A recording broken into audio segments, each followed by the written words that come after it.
Hey, what's up, guys? Welcome to Lost Planning the Interwebs. I'm your host, Nick Recollection of Recollection Law, a small law firm in central Minnesota. With me today is Mr. Andrew Branca. How you doing, buddy? Living the dream. Whoops. How about a microphone? Living the dream. There we go. That sounds like a fun thing to do. What I am doing is being extremely and exceedingly tired. Oh my goodness. But that's what happens. I mean, my last live stream ended just a mere like 3.5 hours ago or 4 hours ago or whatever. I saw that when you sent me the link. It was quite early in the morning. Yes, but that's the life. That's the life that we chose. This hardcore streaming life. Oh my goodness. Okay.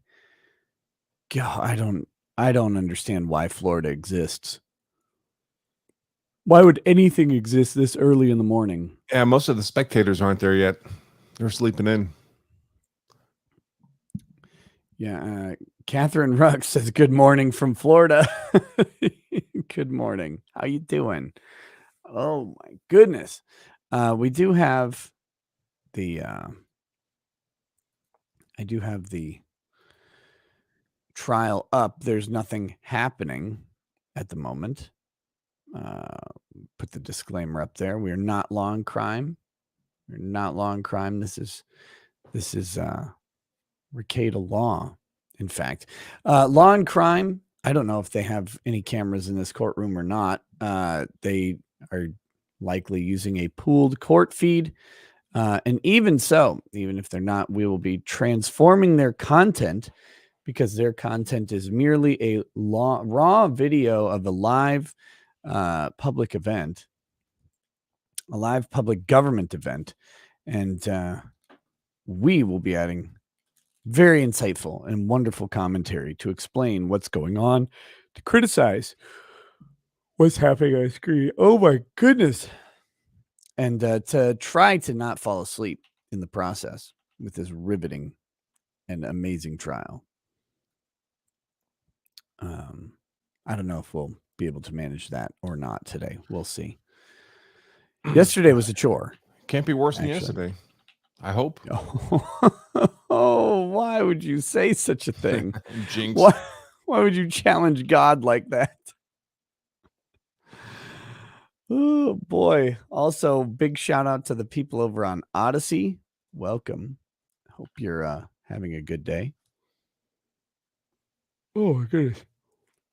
John Roberts says, "Start drinking and it will wake you up." Good morning from Pennsylvania. I don't think so. Drinking coffee.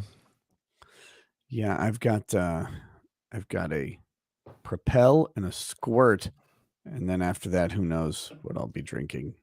But drinking liquor in the morning sounds terrible to me. Would you like a mug? You can get it at lawselfdefense.com/mug. I'm gonna pull Curtis off the screen there until they actually start doing anything. Otherwise, he's just sitting there, rubbing his nose. Oh my goodness. Okay, so yesterday we had opening statements in this case. They were something, and then they started with the first witness. They actually completed questioning of the first witness, which is the widow of Chad. What's the last name? Olson. That's right. So they but before that, they actually had the I guess technically the first witness was a terrible video. Yeah, the first witness, an hour watching. God, over an hour. It was so brutal.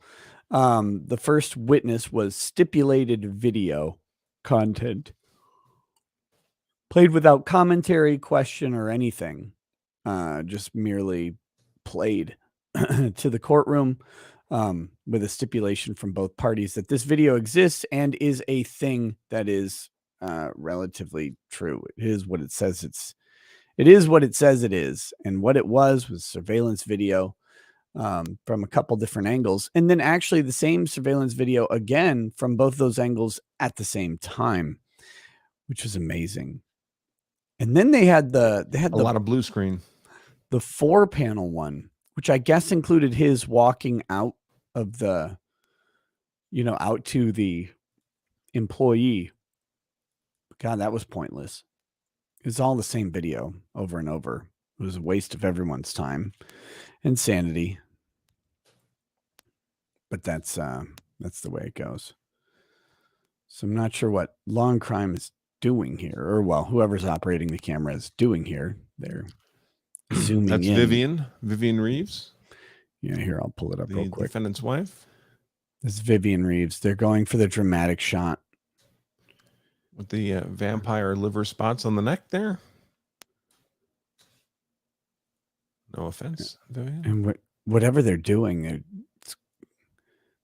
is your video choppy on your local one? Maybe a little bit. Yeah, I'm not sure. Yeah, I guess it is. It has some weird artifacts going on. Yeah. Yeah. Okay. So it's not just me then. Nope. It's not just me. That's on their feed. They've pulled a dramatic framing of Vivian Reeves because, oh no, they're going to pan back out slowly. Very, very excellent camera work. Somebody went to theater school. Now, who will we frame in the video next? Very, very weird. You'd have to do something though, right? Like sitting in the courtroom is already horrendously boring. There are worse things that can be doing, I guess. And our first. What am I doing here? I got too many feeds going. Darn it.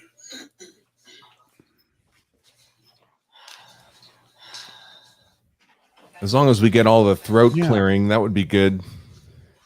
Why do I all that on microphone? Am I picking up audio from yours? It could be. You shouldn't be anymore.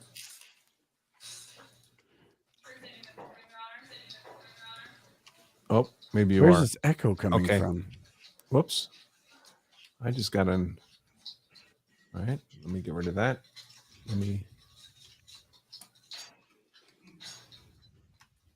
You can have a seat. Okay, now it should be fixed. Sorry about that.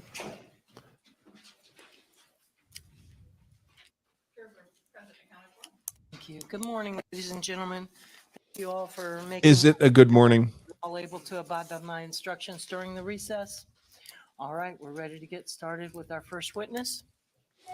Okay, I'm looking forward to it, Judge. Charles Cummings. God, are we gonna have to put up with this shit the entire time?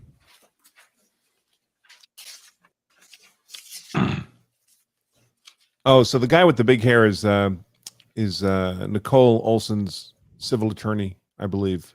Yes, that's what someone said yesterday. Yeah, and the guy on the other side is Ray Donovan from the TV show, eponymous TV show. He's there to break legs. Oh, that was rude. Oh, I was swallowing.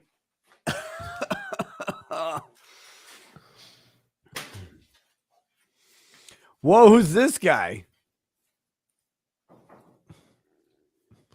Just got back from killing a bear.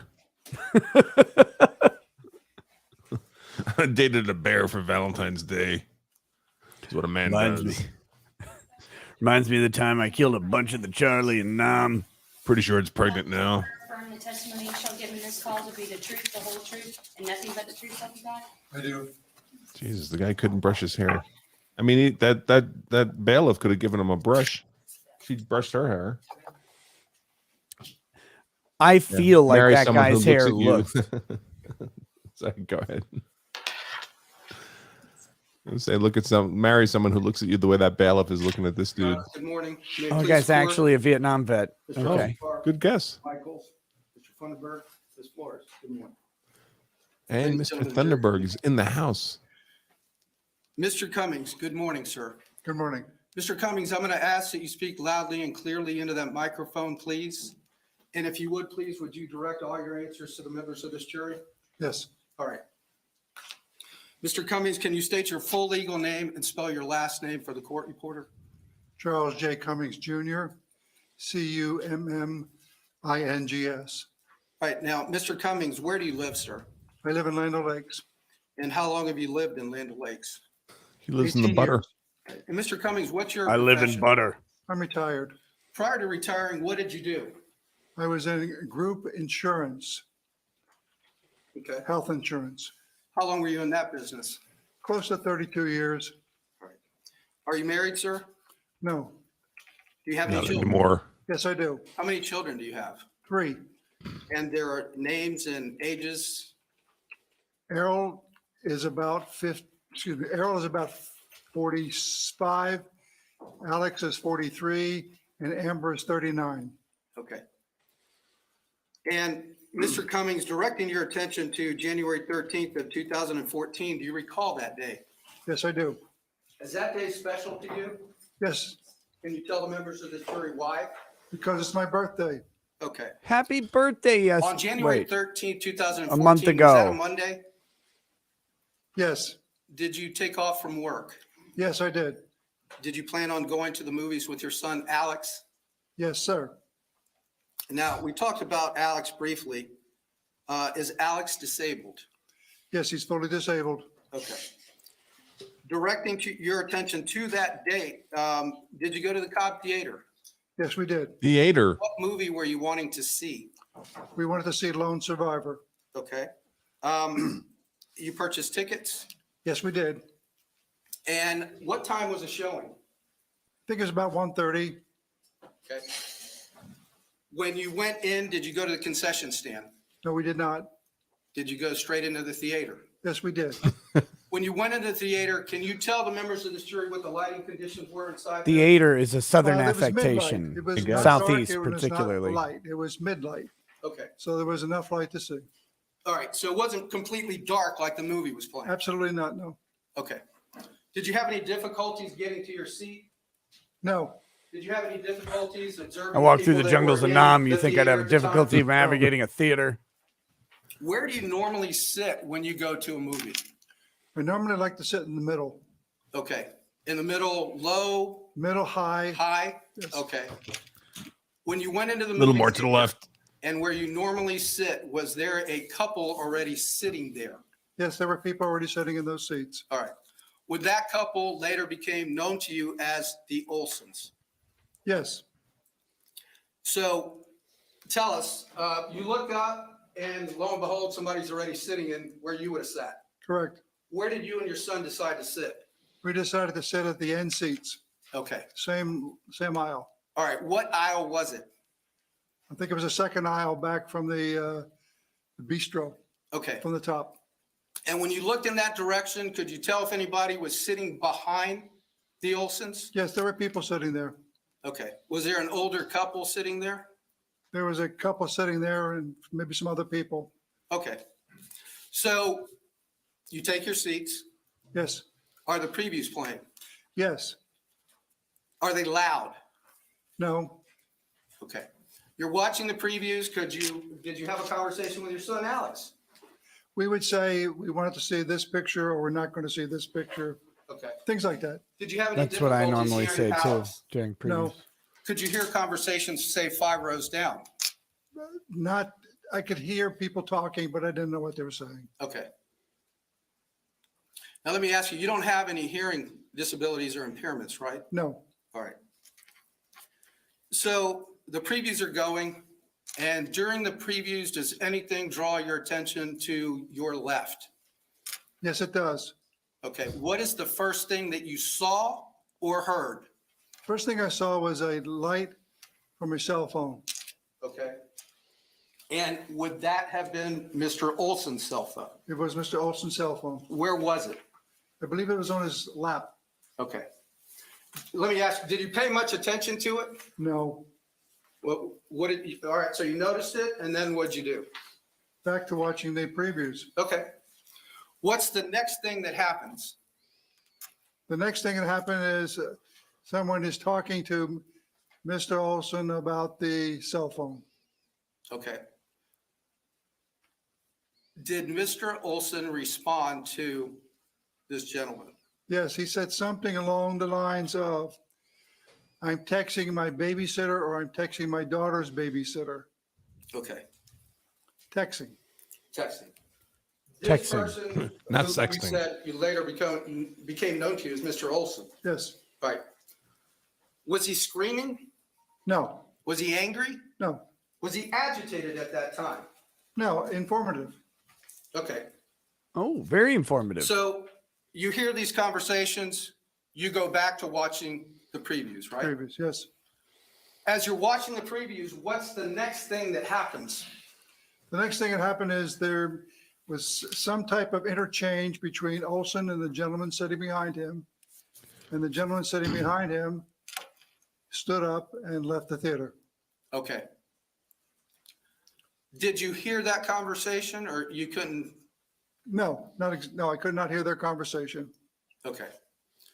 So at that point, Mr. Reeves leaves. There's the person behind him who was in a, yes, he left the theater. All right.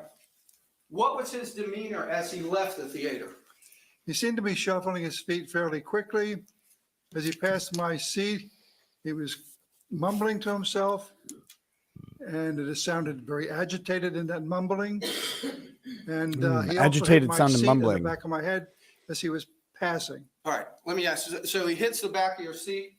Did he say, "Oh, I'm sorry, sir"? No, he did not. Did he say, "Excuse me"? No, he did not. He didn't say anything to you. No, he did not. Did you see him walk out of the theater? Yes, I did. Did he have any difficulties walking? He walked normal as far as I could see. Okay. How long is he gone? It's gone about 3 or 4 minutes. Okay. While he's gone, is there anything else going on in the theater? Not that I knew of, just watching the previews again. All right. Did you see him coming back up? Yes, I saw him coming back up. Can you tell the members of this jury his gait? Was he walking rapidly, quick, slow? He was walking a little bit faster than normal. The reason I watched him Wait. because I wanted to make sure he didn't How do have you my know? seat again. Okay. Did he get to his row? Yes, he did. A little Did bit he have faster any than difficulties? normal. Did he hit the back of your seat or anything then? No, he didn't. Okay. Did you see him sit down? I saw him go to where he was. I don't believe if he sat down or I saw him get as far as he got to his seat. I don't know if I noticed that he sat down. Okay. So then you're watching the previews, right? Back to the previews. All right. Let me ask you something, Mr. Cummings. Do you wear glasses? Yes, I do. Back on January I 13th? used to wear glasses. Okay. On January 13th of 2014, were you wearing glasses? Yes, I was. Were you nearsighted or farsighted? Nearsighted. Okay. You had your glasses on. Correct. Did you have any difficulties seeing in the movie theater? No, I did not. Do you have any problems with your peripheral vision? On my right eye, I do. On my left eye, I do not. Okay. So you indicated that it was Charlie got Alex in me. the first seat, you in the second seat, right? Yes. So everything that occurred would have been to your left, is that right? Yes, sir. Okay. And you didn't have any difficulty seeing? No, I did not. All right. Welcome. You're sitting there, Mr. Reeves is back. What is the next thing that draws your attention to that? Hey, legal mindset. period? How's it going, Andrew? He did. So far, so good. Grab myself some popcorn and I'm Between ready to Mr. go. Olson and Mr. Reeves. Between Mr. Olson and Mr. Reeves. Okay. Don't get it Could you stolen. hear what Mr. Reeves said? No, I could not Bring hear the what he popcorn. said. I'll bring the firearms. No. All right, but you could hear him speaking. I knew that they were conversing. All right. Yeah. Could you hear what Mr. Olson said? At one point, I heard what he said when he stood up. Okay. And when he stood up, what did you hear him say? Are you trying to get me thrown out of the theater or something like that? All right. Now, prior to the shot,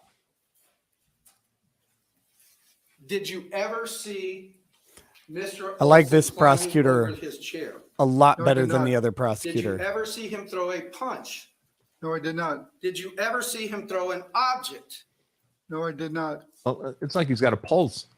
This is You know the what's first I've watched amazing- of this, so Prior to the shot. this is my first impression. It's not bad Did so you far. ever hear It was horrific Mr. yesterday. Reeves say anything or react as if he had been hit either by These- a punch? Did Or you not. see a punch or thrown No. object? Questions are a little you weird ever because see we him know react, such as, from the "Oh," video that he grab his throws face an object. No, I did not. So they're prior to seeing the flash and hearing Anyway. the gunshot. that just bothers me. It's like Did we you know he ever see did Mr. do this Olson grab all and the way throw. back- excuse me, Mr. Reeves all the way back in his chair saying either whoa, whoa, whoa, or no, no, no. I did not hear that. No, Did you see it? I did not hear it nor see it. All right. Or smell it. So getting back to the events, Mr. Olson standing up. And also these Right? questions about Yes. did you hear indicated him he said, "What are you say, trying to oh, get me no, thrown out no, of or the whoa, theater?" no, no? Yes. Well, What is if- the next thing that you observe? what is the relevance The of next thing that? I observe is popcorn in the air. All right. Oh. Do you know how it got in the air? I do not know how it got in the air, but when it was in the air, that's what caught my attention Magically. again. All right. It's one of the features of popcorn's the in the air. theater. Popcorn's in the air, What's the next thing that happens? They air deliver the popcorn. flash, shot. Flash and a bang. That's Yes. real 4D. Immediately or soon thereafter, did you hear Mr. Reeves make a statement? Yes, I did. Okay. What did you hear him say? Something along the lines of throw popcorn in my face or throw popcorn at me. Okay. Did you realize what had happened? I realized I was a shot, All right. and I didn't know if it was anybody was hit. I see popcorn you're, flying again, in the it's Alex air and you, tonight. first and second seats. Correct. Did you observe either Mrs. Olson or Mr. Olson to start to walk towards the aisle? Yes, I noticed they both did. Mrs. Okay. Olson first, weeping a little bit, and then Chad was behind her by about a yard and a All half. right. Was Mrs. Olson saying anything? She was just weeping and sounded like she was extremely scared. All right. Did there come a time when Mr. Olson was walking towards you? Yes, he was starting to walk towards. Prior to getting to where you were, almost at your feet, prior to falling, what, if anything, did he say? He said, "I can't believe he shot me." Did Mr. Olson fall at your feet? He did. He fell at my feet, and he also hit my son as he was falling. Okay. When that happened, did you tell Alex to leave the theater and go call 911? Yes, I was very concerned about my son. I was very concerned about his safety. I asked him to leave the theater, number one, for his safety, and number two, to call 911. Okay. But to get him out of the theater, not knowing what could happen next. All right. Now let's go back a moment to the conversations that Mr. Olson and Mr. Reeves were having. Did you ever hear Mr. Olson threaten Mr. Reeves? No, I did not hear him say that. All right. Did you ever hear him drop the F-bomb I did not hear any curse words that day. at all? None. Did you ever hear him saying, excuse me for saying it, I'm going to kick your ass or I'm going to beat your ass or anything like that? I did not hear that, no. Such Should've. tame language. Did you ever hear Mr. Olson threatening Mr. Reeves? I did not hear him threatening him, no. All right. So Mr. Olson is at your feet. What are you doing? We start, well, somebody came up behind me, but when he went to my feet and his head was on my left foot, I started resuscitation as best as I could. I wasn't sure where the bullet wound was, but I could feel blood on my hand. Okay. So you started chest compressions. Compressions is what it's called, yes. All right. Was he shot in the chest? I'm not sure where he was shot, but the blood started to come from his chest, so I'm assuming that's where it was.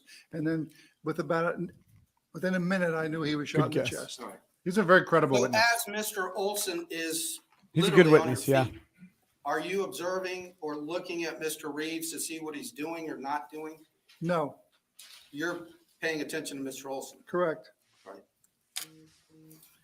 Is there a time that obviously medical personnel come in and law enforcement comes in. They came in about 15, 20 minutes later. There was someone helping me with Mr. Olson. But when the law enforcement arrived, the medics arrived, they said to me, "We'll take him." So at that point, I got up and left Chad Olson. All right. As you were attempting to do CPR on Mr. Olson, did you get blood on your clothing and your hands and so on and so forth? Yes. And my shoe, my flip-flops. Pasco County, it's flip flops, baby. And I'm going to ask the record reflect that I'm going to show to defense counsel states exhibits S, T. Someone asked if this was a Lone Survivor, I think was the movie. Right. Yep. B, Marcus Luttrell. W. So I've been to this theater, by the way. I said it on my stream, but Did you shoot anybody in the theater? maybe confirm nor deny. Did anybody shoot you in the theater? My ex-girlfriend. Whoa.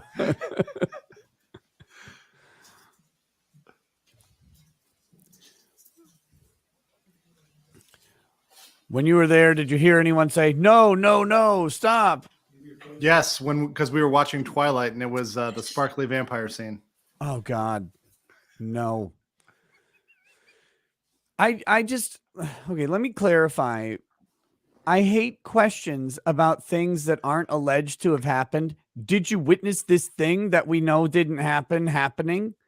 And then it's because the reason the implication is that would have happened if this guy was scared, but that's not always how people act when they're afraid. This specific way. Did you hear him act in this specific way? Well, no. That's because it didn't happen. I hate that question. I hate those questions. They've done, these guys seem to have done this a couple times so far. I expect much more of it. Look at him. Look at him right now. Oh God, I'd shoot all these guys. My attorneys are fucking terrible. I'd shoot them and their stupid faces. Shoot He's the like, enemy. he's like, just delay this long enough for me to shoot myself. Oh my gosh. In a video game, guys, in a video game, hypothetically. Yeah. Shoot myself full of heroin like a man. John Robert says, "Start drinking. It will wake you up." Good morning from Pennsylvania. Not true. Stuff and Stuff says, "Is it normal that the defense doesn't object about recalling 8-year-old events from memory?" They have to. I mean, that's what this, sorry, not they have to object. They have to recall 8-year events from memory because these events happened 8 years ago. And that's how it works. Now you can question people about their current recollections versus hopefully what you've gone through, which is their prior obtained statements. Remember, these attorneys have been on this case for 8 years too. So they have actually conducted witness interviews, or well, if they haven't, somebody was, but I believe the prosecutors have rotated on this. Okay, but for the defense, I mean, it's these attorneys, right? Or at least some of them, right, Andrew? I think you said the one guy. Escobedo has been the lead counsel since the day after this event. Right. So on January 14th, he made an appearance. So they would have been conducting witness interviews this entire, at the time of the shooting, most likely, and then they would have those statements recorded. So if there was an inconsistency of what's said today versus what was said 8 years ago, they would then be able to, on cross-examination, go in and say, are you sure? Might your memory have been better at the time than it is today? And then you can bring up their prior inconsistent statements and let them deal with it that way. So that's, but also remember that many of these witnesses will likely, in preparation for today, have been shown their prior statements, and reminded of what they said at the time, because this was 8 years ago. So they'll be going off of notes in many respects. And is that fair? Well, this is why we're supposed to have speedy trials. But there's been a lot to delay this one. And you know, that is commonly waived, especially in the state of Florida. Yes. Oh yeah. Speedy trials waived all the time. Rick Nikita says, "Tell me why I should sell my Charger to buy a Model 3." Your Dodge Charger? I thought you had a Genesis. May I proceed, Judge? All right, may it please. What the hell's a Model 3? Mr. Cummings, as you were performing Tesla? CPR on Mr. Tesla. Tesla Model 3? Blood, on your clothing. Yes. If you get a Model 3, you'll need a Sure. charger. True. Ironically enough. What were you wearing that day? I had a blue fishing shirt, a Columbia shirt, cutoff jeans or jeans, and flip flops. Okay. He had jorts. Did you have blood on your hands? Yes. Did you have blood on the palms? Is it of the your blood hands? of the innocents? Judge, may I approach the witness, please? Mr. Cummings, I'm showing you what's been marked as State's Exhibit S for identification purposes. Do you recognize that photograph? Yes, I do. Is that you? Yes, sir. And does it depict the blood that you had described previously to the members of this jury? Yes. Your Honor, with the court's permission, I'd like to publish this to the members of this jury, please.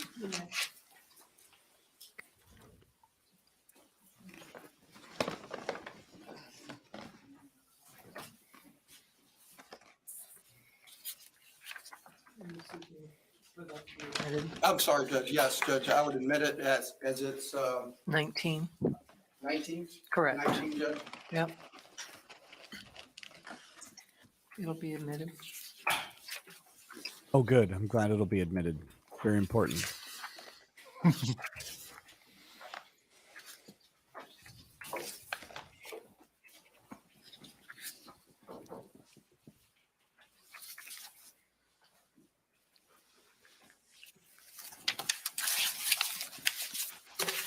Who's this guy? Star Wars girl. This guy is a random dude who was in the theater.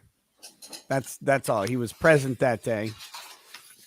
He was struck violently in the back of the head by Curtis Reeves as he walked by. Added some drama to that. He was a 270-pound, 6'2" man walked behind him, and shockingly, there was some contact made to the back of his head as he very adeptly, deftly, and nimbly did gymnastics through the theater. I think that's how the prosecution would have you see this man moving through the theater aisle. Do you have any trouble navigating it? Form. Thank you, Judge. Isn't it true he was in point Mr. ballet Cummings, shoes? one question that I would ask you. Did you ever see Mr. Olson throw a cell phone? No, I did not. You didn't even see him throw the popcorn. You said once medical personnel arrived, you went to look for your son. Correct. That's what I did. Did you find Alex? Yes, I did. Where was he? He was outside the theater. Okay. Did you go back into the theater? Yes, we did. Theater. Were you requested to go back in the theater by law enforcement? Yes, we were. Where did you go? We went to a section in the lower section of the movie theater, and they asked us to stay there. Was it at the very bottom of the movie At the theater? bottom seats. Yes. How many people would you say were there? 15, 20. Okay. Were they congregated in like groups, so to speak? They were congregated with the people they came to the movie with, I think. Right, like a husband and wife, Yeah. and then maybe another couple. Like Alex and I stayed together. right? Okay. Did you hear them conversing? I could hear them conversing, but I didn't hear what they were saying. Okay. Did you hear any of them saying anything about what they had just seen or heard? No, nor was I listening Okay. for that. Did you talk to any of them? No, Did you know any of them? no, Did you know anyone that was in that movie theater? no. Do you have any friends, So sir? y'all are gathered in there, right? Yes, Does law enforcement come and pass out what would be a witness statement, a blank form? they passed out something that was a blank form. I didn't know what it was. All right. Were you given any instructions as to what to do? Yeah, what did you see? Did you write it down? Something like that. Okay. And did you in fact give a written statement? Yes, I did. And was it brief? It was brief. I just wanted to write the salient points. Okay. I wasn't given instructions word. on anything else. The main topics, right? The main points as to what happened. At the time you gave the written statement, did you know that you were going to get interviewed by a Pasco County detective? Yes, I did. And after you had given the written statement, did you subsequently get interviewed by Detective James Murphy of the Pasco County Sheriff's Office? I was interviewed by a detective. I can't say if that's his name or not. Yes. Okay. And did you go more in depth with Detective Garrity as to what you saw, what you heard? Yes. And he was taking notes. Yes. Do we like the placement of the hat? Showing the I was gonna say, like, the fact that they allow him to place it so Now, strategically, Mr. Yeah. Cummings, did you Yeah. ever see? and right above Law and Cuck too. Either sitting or standing in his seat? No, I did not. Did you ever see him completely coming over his seat and in Mr. Reeves's space? No, I did not.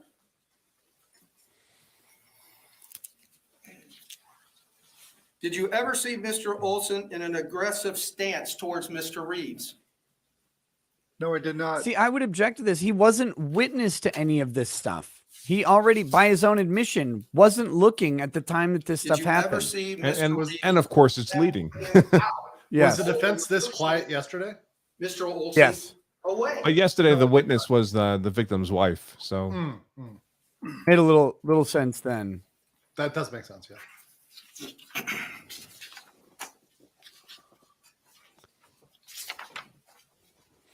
Also, the attorney doing the questioning yesterday was Mitch McConnell's long lost brother, and Oh, he God. speaks at the speed of death. So thank God he's not talking yet. I'm sure he will. We do May I have need a moment, Your Honor, please. we need a chin rating on him. He's the guy at the lead counsel table there. yeah. Your So- Honor, could I put the jury into a coma, please? Is it the chew barometer? No, we need a chin rating. You'll see. You'll see. I know you'll know exactly what I'm talking about when you see his chin, but we need a profile shot. I got you. I got you. Oh, there it is. Look at that. Oh, wow. Look, there are very good plastic surgeons here in South Korea that I can hook him up with. I mean, there are solutions for that problem. Jesus. Yeah, His they chin do. is behind his tie knot. Your Honor, I have no Oh, further questions of Mr. Cummings at this time. Thank you. Garcia. They do Mr. some good Michaels? angular facial work over there. Over in Yes. South Korea. You may look like a K-pop star, but they'll do good work. His chin literally just looks like another lump in the neck. It's like,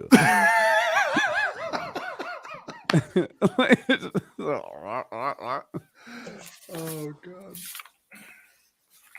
Mr. Cummings, I'm just going to start with one of the last things you talked about. with That the bow tie, prosecutor. though. You I told the hate bow prosecutor ties.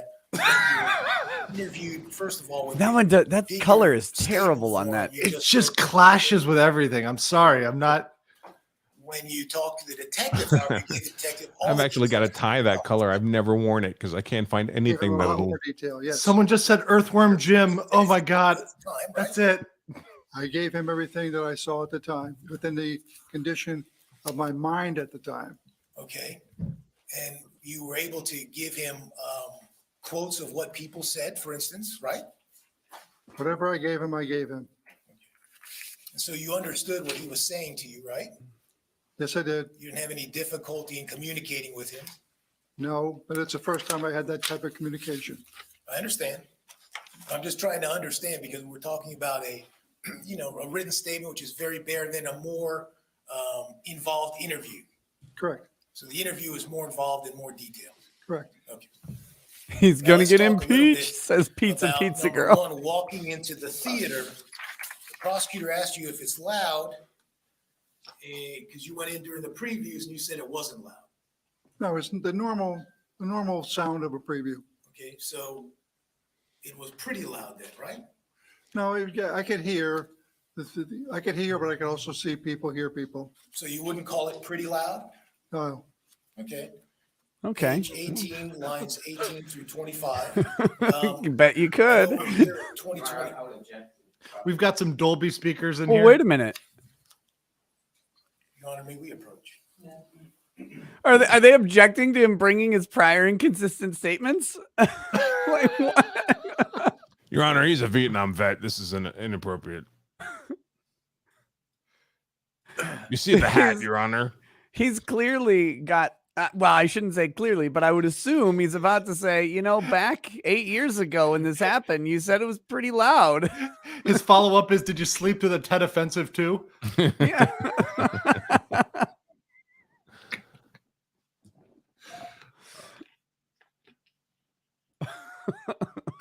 It's like, what is there to object to about using his statements that he gave to an investigator 8 years ago? He looks way too smug. I feel like that's a smug look. I don't know. Oh yeah. Yeah, he's looked. Mr. Cummings, in this case, you gave a deposition back on March 16th, 2015. Remember that? What was 8 years ago? Positions in this case, yes. Okay, maybe not the exact date. The exact date, yes, sir. But you remember at some point sitting in an office in this building, right? Yes, With a court reporter, yes, with myself, right? yes, They're making him Express lay law. foundation Yes. on his own deposition for an Couple of inconsistent members of the statement. State Attorney's Office. correct, We put you under oath, remember that? correct, Swore to tell the truth. And we asked you questions, correct, and you gave us answers. correct. Well, Yeah.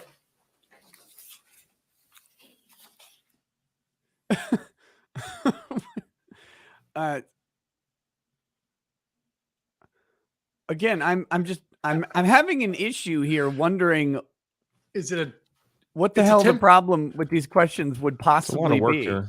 tempo? He's just trying to slow him down a little bit. I don't know.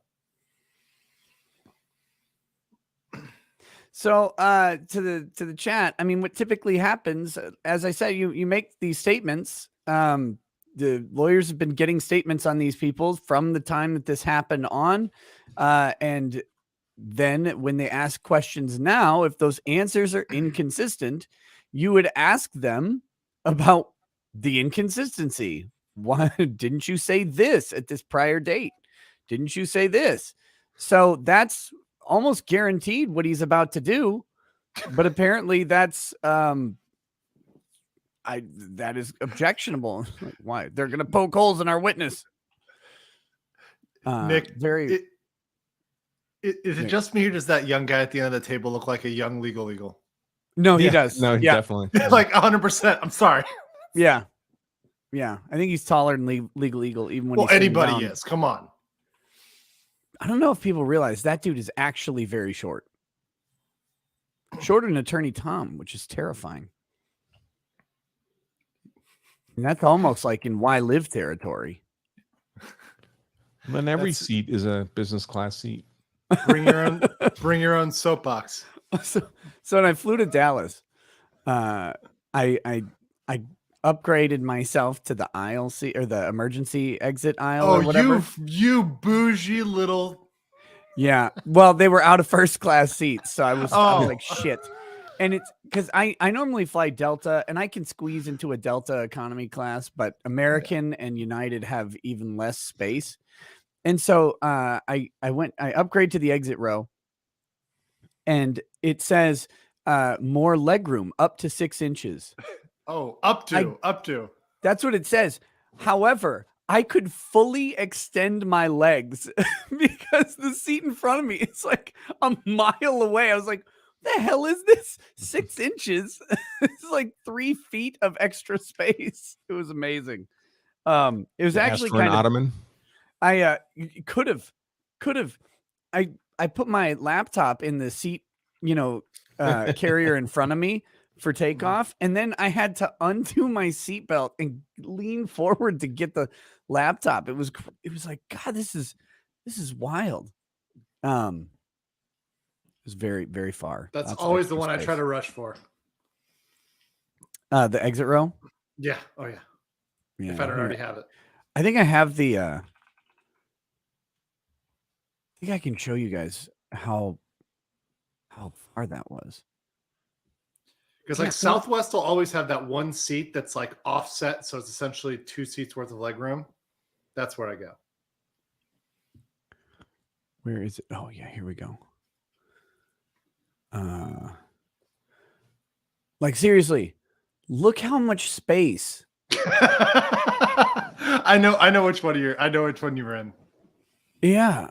I was like, I'm a mile away from this thing. Also that Ridge backpack. Ooh, that lovely Ridge backpack. I like Ridge backpacks. They're not sponsoring me though, so don't buy anything. I was from gonna them say until you they don't have do. an affiliate code, so I do. They're still using the same one. Oh, really? Yeah. Yeah, it still works. You can still get 10% off or whatever if you type in nose. But they're not actually sponsoring the show right now. So Okay, I kinda feel have they? sad. Sorry, have they explained who this guy in the yellow tie is with the weird face? Who That's the our fuck is civil that? attorney. Her Yeah, civil attorney. so Yeah. this is the widow, and Mhm. and that's her her civil attorney there. Got it. Her cases are already resolved, I believe. Her case Well, I don't know if against she the- sued Curtis theater. Reeves yet.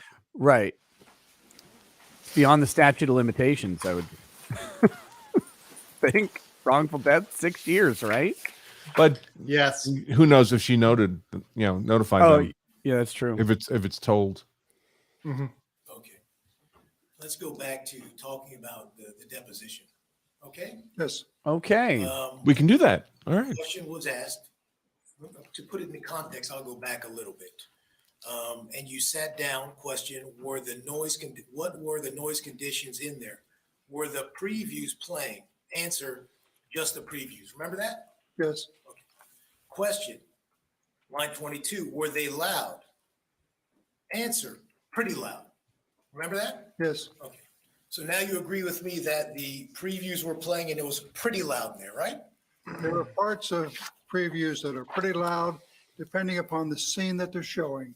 If they're showing an action scene, it's usually louder than when they have a dialogue or a love scene or an explanation. He likes those love scenes. I know. It's mixed. Yeah. Lots So of is there a reason why you didn't make that Mon ami. explanation to the prosecutor and you feel compelled to make it to me now? No, Why is he making a major point of this? he's just going after any inconsistencies. This guy clearly framed this thing as favorable to the prosecutor. So I think they're Also, going to just the state witnesses are saying they didn't hear threatening words, for example. Well, maybe they didn't hear it because it was loud. right. Fair point.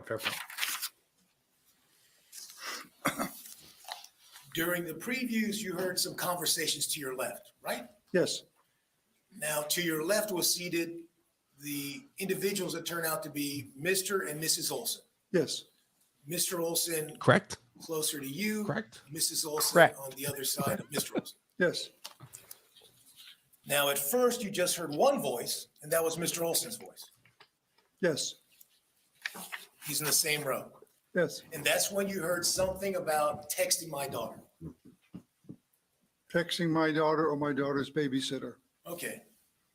Stay away from my wife's son. And you said that that person was doing it in a informational tone, but he was also doing it in an authoritative voice, right? He was explaining what he was doing. Yes, it was. It was an authoritative voice, right? What the fuck? Yeah. I don't think. No, it was I'm sure that's what he said in his it was deposition. Frustrational, maybe. Yeah. So he's just throwing the quote back at him. I expect. Yeah, I would Page wager. 21, Yeah. line 3. You guys got it. The deposition, okay. Okay. Question, line 2. Was he doing that in a loud voice? The answer before was, just to put it in context, he was explaining to someone about texting and something about his daughter. Remember that? Yes, Question, was he doing that in a loud voice? Answer, authoritarian. Remember that? Judge, Yes. I'm gonna object. If you read further, he also says informational. So I think Mr. Michaels is taking that out of context. How is he taking it? He said it. Sustained. Read. What? Sustained. You did use They, that. they can always redirect. Use that word. That's what redirect is for. What was the objection? He also said something else. And that voice was louder than the previous. Welcome to Pasco County, Yes, boys. I could hear him. Yes. I think the judge is like And it's been your sustained. experience in theaters. Usually people don't talk that loud. She had to shake up that magic 8 ball. The nice people don't. Magic 8 ball says not likely. Now, the person behind Mr. Olson, doubt it. turns out to be Curtis Reeves, gets up and leaves the theater. Yes. You talk about him bumping your chair and your head. We can agree you don't know what part of his body did that. Whoa, whoa, I'm whoa. assuming his leg, knee. And certainly you don't take that as on purpose No.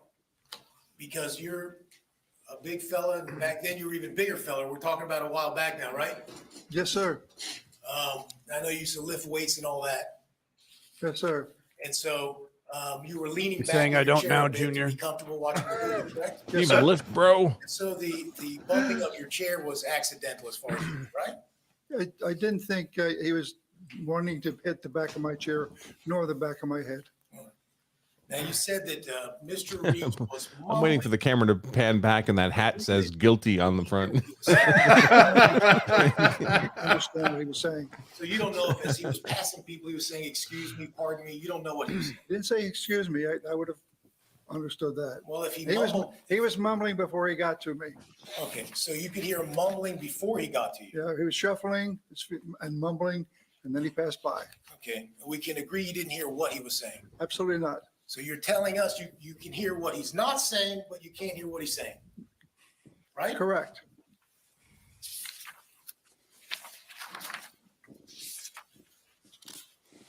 Shuffling his feet is a weird one. He was shuffling his Now, when you feet, saw him walking through a walking, movie theater row. he wasn't walking in a way that gave you the impression that he was upset. I'm talking about Mr. Reeves, right? Upset? Right. I couldn't tell, but if his gait said he was upset, no. Okay. So in other words, he wasn't stomping out or walking No, out. he was not. But he was moving. Now, Was you moving. also saw when he Wow. came back up the stairs. Yes. And when you saw Mr. Reeves coming back up the stairs again, nothing that you observed Looks like one of the indicated to Robert you that he Palmer was dance angry, girls is behind Ray Donovan there in the right? Nothing courtroom. indicated to you that Mr. Reeves was angry at all, right? No. Simply And then within a couple of irresistible. minutes of Mr. Reeves coming back, now a conversation will be here again between Mr. Olson and Mr. Reeves, right? Yes. She's so fine, there's no telling where the money went. And what you heard is not Mr. Reeves's voice, you heard Mr. One of the Olson's best song voice, right? lines ever. Yes. And it's a voice you recognized before when you heard it during the previews. Yes. You didn't hear any other voice. No, I could not hear the voice. You couldn't hear the voice of Mr. Reeves. No, I could not hear. I could hear he was talking. There was some conversation, but I wasn't sure what they were saying. You could only hear Mr. Olson's voice. Yes, the only discernible voice was Chad Olson's. And you did not hear any other voice. No, I can't say that who was I think you speaking, might but he have. was speaking with someone. So you're saying now you heard another voice, Yes. okay?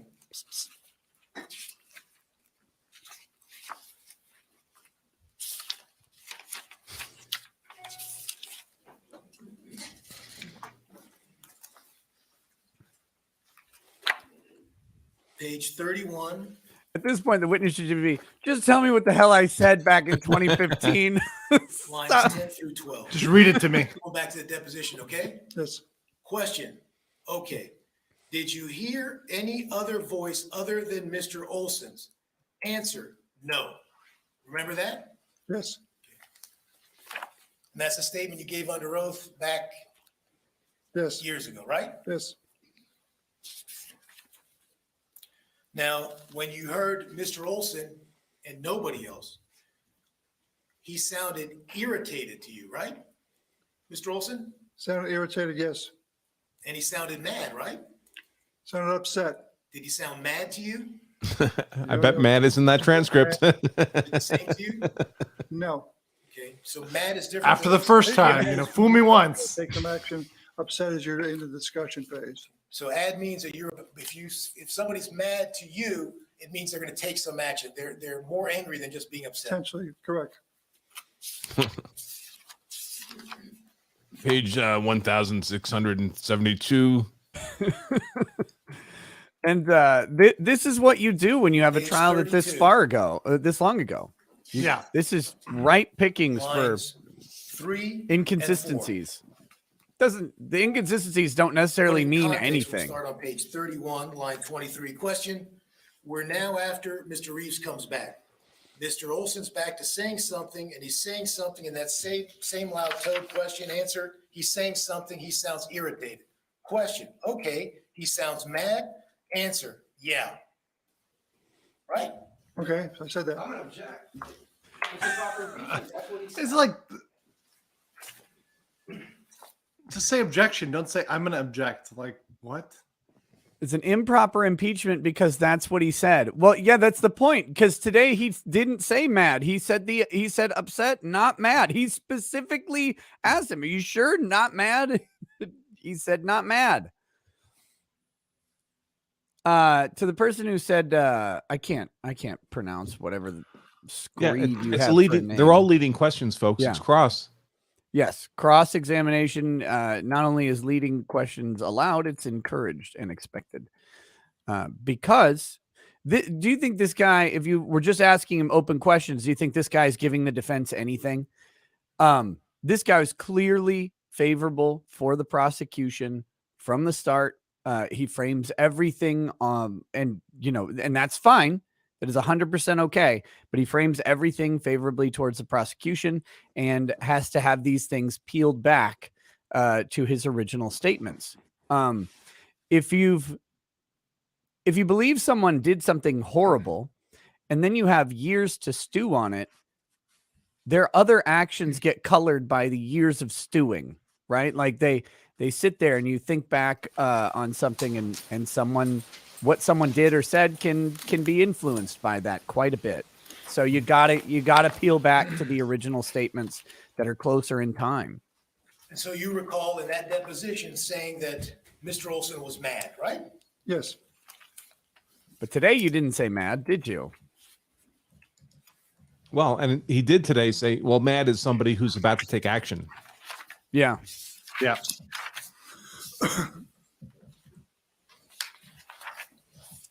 Which the defense fed him, which is clever. Now, during this time where Mr. Olson sounds mad, he says something to the effect of, you trying to get me kicked out of the movie, something like that. yes. And he's directing that towards Mr. Reeves. He was talking to Mr. Reeves, yes.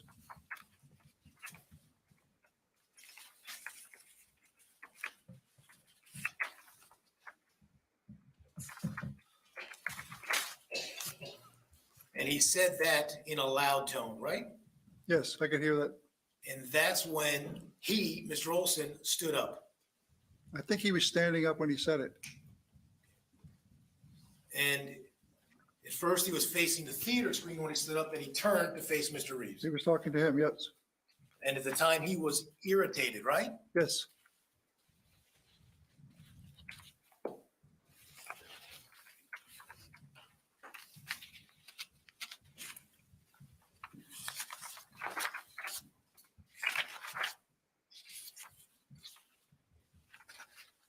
Now, he was leaning towards Mr. Reeves at this time like a person who was upset would talk to someone.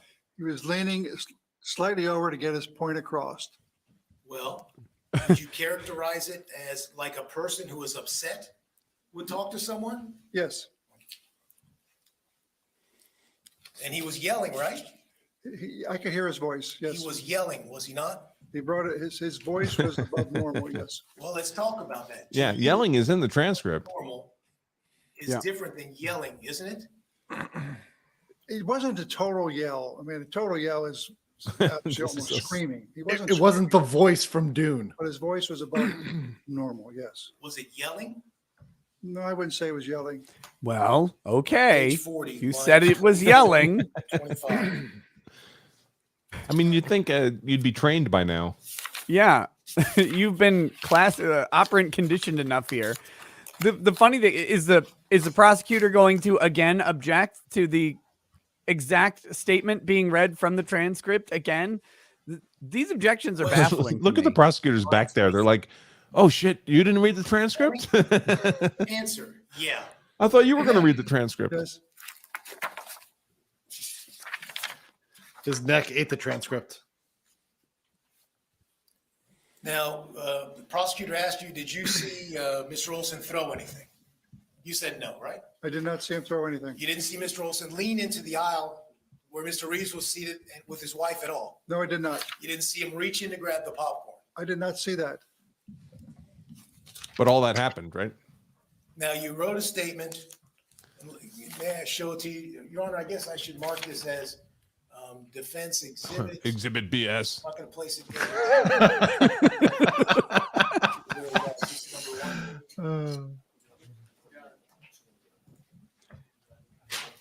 I object to the use of the What is word it? exhibit, Your Honor. Sure. May we approach, Your Honor? Your Honor, we really don't like the fact that they keep using our witness's prior statements against him. We think that's very unfair and rude. This is a Vietnam veteran, Your Honor. Oh my God. So it's yelling is different than hooting and hollering. Rick Nikita, by the way, why you should sell your Charger and get a Model 3? I don't know that you should. I don't know. It depends. Do you like big engines, or do you like very fast windups? Right? Because that's the electric engine thing. They put out a ton of torque. They wind up really fast, and they go. They're cool. They're cool. But there is something about a car that freaking rumbles when you press the pedal. Also, so you gotta decide for yourself. I can't, my son, you're old enough to go out into the world and make these decisions on your own now. Your mother and I will be proud no matter what you choose. Gates of Above says day 2 of this trial, and they have approached the bench enough to satisfy all the trials you've been covering. Jesus. John Robert says, Your Honor, I object towards correct. It's not correct. I would like for him to correct his incorrect statement so he can make it correct. These I wish they would not do all these sidebars on these objections. I want objections in open court because I want the lawyers to look stupid in front of the jury.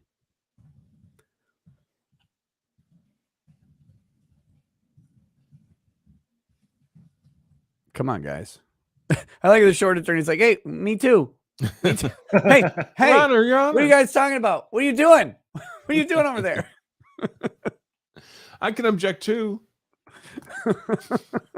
I can object. I'm big enough. I was in the bathroom when you guys started. Let me in. Let me in.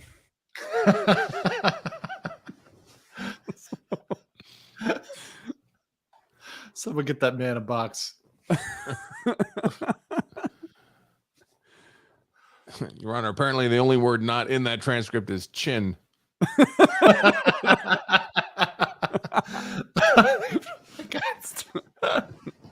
Holy shit. Your Honor, I object to any future references to chins or perhaps taking it on the chin. There are certain people in this country who've never had to take anything on the chin before and may not have common experience or knowledge with it, Your Honor.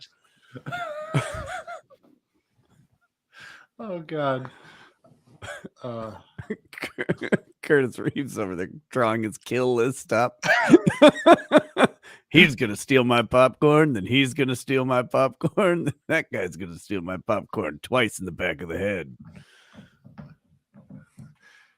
Yeah, I shot him and I'd shot him again. Shoot him again.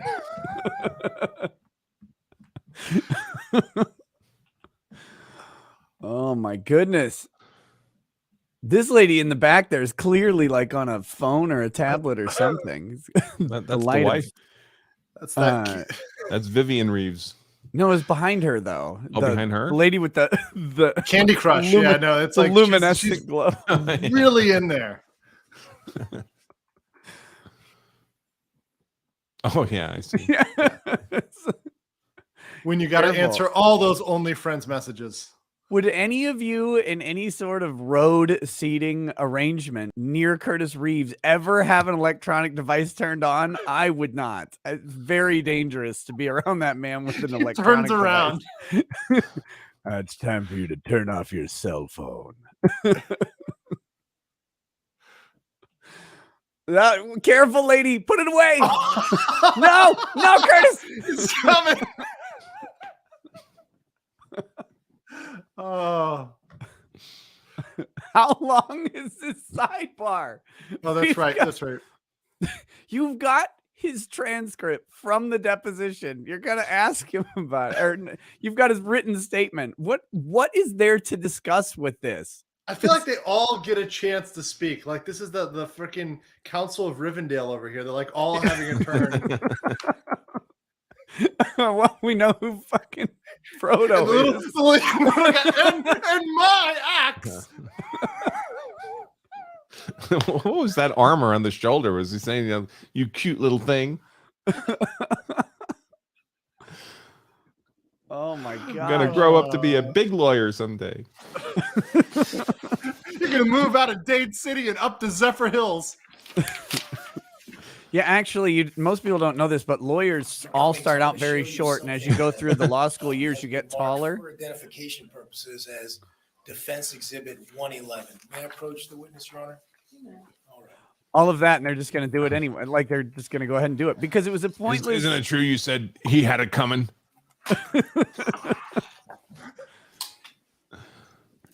Okay. There you go, Mr. Cummings. Said, I don't know why you shot him only once. Yes. Okay. Is that your signature at the bottom? Yes. Is that your handwriting? Yes. You see the date on it? Should be something Yes. like Yes. I see that. Yes. Okay. And so you recognize that document, correct? Yes. And that's a document that you hand wrote, correct? Yes. In blood. Yes. And that happened at the time of the incident at the theater, right? Yes. Okay. Thank you. You got a chance to read it? Did I give you a chance to read it? I Yes. apologize. He's fluffing his hair. So we can agree That glorious mane. You didn't put anything about throw popcorn at me, that sort of thing, right? Oh my god! The entire direct was, you didn't do this, right? You didn't see this. You didn't hear this.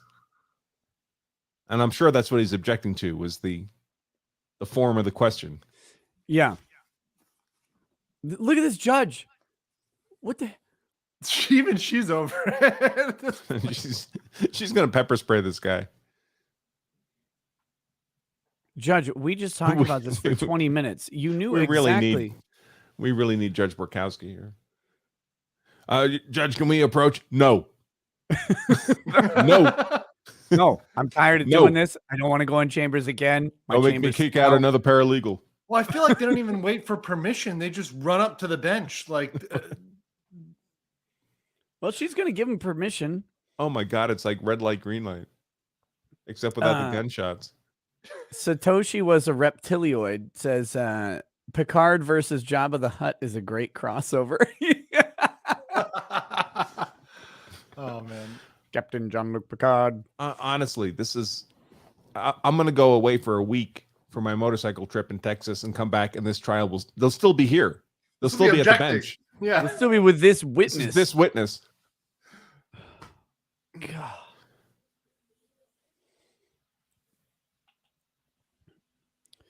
I'm just trying to figure out, like, the written statement is a short page or whatever.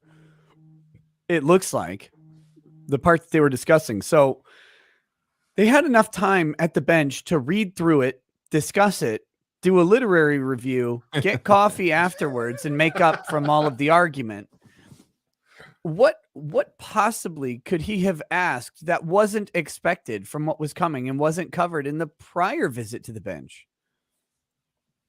That's why Who's that? Okay. Oh, there we she's go. yeah, she's one of the defense research person. She popped by yesterday to drop something off at council table. Oh.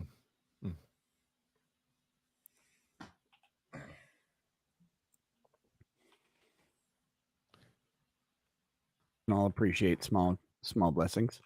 Indeed. Shinier than Legal Eagle. Mhm. Hatchling eagle.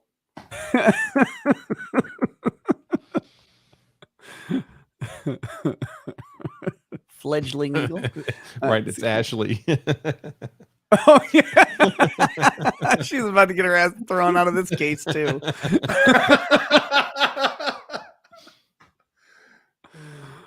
Oh. I miss B. Ivory Lamar. He was entertaining, if nothing else. He was, his like stuttering made everything so much better. It's like I'm like Johnny Cochran with a speech impediment.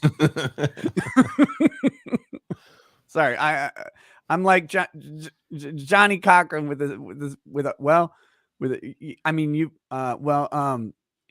you know what, a speech impediment. You literally knocked out Andrew with your shit. Good. Stole my popcorn, get killed.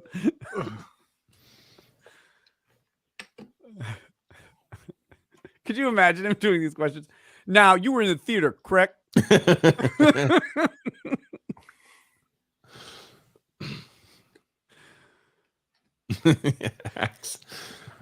I ask you? No, that's what got us here in the first place. Oh, damn. So what you up to, Legal Mindset? What are you covering these days? I was out for a couple days. I was out of town handling some stuff. I was in Busan and Daegu. But Did you take the train to Busan? I did. It was actually going through some snow, so I technically counted as the Snowpiercer. Another reference there to a nice Korean mid movie.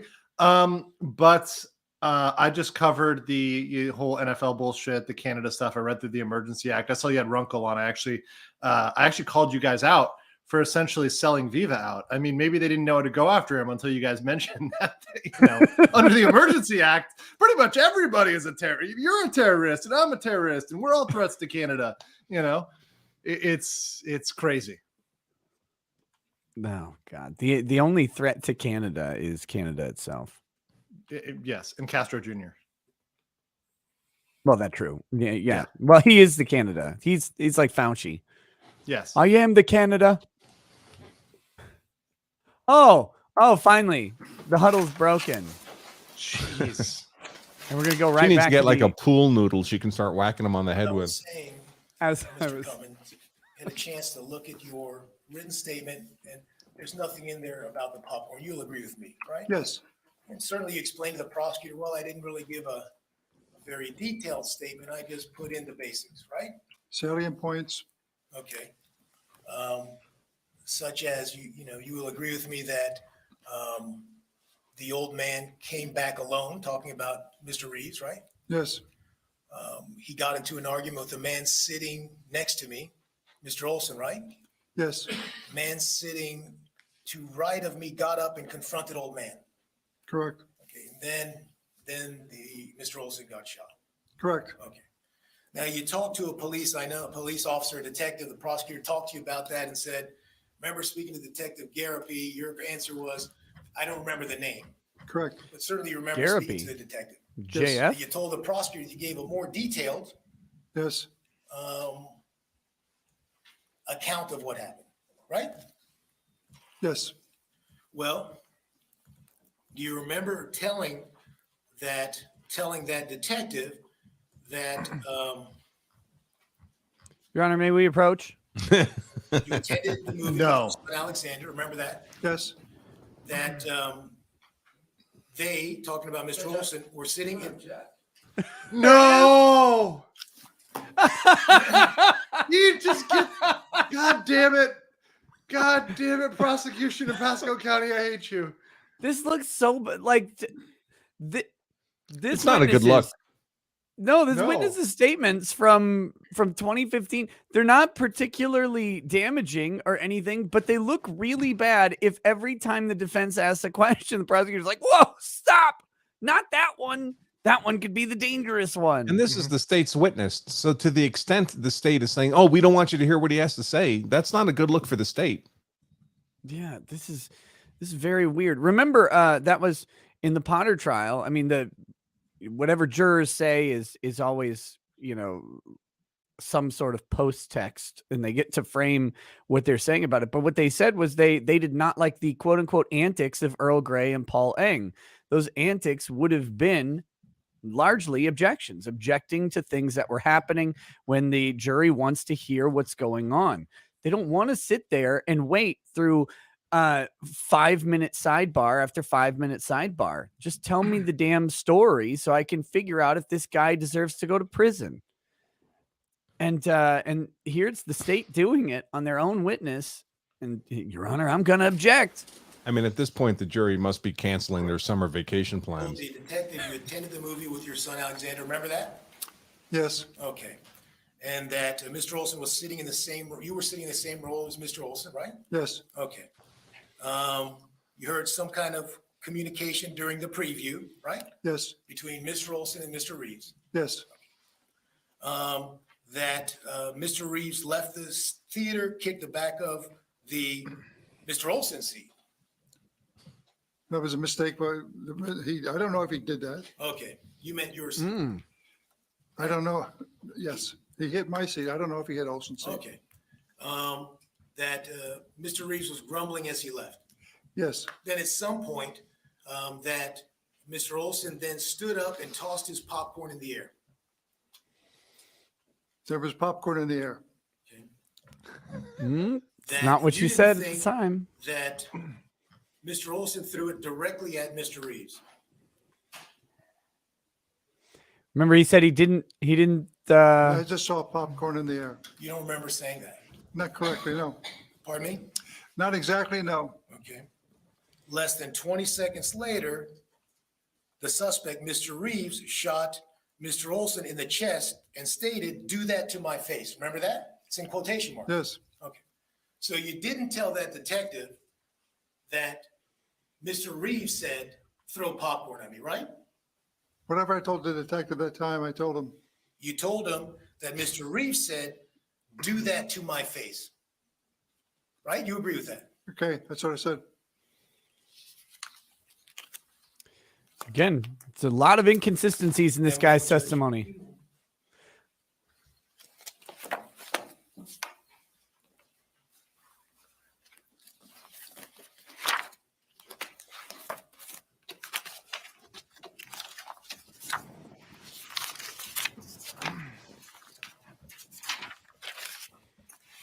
Was the popcorn buttered? Redirect. May we approach? Because we have no further questions, Mr. Attorney. Thank you. May this witness be released? We're going to, we have one. Subject to recall, Your Honor. Okay, subject to recall. I gotta- Mr. Cummings, you're free to go, but it's possible you could get recalled. You could, are you available by cell phone or? Yes. Okay, thank you. Yeah, we sir. might need you in the Ukraine. It's amazing though that this witness so far, actually both All right, cross ladies and exams by gentlemen, this we're guy have gonna been take very a good. 10-minute recess, and all things being equal, if you don't mind, when we take recesses, would you just either head to the jury pool room and stay there, or go in the deliberation room? There's a lot of folks out and about, and I don't want you to. Yeah, run please into- put the kidnap Okay, so head to the Wandering location over your aimlessly? head. or stay back there. All right, 10 minutes. Remember my instructions during the recess. Thank you. So there we go. We're on break time here. I'm gonna pull this off the screen unless they start yakking during the break. I doubt it though. John O'Mara says, "I'm not positive, but I don't think this witness made an in-court ID of the defendant. Aren't they supposed to do that?" I don't know. I don't. I guess they could, but these in self-defense cases, I don't think this isn't the whodunit, right? Like we Yeah. know this is the guy who pulled the trigger. The state's not really needing to make sure that this is him. The defense isn't going to get up and say, "See, it wasn't our guy the entire time. We were They're just not going to pull a self-defense." Shaggy, you know? Yeah, yeah. It wasn't me. Also self-defense, but it wasn't me. It wasn't me. If it In the was back in the row. alternative, Gates of Above says, at this point, can the jury tell them to stop approaching the bench before they die of old age? Yeah, I think so. I think so. This is going to be a long trial, which it really doesn't need to be. Hold on. Did the judge do the typical thing of like asking for a budget or making a guesstimate on how long the trial would Yeah, be? 2 weeks. Mm. So 2 this weeks week to and flatten next the week. curve. Yeah, that's how much you believe that one, right? I'm just annoyed. I'm annoyed by all of this. Like, why are you dragging all of this out? We've seen this a couple times now that in this case, in the Edgecombe case, it's like this really is about a minute of time, effectively. Yet we're having 2 and 3 week trials talking about a whole lot of buildup to these minutes of 1 minute of time that ultimately ends up with self-defense. Because with self-defense, as Andrew's pointed out several times, it really matters what was happening at the time the trigger is pulled. Right. And outside of maybe a little bit of context, if you're talking about provocation or something like that, outside of that, it all of the other stuff is largely irrelevant because you don't need to establish a motive. You don't need to establish these things. You need to prove that this was not self-defense. And I mean, I guess that could involve establishing a motive, but oftentimes there isn't one. There's not some. It's not like you're self-defensing against someone you've known for 20 years and hated, right? You're self-defensing against some random person. In the case that we've been watching anyway. But I don't know. But he was amped up by the previews that were loud. They weren't loud, though. Look, sounds in the theater are generally quiet, except when they're loud. If it's a love scene. A loud love scene. If it's a love scene, I can hear everything. Everything on the screen. It reminded me of Saga. Oh, come on. I'm sorry. I'm sorry to everybody in the country of Vietnam. I lost a lot of good buddies in Saigon. Oh, to war? No, to the wars. Syphilis. It gets the best of them. Oh, no. Okay, so we've only had... So this is giving me a little recap here because I'm just tuning in on this. So we've only had... 1 day of witnesses really at this point in openings. What was your impression on openings? Did you think they were great? Did you think they were peachy? They were awful. Awful. Awful. Both of them. The prosecution's opening was bad, and then it was made to look good by how bad the defense's opening was.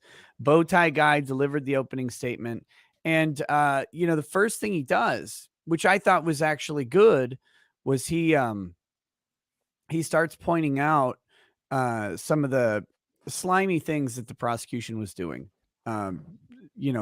He said he's going to tell you about this and this and this, but can't, whatever. Starts off that way. But as the opening statement for the defense progresses, it turns into a jumbled mess.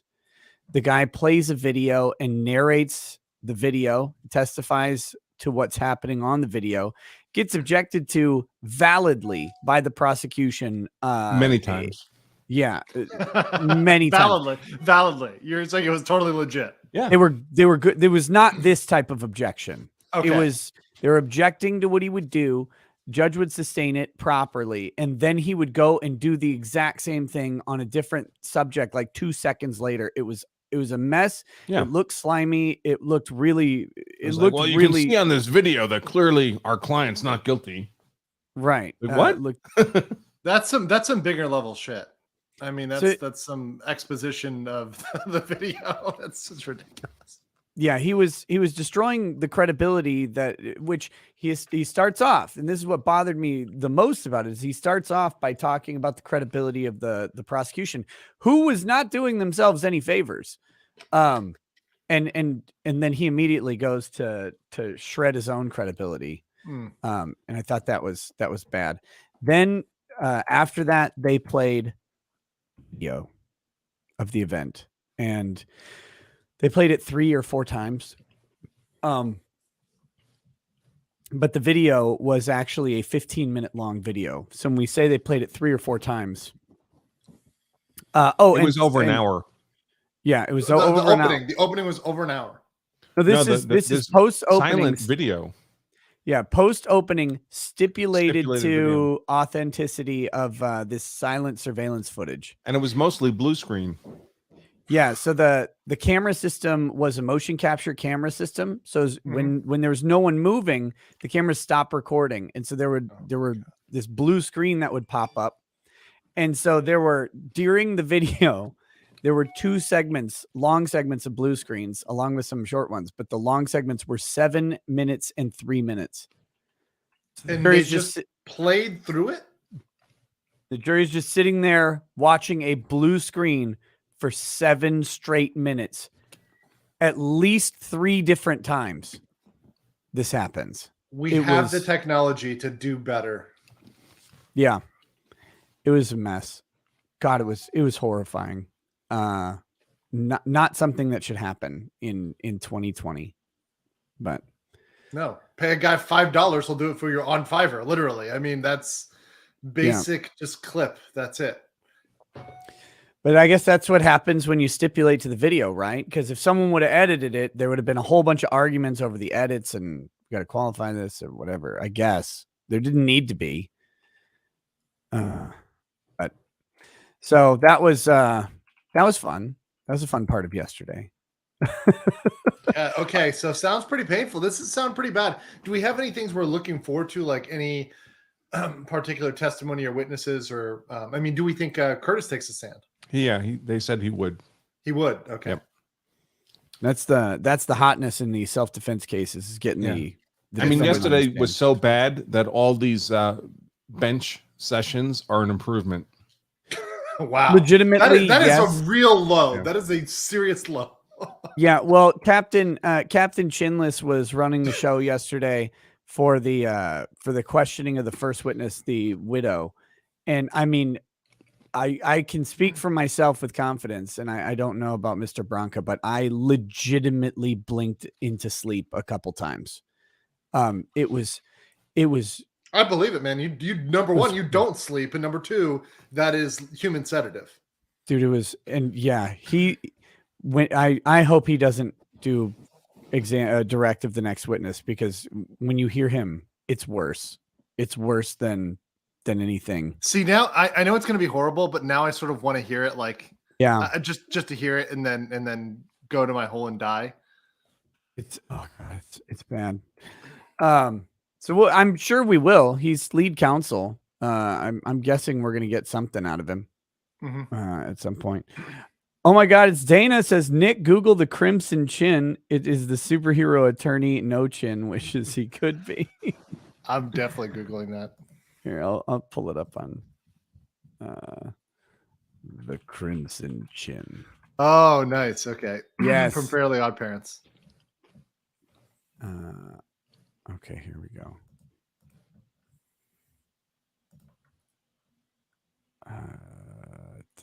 It was so awful. I mean, you literally, you would blink and your like eyes wouldn't open again, and suddenly you're like on a sailboat somewhere, but just have enough consciousness to realize, oh, holy crap, I fell asleep. Here's the Crimson Chin. Look at that's the inversion of this guy. Yes. That's where the other attorney's chin went. It was actually removed and just tacked on, along with a few children that were sewn in under the skin. Yeah, no, it's God. Ugh. Blech. I genuinely thought about dropping the coverage of the case after yesterday. It's that bad. It was that. What else? Is there anything else going on right now, Nick? I mean, this is definitely the biggest thing, but. Well, there's, I can watch my carpet to see if it grows like grass. That would have been good. Oh, shit. Yeah, there's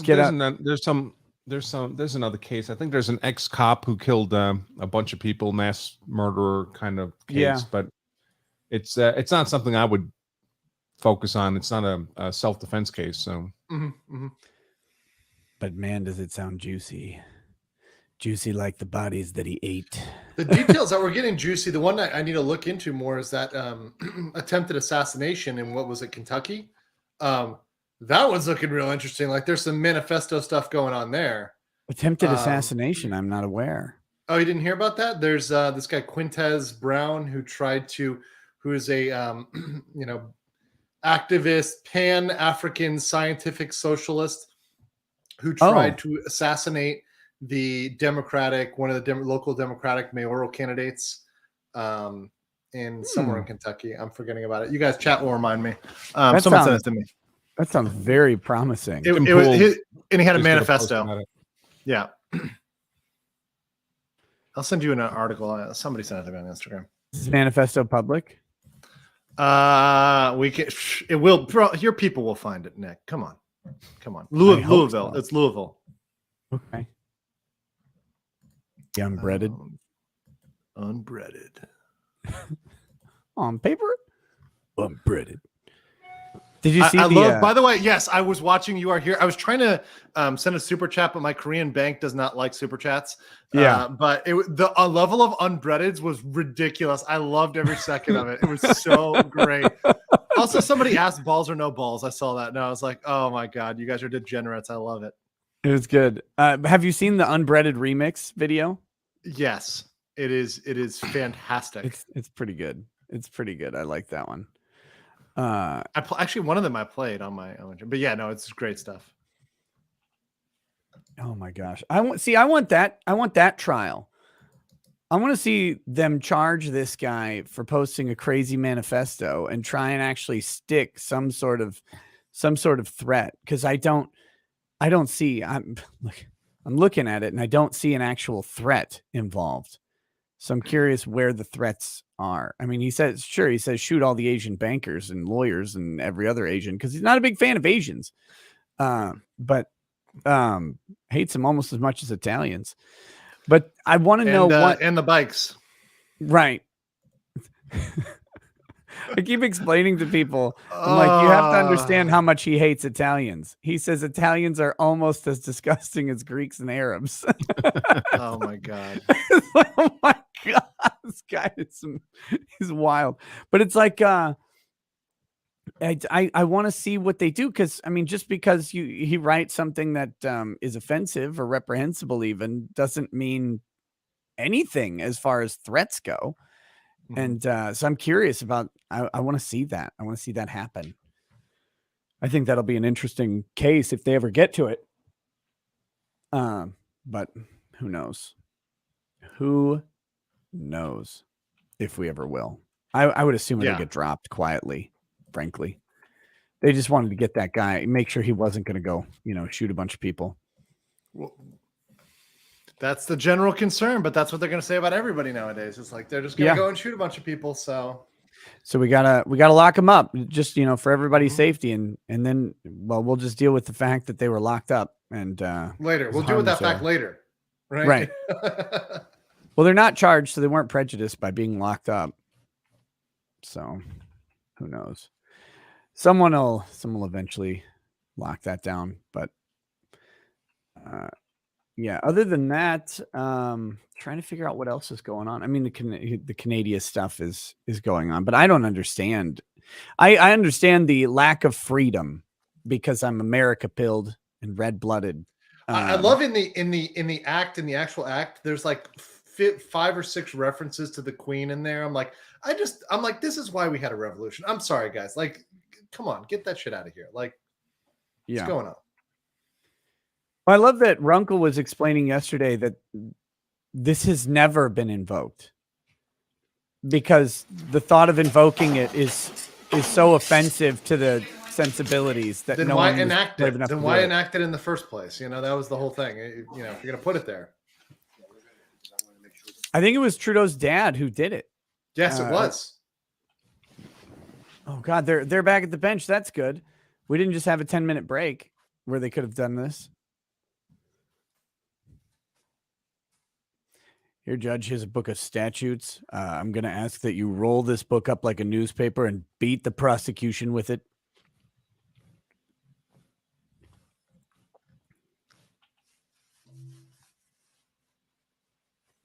We really need like the sports cam thing for trials though. Like the way they cover sports where you can like sometimes they'll get you inside the helmet audio of the quarterback or whatever. You can hear what's going on. We need that for sidebars. They really need to give us that inside access. Like, no, ladies and gentlemen, the jury cannot actually hear what's going on right now, but we can hear the counsel for the defense bickering and arguing with the prosecution's counsel. They got to do it like golf, right? Where everybody gets quiet. It's like, oh, now they're approaching the bench. Last time, yes. Last time they came up, they argued over inane shit. What is it going to be this time? What's the defense attorney's name, Andrew? The main guy again? Escobedo. Last time, Mr. Escobedo is he's 4 for 3 from the bench today. Oh my god! I think they should do that. That would make trials so much funnier. You get a Yeah, golf the guy announcer to do without it. the bow tie is Escobar. Sorry, Richard Escobar? Escobar. Like Pablo. Yeah, like Pablo. Yeah. I was watching the documentary. I haven't finished it on Fire Festival. It was actually pretty good so far. It was on Netflix. I got through the first half. Of Escobar? Yeah, well, they had Escobar's Island. You know, that was the whole thing. And they were told by the lawyer not to use that in the promo, and they immediately used it in the promo. Yes. That guy had it. I mean, I'll keep me locked up in my own house. Don't worry about it. You don't want to try and keep me in jail. I don't want to be there at all. Just keep me locked up.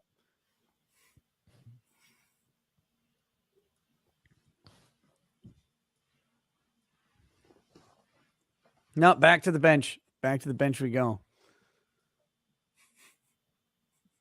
She's like, get the fuck away from the bench right now. Oh my gosh. That long crime logo looks like it's on the bag. This is a long crime bag. You just need to permanently affix the beard to it. I know they would complain about that, but still.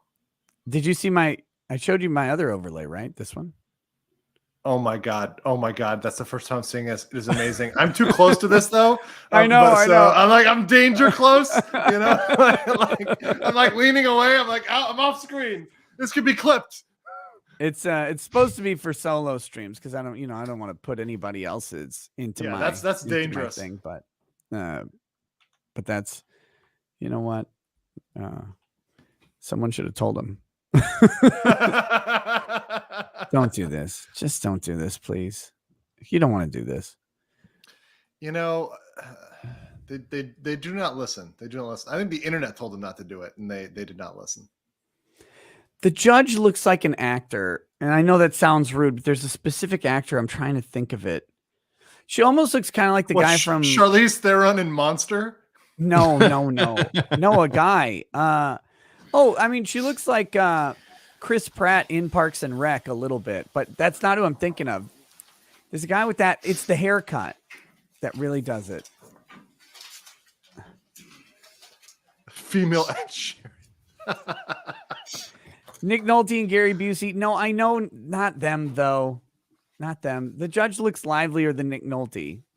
I mean, most corpses look livelier than Nick Nolte, but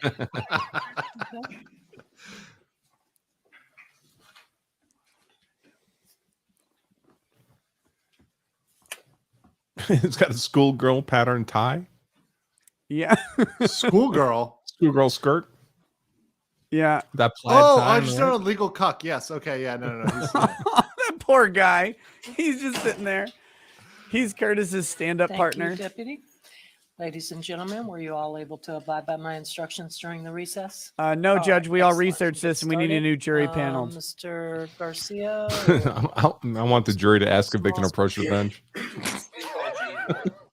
I mean, everyone else is doing it. We feel left out. All right. This guy's going to go. I like this guy. He's a prosecution. Gonna drag over a box to stand on. Oh God, this is photo. Okay. Is that chair okay? The witness chair, does it sit down too low? Oh my God. Don't bring attention to the lowness or highness. Okay. Oh, this is going to be interesting. Yeah. Okay. Who is that? I don't know, Don't- but Don't know. Her demeanor is notable. Mm-hmm. Face the clerk, raise your right hand. Okay. Do you solemnly swear? Left hand goes up. Testimony you shall give in this cause will be the truth, the whole truth, and nothing but the truth, so help you God? I do.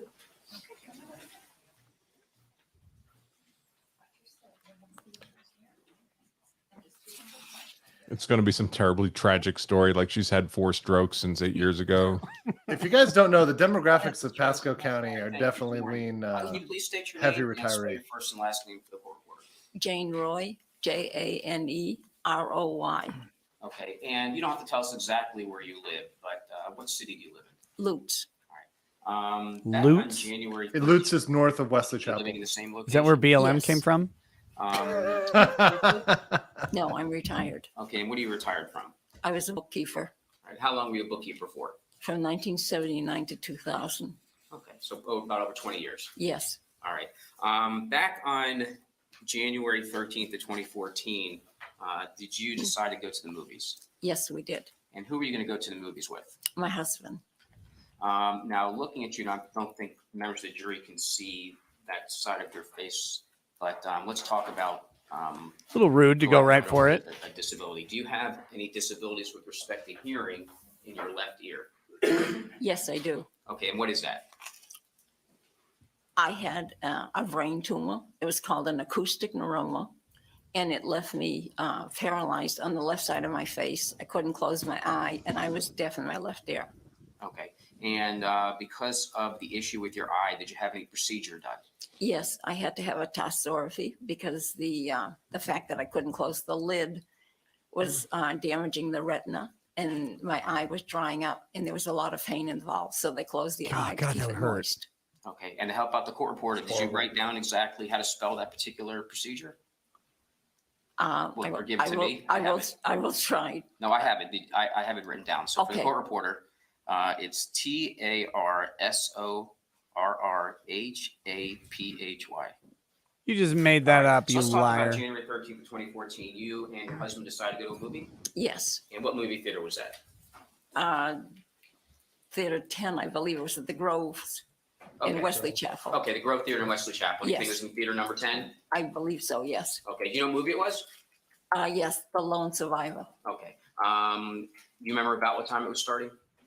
It was an early afternoon matinee. Okay, sometime after 1 maybe? Yes, All right.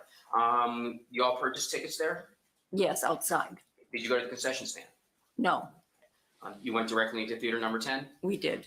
When you go to the movies, do you all sit in a particular spot when you go to the movies? You all. Yes, Okay, and tell You the members all of the who? jury where it is You that people. like to sit. we like to sit in the last Retirees. center of the theater. All right. When you walked into the theater, do you remember if there were any advertisements or previews playing? Yes, the previews were on. All right. So let's talk about that. When you walk into the theater, you turn around to look at the theater to see where you're going to sit. Yes, but we already know that we're going to go up there. Okay, well, but you had to turn around and you're looking at the theater and you're going to go up to the back row. correct? Yes, All right. When you first get into this theater, what are the lighting conditions like? the lights have been muted because the show has not started yet. Okay, so you're using the term muted. Let's describe that a little bit more. Could you see the seats when you turned around to look at the theater? Yes, So it wasn't dark like when the movie starts. no, All right. Could you see people sitting in those seats? yes, Could you see the steps? yes, So eventually you made your way up to the back row, correct? yes. Any difficulty at all seeing your way from the bottom all the way up to where you're going to sit? No, You didn't need a flashlight to use a phone Oh, or anything no. like that? Okay. So although it was muted, you're saying that you could see clearly in the theater. yes. With respect to the volume, when you sat down in your seats, okay? Well, let's talk about where you sat. You said you like to sit in the back row and then where? In the center. All right, were you able to sit in the center on this particular day? No, there was already a couple sitting there. All right, so let's just fast forward for a second. This couple that you're talking about, was that individual involved in the shooting that we're going to be discussing? Yes, Did you later learn the name of that person or that couple? yes. I found out that their name, it was Curtis Reeves. I don't know his wife's name. Okay. But you didn't know them at the time of the shooting. I knew nobody in the theater. Okay. And eventually we're going to talk about someone that was shot. Did you come to learn that person's name later on? Yes, that was Chad Olson. Okay. All right. But again, you didn't know him either. I knew nobody. All right. So when we're talking about the names, it's just because after the shooting, you learned the names of those individuals. Yes, All right. So you indicated that the Reeves were sitting in the seats that you wanted to sit in. Was that correct? yes. All right. So where in relation to the Reeveses did you end up sitting? Well, it was Mr. Reeves, his wife, an empty seat. Then it was myself and then my husband. Okay. Right there. And the left side was then facing the Reeveses. Is that correct? Yes, All right. And that we already talked about. That was the side that you have a little bit of difficulty. yes. All right.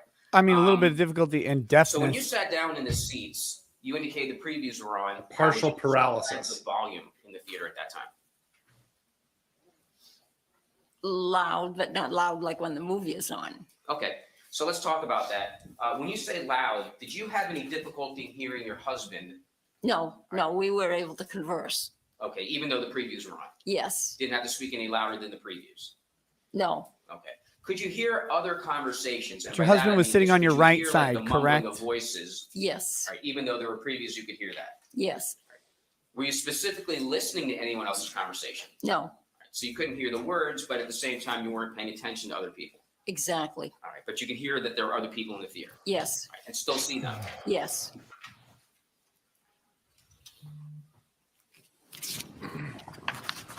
Let's see. Did there Gates come of a above- point in time when your attention was focused to your left?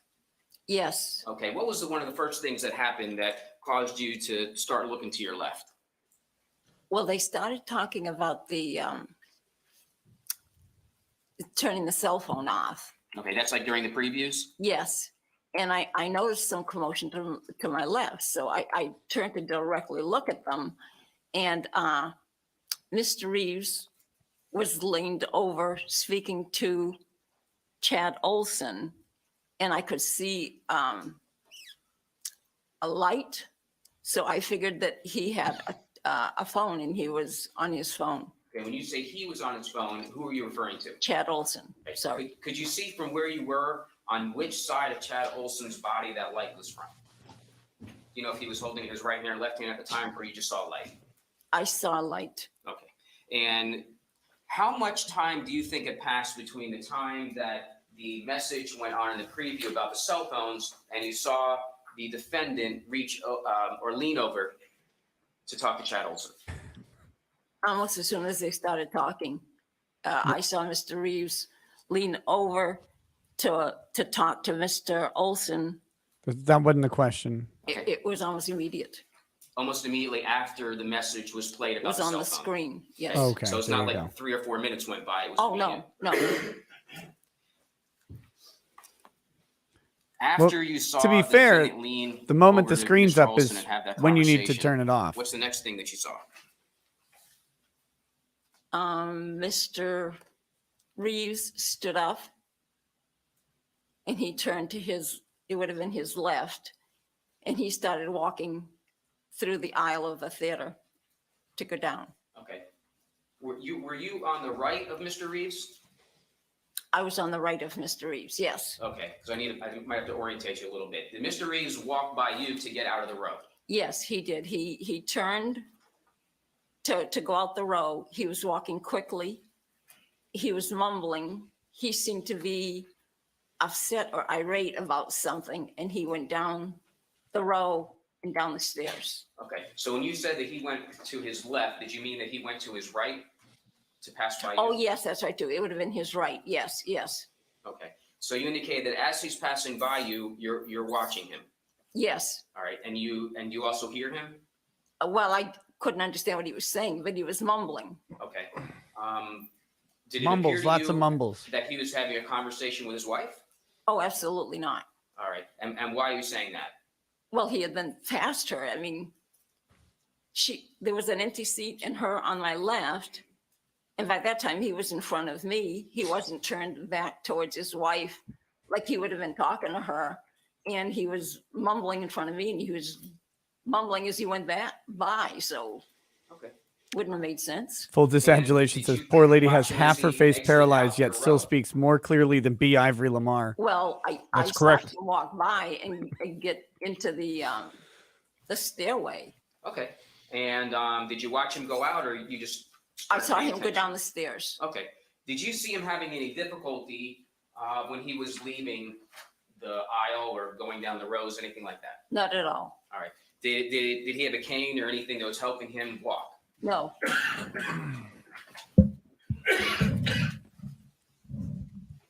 How would you describe Mr. Reeves?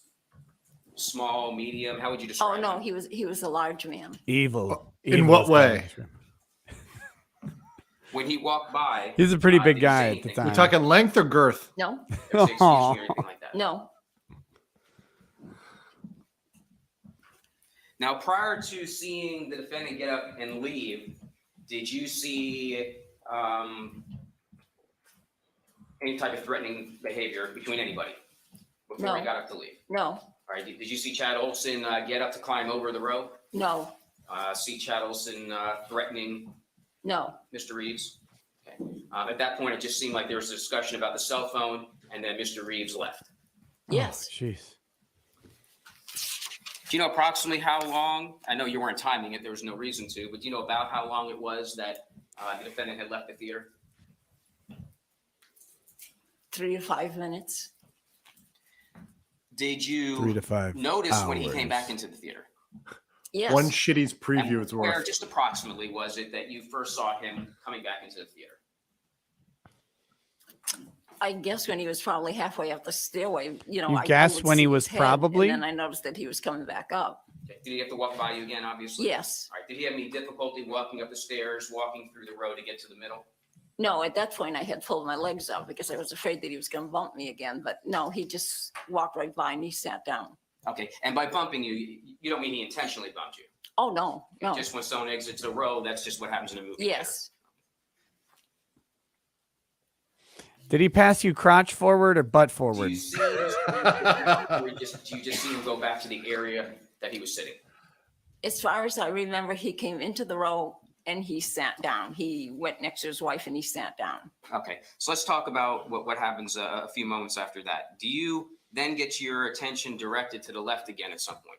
Yes, I could see that there was something going on, so I turned to look, and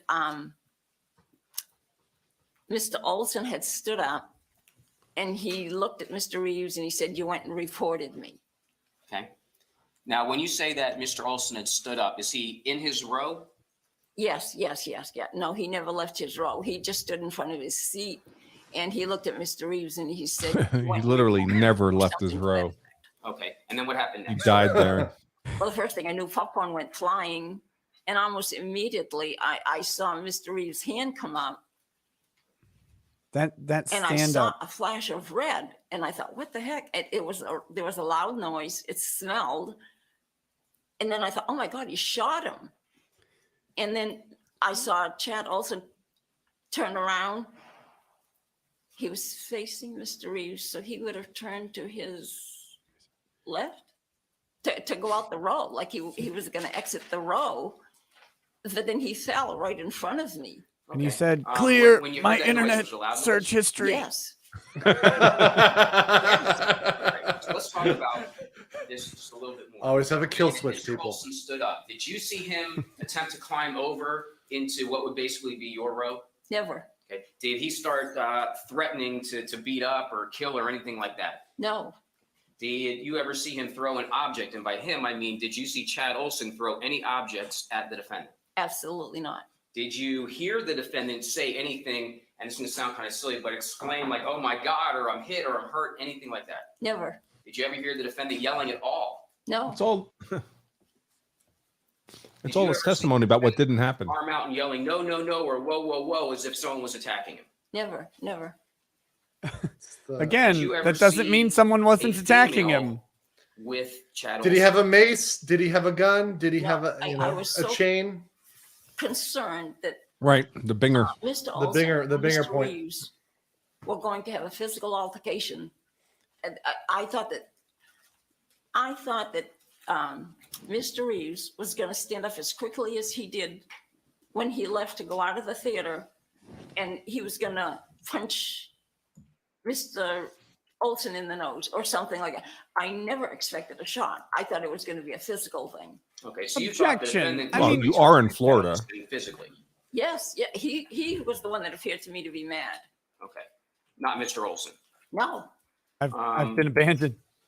At any point in time, did you see Chad Olson physically attack this defendant? never. So apparently the no comes from his recorded statement to the police. And we talked about ever hearing the defendant say anything. Did you ever see the defendant, Mr. Reeves here, hold his head as if he was hurt or attacked or thrown something at him? Anything at all like that? Never.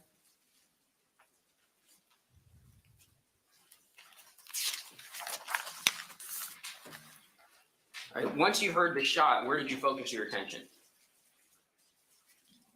I was just staring at in front of me. It was so shocking. I've never seen anybody shot before. It was petrifying. And my husband had to grab me and say, "Come on, we have to leave." Okay. Did you see Mr. Olson start walking towards the aisle? I did. Okay, and did he ever make it to the aisle? No, like I said, he turned after what I realized when he was shot, and he took, I'm going to say 2 steps, 3 steps. And he fell like right in front of, not in front of my seat, but in the row right in front of me on the ground. Okay. Did you see people trying to help him? Yes, there was a young man there, and he came over and he opened his shirt or something, and I saw some blood, and that was it. Okay. Now, at this point in time, did you ever look back at Mr. Reeves, or were you focused on leaving the theater? Well, when So she didn't see the big guy try and do started to leave the theater, CPR? I turned around to look back, and Mr. Reeves was just sitting there, like, he was just very calm. Did you eventually leave the theater? Yes, And where did you go? Meaning leaving theater number 10, did you stay within the movie theater complex? yes, we had to go down into the concession area. Okay, and what was the reason for that? But they told us that somebody would be by to take our statements. And were you handed any forms? Yes,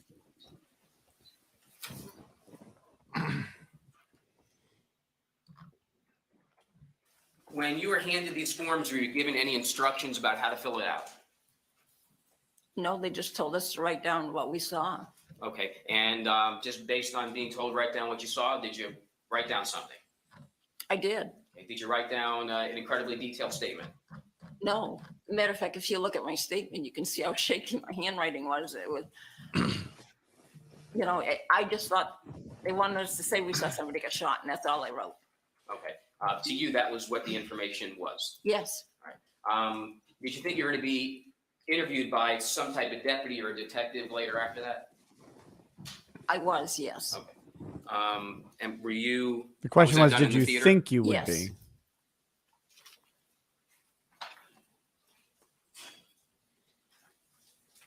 When you were in the theater, did you discuss what you saw with all the other patrons that were in there? No, my husband and I sat by ourselves at a table, and we didn't talk to anybody. May I have a moment, Your Honor?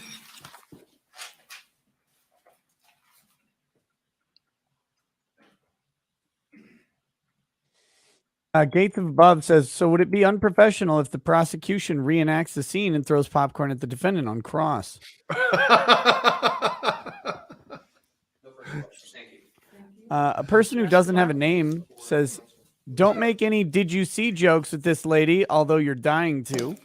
Gates of Above says, and people told me Fallout ghouls weren't Good real. morning. Ms. Roy, That's rude. let me That's ask you this cold. question. What year were you born? 1948. Okay. You talked initially on direct examination about your disability, Yes, and you had that disability back on January the 13th of 2014. Is that correct? I did. Okay. Let's talk a little bit about that disability. You cannot. Would you say you're jacked up? at all. If they unsewed my eye, I would be able to see. There's nothing wrong with the vision, but it's because of a medical problem that they So, close the so eye. from the left side, you can't see. Right. You can see from your right eye. Yes. You have glasses. Yes. And are you nearsighted or farsighted? I think I'm both. What do they call that? Progressive lenses. Okay. And I believe you indicated Progressive on lenses, direct they protest all the examination, time. Likewise, as a result of this tumor that you suffered, you lost the hearing also on your left side. Yes, So is it true then that in order to see someone on your left side that you would have to turn your head? I do. Okay. One of the reasons that you have your husband seating to your right at a theater is because of that issue, correct? Yes, Your right ear, which is your better ear, would be able to hear your husband. right. Is that correct? Yes, And your right eye, who is your only eye, would be able to see your husband. Well, easily I by just- have the other right? eye. yes. Yeah, that's in that is there. yeah. Now, you also have some balance problems, is my understanding. Is that correct? Yes, yes, And you developed those balance problems actually before January the 13th of 2014, correct? yes. I've had 3 brain tumors. During the 3rd brain tumor, they God, cut it's my rough. vestibular schwannoma, and horrible. I had a stroke during that surgery. Okay. And that obviously has affected your. Yes, the vestibular schwannoma controls your balance. Yes, ma'am. Now,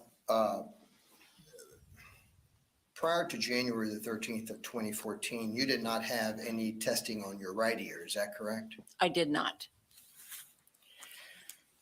Now, you would agree with me that I believe you indicated on direct examination that when you came into the theater, were the previews playing? Is that what you indicated Yes. to Mr. Rosenwasser? Yes, Okay. And so do you know when you came into the theater, how long the previews had already been playing? I have no idea. Okay. But you would agree that when you came into the theater, certainly the interior of the theater was pretty dark. Well, I don't know if you would say pretty dark. I would call it more muted. You could see the seats. You could see. I don't like that word, and I don't think she's using it correctly. She's not.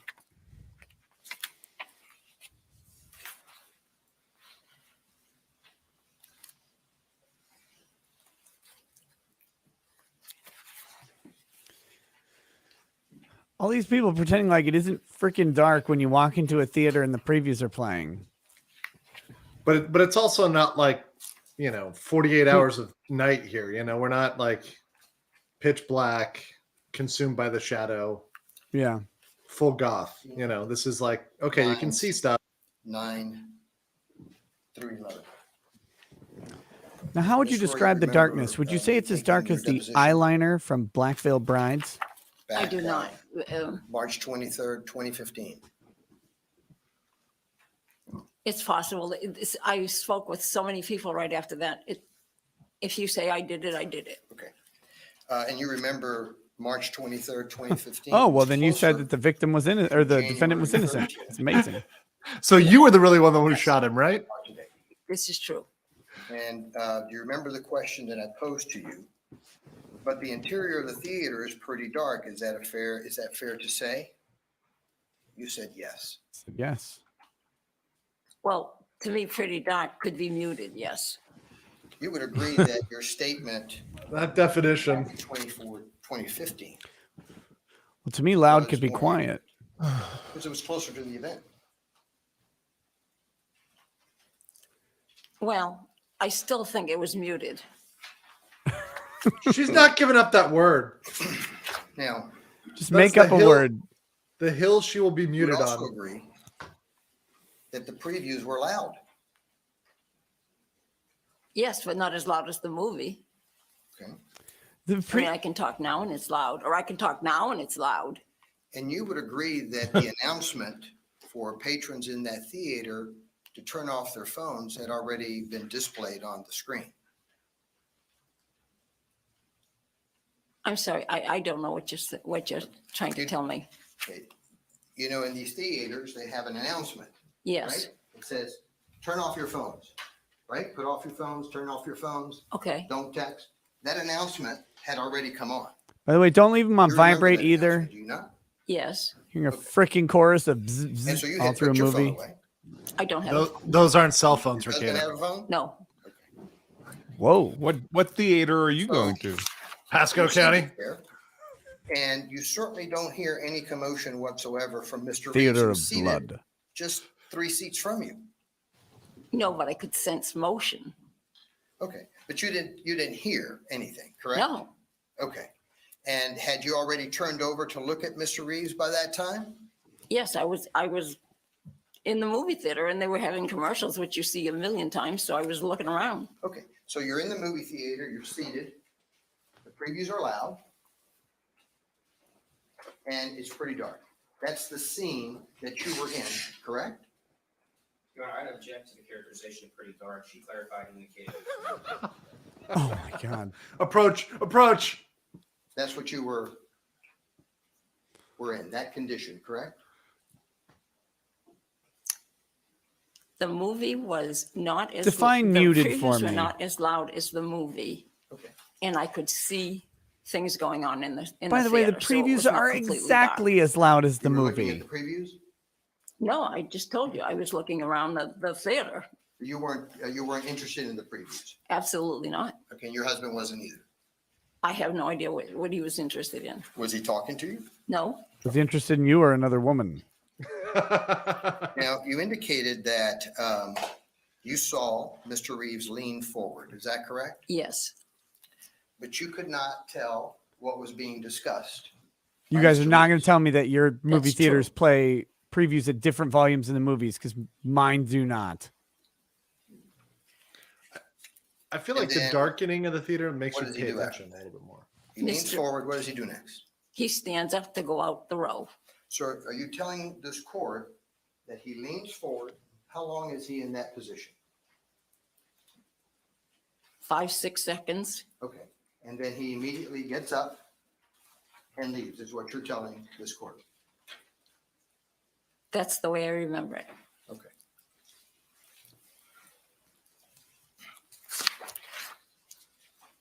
Imitate this lady? No, that's rude. Now, I'm not you going would to do that. agree that the aisle, if you're seated in a seat at the Cobb Theater, the aisle in front of you. Come on, Nick. Say it in brain tumor voice. Yes, And you would Just say agree muted. that even before Mr. Reeves starts leaving, I'm the a theater. professional gentleman. you had noticed mumbling going on from patrons that were in the row in front of you. Mumbling. well, I don't know if it was mumbling, but chattering, yes. Did you ever tell me in a deposition that it was mumbling? I really don't remember what I said 8 years ago. I have no idea. So it could have been mumbling that you. It could have been mumbling, could have been chattering. Okay, and did you think? Why'd that you make the because those distinction individuals now? In front of you were. What mumbling, is the distinction? that somehow they were mad, those patrons? No, Okay. So you see Mr. Reeves start moving in your direction yes, to leave the theater. yes, And you indicated, I believe, on direct examination that Mr. Reeves was angry. yes. And tell me what it was that gave you the impression at that moment that Mr. Reeves was angry. He stood up Good quickly. question. He had a frown on his face when he was passing in front of me. Mhm. He was mumbling. And if you think of Snow White and the Seven Dwarfs and you see Grumpy, that's what he looked like. That's what it struck me. Fair. He looked angry. So you're saying That's how he that, looks Still right now. does. and he Yeah. looked, his facial features were what? Like a Muted. frown. Like a frown. Okay. And so in addition to the frown, you say you heard mumbling. Is that correct? That's correct. Or did you hear what was being mumbled? I did not. Now, you would agree that since there's limited space in front of you, if someone gets up and he's walking in that limited space, you're going to say, excuse me, right? I would. And you certainly wouldn't say, excuse me, because the previews are playing and you have patrons all around you. You wouldn't say, excuse me. you would in a very low tone say, excuse me. I would make direct contact with that person and I would go, excuse me. But what if the individual is just saying, excuse me, as he walks by in a low tone? He was not saying, excuse me. Well, how do you know? You don't know what the mumbling was. Does not sound like excuse me. Oh, shit. So he was saying "Roar, roar, roar, roar, roar," like that. That's the mumbling. That was like a Biden noise. Mr. Reeves's wife was right near him, correct? Yes, Okay. Basically a seat, right? yes. And were you looking at her? or I were didn't you know he looking was at the Mr. Twitch Reeves girl as he with was an ear passing mic. by? Mr. Reeves. And so you don't know if she was mumbling. Just wait till they move on That's to nose true. mics.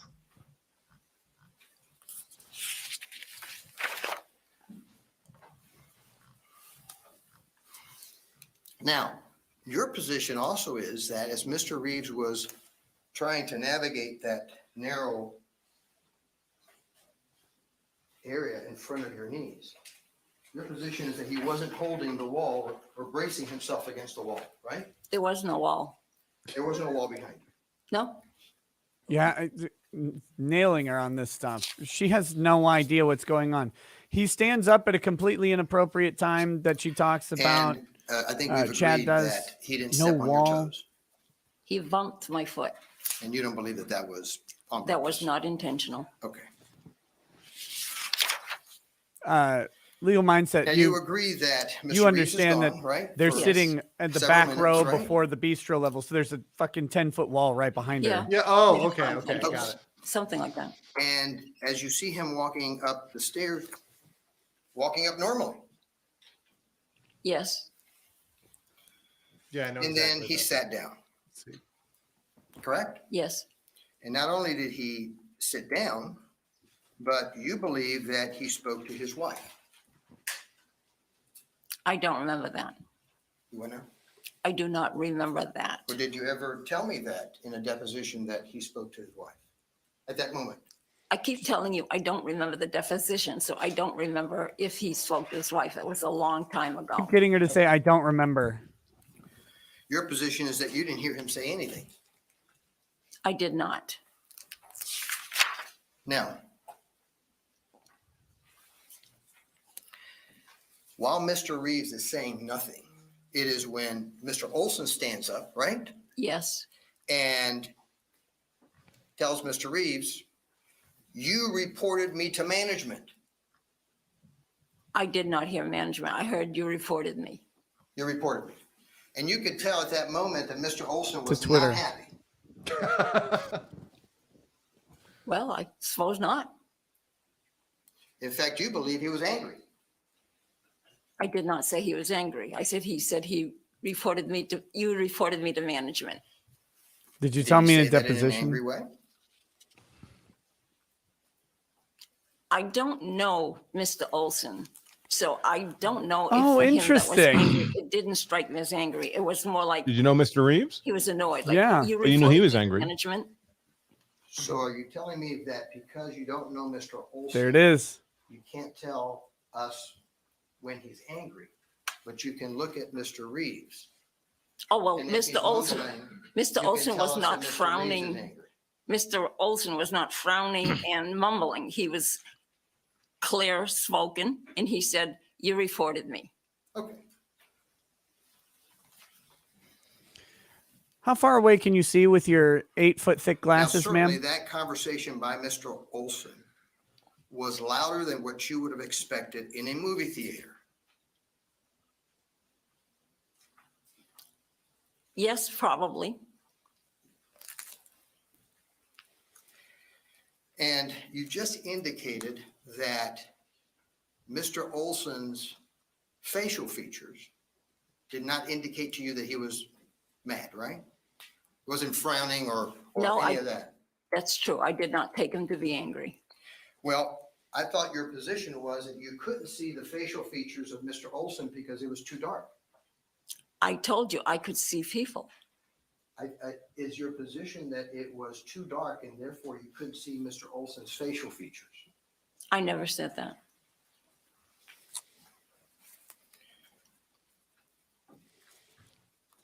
Please impeach her with her own statements. Please do it. It'll be funnier. Is it true that in your deposition you said,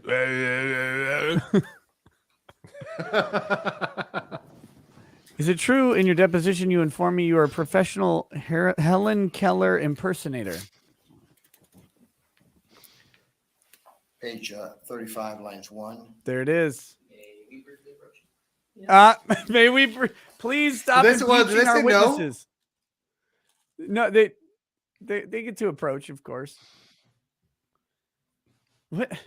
Every time they get to impeaching a witness, they're gonna say she doesn't remember her deposition, Your Honor. Therefore, system error, system error, system error. X Gundam X78 says her lenses are why the James Webb Telescope was delayed. Oh my God. Stephen fuck. Stephen So good. Oglesby says, Mr. Cummings, do you remember screaming, "Charlie's in the wire," pulling out your AR and opening fire? Oh. Gates of Above says, "Oh, come on. After I called her a ghoul, she makes that noise." God. Oh God. Kill me. Just look, during the Rittenhouse trial, there were no objections, basically zero. And I thought it was a little bit of a problem. This prosecution has indicated to the jury everything that scares them about the defense by objecting to every single time they say deposition, page 48, line 63. Your Honor, may we approach? We really don't want the jury to hear this. Is what the jury should be hearing every time. About everything, though. About everything. I know, and it's like, this isn't a big deal. She even said, "I don't remember what I said to you 8 years ago." That's fine. That's fine. However, you did say it 8 years ago, and we get to talk a little bit about it. So tell me what you think about what you said. Tell me why it's different than now. What changed? And the jury gets to decide. Maybe she has a legitimate reason for changing her mind, or maybe she doesn't. Maybe she's coming here very pissed off at the defendant, like the other witness was, and seems to have maybe over the years colored her testimony opposed to him after her watching this trial not happen for 8 years. Ms. Roy, I'm going to direct you back to that deposition that we took on March the 23rd of 2015. Remember that? As we No. knew was going to happen. Do you remember making? Your Honor, I would object. She indicated she does not remember. Okay. Ms. Roy, Okay. I'm going to show you. Let me show you your I'd statement. like you to read it. Okay. Okay? And please try to enunciate for the jury. I'll put it on your right side. Starts here. I think there's a lot of extra vowels in that transcript. This right down here. Okay. Right here. Okay. You read this already? Yes. Okay.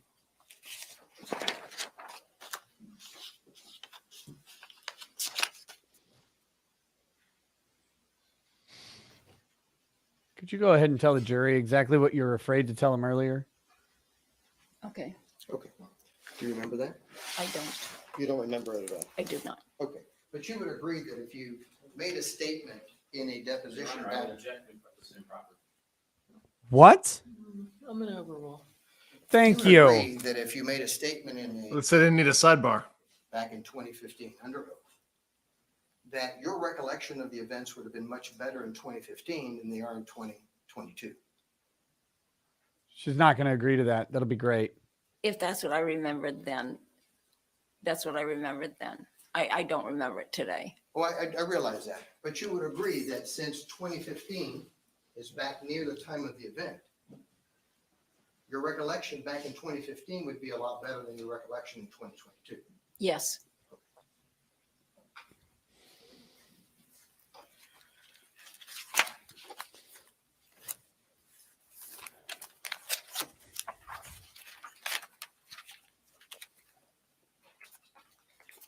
Not even 10 a.m. yet. Oh my God. I feel like I've been sitting here for 17 hours. It's, it's so. And they this go to thing 5 started- p.m. or 4 p.m.? Yesterday they went past 5 p.m. Eastern. Oh, snap. Hopefully they won't today. I mean, that was crazy. I think the judge really wanted cross to happen on the first witness. And it was short. It was only 15 minutes. Yeah. Now, I think we left off where you indicated to the members of the jury that you did not see Mr. Reeves holding on or bracing himself on the wall when he left, There was no wall. right? And then when he came Right. back, you indicated that he came back normally, correct? Yes, And he sat down where his wife was, right? yes, Okay. And that's when Mr. Olson stands up and tells him, Nancy, what they You're want to turning do me is into something establish else. that her yes. her He prior reported- statements are more reliable than her current testimony. now, you didn't hear Mr. Reeves respond to that, did you? I did not.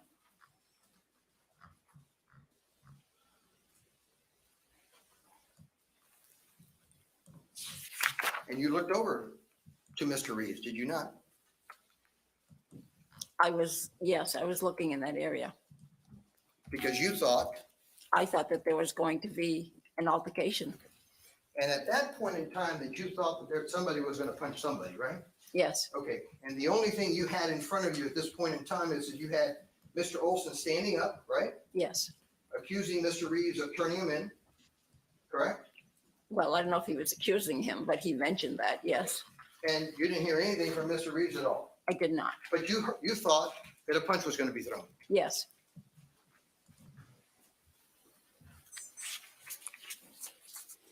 Chaucerian fraud. Yes, they will be trying to establish that for every witness. In fact, you don't even remember, do you, Mr. Reeves having popcorn in his hand, do you? yes, I thought Chad Olson had the popcorn. Exactly. You didn't think Mr. Reeves had anything in his hand. That's right.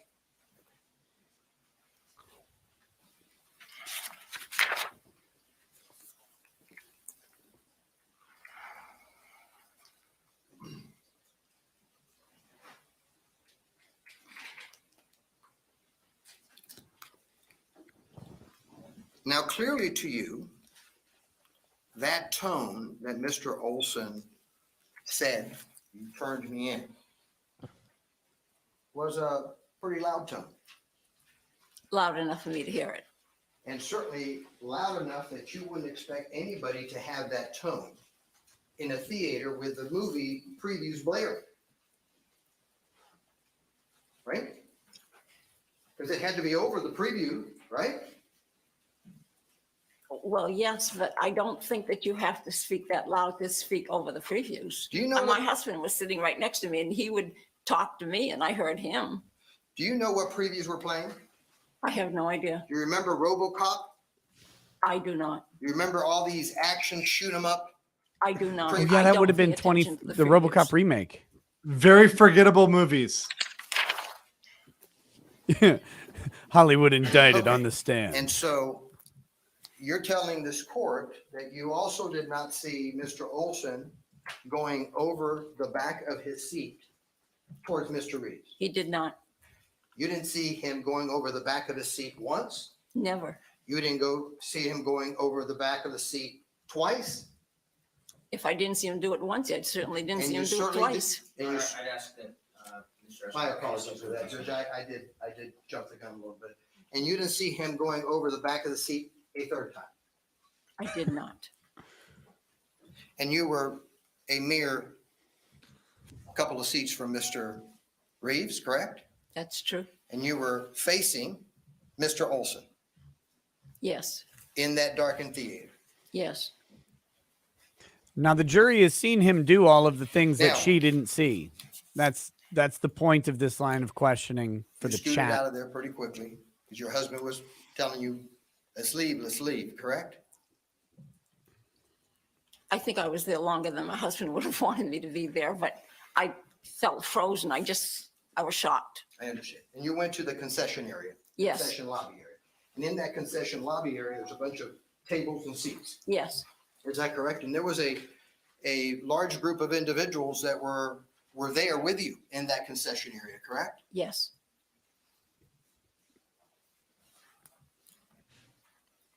And everybody was talking about what had just happened.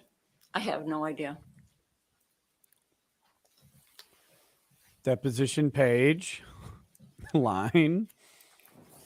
You didn't hear He's people got it. chattering about what I happened? heard people talking. I have no idea what they were talking about.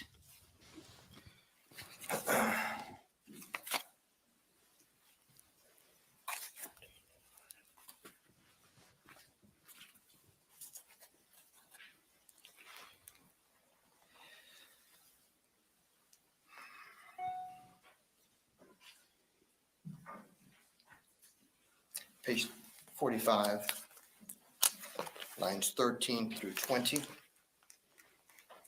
Remember the deposition that I took of you? She doesn't not. remember. 2015? I do not. Okay.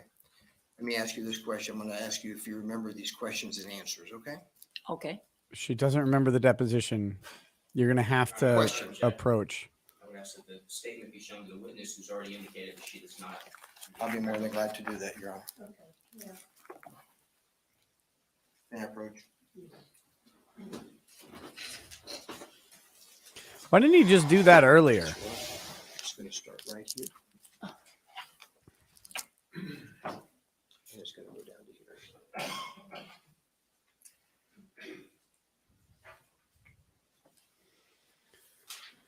Oh my goodness.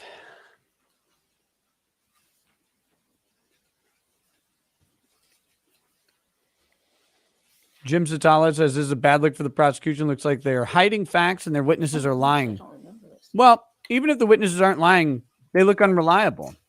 Okay. They don't look like they know So you had a chance to. that their testimony take a today look is at any worth anything. this transcript, correct? Yes. And does that refresh your recollection about the fact that individuals out there in that concession area were talking about what happened?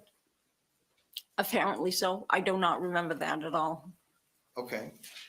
But you would agree with me that if you made that statement in 2015, that your recollection would have been much better in 2015 than it was in 2022. Yes.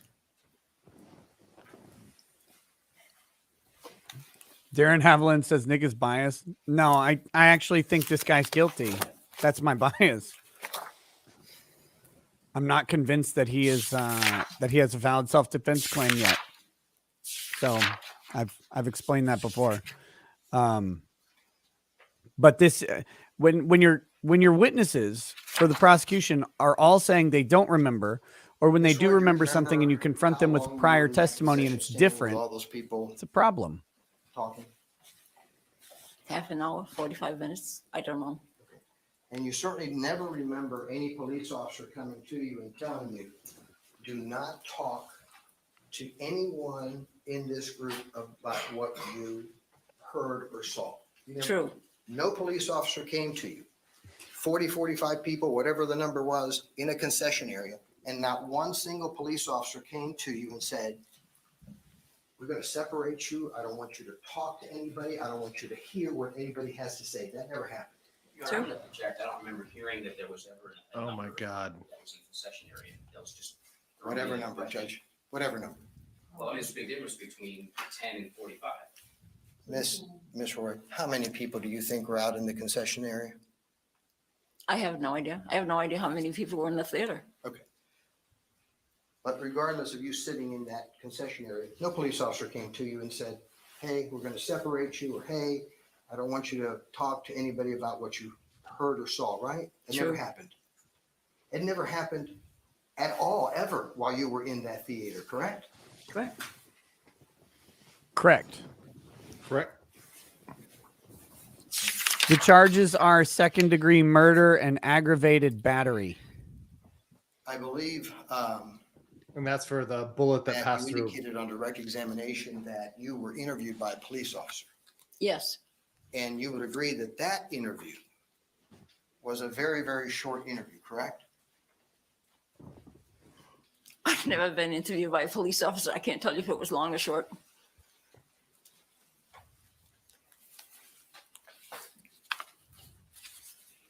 Hearing 2420.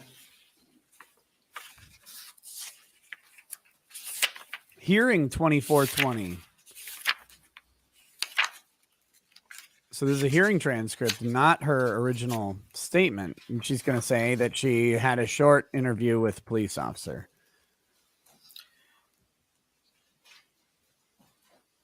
We had a hearing before this very judge back in 2017. You remember the following questions and answers. You had a police officer that interviewed you. You said yes. It's a short interview. You said, I believe so, yes. Jack Riley, That's yes, what I Steve. just said. I've never been interviewed by a policeman, so I didn't know if it was long or short. Well, but you said under oath in 2017 That it was that short. you believed it was short, correct? Because I didn't know the difference between a long interview and a short interview. Let me So you ask said it was that interview did this, short. Detective And now you know? about any of your disabilities? No. Okay, no further questions. Okay. Yes, Your Honor. Again, it just makes the witnesses. So far, all these witnesses look very inconsistent, I know it's been a while, but unreliable. Do you remember if this And biased. had a Senate bistro? Yeah, Very definitely biased. some bias. Eat, Yes. and where's that located in reference to where you were sitting? Do you recall?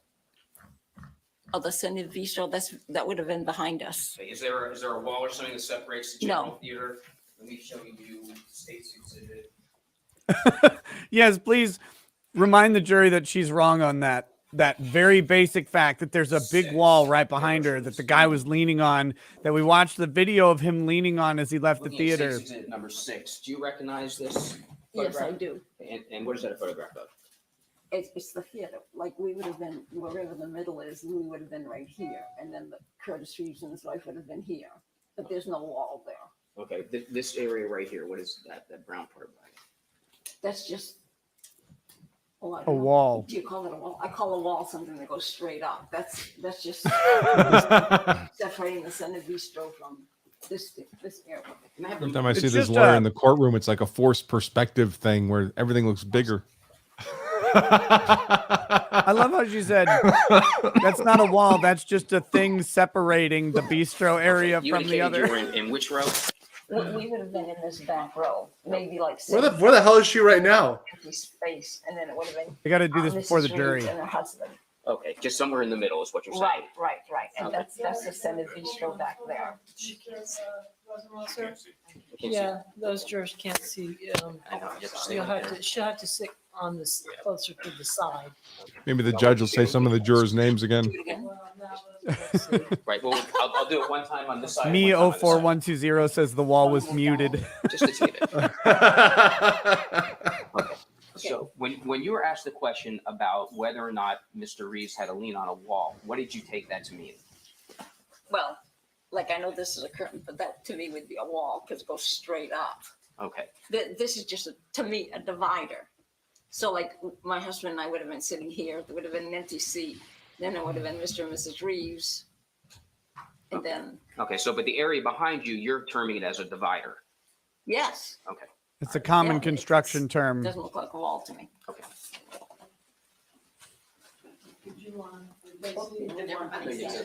No, well, did you all need to see?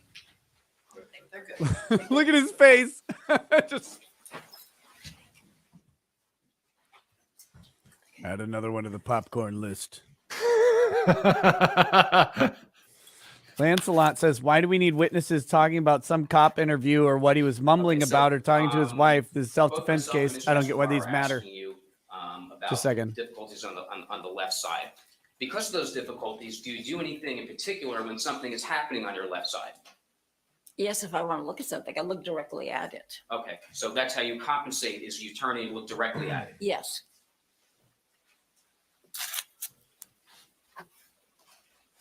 Are you compensating for something now? You were asked by Mr. Escobar about having your right ear checked. Did you have any difficulty hearing your husband out of your right ear? No, Hearing anything out of your right ear? no. What about things on your left? You were asked about chattering versus mumbling. You remember those questions? Yes. Okay. The theater as a whole, how would you characterize that? It wasn't a Chattering hole. Or mumbling? Well, you can hear people that are chattering, you Okay, know. because they're talking to each other. Yes, so Okay. the theater. Mr. Reeves was mumbling Yes, because he was talking to himself. I thought so.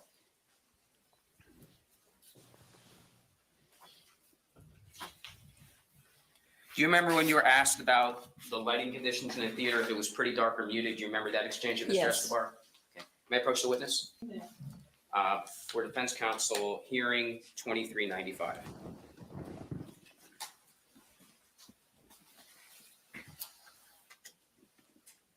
Can you read this exchange? It'll be 1, 2, 3, 4. In the statement that was referred to by defense counsel, did you in fact answer that it was muted?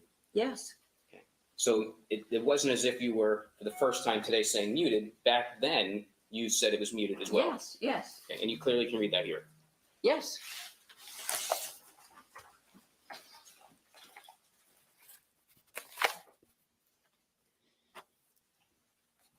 Can you define what muted means? Like, I mean, I know there's a definition for muted as far as colors go. You remember being What do asked you mean questions it to about mean? whether or not you could hear what people were talking about when everyone was in the general area of the theater after the shooting. Yes, All right, for counsel, this is hearing 2419. May I approach the witness? At a prior time, did you also indicate that you didn't hear what they were talking about? right, And your quote was, "I didn't hear what they said." right, And that's consistent with your testimony today. yes. What's wrong with you, young man? On recross, the Just defense say should get up there, move their mouth, but not say anything, and maybe she'll think she's having another brain Take tumor. other people's statements and make it your own. Oh my God. Testifying to what you observed and what you heard. Yes,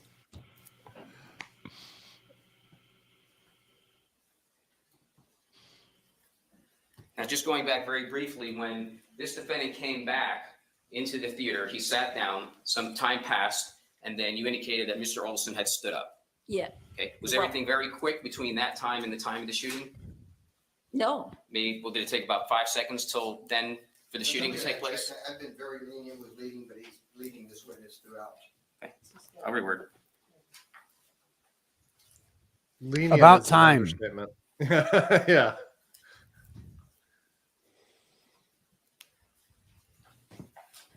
The reason we need to do this in a self-defense case is Between because the time that you saw popcorn they have to and determine the if it was air and the defense or shooting, if he how was much time actually was that? angry and wanted to kill this guy.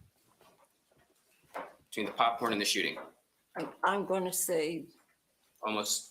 5 or 6 seconds. Okay, we'll He- go back to the time of the popcorn. The popcorn went flying. The popcorn didn't have time to come down and his arm came up. I saw an arm come up. Okay, so that's what I want to focus on. Between the time of the popcorn and the shooting, was that a very quick period of time? Yes, You already Ma'am, said you Moniar. don't understand timings. Yeah. 5 seconds is a long time for popcorn to be hanging in the air. Well, the problem that the prosecution has is the defense has an expert who's going to testify that there's no way anyone could have drawn in reaction to the popcorn. I think you indicated. So he was already drawing Redirect Before the popcorn. that. because he was divider, you call it felt the like he was divider, being attacked. behind your seat, correct? Mhm. Okay. And so are you telling the ladies and gentlemen of the jury that you never saw Mr. Reeves as he was exiting in front of you and out the theater, that he wasn't holding on or bracing himself on the divider? I don't believe that wall was high enough for anybody to brace themselves on. So you didn't see it? You didn't see him doing that? He didn't do it. He didn't do it? Okay. No further questions. There you go. The jury has watched the video of him May doing this witness that. be released? She may be released, but we're going to keep her on standby. Okay. Ms. Roy, you're free to go for now, but just if you should get a phone call about coming back, you'll need to come back, okay? Okay, thank you very much. Thank you.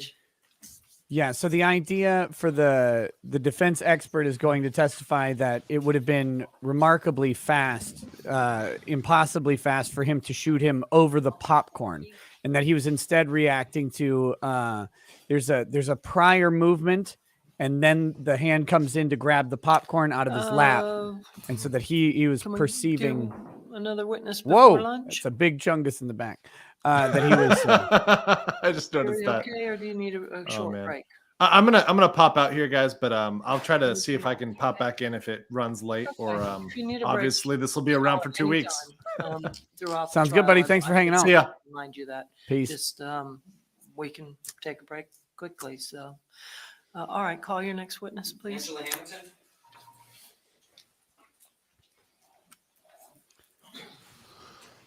Angela Hamilton. Angel of Sin says Branca put on his tie this morning, but left off the tie in his heart. 1337 Bald Eagle says, I don't know what we're arguing about. There is a special ring. There is a special ring of hell, a level they reserve for child moles and people who talk at the theater. A cell phone being on is clearly worse than talking at the theater. Not guilty. Lancelot says, why do we need witnesses talking? Wait, there was another one. What the hell? And we're going to be hearing a lot about the Oh. concession stand now. Oh, no. Do you solemnly swear or affirm the testimony you shall give in this cause will be the truth, the whole truth, and nothing but the truth, so help you God? Yes, ma'am. Oh, boy. A guy, Todd Baker, asked if Kyle Carruth has been charged in the shooting of Chad Reed. No, I don't think so. I don't think he's been Go charged ahead, yet. Mr. Rezumartha. All right, thank you, Your They Honor. need a grand Good jury morning. to Can do you it. Please state your first and last name and spell them both for the court reporter. Angela Hamilton, ANGELA HAMILTON, Okay, and you don't have to tell us exactly where you live, but what city do you live in? Bushnell. I'm going to turn your attention back to January 13th of 2014. This is a daytime show. This were you is a working daytime during that period show. of time? Yes, sir. Okay, and where were you working? For the school system. And what did you do with the school I system? was a lab manager. January 13th of 2014, was that a Monday? Yes, sir. The day before, which obviously is a Sunday, were you not feeling very well? I wasn't. Because of that, what did you do? I called in for Monday. Meaning you called in sick? Yes, sir. Then went to the now, movies. back January 13th of 2014. Yep. I'm sure it's the same now. Who were you living with? My husband, Alan. All right. And I don't mean it to sound like somehow there's a divorce or something, but you're still married. Yes, sir. All right. And what did he do for a living? He was a corporal with Sumter County Sheriff's Department. Had he worked on that Sunday as well? Yes, sir. He worked Sunday night. Okay. Did he work on Monday? No. So you called into work, and did you have Monday off now? Yes.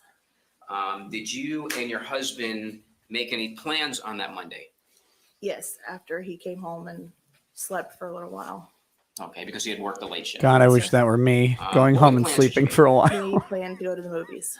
Is there any particular theater that you normally go to? Sometimes in the villages, Okay, so is it split between the villages and where? Wesley Chapel. Okay, Grove. on January 13th, 2014, which theater did you choose to go? Did you choose to go to? Wesley Chapel. Any particular reason?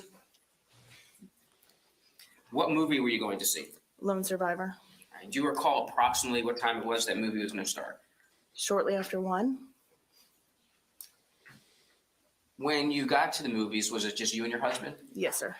Did you purchase tickets there? Yes, sir. After you purchased the tickets, do you remember if you went to the concession area or not? We stopped and got drinks. Okay. Did you then go into the theater? Yes, sir. All right, when you walked into the theater, do you remember whether or not the previews were playing yet? Something was playing, not the movie. Okay. Let's talk about the lighting conditions when you entered. How would you describe the lighting conditions? It was still lit. I prefer Okay, track when you say lighting. lit, were all It of was the house lit. lights on, meaning it was fully lit? No, sir. Had the actual movie, meaning Lone Survivor, had that started yet? No, sir. Okay. So it wasn't dark as if the movie had started, No, sir. right? Somewhere in between. Yes, sir.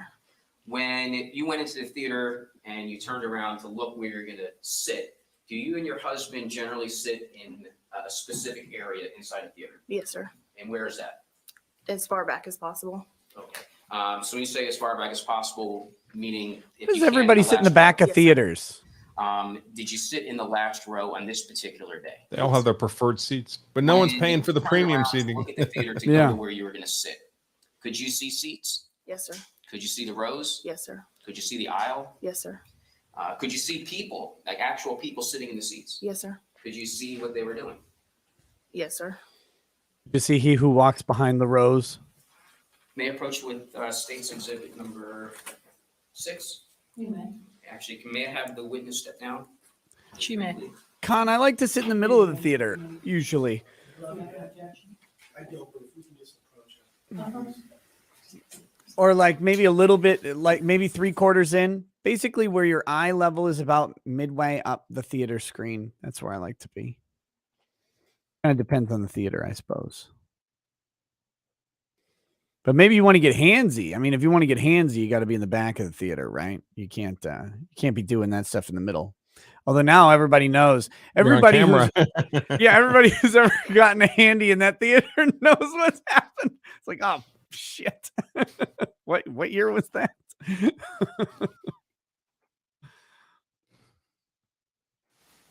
Oh my goodness. Some of the jurors are having a hard time hearing us. Ask to speak into the mic.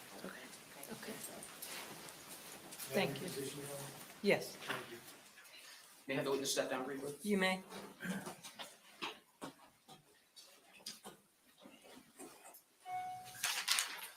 Everybody see?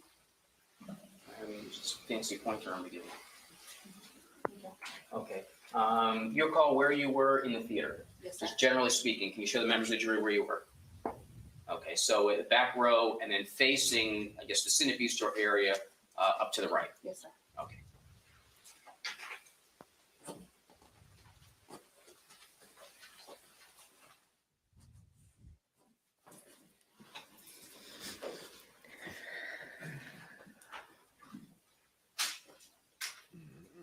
Now, between the time that you sat down and eventually we're going to be talking about a shooting, were the lighting conditions the same? Yes, sir. Let's What did talk she about said? the I don't volume. remember a shooting. When you sat down, how would you describe the volume of what was on the screen? I mean, it was playing, but you could still have conversations. Okay, did you have any difficulty hearing your husband? No, sir. Could you hear other people talking? You could hear conversations. You couldn't hear specifically what they were saying. Okay, and were you paying attention to specifically what they were saying? No, sir. Is that the No, reason why you didn't know what they were saying? Yes, sir.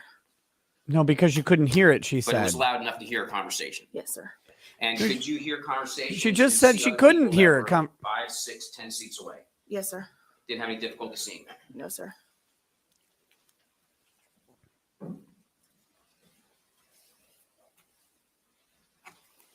That's annoying. She just testified that you couldn't hear someone else's conversation. Then he just got her to testify that you could. Now, you indicated your husband was a deputy. Yes, sir. Did he have a firearm? Yes, sir. Okay. Did he bring the firearm into the theater? Yes, sir. And did you hold it for him? I did not hold it. He put it in my purse. Okay. And what was the reason for that? He just took it out of his holster to lean back and get comfortable. So I don't understand that at all. That's weird. Do you make Now, your husband put his gun in eventually your there was a purse all the shooting, time, correct? ma'am? Yes, sir. Did you later on find out the names of the people that were involved? Yes, sir. Okay. The person that did the shooting, what did you learn his name was? Curtis Reeves. And the person that was shot, did you learn his name? Chad Olson. All right. Did you know either of those people before January 13th? No, no, sir. So when we refer to them by name, it's just to make it easy for everyone to follow. You learned that later on. Yes, sir. In relation to you, where was the defendant Curtis Reeves sitting? Was he in the same row? Yes, sir. And to your right or to your left? To my right. Were they more towards the middle? Yes, sir. The person that was shot, you indicated that was Chad Olson. Yes, sir. Where was he? Was he also in your row or a different row? He was in a different row. Okay, which row was he in? This row in front of us.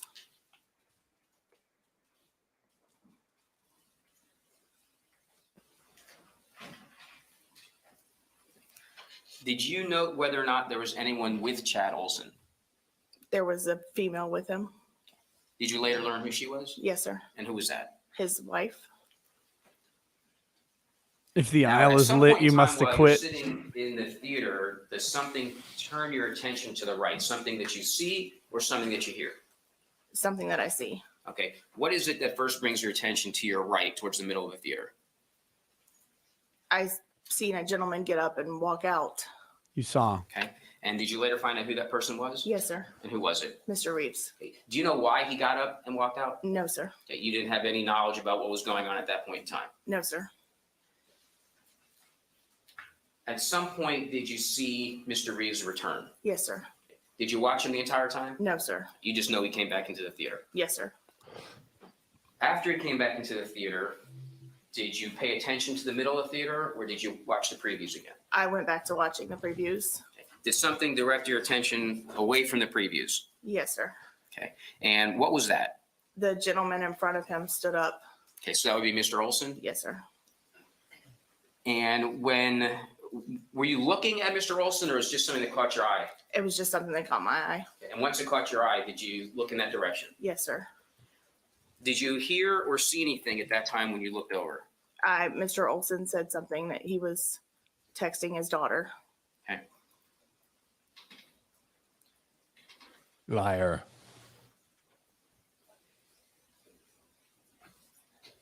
How many witnesses are being called for the event? Now, Infinity. When he said that, All of them. which direction was he facing? The gentleman in the row towards Mr. Reeves. Okay, so Mr. Olson was facing Mr. Reeves when you made a comment about texting. Yes, sir. Okay, do you remember if there was, and I'm not going to say the word, but an F word in there? Yes, sir. Okay, that's what you heard. Yes, sir.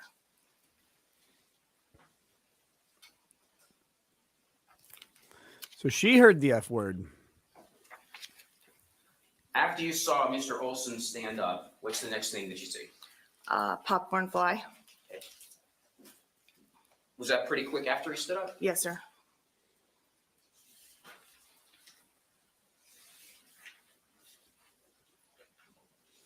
When you saw the popcorn fly, what was the next thing you saw? Immediately after you heard the gunshot and saw the flash. Okay, so going in an order, you saw Mr. Olson stand up and face Mr. Reeves, the defendant, Yes, sir. said something Yes, about sir. texting his daughter. Yes, sir. Immediately after that, popcorn, Yes, sir. and then immediately after that, the shooting. Yes, sir. Oh boy. Nicholas Cruiser says, now your brother Jabba was At in any time, Tatooine did at the you time of see the Mr. shooting. Olson literally climb over into what would be That's your row. cold. No, sir. Did you ever see him taking his fist back and punching the No. defendant? No, sir. Did you ever hear him threatening, I'm going to kick your butt? And I mean the A word, I'm not saying it. I'm going to, threats to that extent. No, sir. Did you ever hear the defendant yelling and screaming and exclaiming as if he was being attacked? No, sir. Did you ever see a life and death struggle occurring before any shot fired? No, sir. Did you ever hear the defendant yelling, no, no, no, or whoa, whoa, whoa, or anything like that? No, sir. Did you see any objects go flying across the movie theater? Okay, not talking about the popcorn, but any other objects before that. No, sir. Did you ever hear the defendant exclaim anything as if he was hit by an object? No, sir. Did you ever see the defendant react as if he was just hit by something and he was incredibly injured? No, sir. Incredibly injured. Wow. Because he was incredibly injured. This guy adds weird adjectives to things. Don't like it. He's not old enough to say ass. Yes. I'm not going to say it because my mom will punish me.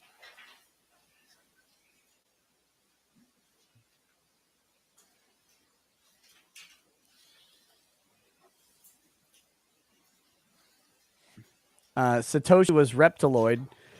Says the HRC. At the time the shot was fired, I'll do you read it. Just a second. recall what Chad Olson's wife Nicole was doing? She was there, but I don't recall exactly what she was doing.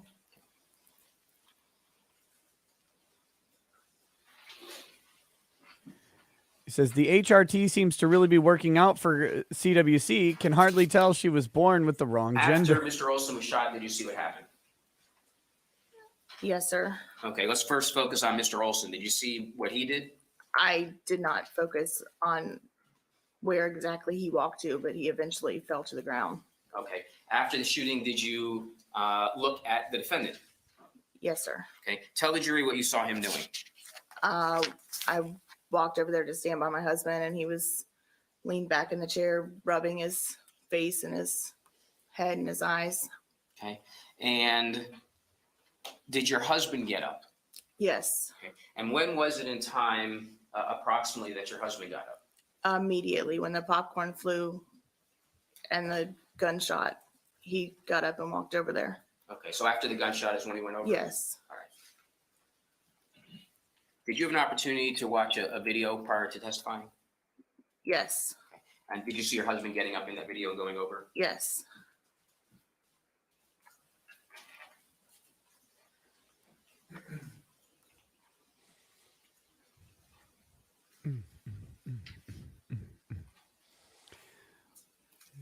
When your husband went over to the defendant, did he take any objects from him? Yes, sir. Do you know what that object was? His gun. Okay, when you say his gun, the defendant's gun? Yes, sir. Did he At put some that in point your time, purse did your too? husband give that gun to a sergeant or someone with the sheriff's office? Yes, sir. Objection leading on all of these things. I mean, Did you see Mrs. Olson after that? I didn't focus in on her. She was still in the theater. Do you know what she was doing? I could hear her What did you- crying. Okay.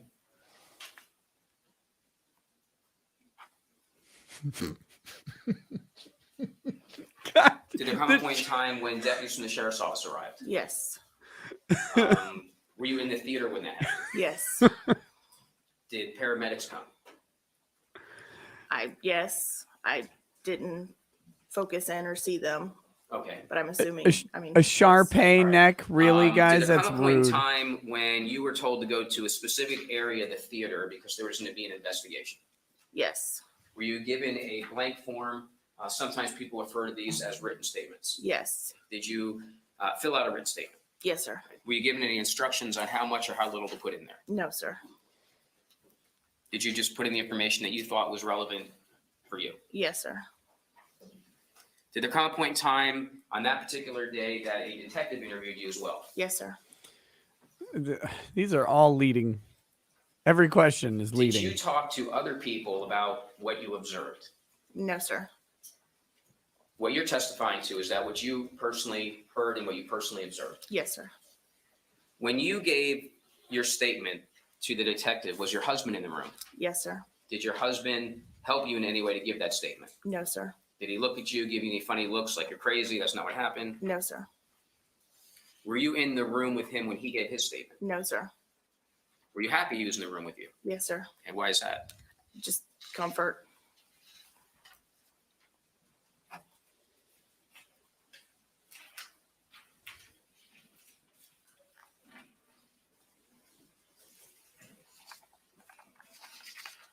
Mhm. With respect to other patrons in the theater, were they kind of spread out when they were filling out the written statements? Yes, sir. Were you paying attention to what other people were saying or doing or anything like that? No, sir.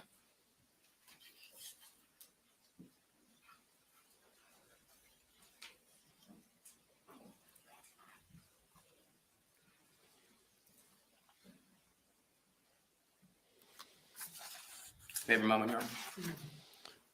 Oh, I love when they take a moment because it usually means they're about done. You're muted, just FYI.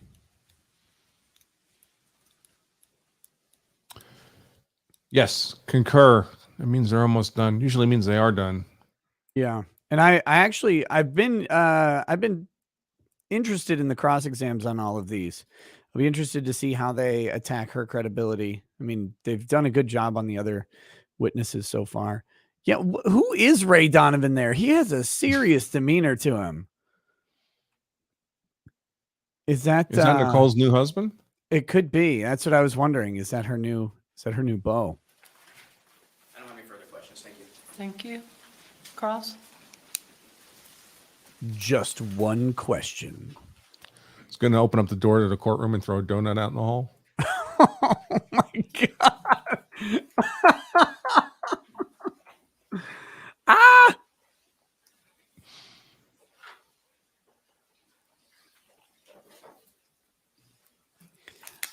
Ah! Okay, what I heard you testify to was that you worked for the school system? Is Yes, that sir. right? Yes, sir. The public school system. Yes, sir. And I guess that you called in sick for Monday? Yes, sir. You actually did that via an app? on Sunday night? Yes, sir. The reason I asked that because the Monday we're talking about was the Monday you were out sick from school. Yes, sir. And the reason I'm asking that because I want to know if you were suffering from some kind of illness that prevented you from seeing clearly, No, sir. okay, or hearing clearly, No, sir. or affected you in any way. No, sir. Okay, but you called in sick and you were at the theater with your husband. Yes, sir. Now I know you had your husband's gun in your purse. His gun was in my purse. Yes. And that's because he carries it behind him, right? When he's off duty? Yes, sir. Okay, he didn't want to lean on it. Yes, sir. Certainly it wasn't in your purse because you have a carry and concealed firearm license. No, sir. But your husband did bring his gun to the theater. Yes, sir. That's because when he's off duty, that's his habit. That's what he does. Yes, sir. One of the things your husband does is that you sat in the rear row of the theater, right? Yes, sir. And what your husband does, because he's an off-duty police officer, You because got to get the husband to testify about this. he likes to sit in the back so he can see everything. Yes, sir. Okay, and that's kind of his habit. And now, by marriage, your habit as well. Yes, sir. Okay. Also establishing Now, that it's normal to bring a gun to a when theater you if you're a got cop. To the theater, it was dark, but not as dark as when the movies are playing. Yes, sir. Okay. And when you sat down, the previews were actually playing. Previews or advertisements. Yes, sir. And you were there when the sign came on, please turn off your cell phones. Yes, sir. Now, while you were there watching the previews, you heard a person talking to another person that distracted you, right? Yes, sir. And that person was. we came to All know these him witnesses are so hostile to the Yes, sir. defense. And the voice Look at her demeanor. was Mhm. loud. That person was raising his voice, right? He was louder than a normal conversation. Yes, sir. Well, the previews were loud, right? You could still have conversations, but yes, But you could hear Mr. Olson's voice over the previews. he was closer to me. Yes, sir. And what you heard Mr. Olson say is something to the effect of, I'm texting my effing daughter. Yes, sir. Now, Mr. Olson's voice was raised. We've already agreed with that, right? It was louder than normal. Yes. Well, it wasn't a normal speaking voice. No, sir. I mean, could you agree with me when somebody usually uses the F word while talking to somebody else, it's usually somebody who's agitated, right? Yes, sir. And so in this case, the voice was raised, right? Louder than normal. Yes, sir. And it was agitated. Yes, sir. You only heard one voice. You only heard Mr. Olson's voice. Yes, sir. You didn't hear Mr. Reeves. No, sir. And when you first, that voice caught your attention, you looked to your right, right? Yes, sir. And you saw a tall man standing. Oh, yes, sir. And that turned out to be Mr. Olson. Yes, sir. Now that tall man was standing and he was facing Mr. Reeves. Yes, sir. So this man was agitated and angry, right? Agitated. Yes. Okay. He was using the F word Yes, sir. and he was in a movie theater, but with his back towards the movie screen, Yes, sir. standing up, right? Yes, sir. Now, there was a woman next to Mr. Olson that later became known to you as Mrs. Olson. Yes, sir. Now, you remember that Mrs. Olson was not looking at the movie screen, but instead was looking at her husband, Mr. Olson, right? Yes, sir. And this tall man wasn't just standing up, he was actually leaning towards the man in the back row. He was leaning forward. Okay, so he wasn't just standing straight up and down. He was leaning. He was standing straight up and leaning forward slightly. Yes. Okay. Man, they have to overcome so much you saw bias this, you in all of became these alarmed. witnesses. Yes, sir. When you saw what you saw and you heard what you heard, you became so alarmed that you actually nudged your husband, Yes, sir. the off-duty deputy, to get his attention because you were concerned about what was going on. I could tell that there was people talking. So I nudged his to get his attention in that direction. Yes. And you heard another Amazing. statement by Mr. Olson, right? You heard a statement to the effect of a statement that contained the words "a rude old man." Yes, sir. And that was raised and agitated as well. If I wrote it in there, I'd. Chad have to Olson wonder- was You have so to wonder if the alarming. jury's gonna give this witness's testimony more weight. Now, you told the prosecutor that you really didn't know what Mrs. Olson Considerable was doing, but you testimony, told we'll me, say. You know, number one, that she was looking at her husband. She was in next to him. Yes. But I mean, looking But- at him as opposed to facing the movie screen, not paying attention to him. I mean, she was. She's looking so and watching what he's concerned doing, by the right? actions of Chad, the deceased, that she reaches right? over to her I- deputy husband because there's Yes. an altercation about to happen.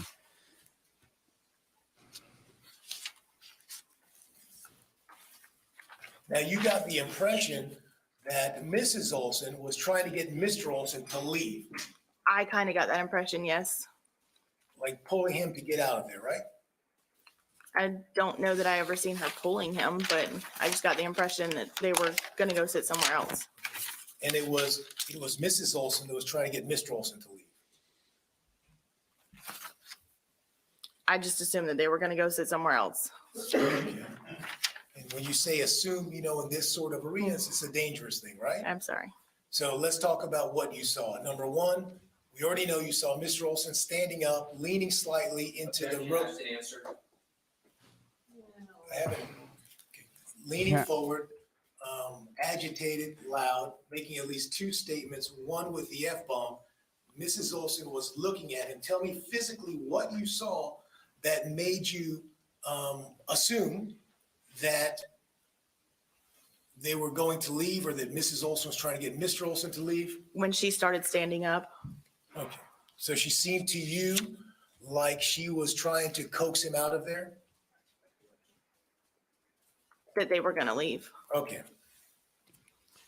That was weird. They discussed the objection under the guy said calls for speculation, and then they didn't actually raise the Now, objection. you hear Mr. Olson, excuse me, you hear Mr. Reeves. And Shannon exclaim, Davis, "You're not gonna I'll do address this," and your the gun goes off, right? I'll address your chat Yes, in a sir. second. After it's over, you go with your husband to where Mr. Reeves is. He has the gun on his leg, right? I didn't initially walk over where my husband was. Okay, you waited until your husband got over there and made sure everything was safe. I tried to call 911, but I had no service. So when I couldn't get through to 911, I walked over to where he was. Okay, and so afterwards, Mr. Reeves. Just look at her expresses face. hopes It's so. that- It's like she went into the lunchroom and saw a donut box and opened it up and it was empty. You didn't hear Mr. Reeves say anything about popcorn, She's so unhappy. About what? Yeah. throwing popcorn or anything like that. Mr. Reeves never said that. Not right now that I remember hearing. Okay. And you certainly you didn't write in your statement, right? Okay. You didn't give it in the interview. Okay. So, I mean, at this point, as you're sitting here, do you remember somehow that Mr. Reeves said that? No, sir. Because he didn't say that, right? I don't know if he did or not. Well, that's the former question the prosecution's been using all trial. You were standing very close. You didn't to see this, right? You didn't hear that, right? After this happened, right? Within Correct. a few seats, you could hear what everybody was saying, right? There was a lot going on and people moving and just looking at other stuff. Okay. But you heard Mr. Reeves talk about, Objection, hearsay. No, it's a party statement. Response? But- You want to approach? sure.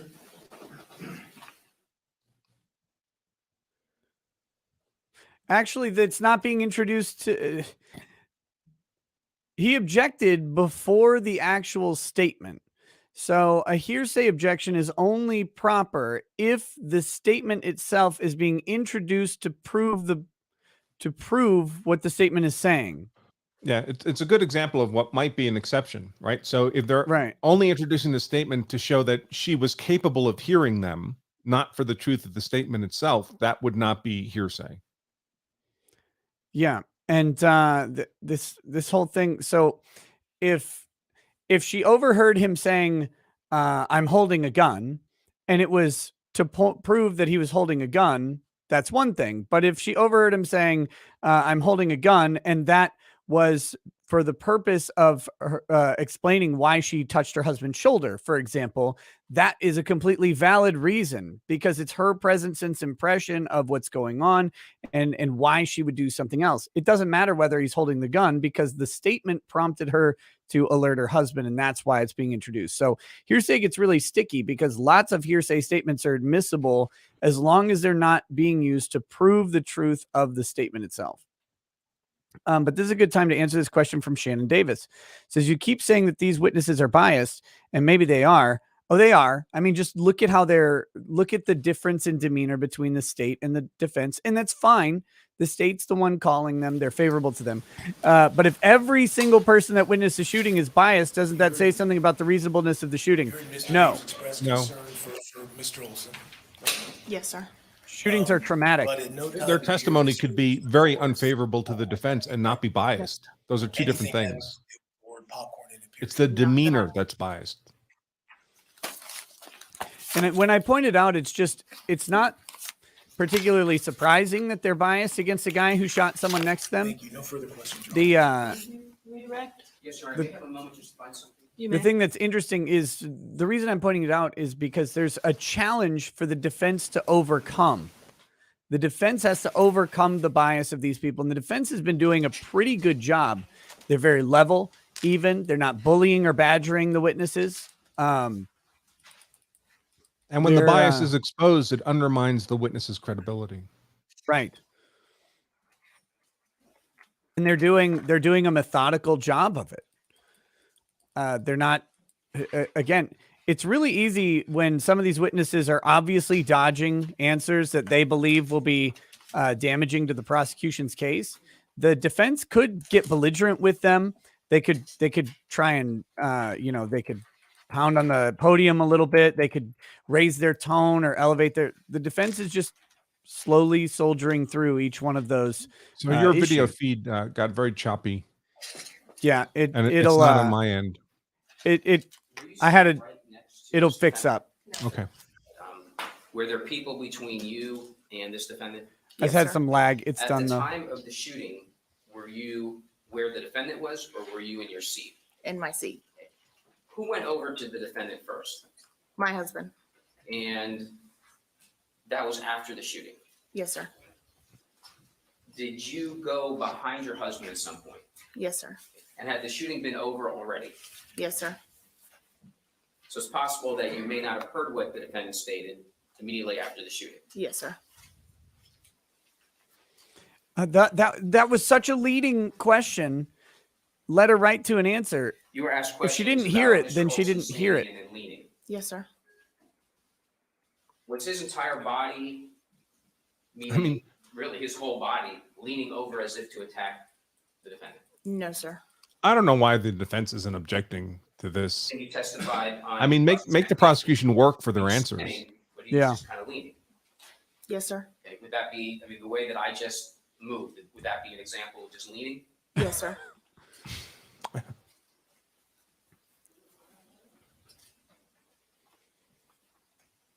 If the witness's testimony is yes and no, that's cross-examination. That's not supposed to be direct examination. Yeah, a couple yes or no questions are going to happen. You said Do you earlier this recall thing. why Yes. it was Okay. Well, then tell me that more you about thought they were that. leaving the theater? I don't recall. I just, Would it refresh your memory if I showed you a previous statement? This is redirect. The approach witness? Yeah. So when you Yes. it's, do you recall this thing is a leading question. What do you recall? Do you recall anything about this thing? Is okay. Yes. What do you recall? Okay. Well, this is what I remember. It's like 17. How about this? But if you're leading them by saying, do you recall this thing? Yes, no. Can't do it. If she recalled why it was that she felt as though they were leaving. I would like to object to that, Your Honor, on millionth thought that that's a leading question. Correct. And then I asked if it would refresh her memory if she looked at a statement.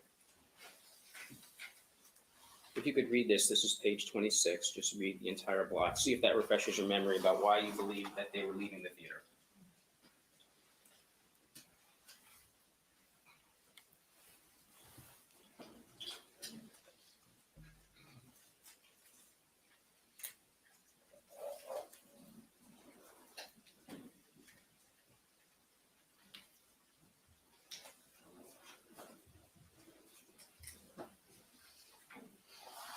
Does that refresh your memory? Yes, sir. Okay, so what was it about Nicole Olson that led you to believe that they were possibly going to leave the theater? She had her purse. Okay, so in other words, you didn't see her standing in front of Chad and waving and screaming just because you believe she had her purse with her. Yes.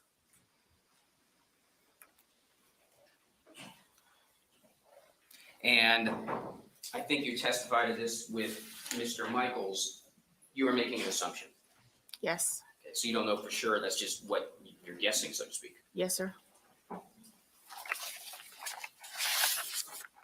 May I have a moment, Your Honor?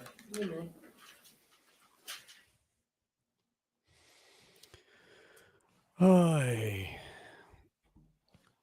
For the comments that you haven't seen anything that looks like self-defense yet, why would you think you would? This is the state's case in chief. It's their third witness. Yeah. The only thing right now, the defense's job is to poke holes in the credibility of the state's witnesses. That's it.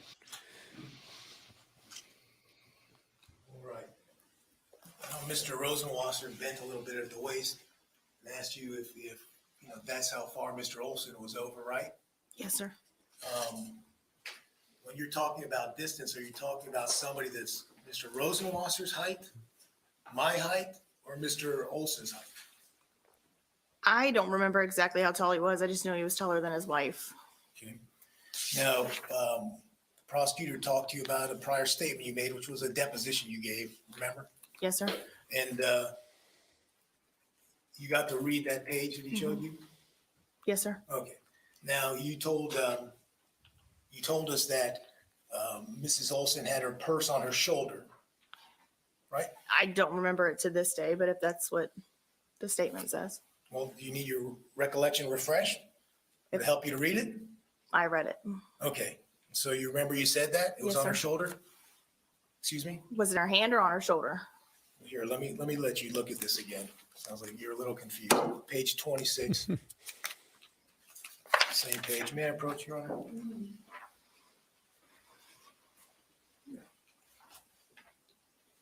All right.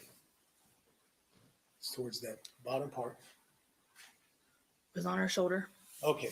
So your testimony then was it was on her shoulder. Yes, sir. And in terms of her hands, you don't know where they were. No, sir. So you don't know if they were trying to hold him back, right? I did not see, I feel it. I did not see her holding him back. Well, you don't know where her hands were, though. Do I, you? I could see him though. Okay. And Do I you know if her hands were around his waist? no, sir. Do you know if her hand was reaching up, tapping him? This is beyond the scope. Oh, That's actually a good Overruled. objection. Did you see her Overruled it hand anyway. Reaching up, tapping him, her left hand? No, sir. No further questions. Thank you, Your Honor. anything further? Actually, I don't know if that was beyond the Okay. scope because he had asked about the position of the guy on redirect, about the leaning and stuff like that. Are we going to redirect? I hope so. The rereads are the best parts. They've got a huddle. If we put our brains together, we can determine if there are more questions.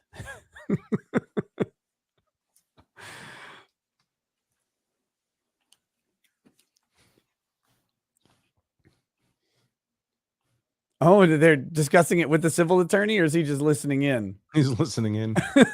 Hey, How guys. funny. Just ask a few questions based on Mr. Michaels' questions. Okay. Okay. I'll allow it. You indicated that you did have an opportunity to see Mr. Olson standing Yes. and popcorn flying and then the shot. Yes, sir. Objection leading. Finally. Do it Um, every time. Do it every did time. you see at any point Nicole Olson in front of Chad Olson? No, sir. I don't have any further questions. Thank you. May this witness be released? She is on standby, but may be released. Okay. Ms. Hamilton, you're free to go, but if you get a call to come back, I need you to come back, okay? Thank you. Thank you.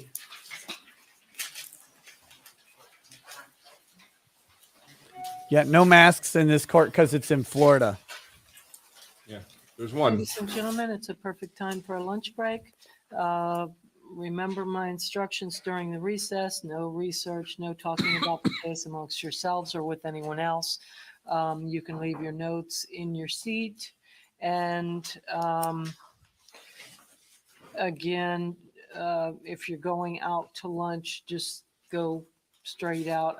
My reason for that, I'm trying to avoid you guys milling about in the courtroom where there's witnesses and folks. So that's my Witnesses purpose and for that. folks. So let's be back at 1 o'clock and we'll get started then. Any questions? Y'all good? All right, we'll see you back at 1 o'clock. Thank you. And back to that question about bias real quickly. Again, remember, shootings are traumatic events that people are not used to witnessing. They could have any number of reasons to think that that a shooting is unjustified, or that someone shouldn't have had a gun. They could have problems with guns in general. They could think that they didn't see the thing that led up to it. Remember, this is a dark theater, and people are coming to this commotion later.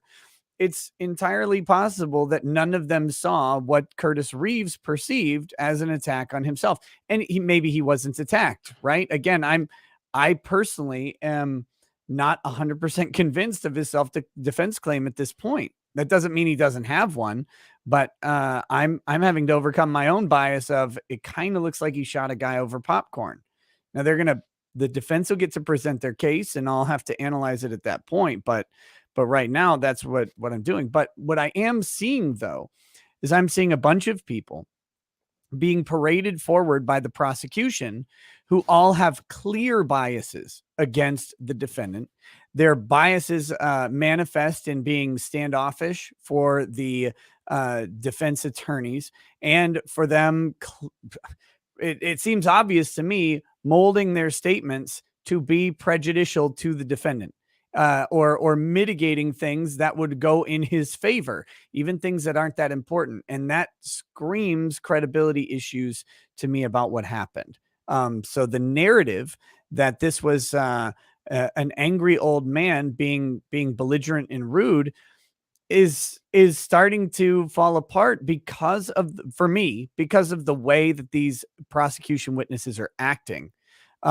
If he's not an angry, belligerent old man, but if he was indeed just saying, hey, can you turn off your phone? And then goes to talk to the person when he comes back, says, if I would have known you were going to put your phone away, I wouldn't have said anything. And then that turns into a confrontation. If that's the true narrative of what happened, then, it's a whole different picture than some angry old man, Karen, getting pissed over a cell phone and popcorn and shooting somebody. So that's the problem with how these witnesses are acting in my assessment and opinion. I don't know. Do you have any opposition? No, I agree. And it's not just that they're state witnesses or that their testimony is negative for the defense. I mean, if Chad Olson had thrown the popcorn, sat back in his seat, and Curtis Reeves had shot him in the back of the head, the witness testimony would be very bad for the defense. But I wouldn't say it was biased on those grounds.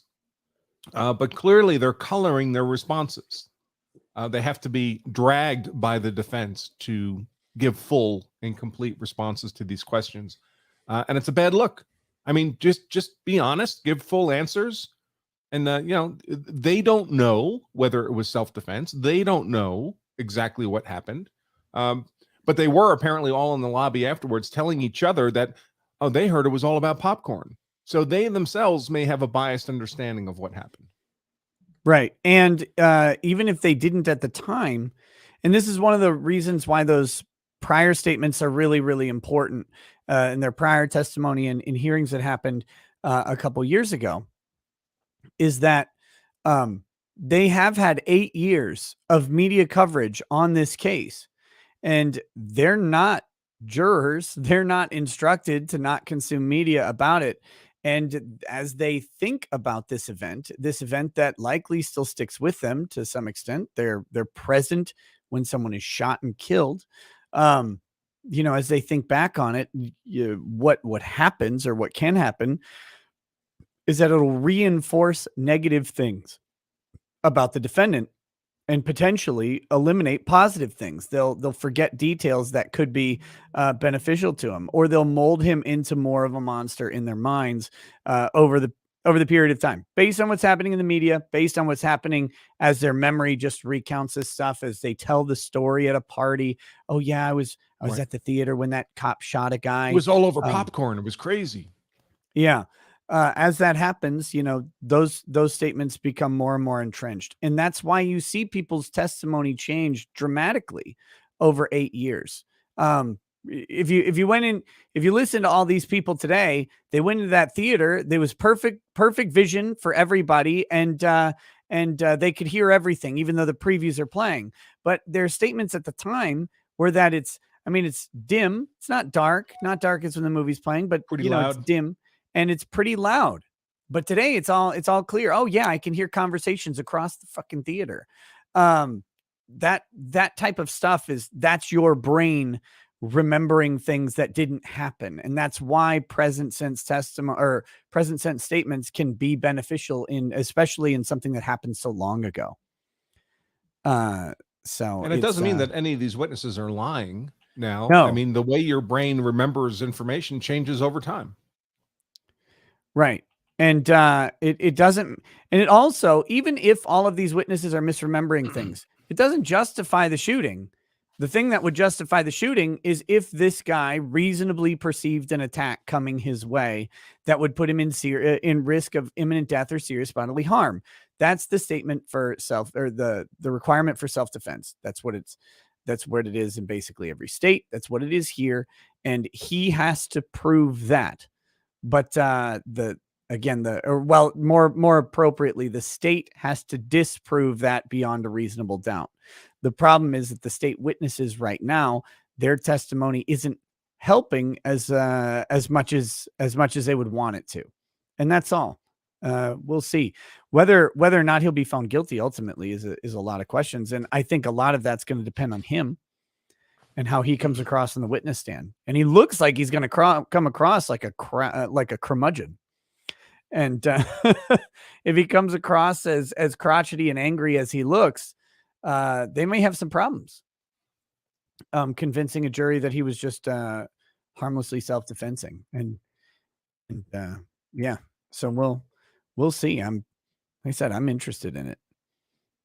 Let's see. Nicholas Elliott says one of the witnesses should just say, "Of course I'm biased. I tend to be that way when someone murders another person over popcorn and the cell phone." Yeah, I mean, they could that if that's the perception. Oh, and that's another thing. Someone mentioned that if other people or if they had seen someone shoot someone in self-defense, they wouldn't be biased against them. They would actually be in favor of them. The problem with that way of thinking, especially in this instance, is that despite what Stroke Lady is talking about, they're all sitting there watching the previews.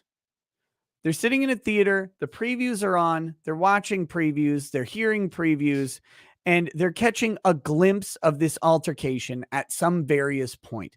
Something will attract their attention, a sound, a movement, whatever, and then they'll look. Well, at that point, they may have missed the self-defense. They may not see the justification. So, and that doesn't mean that they're like biased against self-defense or anything like that. It just means that they didn't witness the events that manifest a self-defense claim. If they happened, again, making these arguments with the assumption that they did, I don't know if they did or not, but yeah, it's so the biases aren't like they're politically biased or something like that. It's just they have the perception of the events, and that perception is just coloring their ability to testify, and it damages their credibility, and that's the ultimate issue. But let's get some of these chats here. Redneck Ram says, Nick, I've heard you both yesterday and today talk about your height and all. And it kind of seems like you're embellishing a bit considering how Attorney Tom is like a giant compared to you. It's okay to be short. Okay, well, I know who's getting banned first. That's you. Beast on the Run says, as Richards, Your Honor, my client stopped a madman who attacked the public with $40 worth of snack goods and blinding lights in the cinema. I request a mistrial with prejudice and that he be given the key to the city, Your Honor. Very good. Very good. Whew. 10 Tank Mosey just says, I was unsubbed from Recollection Law just now.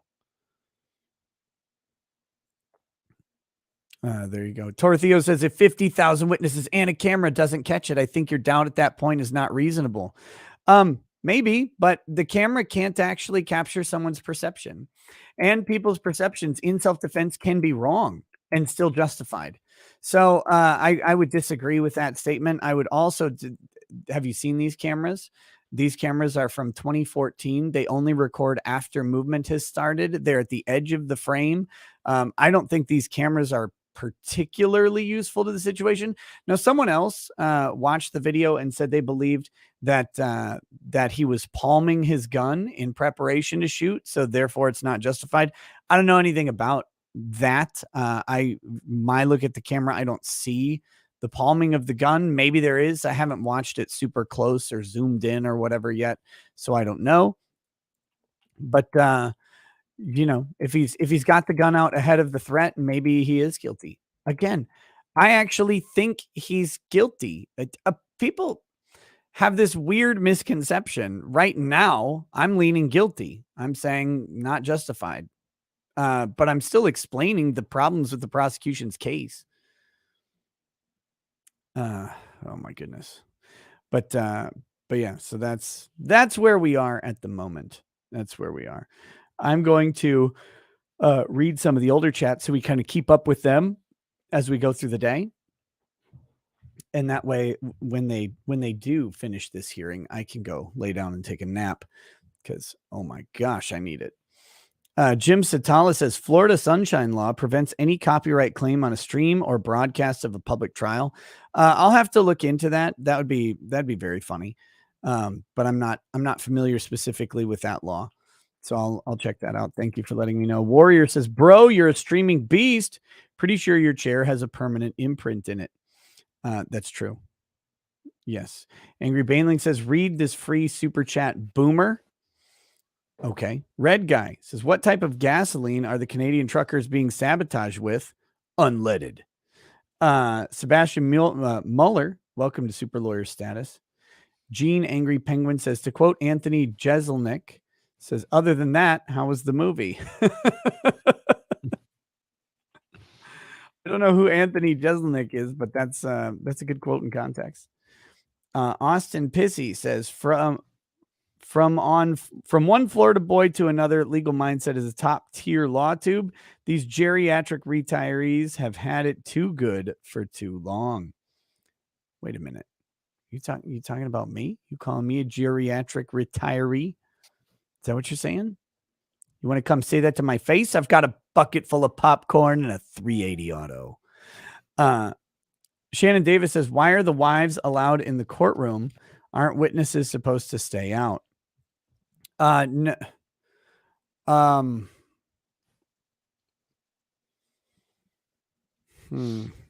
The one wife is a victim. Right. So she probably gets to be in there. The other wife, I don't know. I guess because she's the wife of the defendant, the family of the defendant, she probably gets to be in there. I'm not sure of the particular rules in Florida. Typically, witnesses would be kept out during the testimony of other witnesses. But yes, that's interesting. Kingslayer Damocles says, the real question to ask, did you get a refund? Johnny F. Face says, defendant has a RMF, resting murder face. Yeah, I don't think his demeanor in court is actually beneficial to him. He looks angry or smug most of the time. And that may just be an unfortunate configuration of his jowls that he doesn't have any control over. But I'm not sure what look he should have, but the look that he has is not. I don't think it's very flattering for his position. 68K says that's not 6 inches. I know 6 inches when I see it. Girl in front of me at Subway. Oh no. First Last says there's a difference between the precise language given closer to the time and precision when being questioned more carefully at trial. Maybe, but again, there, especially when you've got 8 years of time between these things, people's perceptions about what they saw are molded by their own replaying of the event or retelling of the event to other people. This happens all the time. If you know someone, a friend of yours who tells the same story, same sensational story at like every party that they go to, that story gets a little bit more sensational over time. As you keep hearing it, you may notice some differences and changes or embellishments, things that people react to positively. Those things will get exaggerated a little bit. The things that people react to negatively in the story, those might kind of fall by the wayside. This is not out there or crazy. This is very, very demonstrable psychology of how people tell stories. The fish never gets smaller, right? never gets smaller. So, and these people's fish have had 8 years to grow. Those things have spawned young at this point. But that there's also, it's being questioned more carefully at trial. Yes. But at the same time, they're expected to be giving a police report about a murder. It's not like they're supposed to just willy-nilly throw something down on paper, right? They're often being questioned by a detective who's trying to get information about what happened. I think one of the sad things that they keep saying is that you were given a piece of paper to fill out about what happened and no instructions on what to write down or what, don't write down the important things. That might be shoddy investigative work by the police, but if that's the case, then that's the case. But still, those prior statements need to be examined if they're inconsistent, because maybe they were wrong at the time. Maybe this person saw video and they said, you know what, at the time I didn't actually notice I didn't notice that he was leaning on a wall, but I saw him leaning on a wall when I watched a video on the news 6 weeks ago or whatever. Who knows? They certainly can have good reasons for inconsistencies. They just need to be questioned and examined. And believe me, if it's your ass on the line and you're going to go to prison forever, then you might really want those inconsistencies highlighted because they could be wrong. Britt Cormeyer says, see how hard it is to train old Marines. The stick is nothing. We continue to make the same mistake until there is a carrot. Then we might learn. The Dragon's Treasure says, this feels like a case study on what a courtroom looks like if every person involved was bad at their job. Yeah. Dragon's Treasure says, also, I feel like the bow tie guy wants to take me to Six Flags. Oh my God. I do want to say though, the defense has been pretty good on cross. Yeah. Much better today. Yeah. They're failing on opening arguments. Notwithstanding, their performance on cross has been good. That they're doing the job that they have to do. Kiwi Kel E says, it would add to the entertainment value of the stream to take a shot for every sidebar. Oh, I can't. No. It's way too early for that much liquor. Koi 540 says, if you had the opportunity to go on Joe Rogan, would you take it? I mean, probably. I don't know why I wouldn't. If Viva Fry gets arrested, would you do what you normally don't call contacts to try? What? If Viva gets arrested, would you do what you normally don't call contacts to try? I don't know what that means. I'm sorry. If you want to tag me and clarify, I'm happy to answer. Yeah, I'd probably go on Rogan. I don't I don't like listen to Joe or anything, but he's, I'm down to have conversations with all sorts of people, and he has some good ones. I think he's really good at having conversations. So, whatever. I get to go talk about Unbreaded. Wanton Samurai says Crypt Keeper, next witness. Oh, damn. Goalie 171 says go easy on Henry Kissinger. He's been on edge ever since losing the Vietnam War. The Anaranth says, should the witness be allowed to display his veteran hat? Doesn't that manipulate the jury's view of his testimony? Yeah, I would have objected to that. Yeah. Yeah. Having, he's not currently on active deployment. His status as a veteran is not relevant to his testimony. It just is an error of credibility that maybe shouldn't have occurred in the courtroom there. Walter Deadman says, to think Mullet John Cleese here was called into the court. He was only 26 in 1939. Little did he know he'd never leave. Jacob Papa of 6 says, okay, jury, we are going to break for lunch. Your Honor, we're going to object. Can we approach? RPG or 90 says, RE peanut butter and jelly. I have seen a maniac once put peanut butter on top of the jelly. Was toast, so not as bad, but still, that's just, that doesn't make sense. Things don't work that way. Sergio Guzman says, instead of the turn off your cell phone ad, they should just have him walk around during the movie. Curtis just pointing his gun at everybody. Turn it off, scumbag. I feel like that's a Charles Bronson movie.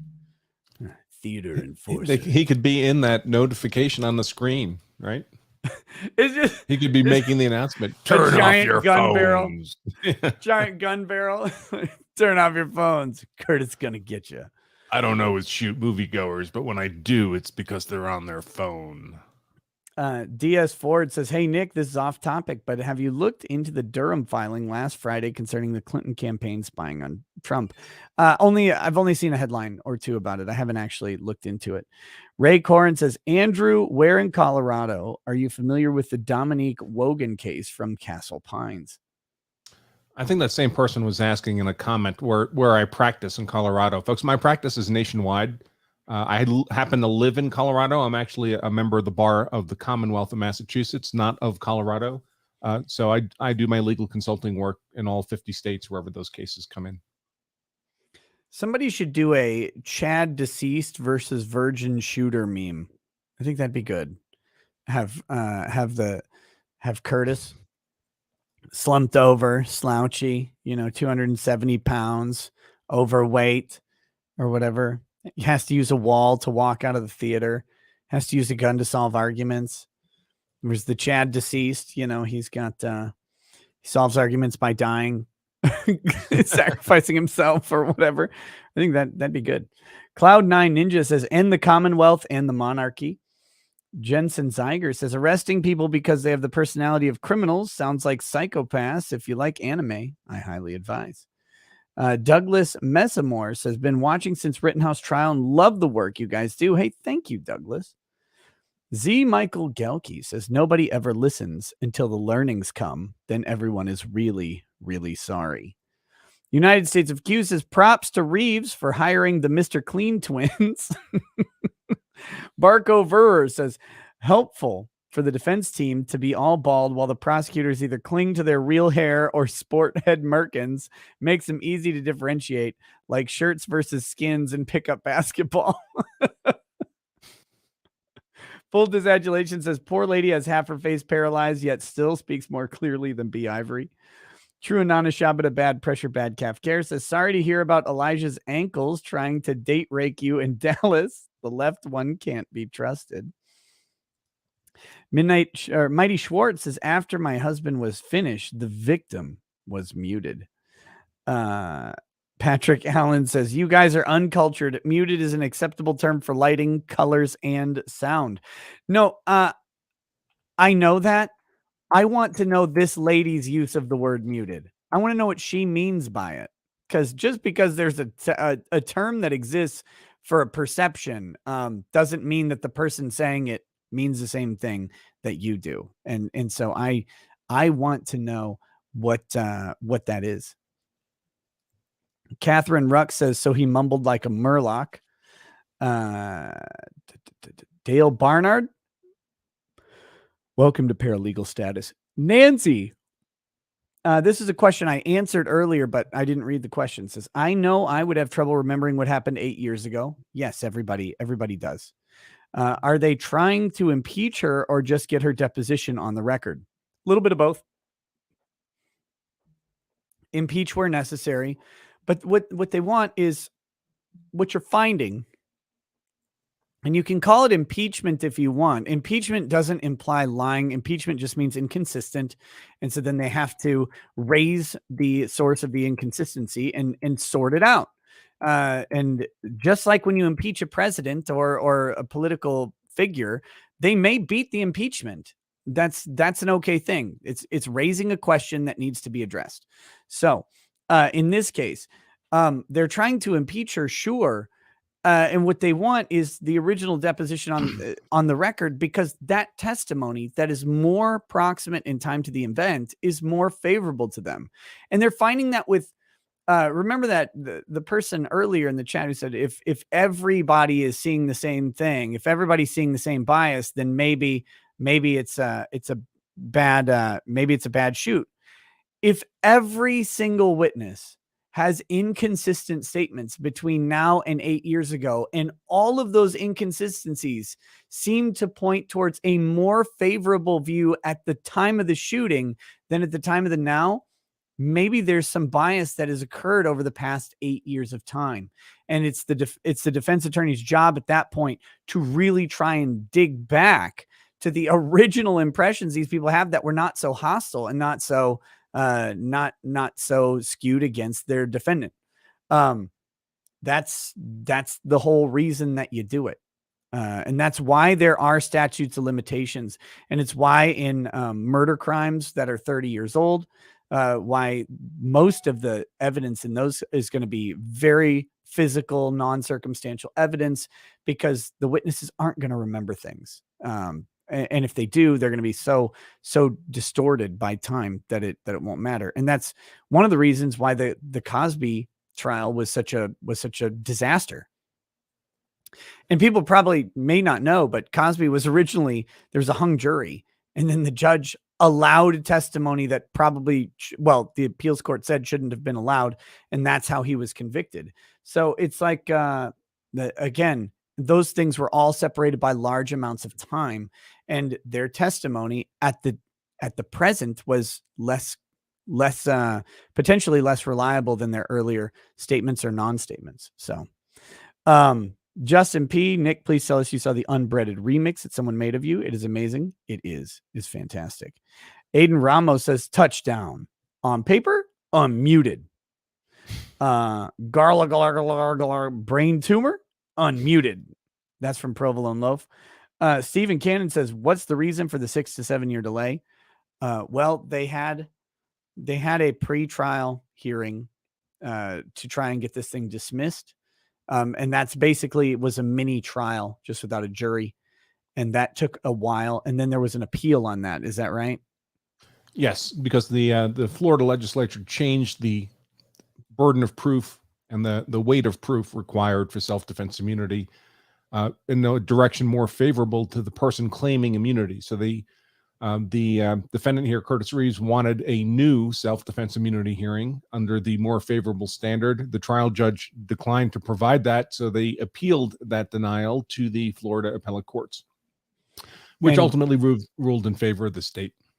Okay, so they were not allowed to have the new law take effect, right, for their hearing. Okay, so that I think if the trial judge had wanted to give a new hearing, they would have permitted her to do that, but she was not required to do it. Right. And so that process takes a good grip of time. Then we had COVID, which basically put courts on hold for over a year in many cases. I mean, I had a case that our first hearing was December 1st or 2nd of 2019, and it was not resolved until just late last year, actually. November. I think there was snow October or something like that. I could go back and look. It doesn't really matter. But and that was almost entirely due to COVID. So that's why we get a lot of delays on some of these things. Cameron Nelson. And typically in a murder trial, it's very common to not go to trial for a year, even up to 2 years after a murder for a number of reasons. But they just take a long time to build up those cases. And there's a lot after of the murders happen. witnesses, a lot of depositions. Yep. A lot of hearings as well. So there's just a whole lot that goes to it. Cameron Nelson says, anyone have any polydent? MRAV79 says, just realized movies have barely any plot. This is why I'm more invested in this trial than those. Thanks for the entertainment. Salve from Serbia. Hey, what's up, Serbia? Thanks, Marav. Thomas Florence, welcome to Paralegal Status. Centrifugal Issues says the definition of muted, the start of a Recollection Law live stream. You son of a bitch. Come into my house and say stuff like that. Todd Baker says, I know this is off topic, but has Kyle Kareth been charged in the shooting of Chad Reed? I saw something about a civil suit, but nothing criminal. To my understanding, they have not charged him. A grand jury has to be paneled, and grand juries tend to operate with like a batch of cases, and then they would have to decide to make the conviction or the charge to bring the charges. I don't know if that process has happened or not. But the decision was taken out of the hands of the local prosecutors due to Kyle Kareth's relationship with a judge. But that has, we just have to wait and see. He may never be charged. In fact, it's entirely possible, even if he's guilty, that he will not be charged because of the culture of the community that he's in may just be very strongly deferential towards claims of self-defense. And they may just say, we're not going to pursue this one. So you never know how those are going to work out, but we'll keep watching. If there is a trial, I think it'd be a fascinating one to observe. Bean 175 says muted color means it has been darkened or grayed. Darren Haviland says apologies. No need to apologize. It's too late to apologize. Also, I am nobody says the judge looks like Jeff Daniels from Dumb and Dumber. Yes, I think that's what I'm thinking of. Yeah, I think I'm thinking of Jeff Daniels.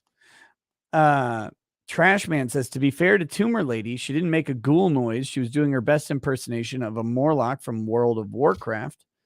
Lamar 76 Metal says, yo, Nick, I was the layman gamer last year getting his CDL. Happy to report that I got mine. I just got it today. Mine, my wife's, and my kids' lives are about to get so much better. Pour one out as Richards. Well, I guess I'll have a little bit. It's lunchtime. In just a minute, I'm going to run up, speaking of lunch, and heat up a bowl of food. But trying to catch up on these chats before we do that.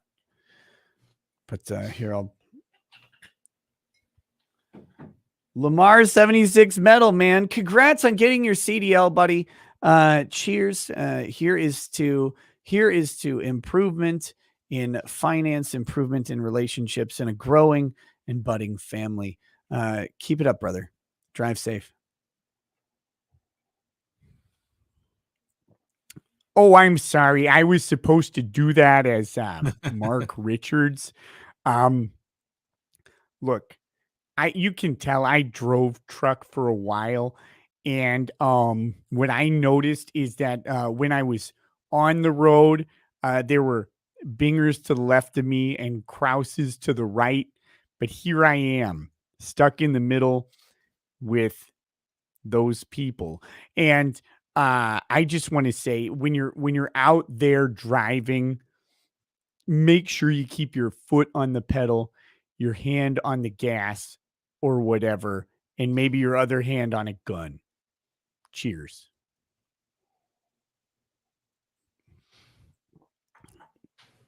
I'm not sure Mark Richards has ever driven a truck in his life based on what he just said. X Gundam X says, I'm pretty sure she did not see much being balls deep in a nacho tray. Jackson Kai says, Chad is making me feel like I'm on a whaling ship today. Thar she blows. New Age Cuck says, Picha Chaka no Wookie Bunoa Twippy Solo Ho Ho Ho Ho Hoo. Oh, that's is that how Jabba the Hutt talks? Picha Chaka no Wookie Bunwa. There we go. Thank you. Sleazy says, Andrew, if someone had shot the old dude, could that have been reasonable self-defense? Possible for another movie shooter scenario? Yeah, maybe. I mean, if that other person reasonably perceived an unlawful, imminent deadly force threat, sure, it happens all the time. Yeah. It is very possible for multiple people to all have reasonable self-defense claims, all of them. And remember, one thing I said earlier, you've said it before as well, people's perceptions on self-defense don't necessarily have to be objectively correct. No. They have to be reasonable, and then they have to subjectively hold that perception. So it doesn't mean that it's actually happening. Lots of self-defense claims that are true claims happen by mistake. There's a mistake of fact in there that has caused them to act in a particular way, and that can be a justification so long as the mistake is genuinely a mistake. I want to address this one real quick. Cynthia Cotney says, you guys are worse than Trump with the body shaming and fashion critique. Your show, but my goodness. Yes. Yes, I am. I'm admittedly a terrible person. But just know that I hold myself to the same standards and make fun of myself constantly. But it's also look, I have really been holding off on the body shaming on pretty much everybody in this trial. We'll get there eventually. Fran DeMario says, keep it up. Thank you. Patrick Allen says, this witness is the embodiment of Hot Dog in a Hallway by NoFX. That's a little rude. Neighbor 605 says, they're all mad they missed the movie Serious Time. Next is Richard Pierce says, Nick, just wanted to thank you for the daytime streams. Knocked 20 seconds off my mile so far this year. Oh, awesome. I listened to it while running as a motivation to go faster so I can hurry up and turn it off. Well, there you go. Alrighty then. Thank you. Thank you, Richard Pierce. That's wonderful. And I like this from Nicholas Elliott, who says, you're a lawyer. Of course you're a terrible person. I agree. Thank you. That is what needs to be reminded. Dirty Beach says, you were trying to alert your husband, right? Not reaching for a donut in the seat next to you. Sassy Cal Beauty, welcome to Paralegal. C. Neal says, Andrew, look your locals. I think Look at my locals. Is he talking to yours? I have one. Legal Mindset is also an Andrew who also has a locals, but I think he was gone at the time this was sent. First Last says, with the exception of the wife, they've all been neutral parties, so their bias is based on their evaluation of the situation that day as witnesses. I'll take umbrage with that. Their biases are not necessarily based on the situation that day. Their biases can be based on the situation of any day, and even all days between the event and the 8 years that have passed since. And remember that there has been lots of negative media about this guy. They had a hard time impaneling a jury because the first, I think, 50 jurors that they questioned all said they believed this guy was guilty. They knew exactly who he was. That should tell you that local media, local people know this story, and they have developed an opinion about this guy. So the first 50 jurors, I think it was 50, maybe it was 20, either way, the first many jurors that came in all had a negative bias. They're all neutral, right? They're not relatives or friends or enemies of this guy particularly, but they all had a bias that was developed. And each of these witnesses, though they're not an attached party to the case, that does not mean that they are absent of bias or that their biases are only formed by that day. That is not necessarily accurate. It could be, but it doesn't seem to be. And especially when you consider that, again, as time has gone on, their statements about the incident are less favorable now than they were at the time of their initial depositions. And that alone, we can objectively see that watching this, watching the questioning. That alone should tell you that their biases are not the same today that they were on the day of shooting. Neighbor 605 says, lady faces like seeing a buffet with only a salad. Ex-Gundam, where'd he go? So speaking of guns, just seen Remington is to pay $73 million to the families of Sandy Hook. They should be immediately appealing that to the U.S. Court of Appeals, the Supreme Court, whoever. Was it a whoever judgment or a settlement?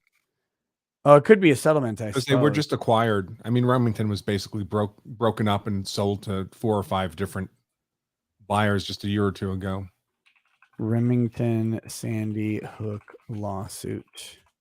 They might have been the new owners might have just Settlement. paid to make this go away.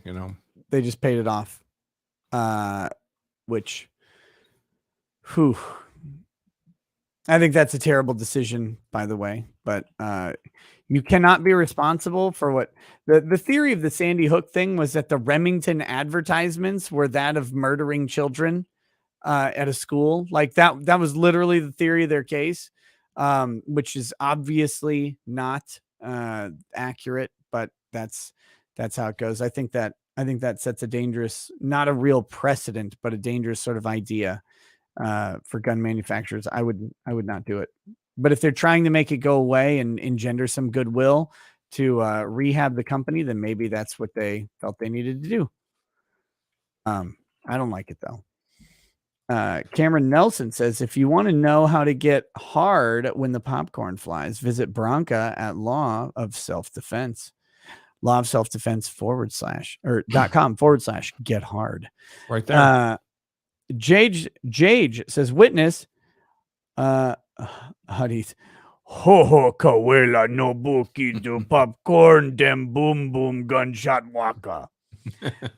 Maxwell Bond says, Nick, could you look into the Eric K. Tyler Skaggs case? Maybe. Is it interesting? Matros says, if it is dark enough not to see if/how he is getting attacked, why shoot only once? How does one know the threat is over? Do you want to answer that, or should I try? Well, I mean, it sounded like he shot him once, and then Olsen was immediately back from him, so no longer an apparent threat. If lots of people get shot and keep fighting, those people you can shoot again. You can shoot as many times as necessary to neutralize the deadly force threat against you, but not beyond that. And there's a theory out there, this is not actually advice, but this is a theory. It's taught at several concealed carry classes as well, that you should mag dump whenever you draw your weapon. That is not legal advice for sure, but there is an idea that someone who only shoots once, or it's always only shoots X if it's less than the full magazine. Well, they only shot 8 times. Why not 9? They only shot 5 times. Why not 6? It's always that. When the threat is over, the gunfire needs to be over. And so if you shoot a person once, and that's all it takes, then that's all it takes. But you can't really draw many inferences there. Now, and if someone reloads and fires into the corpse, that's different. There's some issues with that. But other than that, I don't think you can draw many conclusions from how many times someone shoots. The presumption should be they shot as many times as was necessary for the threat to end, until you have evidence to the contrary. There was just a settlement with Remington on the Sandy Hook shooting. They were held liable. Well, they held themselves liable in the settlement. That's different. Alex Miner says Remington has just settled with Sandy Hook family $73 million because their guns were in video games and marketed to young men. How on earth did those grounds keep the lawsuit alive? That question is actually really good. Why wasn't it immediately dismissed? But couldn't tell you. Maybe we can look into some of the filings and the decisions. Jackpot I think Springs. it was dismissed, but then that dismissal was appealed by the plaintiffs in a higher court. This is obviously a highly politically charged event Right. and case, and the parents and this was in Connecticut, right? So the politicians of Connecticut wanted the company held liable. Yeah, that's it's. And so then the question for Remington is it worth 73 million to get out of the case, mitigate the risk, and then get their company moving forward? The new owners, at least, is it worth that to them? And it may be.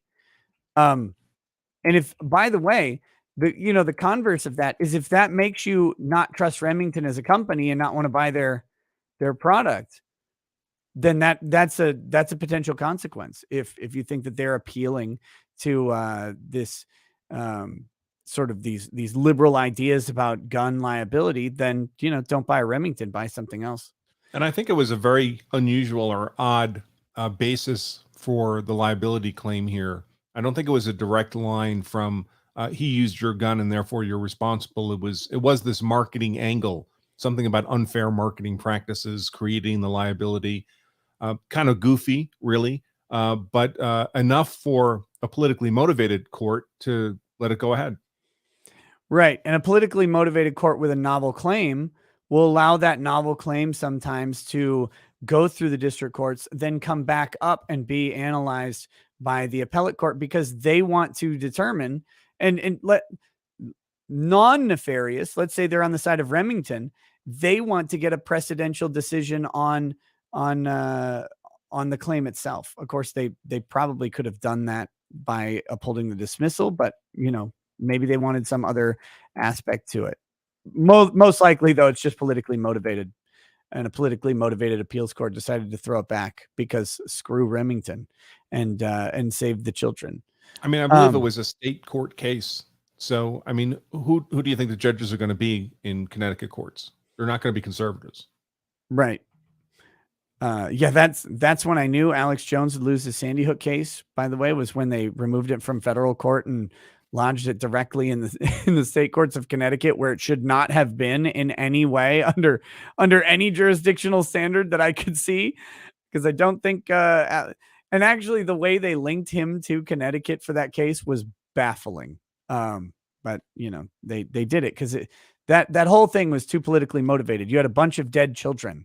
And that is, I'm going to put this, that is the most morbid and effective podium on the planet, is the bodies of dead children heaped up for a politician to stand on.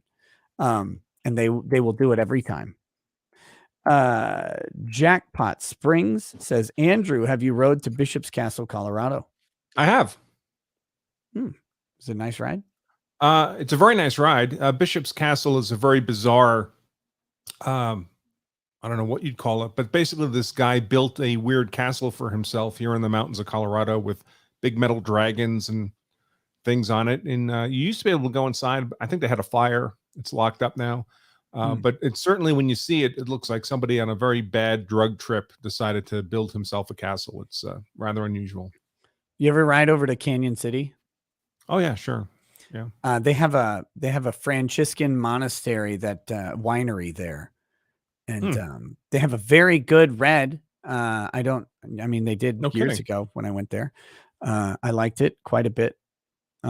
It's a lot of wines you buy right now, they have like an accelerated aging agent in them. And so they go bad after like 6 months. You have to drink. They're meant to be bought off the shelf or off the rack and consumed within a, pretty reasonable time.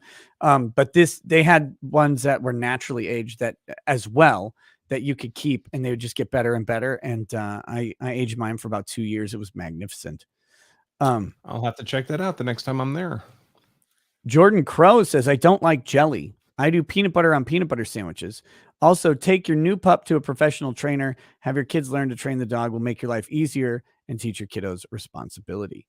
Nate Jones says, what's your top 5 law-related YouTube channels? People on the panel are my top law-related channels. Frankly, I do not watch law-related YouTube content. pretty much at all because I'm talking about it on my own. So when I'm on YouTube, I'm doing leisurely stuff, usually watching stupid Dungeons and Dragons crap. Cynthia Cottney says, "Oh, as long as you treat everyone the same, I guess you're good." Yeah, and absolutely. Believe me, I've packed on way too many pounds to not body shame myself every single morning as I cry. And the tears, by the way, they don't make it to the floor because they land on my protruding stomach. 200-watt studio says Nick. Where the heck? Nick, I haven't body shamed in this trial yet. You said she had a Sharpay neck. Lol. I didn't say that. That was the chat. Someone in the chat said she had a Sharpay neck. I was trying not to, man. That was brutal. That was rude. Bowtie Charlie says, ask Andrew if the world's largest gummy worm is a potential deadly weapon. I don't have it down here anymore, but it is. It's disgusting. Sultan of Zanzibar says, as Richards, an officer pulled me over yesterday, said my driving was erratic. I didn't even know I was driving in such a sexy manner. Matt says, Leighton Gay, so many have been covered already. Did we establish that Rosenwasser was the prosecutor from the Michael Drejka case as well? Think Reeves has a stronger claim to self-defense than Drejka. Yeah, I think we did establish that. I think you mentioned that yesterday. Yeah. I couldn't remember his name, but I recognized him from the Drejka trial. I think the Drejka had a viable case of self-defense. It was all in that one moment when his aggressor takes that half step back. Did he have a reasonable perception that he was about to, get stomped, get kicked in the parking lot when he was on his back? The jury didn't buy it. Ultimately, they came back with a guilty verdict. Of course, it was one of these racially energized cases and with all the usual media coverage, so you don't know how much bias was there. I will say that the defense team, which had a great reputation, mailed it in on that trial. They did a terrible job. And the defense use of force expert was like, he was a guy who had installed security cameras in one of the defense lawyers' house a couple of weeks before the trial. Oh, I mean, it was nobody with the kind of credentials you would expect. First time he'd ever testified as a use of force expert. And he seemed like a nice guy, but he was completely out of his depth. And you needed a genuine use of force expert for that trial. The other problem that I saw with that trial was Drejka's statements to police, where it's amazing if you ever get the chance to watch it. I did a video breakdown of it, live stream breakdown of it. We watched through his police interview. There are real problems with what he said, and you can see the cops leading him to water and him refusing to drink. And they're like, you're afraid, right? And he's like, nope, I'm not afraid. I was carrying my sidearm. I wasn't afraid of anybody. Yeah. It's like, okay, but you were afraid at the time. Nope, I wasn't afraid. I neutralized the situation. It's like, dude, you were, he was trying to be tactical. Unfortunately, he's not a very bright guy. So it was not hard to lead him down the path the police wanted him to go. Yeah. Michael Drejka had they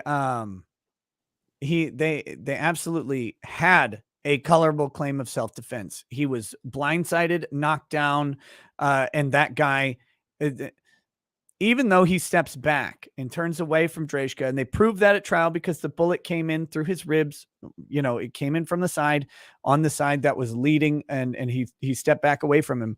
That doesn't matter because Drejka could have perceived that he was winding up for a kick, or that he could have even just perceived that he was stepping forward because he had just been knocked down onto concrete.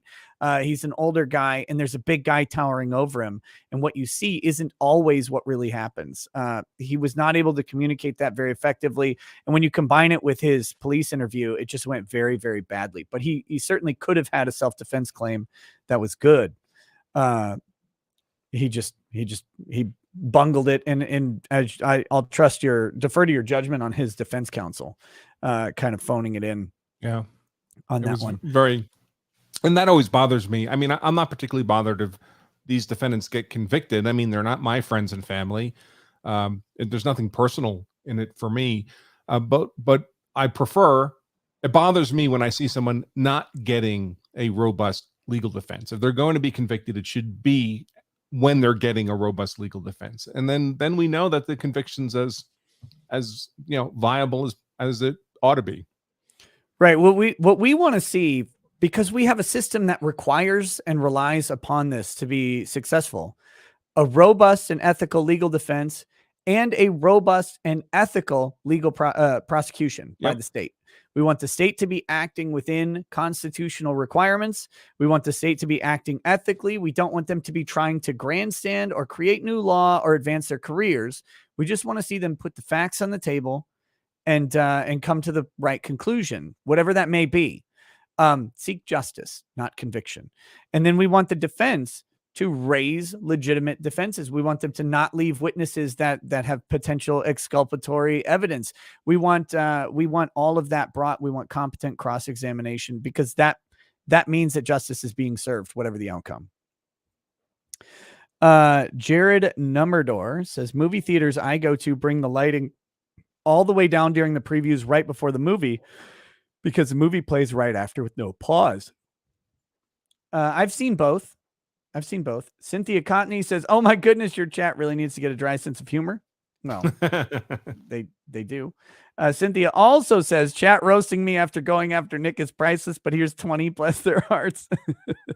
Well, Cynthia, the chat may be roasting you, but in my heart, I know you're true. And you are welcome here. And I would simply say roast back, because most of them are degenerate, horrific heathens anyway. Wolfgang Deo, speaking of, says, insert borderline comment here for Nick to read.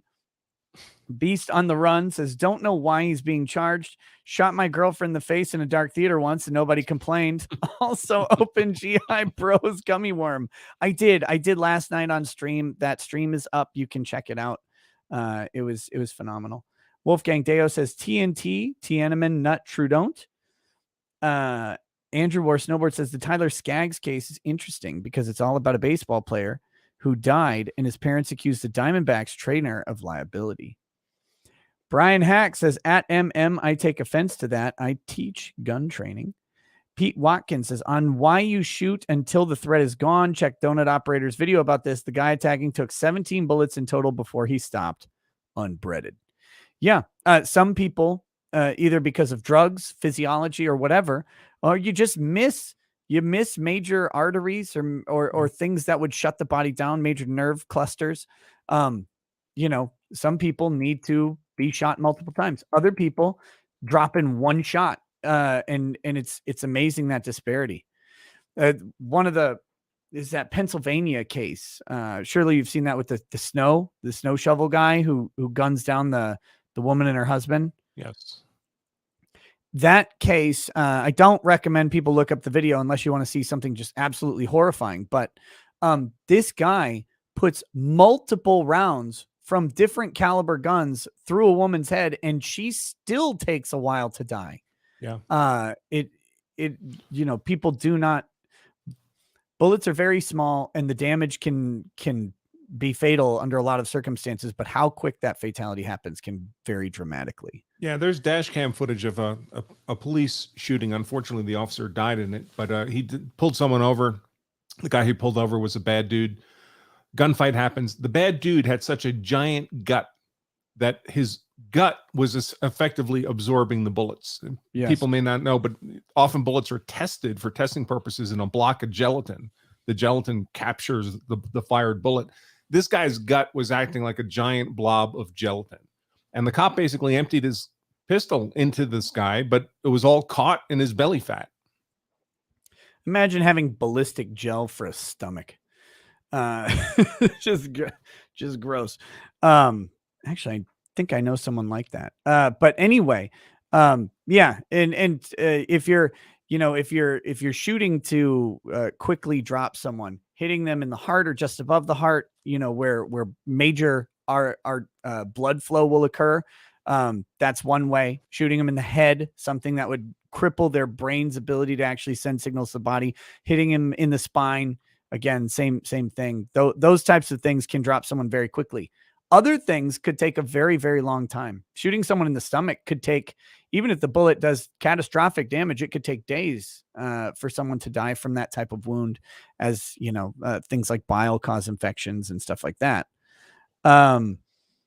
Danny Conley says the D needs to clarify between when the defense needs to clarify B/W between when or because when the people arrived, or between when the people arrived in the shooting, when they got there. It sounds like it's during the trivia stuff, and then when the real dispute happened is in the real previews. So now it's darker and louder.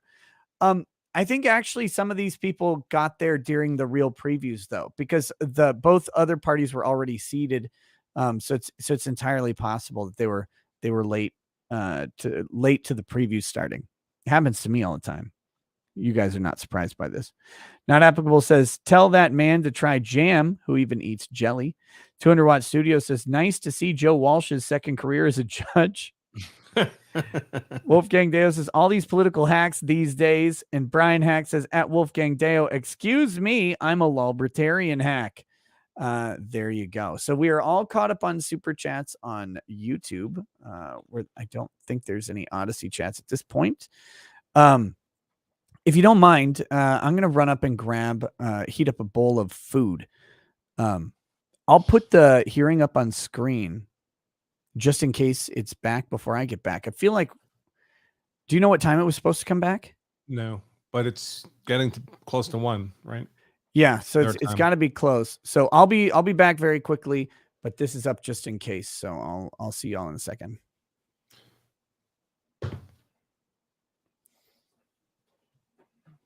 Hey guys, so may as well do a little grifting.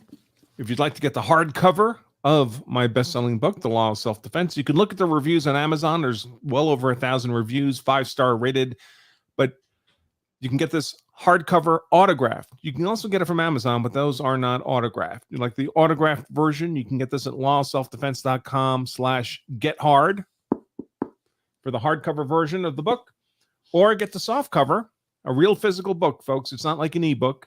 The soft cover of the same book for free. Just pay the shipping and handling, and we'll ship you the book for free. lawofselfdefense.com/free book. Simple enough. And if you don't want to spend a penny, that's fine too. But I would urge you to at least get our 5 elements of self-defense law infographic. This is a totally 100% free PDF download. We don't charge a penny for it. If you don't understand these 5 elements of self-defense, you can't possibly understand use of force law. These are the building blocks of a claim of self-defense, no matter what state you're in. Get this for free at lawofselfdefense.com/elements. Also, we have a bundle. We're running a bundle of our 4 best-selling courses. We're running during this popcorn murder trial. You can get our Law of Self-Defense advanced course. That's 8 or 10 hours of instruction. It's our main full-day course that we teach once or twice a year. But you access it as an online streamed course, instant access. That's normally $200 by itself. But in this bundle, if you get that class, you also get 3 other classes: defense of property, defense against rioters, looters, and arsonists, and also the state-specific law of self-defense course for whatever state you prefer. We have those specific state classes for each of the 50 states, and those are all included for free if you get the Law of Self-Defense advanced class. And those are all instant access, online streamed. You can get those at lawofselfdefense.com/bundle. In fact, I'll change my little title here to reflect that: lawofselfdefense.com bundle. You save $300, 60% on the cost of the bundle. And you can get that again at lawofselfdefense.com/bundle. Nothing to wait for in the mail, folks. It's instant online streamed access. Okay, let's see. Maybe there's questions I can answer. Gerald says he bought the hardcover, gave my paperback to a friend. Great book, easy to read, and info that you cannot go without. I would concur. It's info you should absolutely get. It is written, the book's in plain English, folks. Everything we do is in plain English. Most people tell me they can read the book in an afternoon, 3 or 4 hours. They get through the whole thing. and you get the education and use of force law that you really can't get anywhere else. I know other people purport to teach this stuff, but they generally, in my experience, they don't do a very good job. And if all they're reading you is some state statutes from your jurisdiction, that's not an effective instruction on use of force law.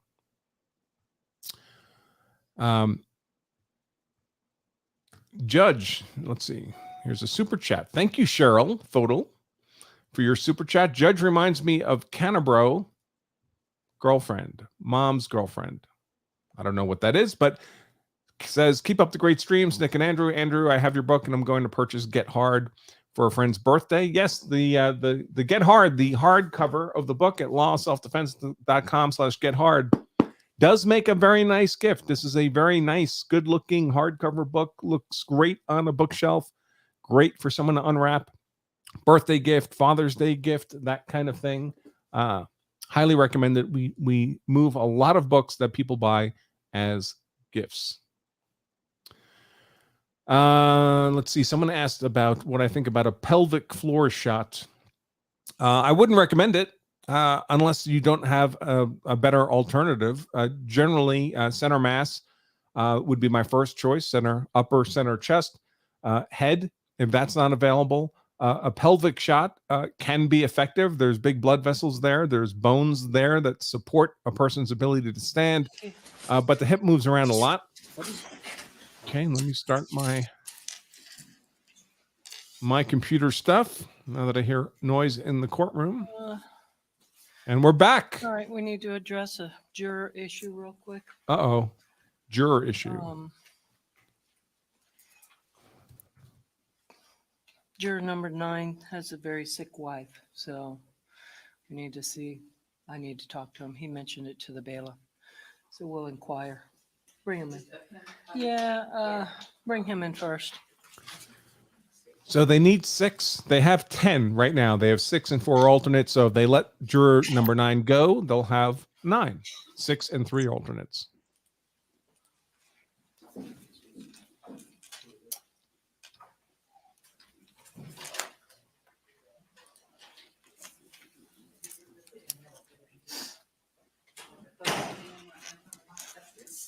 Hey, number 9, you can have a seat. My bailiff indicates we got something going on. Yeah, so just as far as my client's concerned, I just wanted to know more or less. I mean, we're trying to work around this. It's not a dire matter, it's just urgent. So it was just a matter of like, I don't want to impose, but at least if I'm out of here by 5, I should be able to be with her. Okay. By 5:30 or something, if it's possible. I'm not sure. If, is it something that you need to go immediately? No, I spoke to her and she's managing it. Okay. So if anything, I can meet her there. Or if she's capable of waiting for me, Okay. then we can drive. Okay, and then you'll go. Yeah, I think maybe he is just bored. It'd be hard to blame him.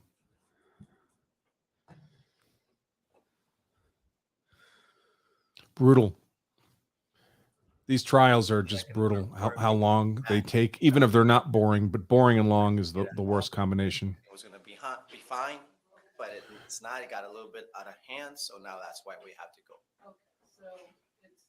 So they're talking to one of the jurors. Juror number 9 apparently has a sick wife. I guess they're trying to decide whether to let him go. Today, unfortunately. So, I mean, all they right, have 4 I'm alternates not- for their 6 jurors. I mean, certainly we will do our best to accommodate you by 5 o'clock, maybe even a little earlier today if that, but. God bless this if man. That's, if we can accommodate, like I said, are you gonna be able to concentrate for the rest of the day? Yes. Okay, all right, and we'll certainly. How sick is do she? our Did he best. say? He describes it as not dire. So he's not actually asking to be released from the trial. He's asking if they could, recess the court by 5 o'clock every day. Oh, that's the greatest man on the planet. Yeah. So, it is what it is. Or at least So just, every day that his wife is still sick. I don't know how chronic a condition this is. Usual regular Look, breaks, I don't and, wish ill will on the lady, we'll but know a I little hope better she's as we get I hope started. she's enough. mildly ill After through the we entire get started, trial. You kind of get a feel, we'll Not quit to be when the rude. witness is done, and hopefully we'll be at a good spot. All right? Awesome. Thank you All for right. your consideration and thank you for all Okay, this. absolutely. And like I said, if during one of the breaks you need to go, Okay. just call it. We're good. Okay. And we appreciate the time you've been here. Or if you begin to not be able to concentrate, just let me know. And Oh, they've we'll- got pillows They got for the pillows, ladies to yeah. sit on. Getting comfy. Oh, look, look at that. The little They have little flimsy stadium foam pad. cushions. Yeah. Oh, they all have them. They brought those from home. Oh, that smile isn't helping. Never mind. Look dour. Look dour. Deal with it as we need to. Can I just take up a matter with the Madam Clerk while they're coming in? Uh-huh. 68 SPC says, can the defense bring up jury nullification? Is that even allowed to be said in court? No. Nope. No, technically, as a juror, you are under an oath to abide by various things, to discern things based on reason and evidence. And that is apply the your- law as you are instructed, even if you don't like the law or think it should be different. They're explicitly told that. Yeah, the jury nullification exists because no one can actually practically enforce that upon a juror. There's nothing they can do to make that happen. So that's why the concept exists and persists. But Thank you, Deputy. you're not allowed Ladies to and argue for that gentlemen, in were you all court. able to abide by my instructions during the recess? All right, and we'll get started. Mr. Martin? Oh my God, she's sucking on something. Yeah. Oh, this is the cop husband of the last witness. All right. First name though. This lady sheriff's tack vest is like so obstructing of when she turns around. It doubles her width. It's amazing. It's like she's got so much crap on it. This Guy Fieri. We're gonna take you to Flavortown.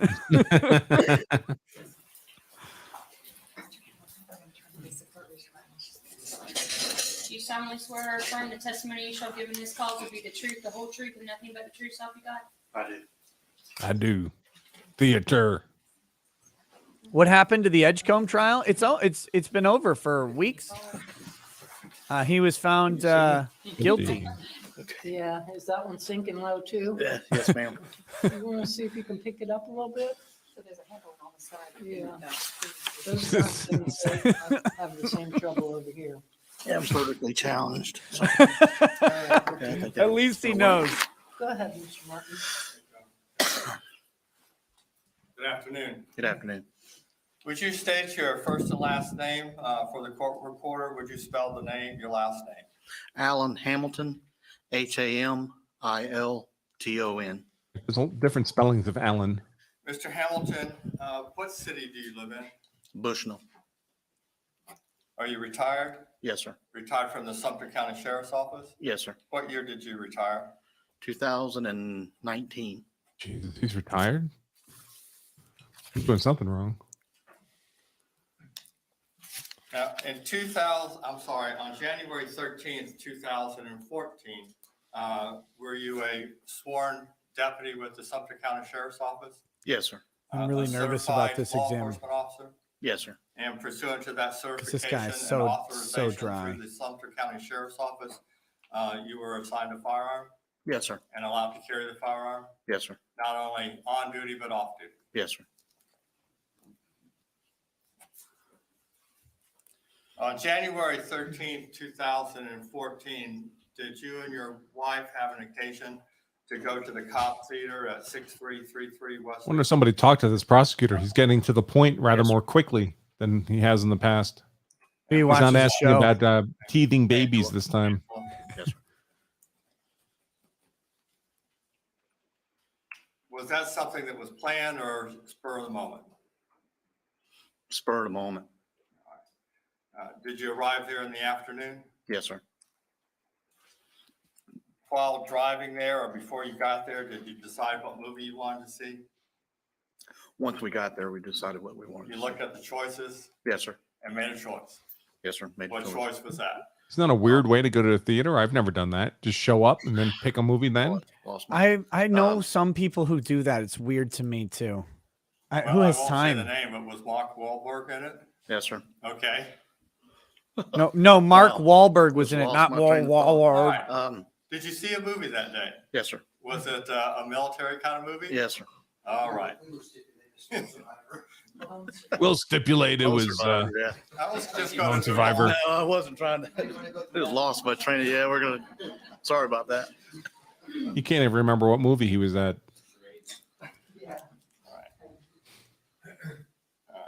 And did you go into a movie theater that had a cinema bistro in it?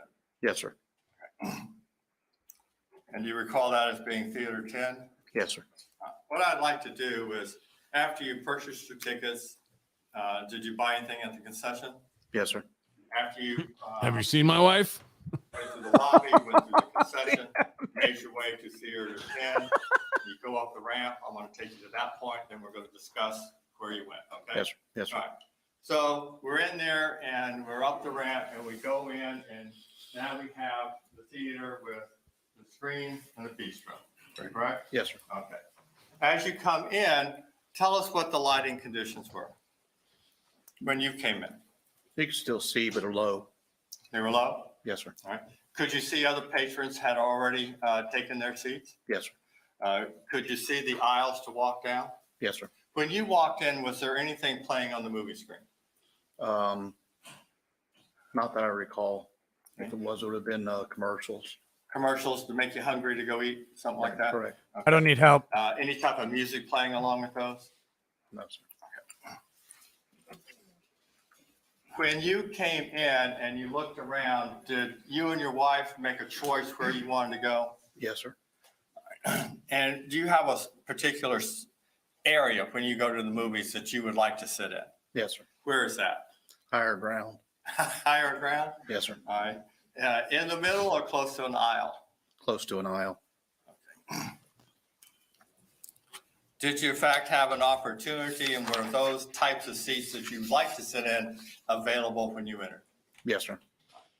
Now, as you walk in, and if you'll pretend this is the movie screen and this is the bistro. Okay. All right. So as I turn my back, and then now I'm looking where the bistro is. Right. Did you sit on my right or my left? If I'm looking at it would have been your right. Okay. Yes, sir. So you walked up the aisles that would be on that side of the theater. Yes, sir.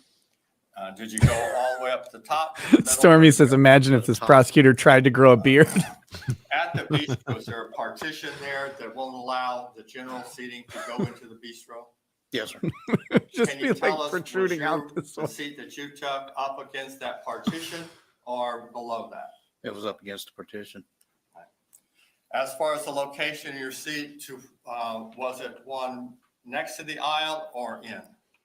It was one in. One in? Yes, sir. Now, if we're one in, if this is the aisle right here, okay? One in, are you the next one in or is your wife the next one in? I would be the next one in and then my wife.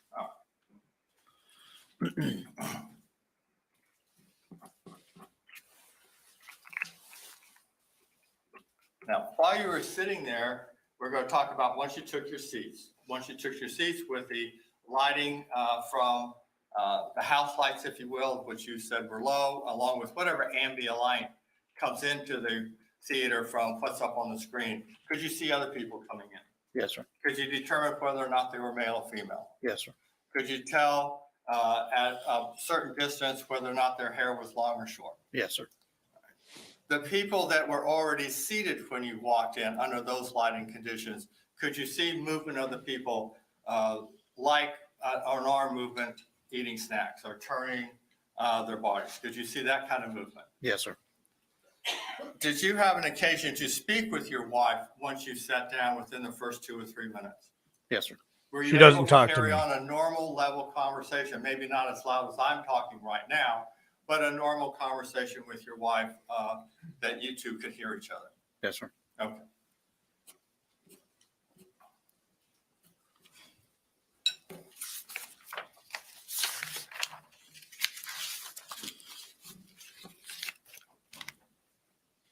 When you came in, there was commercials. There comes a point in time when previews come on. Here's what's happening next at that point, when those previews come on, did you notice a change in the lighting? The house lights, Yes, sir. right? Did they go up or down from when you first came in? They went down. Now, the English language is what we have. Pretty means a lot to different people. You know, pretty is what you think it is. That's just an example. You speak pretty So we someday. try to describe the lighting as to dark, dim, pretty dark, whatever you can see. So let's not do that. Let's just talk about what you could see. All right? Yes, sir. Because it doesn't matter. Just what can you see? I mean, it kind of When those matters. lights change, whatever the level you want to describe it. Let's talk about what you can see. Yes, sir. All right. When those lights change to that different level, could you still see your wife next to you? Yes, sir. Could you see people seated in their seats 2 or 3, 4 rows in front of you? Yes, sir. Could you see people walking in from the little hallway that's there when you first come in? Could you see people walking down in front of the screen? Yes, sir. Could you see people walking up the aisles? Yes, sir. When you saw the people seated in their seat, could you see movements from at least their shoulders, arm movements, head movements, turn? Maybe Yes. not what their legs were doing, but Right. you could Yes, still sir. see that. Yes, sir. When you look to your right, could you see people to your right beyond where your wife was seated? Yes, sir. All right. Could Every you see time they say to the individuals right or all to the way left, I down got to that the other stupid aisle? Casper slide song stuck in my head. To the left, to the left, to the left.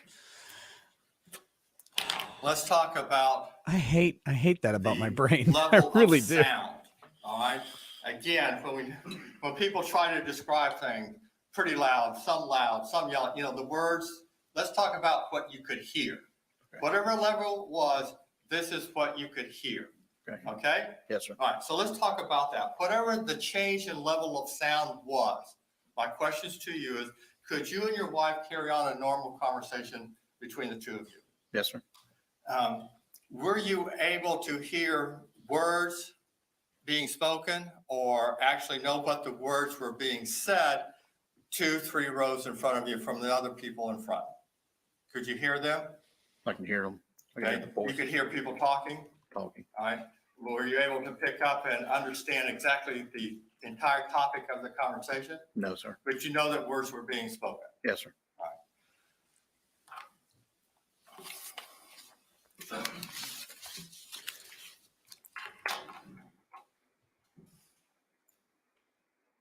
During this event, did you later learn that Mr. and Mrs. Olson? The cha-cha were slider. shot Yeah, in the yeah, theater that one. Yes, sir. Later. You know what I Did mean. you later learn the gentleman sitting behind them and his wife was Mr. and Mrs. Reeves? Yes, sir. I'm going to refer to from now on as those individuals. You know where they were in relation to the theater. Yes, sir. All right, so that's what we're going to do. When you first came into the theater and sat down, did you see Mr. and Mrs. Reeves sitting in the same row that you were? No, sir. Did you see them walk into the theater and take their seat? No, sir. The same questions about Mr. and Mrs. Olson. Once you sat down, did you see Mr. and Mrs. Olson seated? If you recall. No, sir. All right. Did you see him walk in? No, sir. All right. Were you watching the commercial? Normal answer. I wasn't paying sir. attention to Watching these the previews. random people Yes, sir. that I don't know are going to shoot anybody.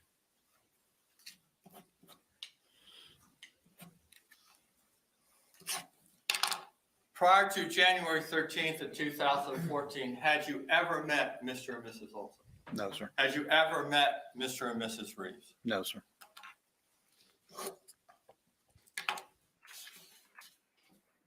I want to direct your attention now to the event that we're here about, okay? So let me start where you had that snapshot of what took place. Yes, sir. Right. Now, you were watching the previews. Occasionally, would you look around? Yes, sir. And occasionally you look back? Yes, sir. So that's what I mean by a snapshot. Your vision is not like an eagle where you take everything, right? Yes, sir. So, but you were. looking. Ego. And what, I'm gonna object again. I've been reading it. He's testifying. Yeah. It's leading, it's improper, incorrect. It's yes.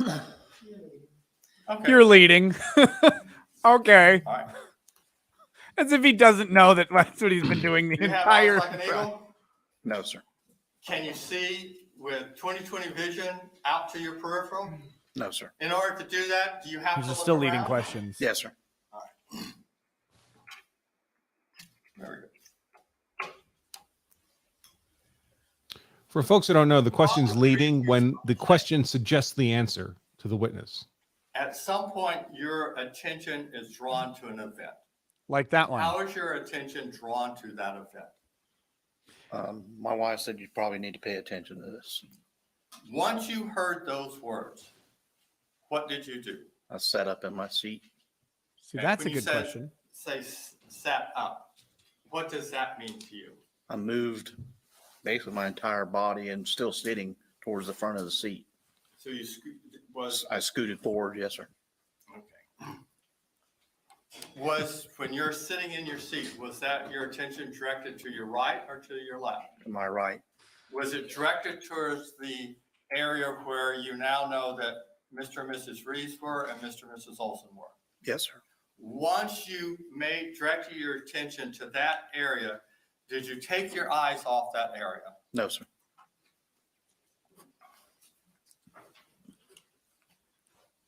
But do you When have eyes you like an looked eagle? In that area. We're going to go step by step. First look, what did you see? I seen Mr. Olson propped up on a chair. And the row, which would have been in front of us, but further down to my right again. What do you mean propped up on a chair? Did you bring a phone book with you to sit on? Look at Just that. now when you stepped in, we talk about, what words mean. Let's get a visual. All right, let me do this. You have to speak from here? Yes. When you saw Mr. Olson, could you see his feet on the floor? No, sir. From what part of his body up could you see? About the waist up. All right, so where his feet Oh, were. hey, there's the court you have no reporter idea. again. The only thing we're going to talk about waist up. Correct. You mentioned, and let's pretend that The chat this was a fan is of the court theater reporter the seat, other day. and that this seat does, when you stand up, it does flip up. I know it's not, okay? But what I'd like you to do, so this isn't in the way, just pretend the seat's right here, all right? So go ahead and face the jury. Now, you would be over here looking this way, right? Yes. All right. You indicated that you saw Mr. Olson propped up. Yes. If you can't, demonstrate for the jury what you mean by propped up. But that chair From is that backwards. position, what did you see? What did you see happen next? He's propped. What did you see next? I seen him flick a popcorn, and within just a second, I seen a muzzle blast and sound of a firearm. While in that position, did you see the arm of Mr. Olson? I would object. The Yes. chair's backwards and also not a movie theater When chair. you say a flick, what do you mean by that? Just a quick movement of the hand. Right. Before you saw that flick of popcorn, was anything said by Mr. Olson? Yes, sir. What? I was just texting my fucking daughter. Sorry, And Your Honor. How soon after that statement was the quote flick of popcorn? Within just seconds, sir. Within seconds or almost within less than a second? Just within seconds. One big ball of an event. Yes, sir. Was it continuous? Within or just seconds is slow? nowhere near almost simultaneous. Now, once you saw the popcorn, what happened next? Obviously, I seen the muzzle blast and then the sound of a firearm. And then I moved down that way. My wife shouted, "Free popcorn!" We'll cover it from there.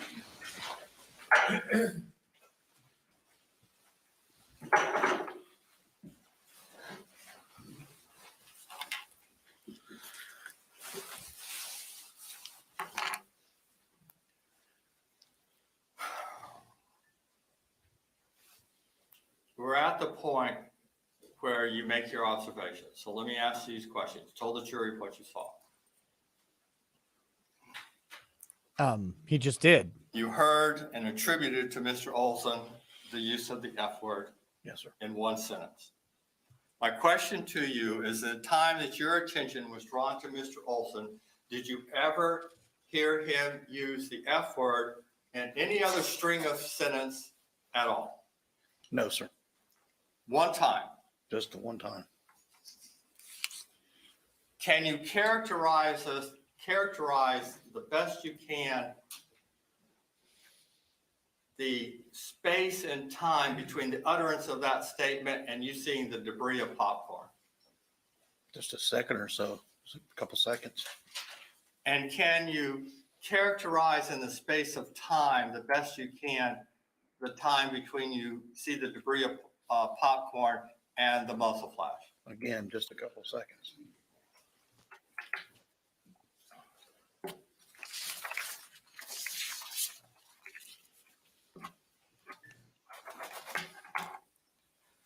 As you're focused on that event and you see what you just described, do you ever see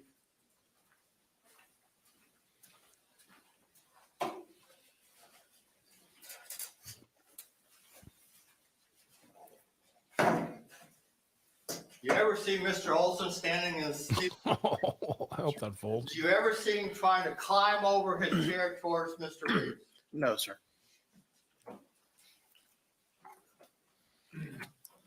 During that time span, did you hear any words at the same level where he said, "I'm just texting my daughter," where you would associate those words with a threat of violence? No, sir. No F-bombs thrown in about doing bodily harm to Mr. Reeves? No, sir.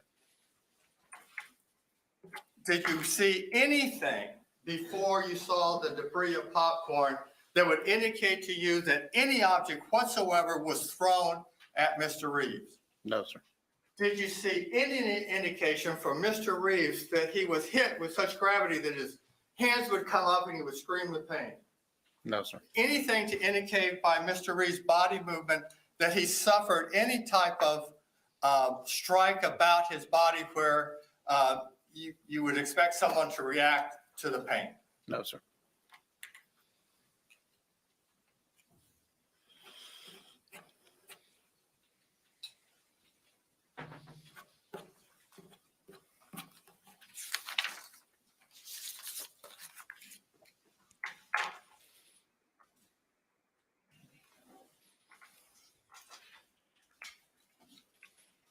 When you looked over, we just talked about what you did see, but when you first looked over, was there anything about that situation that you thought you needed to intervene at that point? Yes, sir. Okay, what? Other than the firing of the gun? Right. All right. I'm not talking about that. Before the flick of the popcorn? Before the flick of the popcorn? No, sir. Oh, God. Okay.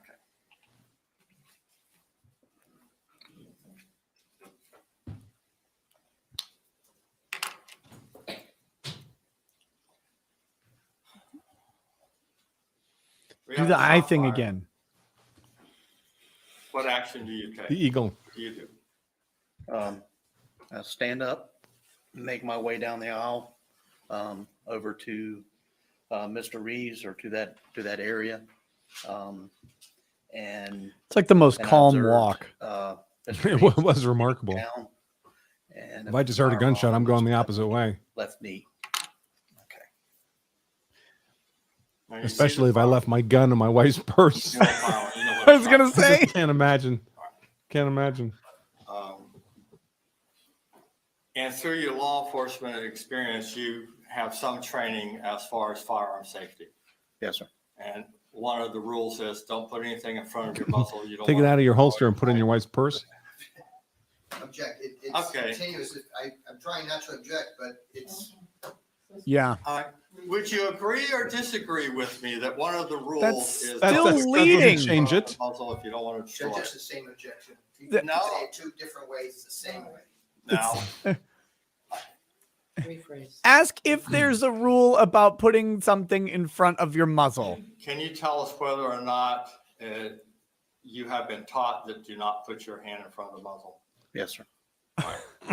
And what happens Just- if the gun fires and your And, hand? in front of the and muzzle? folks, for non-lawyers, it can be tricky Having said to that- ask non-leading questions and get the answers you're looking for. But lawyers are While supposed to you're know how to watching do the this. event for the very first time, all right? Did you ever see Mr. Reeves At with least his it's hand out and Mr. Olson chest almost on his hand and Mr. Did you Reeves ever going, see "Whoa, whoa, this whoa," or, "No, no, specific no." thing? What is this? This is No, sir. Not at all. apparently that's some reference to his statement. To Reeves's statement. I'm not familiar with it, but that's what someone in chat said. If the chat can be trusted, they can't. But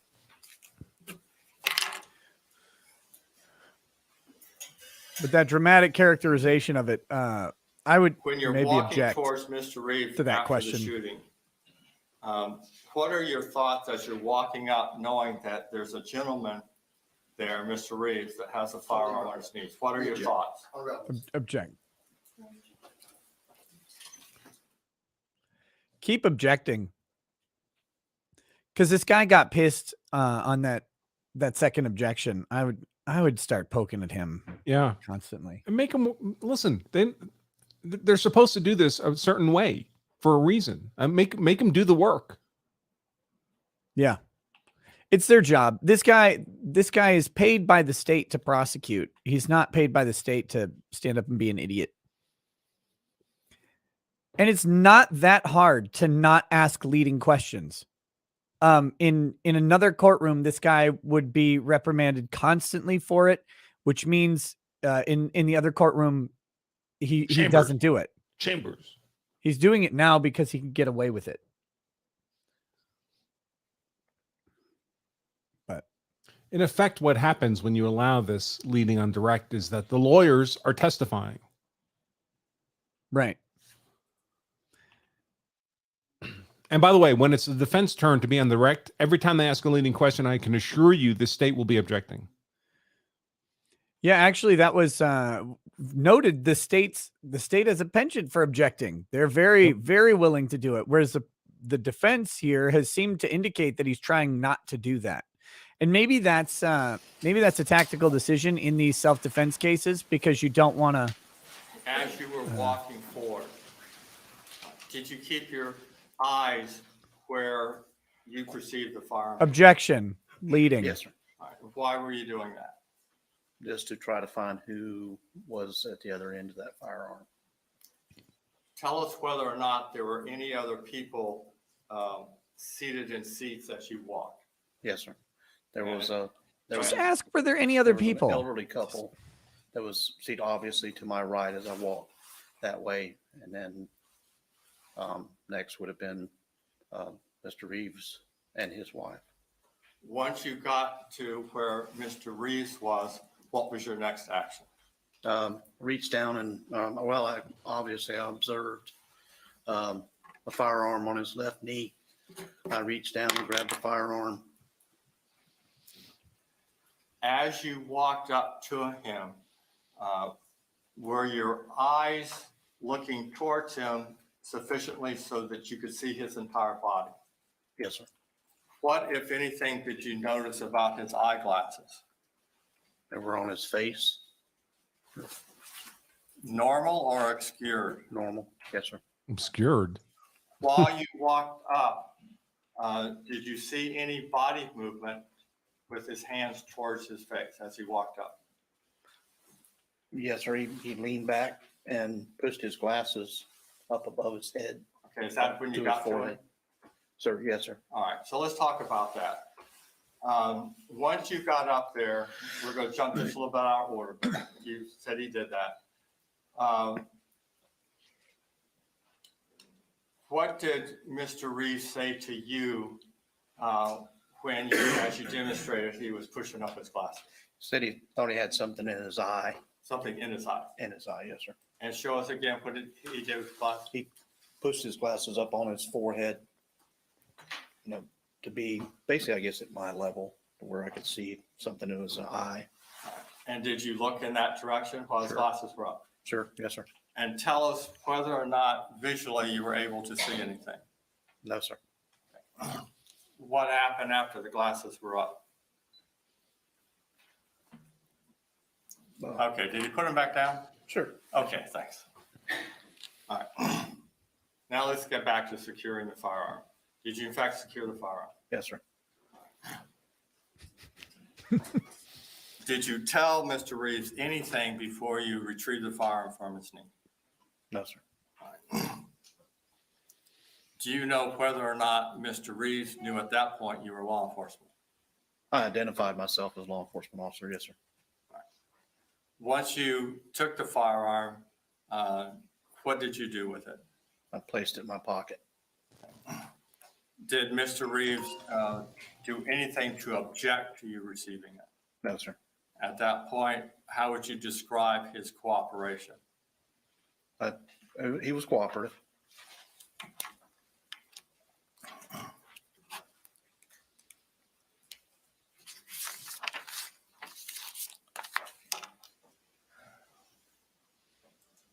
How long were you with Mr. Reeves until law enforcement responded to the theater? Oh boy. 20 minutes. So During that time, where was the firearm? 20-minute response time to a back theater pocket. shooting. Jeez. And people want to know why I carry a gun to the theater. Some lunatic starts shooting. I got to wait 20 minutes for the cops to show up. Let me show you what's been marked for identification as Stacy Exhibit Y. You better hope you're at a Marvel movie so they have time to Do get you through everybody else recognize first. That photograph? yes, sir. And how do you, what is it? That's a 380 Kel-Tec. And can you tell us whether or not that's the firearm you took off from Mr. Reeves? Yes, sir. Your Honor, at this time, I would move Stacy Exhibit Y into evidence as Stacy Exhibit number 20. George Zimmerman's pistol was also a Kel-Tec, May I if I please- recall correctly, You may. but a 9mm. Also fired only one shot, fatally, center of chest. Cheryl Fodel says, Judge reminds me of Canterbury girlfriend's mom's girlfriend. Yeah, she kind of does. Keep up the great streams, Nick and Andrew. Andrew, I have your book and I'm going to purchase Get Hard for a friend's birthday. Love the streams you both do. I try to watch all the time. Hey, thank you, Cheryl. Very kind.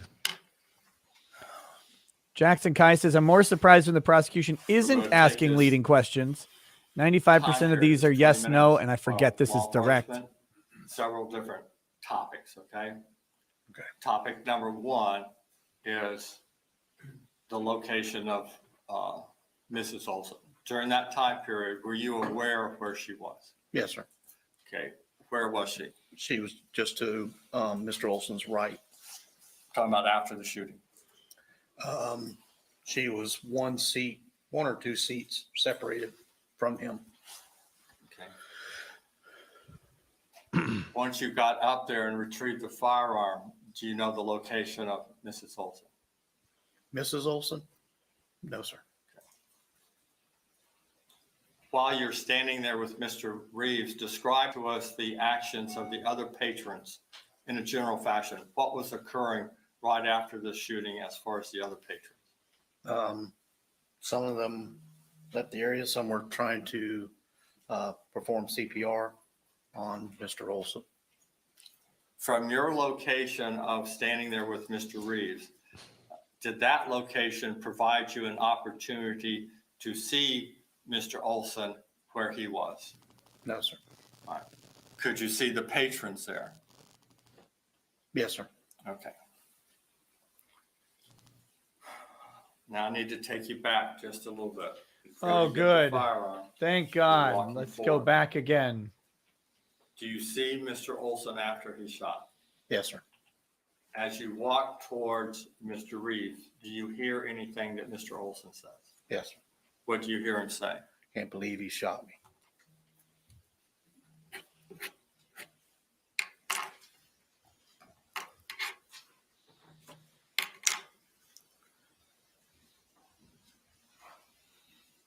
Direct your attention now back to Mr. Reeves. As you're waiting for law enforcement and after we did the glasses, okay? While standing there, did the lights come up? Yes, House sir. lights? Yes, sir. Okay. Did you notice anything on his face that would indicate to you an injury? No, sir. Were you able to see his front of his face? Yes, sir. Did you see the left side of his face? Yes, sir. Anything on, do you see the left side, your left side? Yes, Right. sir. See the top of his head? Yes, sir. Was there any blood on any of those locations? No, sir. Can you tell us whether or not there was any cuts on any of those locations? No, sir. Can you tell us whether or not there was any abrasions in any of those locations? No, sir. The way he's asking these questions are yes, no questions. Can you tell us if? He's saying no, he can't tell you if. He's not saying there weren't. He's just saying he can't tell you if there were. Bad questioning.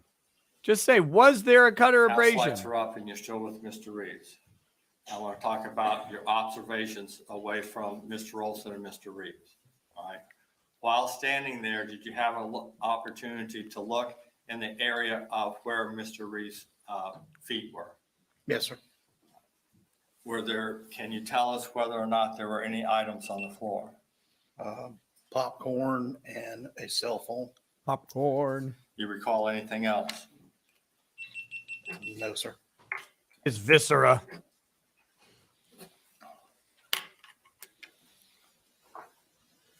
In that 20-minute period, did you see any movement of Mrs. Reeves?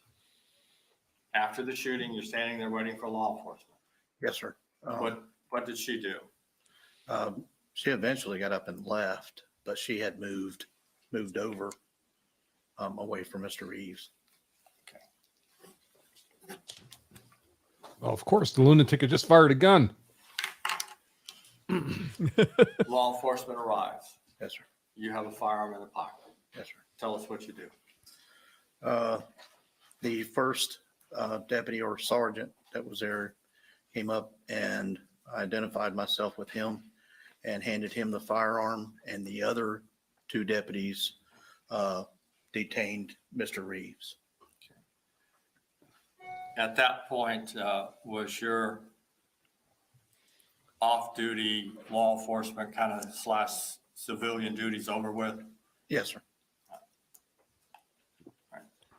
Now, you witnessed the incident, so I'm going to assume at that point there was some interviewing by detectives. Yes, sir. Let's talk about that part of the event, okay? Okay. God, this guy is Ambien. Did I mean, your he is wife remain in just the aisle in your general area while you stood by Mr. Reeves? Yes, sir. After those duties were gone, did you and your wife leave the theater? The theater? No, sir. All right. Did there come a point in time when you were given a piece of paper? Yes, sir. What instructions were given to you when an officer gave you that piece of paper? Just make a statement of the incident on the statement form. All right. Did you in fact do that? Yes, sir.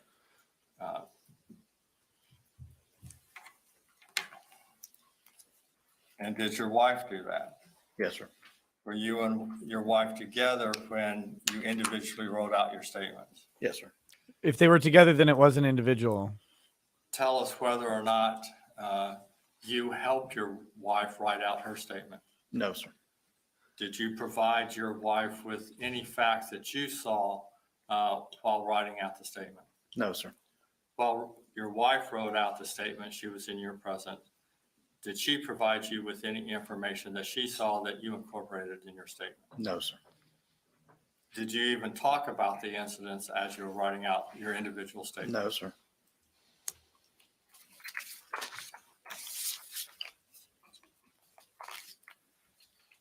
before writing out those statements, were you in the general area present, if you will, anywhere in the theater where you overheard other individuals talking? Not that, no, sir. As you sit here today, do you have any recollection of hearing anyone comment on the incident? No, sir.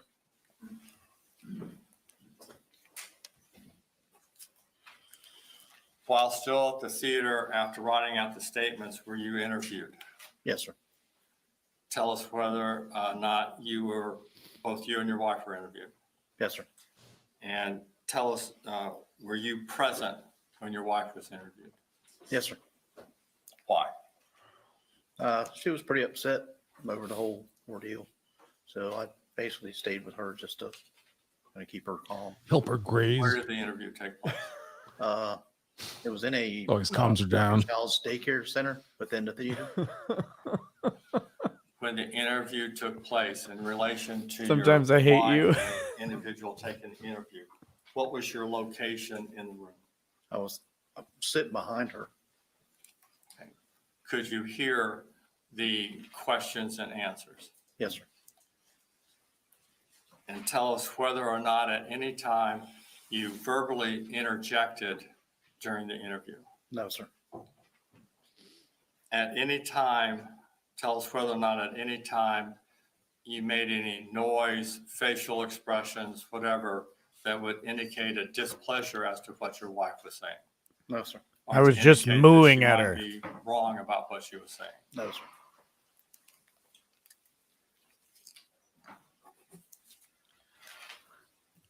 And how would you describe your wife's emotional state as she walked into the interview room?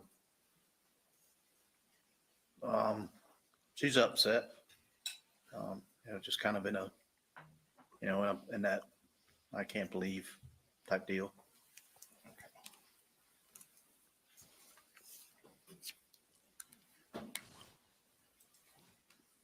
Did your interview take place before or after your wife? Mine was before. Was your wife present during your interview? Yes, sir. Does my voice induce situation. suicidal ideation? Yes, sir. As far as Yes, sir. location? Yes, sir.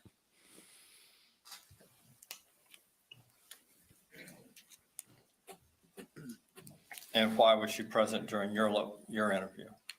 It's a good question. Just didn't feel the necessity to separate. We were in the room together. Her emotional state was a factor at all? Yes, sir. I wanted to be with my wife.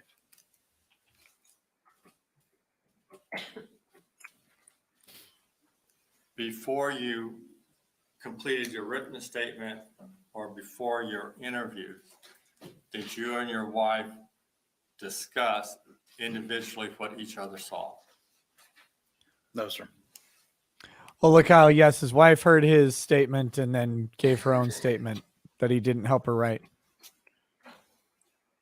Have a moment, Your Honor.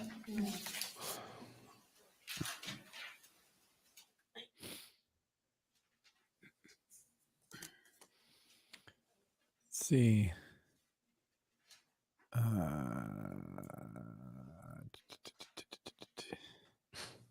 Someone asked a question in the chat that I wanted to see. Where did it go?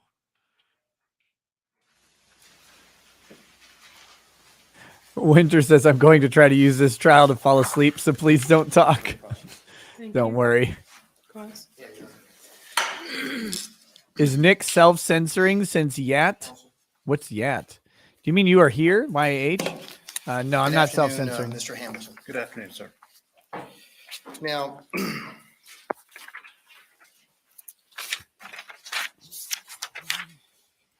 let me just briefly go through a little bit of your background, Mr. Hamilton. You are retired. Congratulations. Thank you. Yes, sir. Mr. Hamilton, you started your law enforcement career as a detention officer. Is that correct? Correct. Yes, sir. And who was that for? CCA. And what is CCA? I can't remember the CCA Corrections Association. It's a private business. Corrections of America. For-profit prisons. Yes, sir. Corrections of Yes. America. I or love something like for-profit that. prisons, by the way. And you were there for quite a few years. Yes, sir. And then you went to, I guess, the Brooksville Police Department. Is that correct? Yes, sir. And you were there for about 5 years as a road deputy. Yes, sir.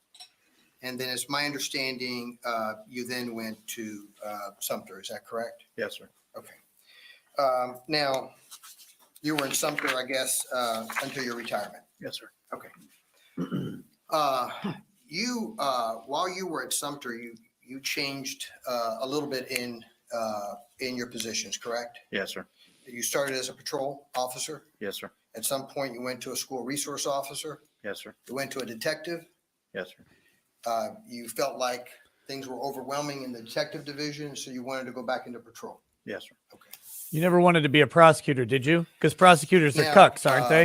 I think you indicated in direct examination that as a law enforcement officer and with your training, even when you go into a theater, you want to sit at the very, very top, right? Yes, sir. Okay.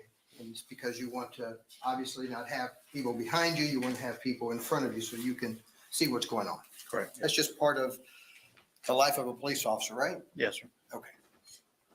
Now, Or any prudent person. you were seated at the very back. In the very back, there's a wall, correct? Yes, sir. Okay.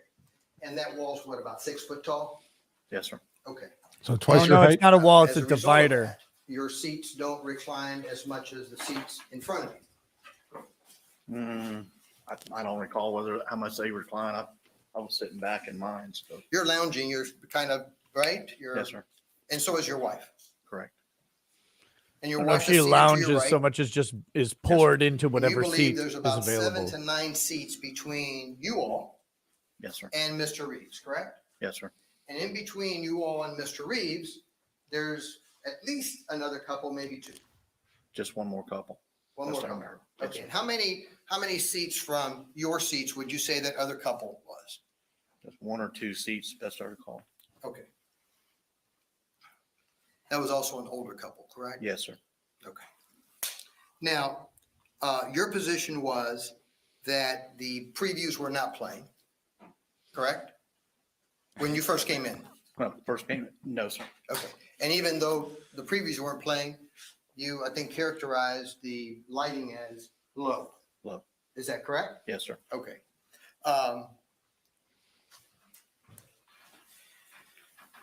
When the previews came on, however, it became even darker.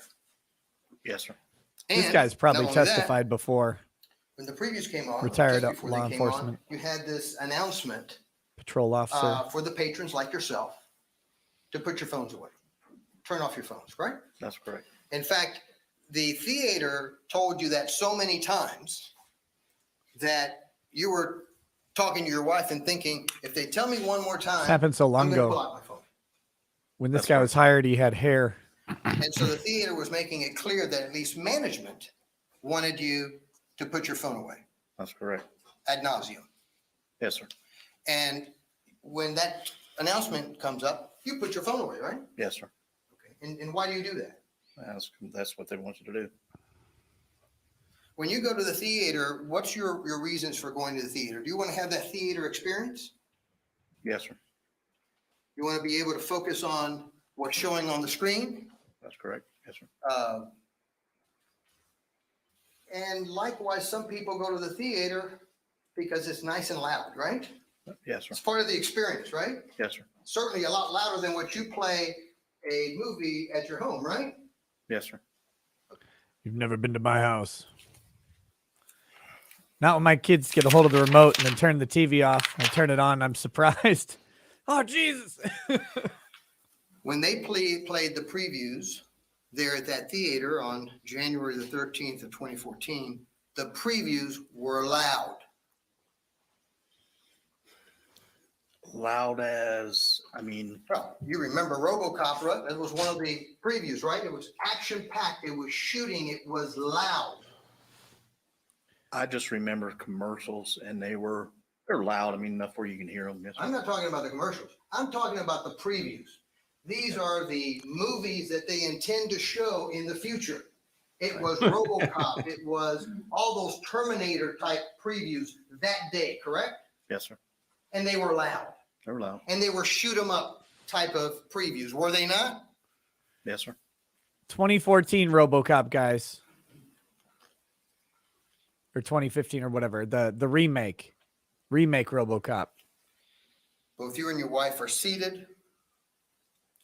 You're paying attention to the previews, right? Which I enjoy despite it being a shitty remake. You're looking to see what's coming up next that you may want to go see. Yes, sir. Correct. And it was your wife that had to nudge you to get your attention, to focus your attention on something else. Yes, sir. Are you annoyed by that? And when you did that, when she did that, you scooted up. Correct? Yes, sir. And the first thing that you see is you see a person standing up, correct? Yes, sir. And what you see is really a silhouette, right? That's correct. You don't see my definitions that you see here, right? No, sir. You don't see clear skin color of my eyes, right? No, sir. You don't see the color of my frames, do you? No, sir. All you're seeing at that distance is a silhouette. Yes, sir. You know what a silhouette is? Yes, sir. So you're not able to see features. No, sir. And you can only see from the waist up, Yes, sir. but you could tell that that silhouette was yelling in that theater. At one point, yes, sir. Yelling, right? Right. In fact, you're not only making that statement here yelling, you put that in your own written statement, did you not? Yes, sir. That's correct.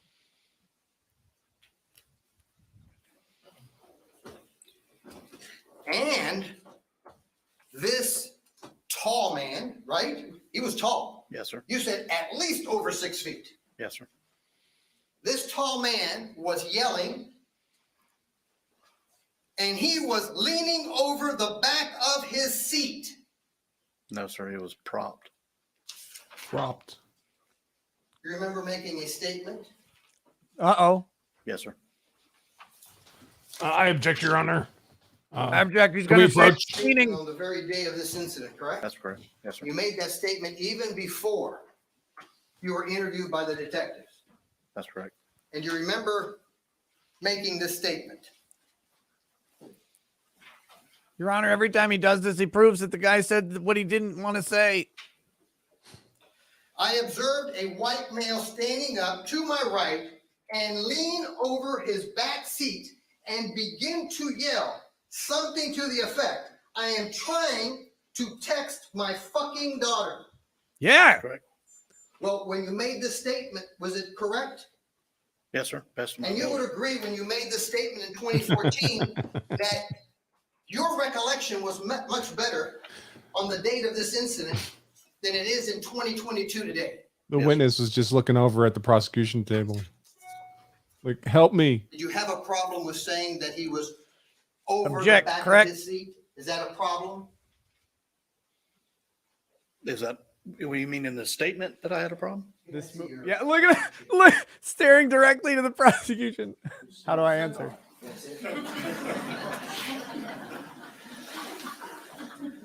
When you came, when the prosecutor was here, this is what you told the jury, that you called propped up.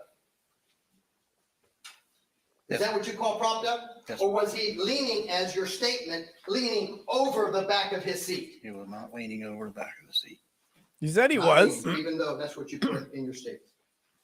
Yes, sir. You're correct. You must have been lying then when you made I that. object to that characterization. Well, Approach. what's the explanation?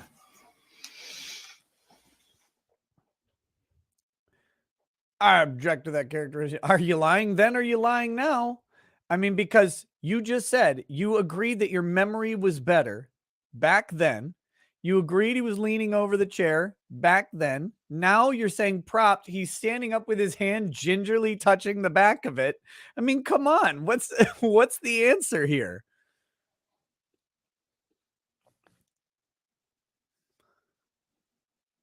This is good. This is good. I like this. And I wonder how much of this change in testimony is just a function of being married to his wife, who was there, has her own view of events.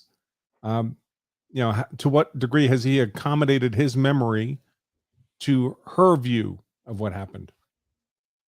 Because people Yeah, do that and- too. And they would have likely discussed this leading up to, each hearing. They would have 1,000 discussed- times, 1,000 Yep. times. Every family event, every party they go to, this would be a topic of discussion. It's that unusual an event to have happen. Was it propped up Yes, sir. or was it leaning over the chair as you indicated on January the 13th? It was propped up. So he wasn't leaning over that was just something that you wrote that was incorrect on January the 13th of 2014. Yes, sir. Yes, sir. And you're a police officer, correct? Yes, sir. And by that time, you were a police officer for how long? You know you're under oath. 15, 16 years. And you must have been trained that when you're writing a statement, you've got write that statement precisely and accurately, correct? Yes, sir. Because in our system of justice, This is we gonna can't rail him. afford to make mistakes, can we? Look at this guy's demeanor. It's like his wife is yelling at him. I have a feeling he looks like this a lot. Yes, sir. This move. Yes, honey. Yeah. Yes, honey. Sorry, honey. That's the oh shit chair rock. That's when looks the like- words are battering you The one back. thing is that you did not hear, It looks like a domestic Mr. violence Reeves say victim right there. a peep, correct? That's correct. In fact, you couldn't An even see abusive us. relationship. No, sir. Is that correct? That's correct. Because it was dark, correct? It was low lighting. Is low lighting the equivalent of dark? No, sir. It's not. No, sir. Well, why couldn't you see Mr. Reeves if it was just low lighting? The prosecutor came over here and said, well, could you see this person? Could you see this person? But you couldn't see Mr. Reeves. No, sir. And you could only see a silhouette of Mr. Olson. May I ask a question? No, You can No. answer the question. no. You could only see Yes, sir. the silhouette Yes, sir. because it was dark. That's correct. No, it was low lighting.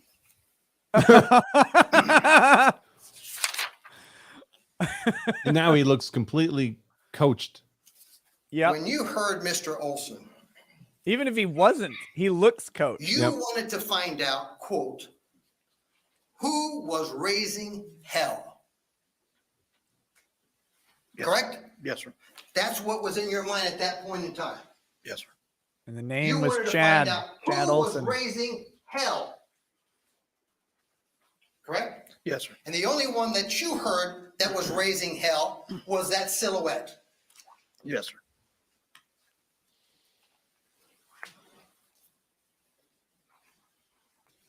You don't know how long that silhouette, Mr. Olson, was raising hell, correct? That's correct. Because you were focused on the previews, correct? Yes, sir. Because your Correct. wife had to be the one to nudge you to say, hey, you need to pay some attention here. Yes, sir. You did not see the entire exchange that took place from Mr. Olson towards Mr. Reeves. Not the entire, no, sir.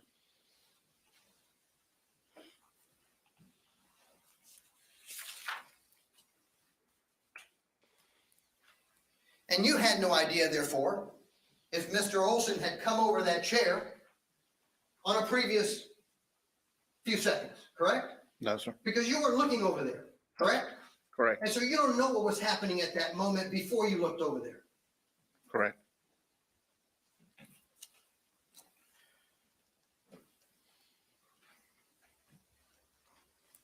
What you do know is that Mr. Olson was raising hell and using the F word, correct? Using or Well- used? Maybe I should say saying the F word. You want me to say it? He said the F word. Okay. And certainly that alarmed you because I want you hear to say it. that Say it. yelling with the F word in a theater is totally out of character, right? Correct. Yes, sir. You would never in your entire life expect someone to be getting up in the middle of a theater and using that word, yelling, right? Yes, sir. And it alarmed you 7 to 9 seats away. Yes, sir. Think it would alarm someone one seat away, one entire You row. were doing your best to try to see what you could see.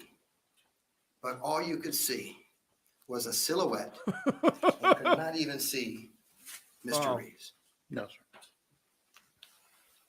I thought he was going to say all you could see was a silhouette of a man towering over Mr. Reeves. You know, something.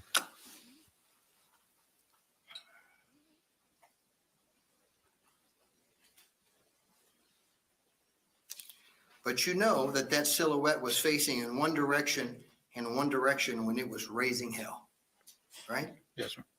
This is It why I was couldn't facing- see him, by the way. The light from the screen's behind him. He's turned around. That's why he's a silhouette. Yes, sir. That was probably the question he was going to ask, if I had to guess.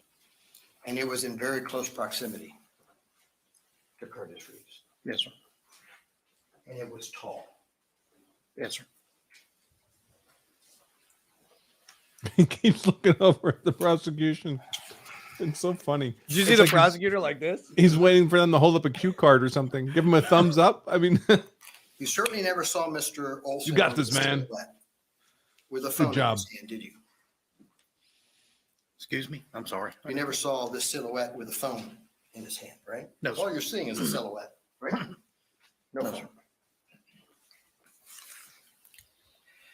But you say that, I guess you called it a flick of popcorn. Yes. Now, tell me if you were A only able to flick see of the a popcorn. silhouette. How could you see someone flicking? It was just an arm, a hand, and then it was a flick. So meaning an arm and a hand towards Mr. Reeves. It was just out over where the silhouette was standing in a flick. So that hand went from the silhouette out towards Mr. Reeves, Correct. correct? Yes, sir. Okay, in very close proximity. Good testimony or good questions. Good way to ask that. And it was then almost instantaneously. You And heard the shot. The witness did this first. The full move In fact, out. you wouldn't be surprised if it's less than a full second. Within a couple seconds. Yes, sir. Well, you didn't, you're No, I you're didn't. guesstimating, right? And my question is, you wouldn't be surprised if it was less than a second. No, sir.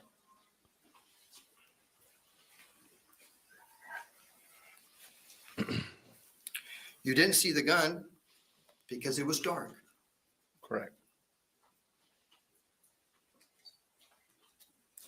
And so this is a good one. You couldn't see Mr. Olson. Couldn't see the gun, No, sir. but you saw popcorn? I see. Yes, sir. How could you see popcorn if you can't see anything than a silhouette of Mr. Olson and you can't see a gun and you can't see Mr. Reeves? How are you able to see a popcorn?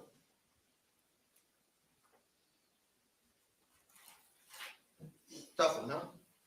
tough one. No, Is it not tough. It's just that's what it was. That's what it was. or you saw popcorn after the fact and implanted that into the memory of the flick is what he's going for. Now, Because does Curtis Reeves see the popcorn You- coming at him or a fist? gave us a statement on direct examination where you indicated that the shot took place and Mr. Olson fell to the ground? No, sir. He didn't fall to the ground. No, sir. Okay. So shot took place. What did Mr. Olson do? He held his hands over his chest Okay. and said, "I can't believe he shot me." Okay. And That quickly. Shot. I can't believe he shot me. And then what happens?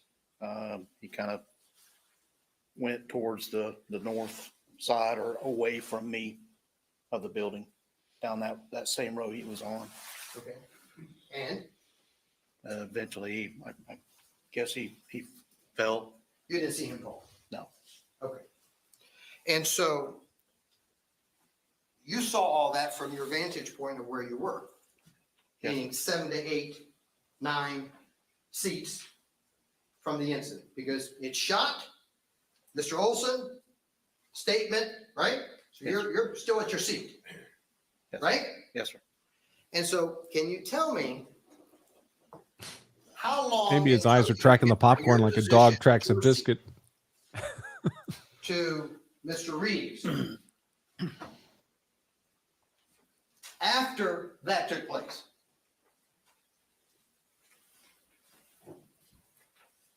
30 seconds. Okay. I wasn't timing it up.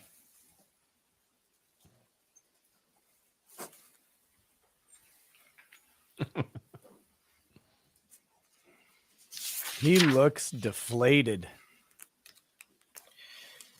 You never saw Mrs. Olson No, sir. at all. I seen her at the very end Well, at the very end of what? After the shot? after they turned the lights up and people were, But before they turned the lights on, you didn't even see Mrs. Olson no, sir. because it was dark. Yes, sir. No, it was low lighting. But somehow you said on direct examination that she was seated to the right of Mr. Olson? Mrs. Olson? Did you say that on direct? Remember I'd hit him with that dark remark asking you what over and Mrs. over Olson again looked because like? he always answers yes and then corrects himself. Yeah.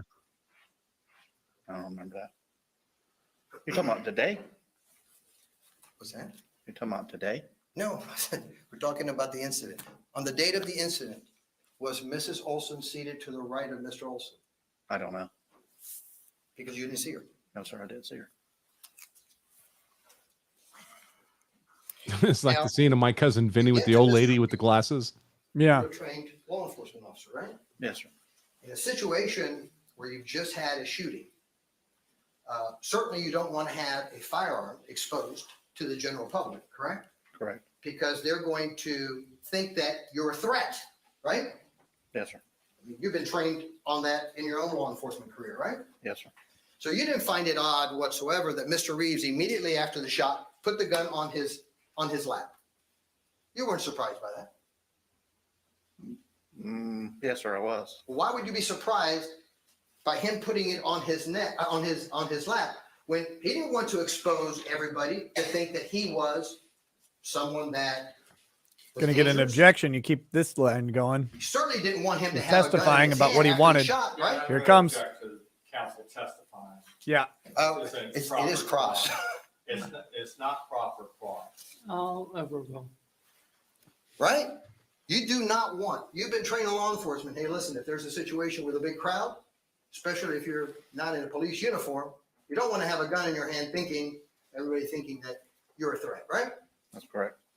And so when you went over to Mr. Reeves, I'm sure you thought to yourself, oh, highly trained individual, he puts the gun Your right Honor, on I his would knee. object to that. It's totally speculation. Fact Oh, not in evidence.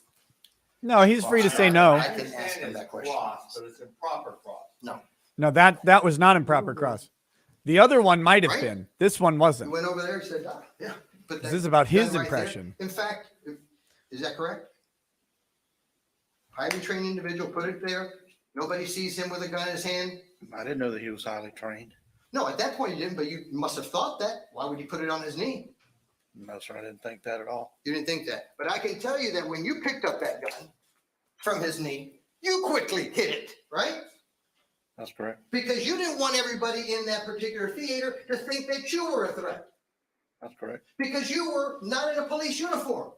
That's correct. And what happens is, if they think you're a threat and somebody's got a gun, now he starts shooting at you, and these poor individuals in the theater may get shot.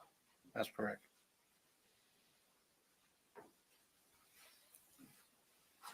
You wanted that gun out of sight for the right reasons, right? Yes, sir. You didn't want anybody misconstruing you to be an aggressor. That's correct. Exactly what we were just talking about before, folks. He didn't want to get himself lawfully shot. When you went over to Mr. Reeves, It's a valid concern, close after the especially in Florida or Texas or can I borrow your chair? Oklahoma. You started this. Mr. Reeves is still seated, Yes, sir. right? Yes, sir. And right between his legs, you're here, right? Standing up. Yes, sir. And you look down, and right between his legs, you see a phone. Yes, sir. You being a law enforcement officer, knowing that that could be a piece of evidence, right? Yes, sir. You make sure that when Mr. Reeves is finally cuffed, that you tell the officers, hey, by the way, there's a phone here that you need to pay attention to. Correct? Yes, sir.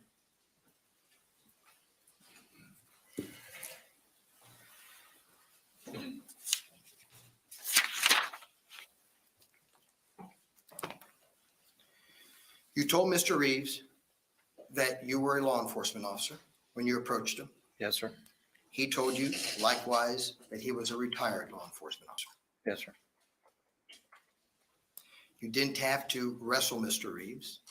No, sir. He was very cooperative, Yes, sir. correct? Yes, sir. And he told you that there was something, someone had hit him, right? Yes, sir. Objection hearsay, Your Honor. Roach? Maybe. So the party statement exception to hearsay is an adverse party statement. So this is a friendly party statement. It's favorable to the party. So that's not an exception, most likely. The question is, why is he trying to introduce it? They're going to suss it out now. If he's trying to introduce it to prove that he was hit, then it's hearsay. If he's trying to introduce it to say that's why the phone was He on was the being ground, compliant and communicative, yeah, cooperative. your present sense impression of why you didn't think he was a threat, or why you thought maybe he was okay to shoot, or anything like that. That's what they've got to get to. That's a good objection, though. Make him work for that question, because that's a good statement.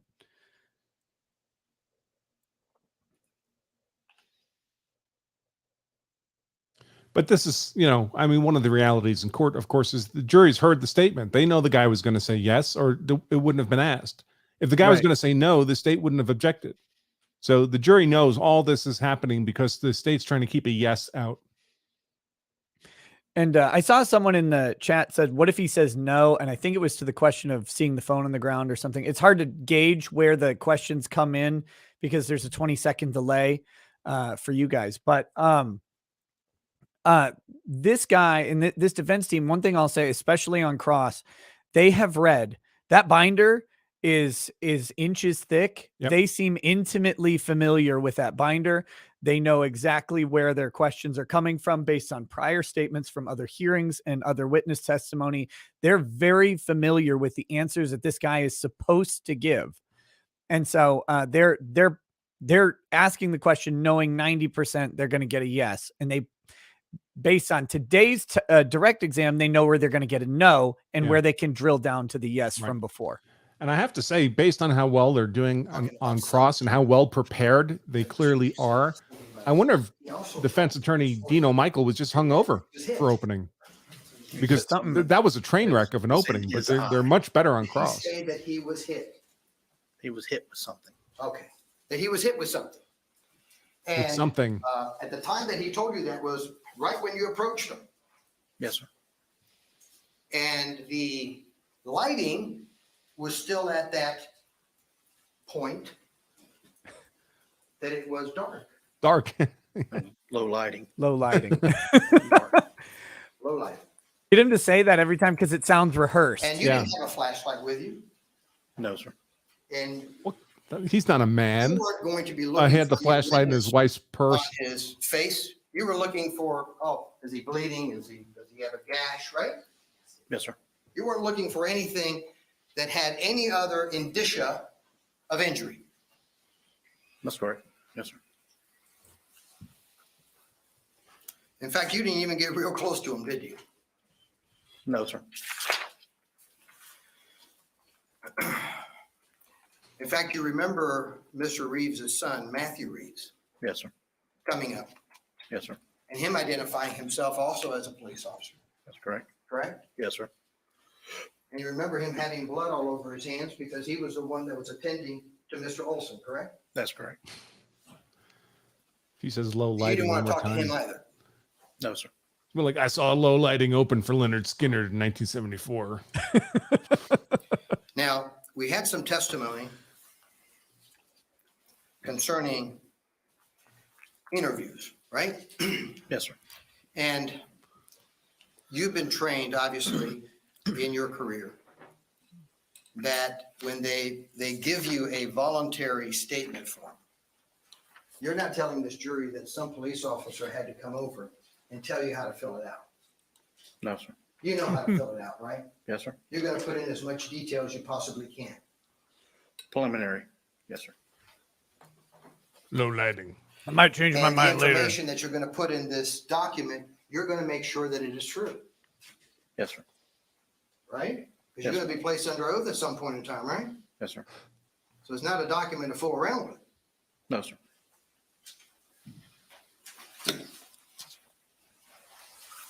And so early in your career, very early in your career, probably your academy, you were taught about something called contamination, right? Yes, sir. Witness contamination. Yes, sir.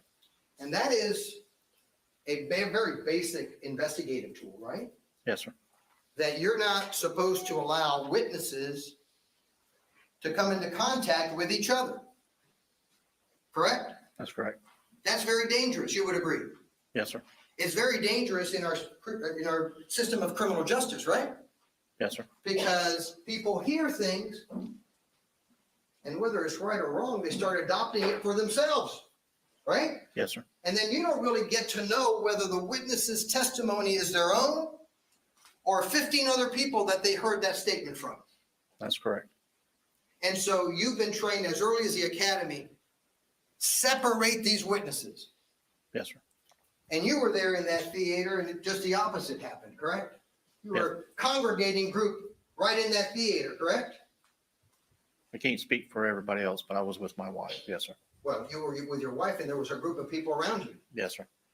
And not a single police officer came up to you and said, Mr. Hamilton, let's make sure we got to separate you all. Please don't talk to anybody about your testimony, right? That's correct. And you didn't hear that police officer tell anybody in that group, 30, 40, 50 people, whatever they were. You didn't see any police officer come up and say, hey, group, separate. Do not talk about your testimony with anybody else. No, sir. And you certainly know that there was a battalion of Pasco County Sheriff's officers all over the Grove Theater. I don't know about a battalion, but there were several in there. Yes, sir. Many, right? Many. Yes, sir. Many. This was about 18 months after the Aurora, Colorado movie theater active shooter event.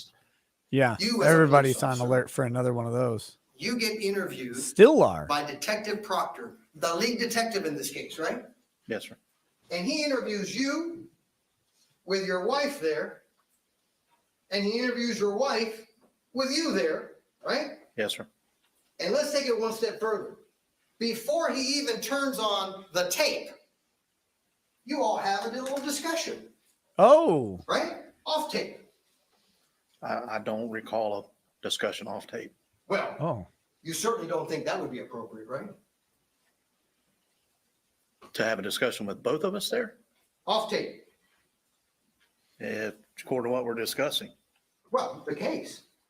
I don't recall that discussion. If it happened, that would be improper. Yes, sir.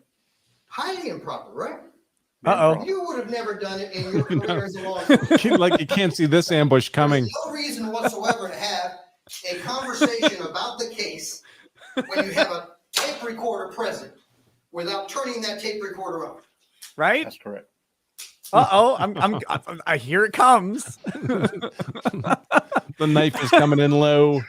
Look at this. You went into that interview room. You wanted to tell Detective Proctor what you knew. Yes, Right? sir. Yes, sir. That was your purpose. Yes, sir.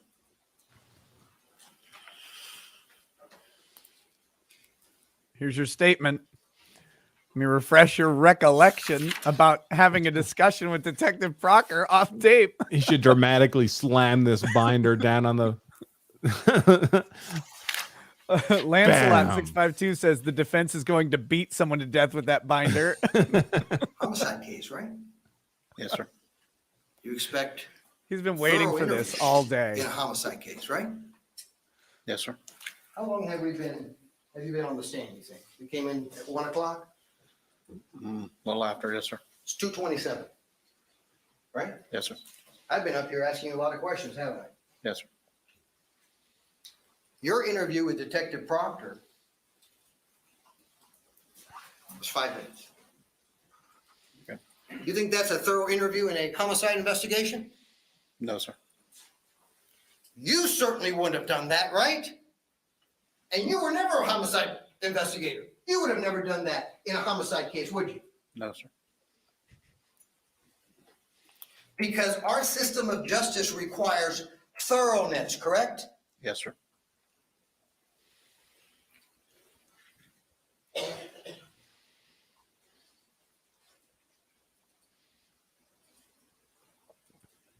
The one thing that you know is that when you went up to Mr. Reeves, took the gun from him, he was concerned for Mr. Olson. Yes, sir. I have no further questions. Will this witness be released? Whoa. No redirect. They got Mr. smoked. Hamilton, you're free to go, but if you get called back, you have to come back. Yes, okay? yes, ma'am. They're just gonna leave like an hour of brutal beatdown cross-examination on the table because they got demolished. And they know it. Why is that guy All right, sitting over ladies there in the folding gentlemen, chair let's and not take sitting? a 10-minute recess. Remember my instructions during the break. No independent research or talking amongst yourselves. All right, we're in recess for 10 minutes. Man, that was nasty.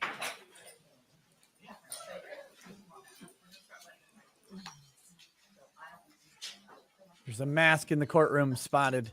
2 masks in the courtroom spotted. Found the Democrats. Just kidding. That's a joke. That's a joke. It's not really a joke, though, is it? Yeah, that guy got Chad Olson. Hey, by the way, if you're the redhead with glasses in the courtroom, go ahead and look up or type in the chat. Please let us know that that's you on your computer there. Rats. They took the camera off. Man, that guy got that. His testimony got absolutely shredded. And this again goes to the problem. Now it is cross-examination. It's meant for that. They're doing a very good job. It doesn't necessarily mean that the guy has a valid self-defense claim, but boy, the state's case looks a lot worse after that guy than it did before that guy. Yep. And the other witnesses, it's looked at least a little bit worse after every single witness. And this is the state's case in chief. To me, the way I look at the case in chief for the state is by the end of the case in chief for the state, I should think the guy is guilty. And I should probably think they're more guilty than when Beyond I a first reasonable started doubt. the case. Right. I mean, this state's witness testified about his statement where he had Chad Olson leaning over the seat, over this older guy, right? The defendant, Curtis Reeves. Yeah. The hand coming at him in a manner that frankly would look a lot like a fist. Yep. Right? Pronated, palm side down, knuckles forward. Based on the way he, without invitation, did the motion. He made the demonstration first. The defense attorney then mirrored his demonstration. Oh, so like this then. And testified consistent with the defendant's claim of a blow to the head.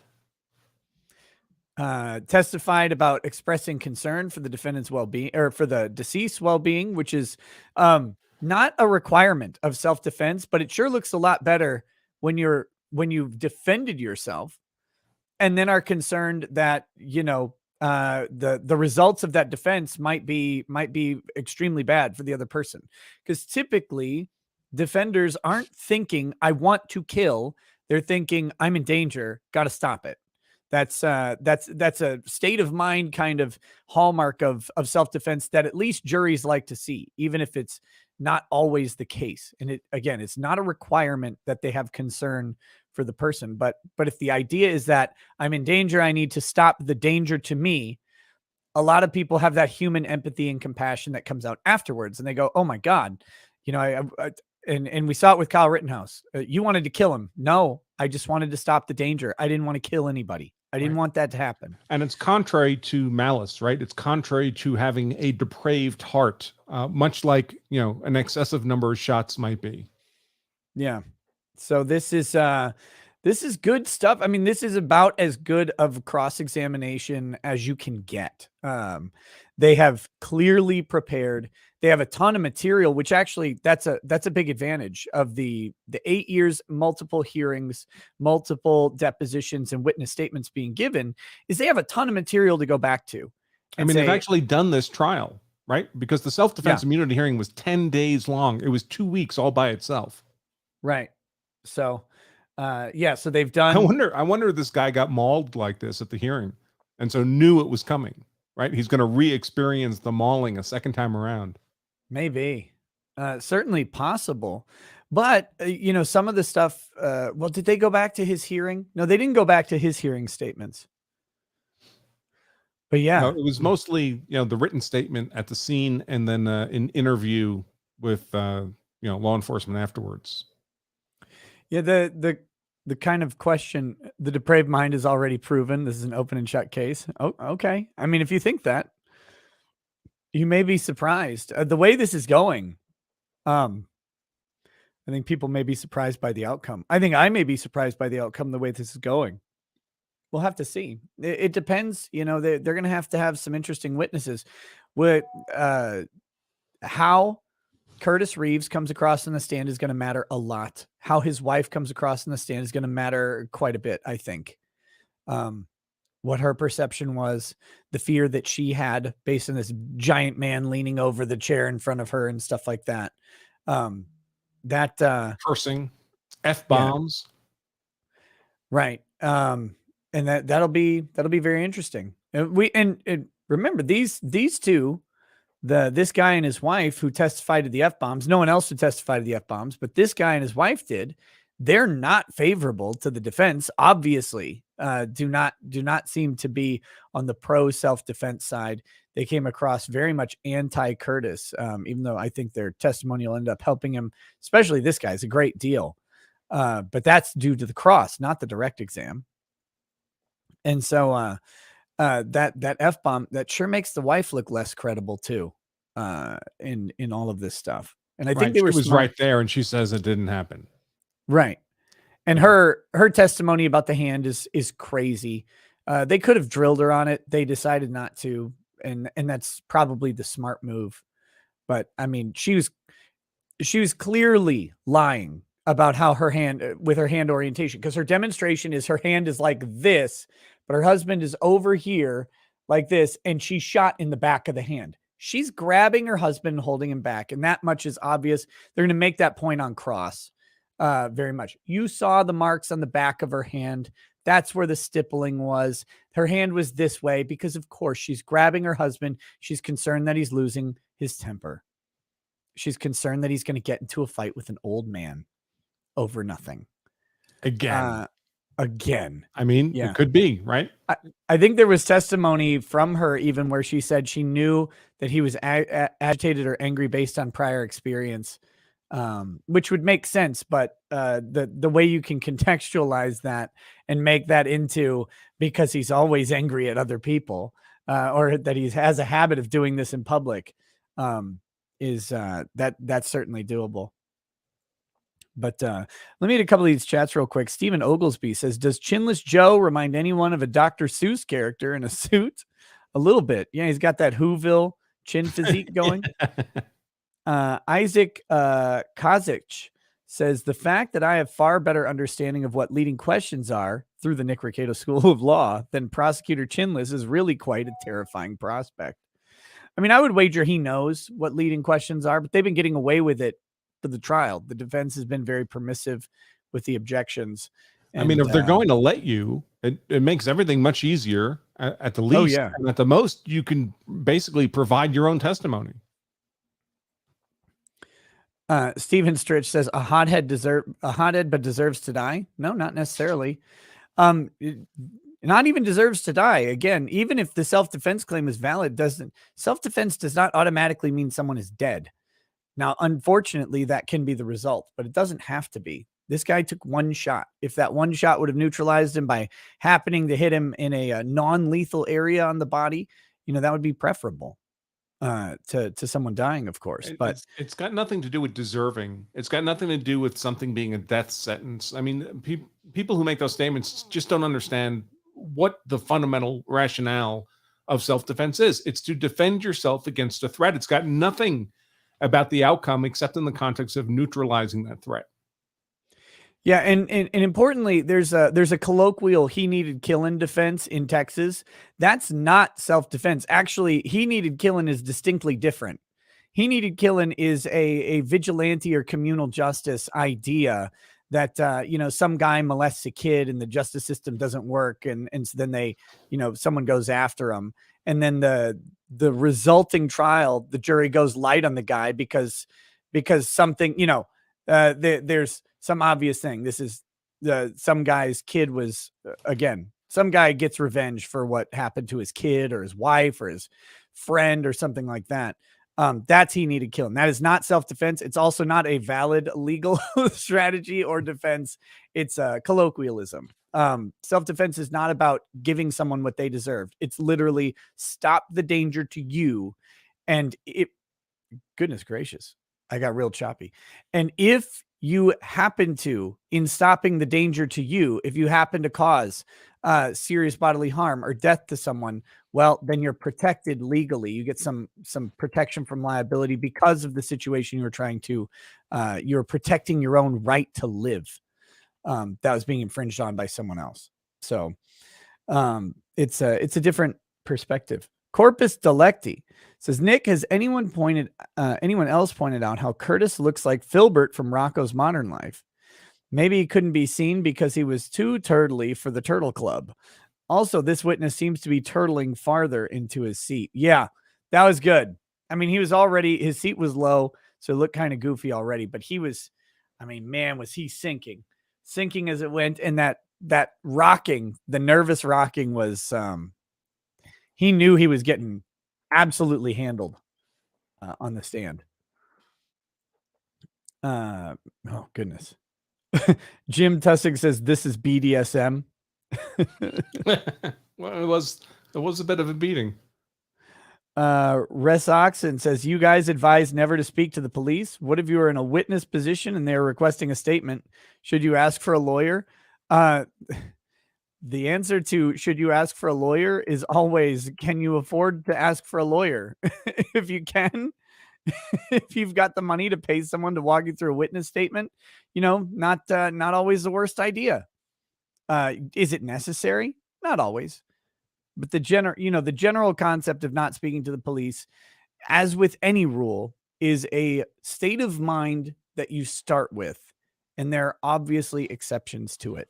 Like after you shoot someone, you're going to probably have to call 911 and speak to not necessarily an officer, but a dispatcher, an authority. And you're going to have to say something.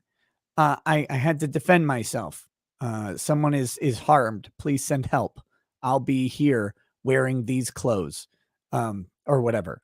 You have to say something. So obviously you've got to speak to the law. Unless you're going to pull an edgecomb. Yeah. And that worked out what really that well does for your him. self-defense claim. That bought him 6 months of cross-country freedom, to be followed by probably 40 to 60 years of incarceration. But yeah, so it all depends. It depends on the situation. I mean, obviously you're not always going to have a lawyer for every little thing, but it doesn't hurt you to do so. Except financially.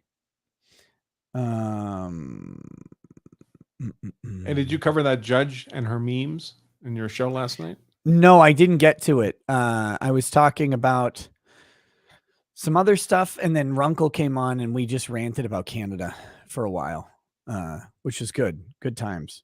I'm probably going to do it tonight. It'll be messy. Let's see.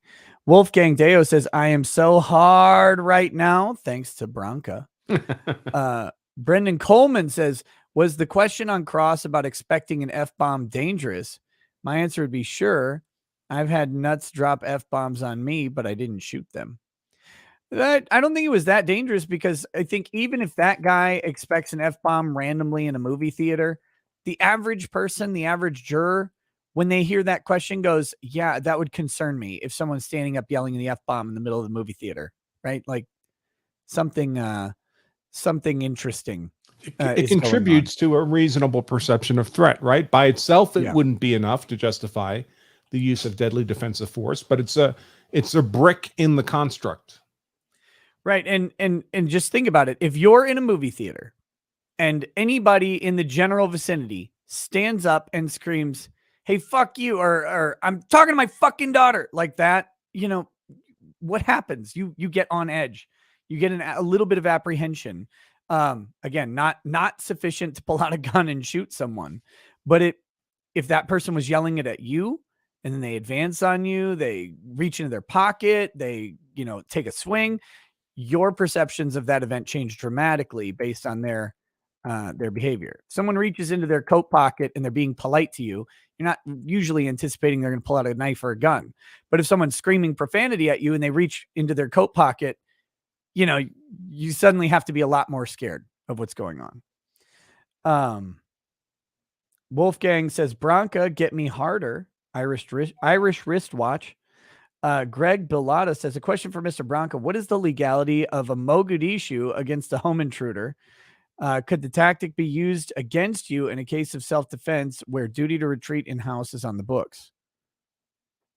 There's no place where, there's no place where you have a duty to retreat in your home from a genuine intruder in your home. It gets a little more complicated if there's a co-dweller. But by a Mogadishu, do you mean two to the chest and one to the head? Again, you could use as much force as necessary to neutralize that threat, as long as you stay, your defensive force is proportional to the nature of the threat. Once the threat is over, then your privileged use force is over. Yeah. So if your two to the chest happen and then the one to the head happens while they're on the ground and there's a bullet hole in your floor, you're going to have a problem. Right. You're going to have to explain that away. But if you're a trained shooter who's going to be able to go pop, pop, pop while the person's still standing, I don't think you're going to have too much issue with that. Yeah, people tend not to get into trouble when it's 2 or 3 or 4 shots fired in rapid sequence. That's not where people get in trouble. People get in trouble where there's a pause in the action, the threat is apparently neutralized, and then they shoot again. That's when they get in trouble for that last shot. Right. Or a reload that is not easily explained. A reload after someone has 9 rounds in them already or whatever. But that it's going to be case specific. But by the way, will the prosecutor attempt to use that against you? Yes. They'll attempt to use everything against you. One shot is you obviously never felt in danger. 5 shots is excessive. Whatever happens, a prosecutor will use against you. That's their job. All right, back at it. I'm sad that we're not on Cross anymore. And that we now have to listen to another direct. We ready for the jurors? Amanda M says, I wouldn't be able to stay awake for this trial if it weren't for your commentary, and PG-5 language from attorneys is irritating as hell. Aiden Ramos says, prosecutor sounds like the boring accountant that keeps trying to hire Ben Wyatt on Parks and Rec. Lol calculator. Jessica Pizzle says, the fact that people were talking during the preview drives me nuts. Yeah, me too, actually. I'm okay if you're okay. I'm okay. It's just take me a second. Okay. Go ahead, Morgan. I need a second to get my boring on. Okay, that's fine. Oh, so he has another hearing to run to real quick, it sounds like. But they'll proceed on with the other 2 defense counsel. That's fine. I don't like Chin Guy anyway. JC Adult 101 says, closed caption differs from spoken. Close to the Nile instead of aisle. Could law and crime claim this is their unique content? No, because their closed captions are being generated by YouTube's algorithm, not theirs. Robin Sage says, all credit to @Zach. Just call me prosecutor Chinsey Graham. Chinsey Graham. Sean Luby, welcome to lawyer status. Captain Jimmy says, tell us the prosecution is still disappointed he couldn't star in the community theater stage presentation of Flashdance without telling us. That's when he grabbed the folding chair and brought it around. What a feeling. Dave Bradshaw says, on the day of the incident, is it true you had drinks in a tub of butter? No. Is it true your wife is eating a tub of butter as we speak? Yes. Okay.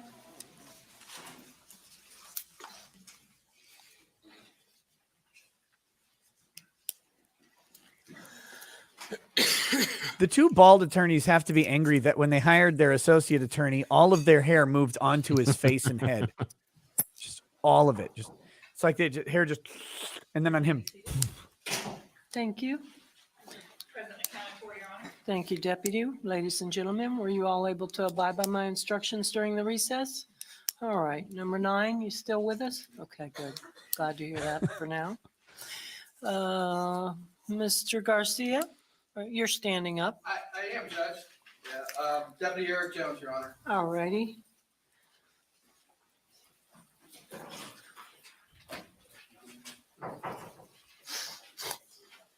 This guy has a squat body shape.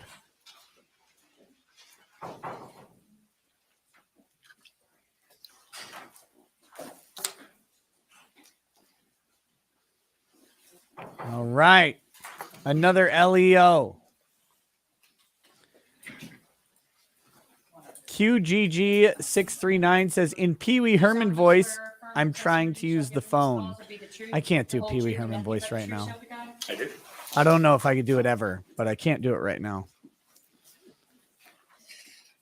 Automata says, spoiler, time is circular, and by the end of this Go ahead, trial, the Mr. RoboCop Garcia. preview will be out for the next iteration of the universe. Ladies and gentlemen, good afternoon. Deputy Jones, good afternoon, sir. Good afternoon, sir. If you would, please, can you speak loudly and clearly into that microphone and direct all your answers to the members of this jury? Yes, sir. All right, if you would, please, can you state your full name Eric Jones. and your profession? I'm a corporal in the training unit at the Pasco Sheriff's Office. How long have you been employed by the Pasco County Sheriff's Office? Coming up on 27 years. All right. And Corporal Jones, directing your attention back to January 13th of 2014, how were you employed by the Sheriff's Office on that date? I was a corporal in training out in patrol as I was learning to become a patrol deputy. This guy looks like Derek Chauvin if Derek Chauvin ate Derek Chauvin. Cardona? Yes, sir. Was he your FTO, so to Yes. speak, at the time? Yes, sir. All right. On that date, did you get a call to respond to the cop theater in reference to a shooting? Yes, sir. Do you recall what time you got there? I believe it was 1:36 in the afternoon. Okay. And when you got there, can you tell us what was going on? The call was for an active shooter at the theater. Okay. Myself and Deputy Cardona entered the movie theater. Okay. The employees there guided us into theater number 10, where the incident took place. All right. Now, let me ask you this question. By the time that you went into the movie theater, was Sergeant Griner already on scene? Yes, sir, along with several other deputies. Okay, which would have been Deputy Robarts? Yes, sir. And at the time that you entered the theater, was the defendant in custody or were they in the process of placing him in custody? I believe at that time they were detaining them as I entered Okay. the movie theater itself. When you entered the movie theater, did you observe Deputy Griner, who had obtained a Kel-Tec 380 and a wallet from the defendant handed to Deputy Cardona? At some point, yes. The Sergeant Griner gave a black Kel-Tec 380 to Deputy Cardona. Okay, as well as a wallet? Yes, sir. Okay, and you observed that? Yes. And then you subsequently took the 380 and the wallet and you placed it in your cruiser? Deputy Cardona did. I escorted Deputy Cardona when he took it there. I was present. Yes, sir. You observed it? Yes, sir. And then subsequently, it was taken from you by forensic investigator Amy Parrish? Yes, sir. I'm going to object again. They're all reading, and I know this is not a very Sustained. not important, but Sustained. Yeah, the entire testimony. Just Judge, all of it. I beg to differ with counsel. I have case law on it. If you want, we can approach. If you want to see Okay. it, Judge. Well, let's hear your argument. Come on up. I'll allow it. He's going to drop case law on why he's allowed to have leading questions on a state's witness of a police officer. That'd be interesting case law. Unless it's just he can do leading questions on foundational issues. Maybe that's it. I knew they were going to try this. I knew it. C Goody 564 says, "Tell all the bigots to hit like or else." Well, to all the bigots in the chat, I'm going to ask you to hit like or else.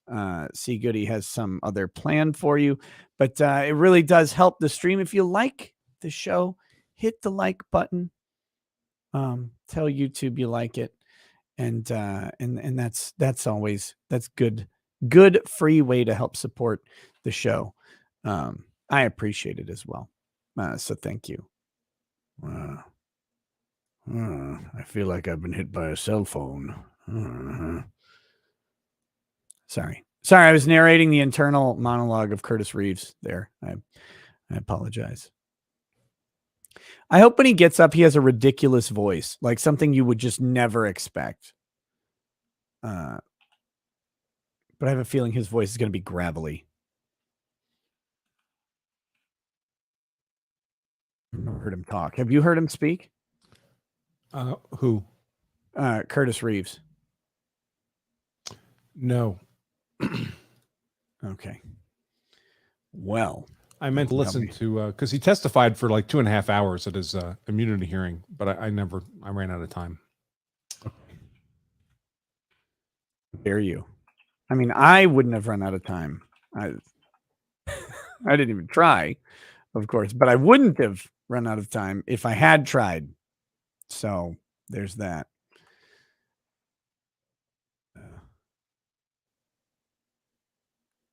Gosh, I cannot imagine having to sit there and deal with all these people, frankly. I listened to him on Stand Your Ground hearing. What's he sound like, Pizza Girl? Pizza Girl. Context is racist, says he's just going to mumble.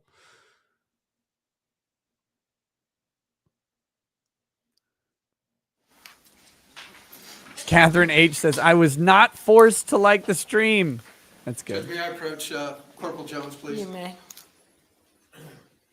So what was the ruling on the objection? What's been introduced in evidence, it's State's Exhibit number 20. Do you recognize that firearm and the wallet?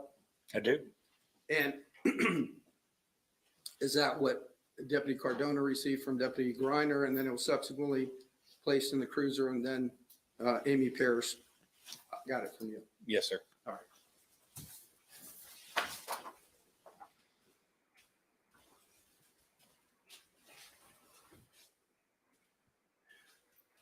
Deputy Jones, what county is the Cobb Theater in? Pasco County. All right, thank you, sir. I have no further questions, Judge.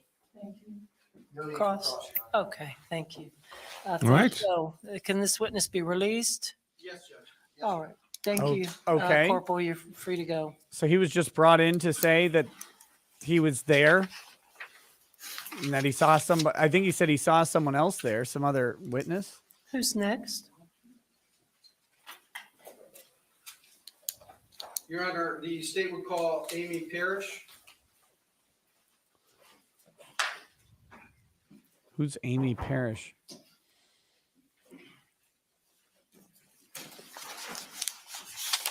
Ed and Steph says, I see a little silhouette of a man.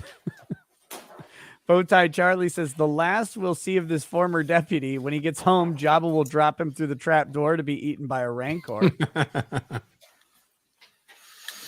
Patrick Ruintree says, Your Honor, Do you the solemnly witness. swear or affirm the testimony you shall give in this cause will be the truth, the whole truth, and nothing but the truth, so help you God? I do. The witness has testified that they ate the popcorn at the scene. We're filing for a mistrial, Your Honor. Go ahead, Mr. Garcia. Thank you, Your Honor. May it please the court.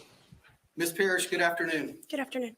If you would please, can you speak loudly and clearly into the microphone? And if you would please, will you give all your answers to the jury, please? Yes, I will. All right. Can you state your full name? Amy Parrish, Can you spell your last name, please?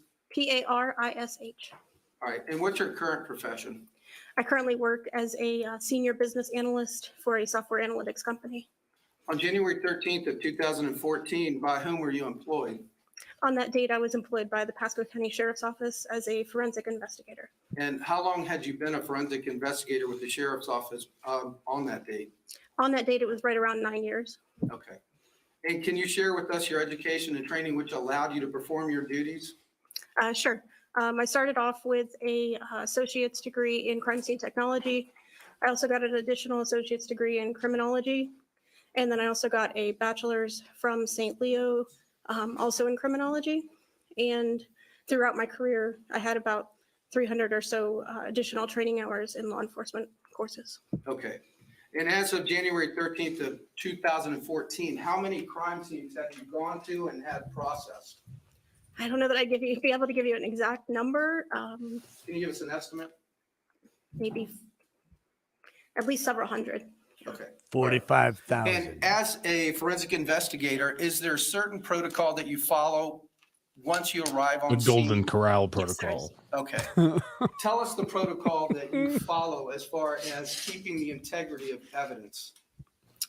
Keeping the integrity store of it in my evidence is cheeks. we want to make sure that we document and collect everything properly, making sure we're using the right protocols when collecting items of evidence, such as using gloves and using the proper tools, and just making sure that the evidence is protected in its best way and properly documented and collected. All right. Besides using gloves, would you, is there occasions that you use the booties that you put on over your shoes? Yes, there is. And do you have Tyvek suits? You ever use a shovel? We also have Tyvek suits that are assigned to us, yes. All right. On this particular Apparently occasion, on when it's an January officer 13th of involved shooting. 2014, did you use gloves? Yes, I use gloves. Did you have booties on over your shoes? I do recall You should've when just said, booties, "Did 'cause you I have believe we booty?" had some that were stationed outside of the theater. All right. Each with a And- pitchfork. Tell us what happened as far as when you arrived on scene. What time did you arrive on scene? I got there at 14:27, which would be 2:27 p.m. that day. And I met with Captain Steffens, who was my supervisor at the time, and other forensic investigators there. Okay. Did Captain Steffens give you a debriefing of what had occurred? Yes, what he had learned since he had been there, he just kind of gave me a quick briefing on what we had. Because when we first got there, we didn't know exactly what we had, but as I was there longer, I received more information. Okay. So as far as you were there, right? Few brown bags or Forensic lunch. It's the investigator Amy full size Cohen, she's grocery there as bag. well. Yes, she also met us there. There was numerous other forensic investigators, right? Yes, there was two others, forensic investigator Miller and forensic investigator Garrison was also there. Okay. Were you given a particular assignment? When I first got there, Well, I see this court reporter isn't bitching about people talking too fast. different assignments, Nope. right? One will videotape, one will photograph. Can you go through what each individual Brakowski's investigator was court assigned reporter to was if you the remember? worst. sure. Well, when I first got there, they wanted me to handle the actual theater number 10. But I was also asked to do a couple other assignments, such as photograph and collect evidence from vehicles that were there. And also, I was asked to go out several days later for additional photography. Okay. Did you go into theater 10? Yes, I did. And did you locate items of evidence which were later impounded by the Pasco County Sheriff's Office? Yes, I did. And when you all went in to process the theater, did you label the rows like A, B, C, D, and so forth?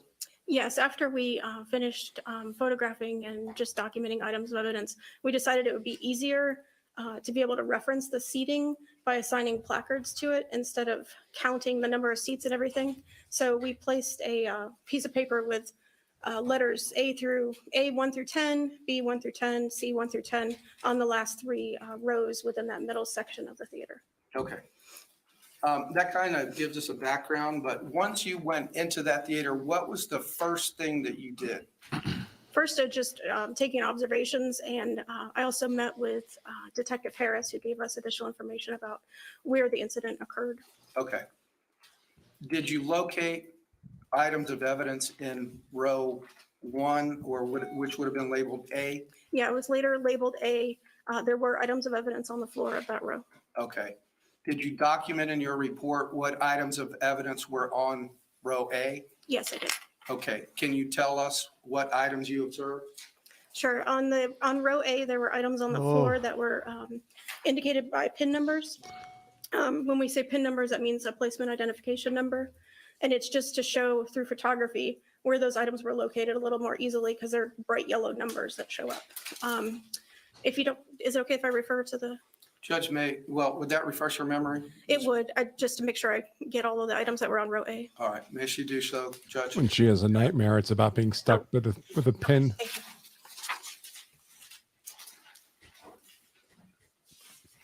So on the back, on that floor, there was a open package of Skinny Cow chocolate, like a treat packaging on the floor. You're not That allowed was, to pin number comment 11, on this. and that would have been in front of seat A8. So that very back row, which was labeled A, and it would have been the eighth seat in.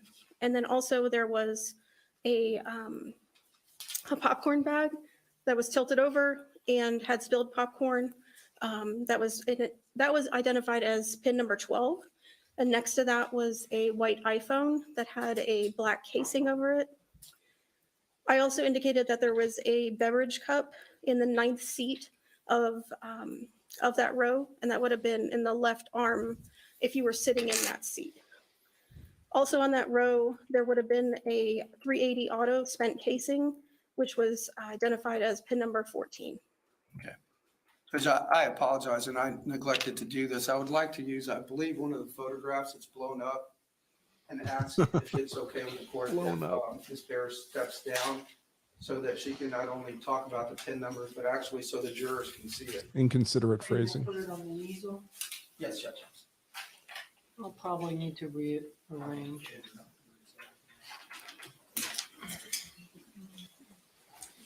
I'm gonna sit next to the jury. Oh, good job, Judge. Maybe you could join the jury.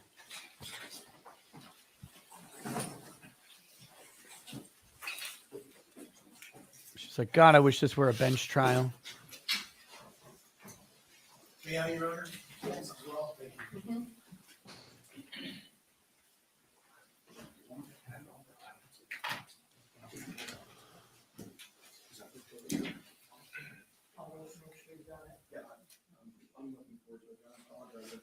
Here it is.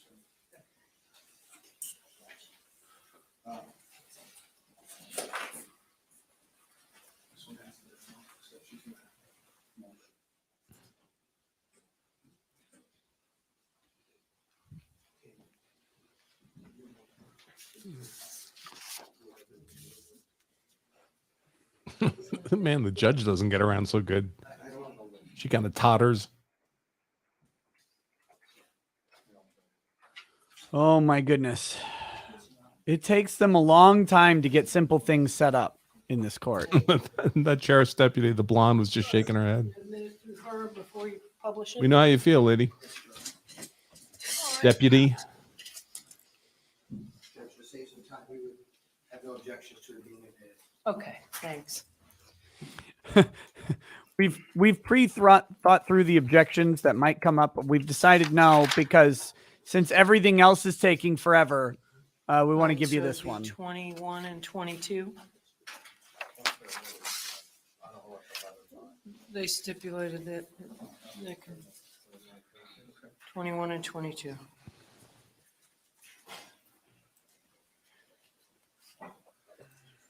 And that's photos of row A. with Deputy pin numbers. mealtime over there sitting behind the screen. 12, 13, and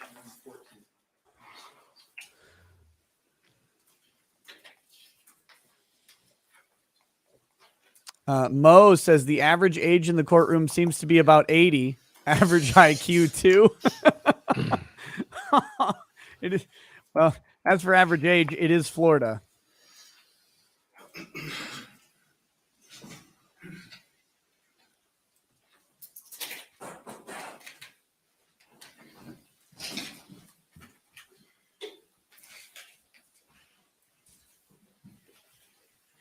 Judge, I'd ask the record to reflect that I'm showing defense counsel the photograph and well. We're good. We can use it at the end of the application. Thank you.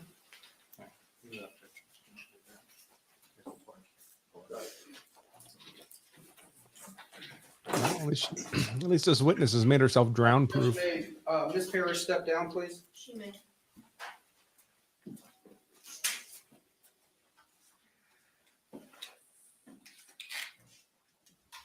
You're okay, Dina. You repositioned. All right. All right, Ms. Parrish, you were previously talking about placards and items of evidence. Can you go through that testimony again, starting with placard 11 or pin 11? Sure. Pin number 11 is going to be that skinny cow package that I spoke about. Pin number 12 is going to be the popcorn bag, the spilled popcorn, and also the white iPhone with the black cover. Pin number 13 is going to be the beverage cup that's in that cup holder on the left side of seat 9. And then pin number 14 is going to be that 380 auto casing that was on the ground below that cup holder there. Okay. If you can retake your seat, please. Sure. Retake your seat like we're going to retake Constantinople.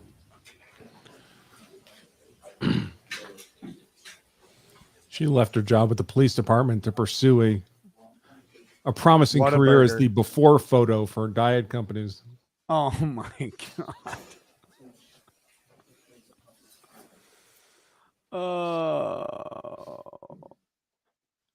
Tish, no, Norman says if Chad did indeed hit defendant with his cell phone, is that not assault? You don't need to go there. I mean, he clearly assaulted Curtis Reeves. He grabbed his popcorn from him without consent. That's a battery. You touch something that someone else is attached to them. They're wearing, they're holding without their consent. It is a battery. Typically, it would be a misdemeanor. It would not be prosecuted.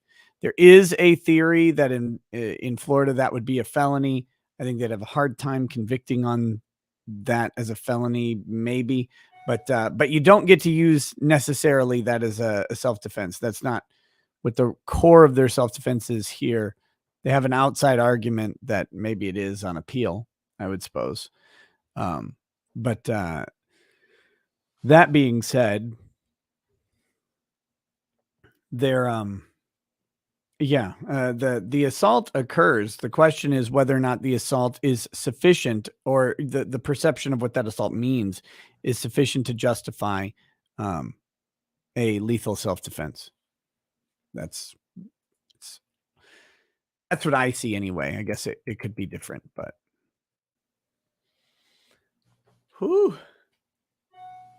Yeah, I mean, at the end of the day, that's the fundamental question. Was the nature of really an assault and battery on Curtis Reeves, given his frailty and that the assault and battery being committed by a large, much younger man, is that sufficient to raise a reasonable perception of an imminent threat of grave bodily harm, particularly the blow to the head? Right. And if he was hit by a cell phone or a hand or whatever, the question is not whether that particular action justifies the shot. It's, does that action put him in the state of mind that a subsequent hit would be dangerous enough? Or I guess, and I'm sure he'll argue it looked like a repetitive series of blows, right? Because there's the blow to the head with the object, then there's the reaching in for the popcorn, the grabbing of the popcorn, the reaching back in to flick the popcorn. He's going to characterize that, I'm sure, as a series of what he perceived to be blows. Right. Yeah, absolutely. I thought this guy was taking swings at me. And he wasn't going to stop until I did something to stop him. Right. And I knew that I'm getting older, and even one hit could put me in the hospital, could end my life, could make it so that my wife has to take care of me for the rest of my life. He could hit her. I don't know what this crazy man is doing. all sorts of different ways he can go. The question, of course, will be, does a jury believe him? Right. Well, and of course, the state has to disprove that proposition of a reasonable perception of an imminent threat of grave bodily injury beyond a reasonable doubt. Ladies and gentlemen, we're about to receive From thy bounty to Christ our Lord, amen. Into evidence, and what have we just? Oh, you just did photos. We've already received several photos and evidence. Each of any item of evidence, with very few exceptions. And for all the people focusing on, did he already have his hand on the gun? There's nothing wrong with his having the hand on the gun at any particular point in time. That's not a crime. He doesn't need, it's not a use of force. He doesn't need a particular justification. He could just be nervous that he might need to use the gun and have his hand on it. There's nothing unlawful about that. Anything that's received into evidence, you will get. I know you've gotten things published and you get to look at it real quick, but for the most part, everything that's received will go back with you, with a few small exceptions, but for the most part, everything will go back. Okay.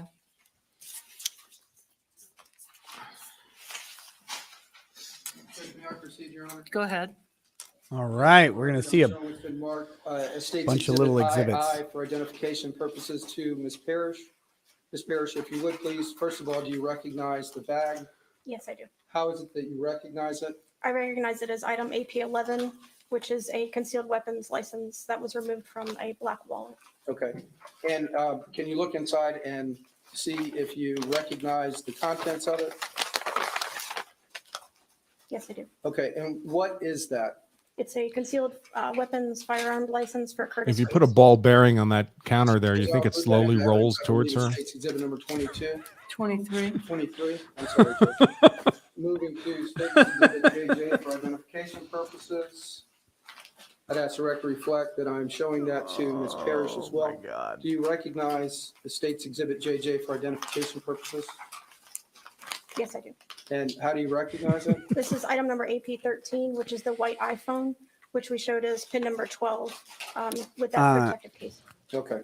If you're Joe, I Can think you say look no, inside because I and don't see think if, Joe in believes in fact, gravity. it's an iPhone with an eye case? Yes, it is. All right.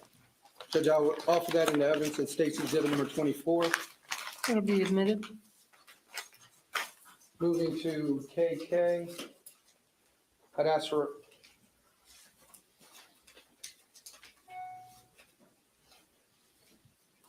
I'll just go. Judge, moving to, I apologize, moving to States Exhibit HH for identification purposes. Ms. Parrish, do you recognize this item and do you recognize the bag? I do. I recognize it as a firearms proficiency card for Curtis Reeves that was removed from that same black wallet. Okay, and can you look inside and see if you recognize the contents? My firearms proficiency is bleeding out on the floor in front of me. Oh, God. It's like Drex with a bag of chips. It's a firearm proficiency card for Curtis Reeves. Okay, Judge, I would offer what's been previously marked as HH as States 25. Is that for Leosa, the firearms proficiency card? It was a firearms Moving on to proficiency States card. FF for identification purposes. Because you don't need that for a Florida concealed carry Recognize the permit. bag, first of all. Yes, I do. You might have just gotten one How because. does he recognize it? I recognize it as a business card that I collected with the name. Of course, it David turns out he Reeves is that was removed indeed from the same proficient. black wallet. Okay, can you look inside and see if you recognize the contents?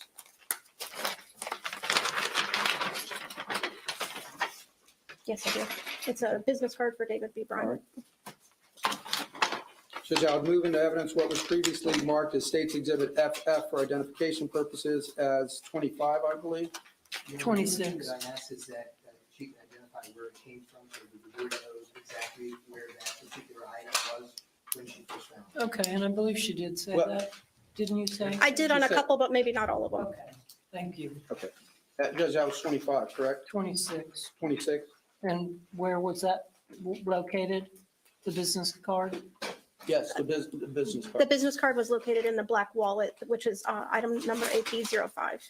We just haven't gotten to the wallet yet.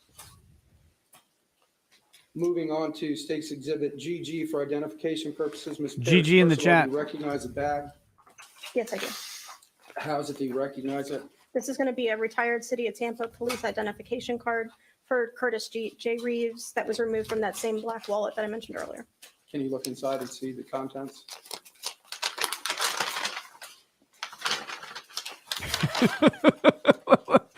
This is the City of Tampa police. I love this chat. Judge, I would offer that in evidence as State's I Exhibit. wonder if all that rustling of that bag makes her hungry. Oh God, it's making me hungry. It's terrible. I've been State's chomping Exhibit down this EE bowl for of identification purposes. Ms. Parrish, I'm going to ask you to take a look black at the beans, outside of the bag, bison, see and if you rice for a recognize while it. though. Yes, I do. How is it that you recognize it? I recognize it as 2 Cobb Theater tickets that were dated on January 13th at 1:02 p.m. For the movie Lone Survivor, and that was also removed from the black wallet. Okay. Can you look at the contents?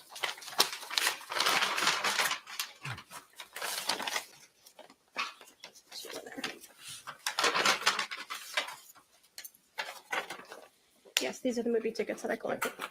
Judge, I would offer that in the evidence, please. Number 28, it'll be admitted.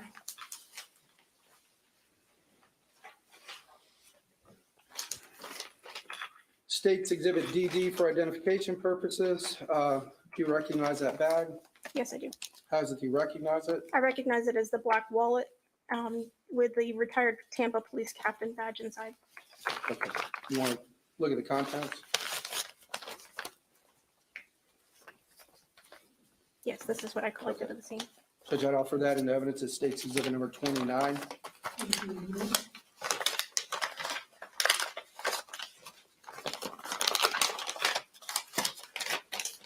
Moving on to State's God's Exhibit loud. CC for identification purposes. Do you recognize that bag? Yes, I do. And can you tell the members of this jury how you recognize it? Sure. This is going to be 4 Corbin 380 auto bullets that were removed from a magazine that was identified as item AP03 that I collected from Deputy Jones. Okay. Judge, I would move that into evidence as well. This one over. Number 30, it'll be admitted. Yeah, if you want to check the content.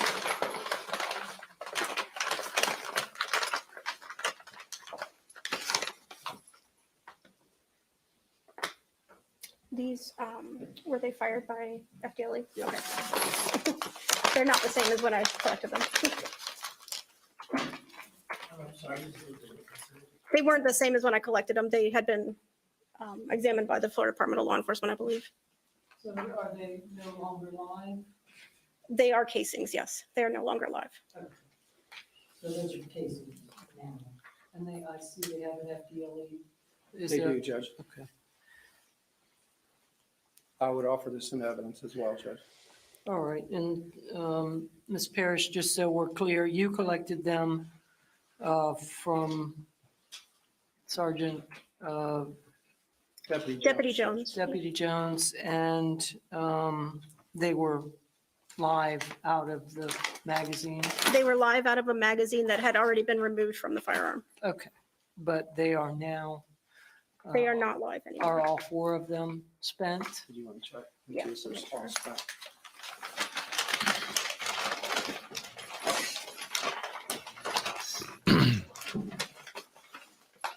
Is the judge worried about a live round in the courtroom?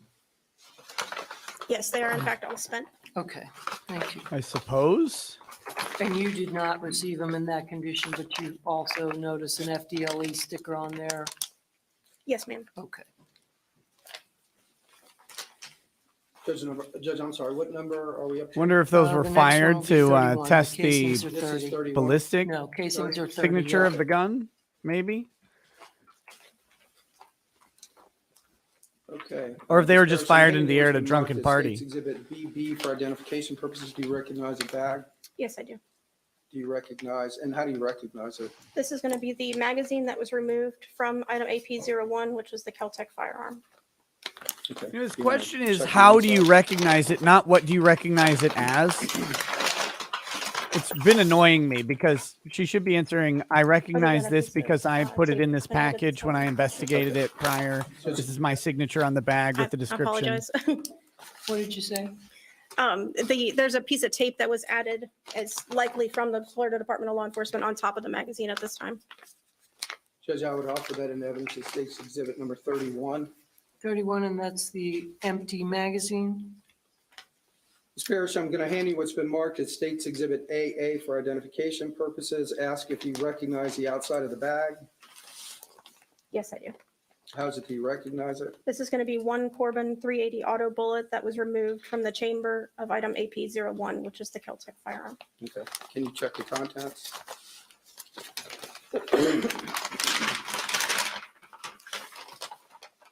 Similar to the other items that we looked at, this one is also going to be a spent casing now. When it was collected, it was a live round.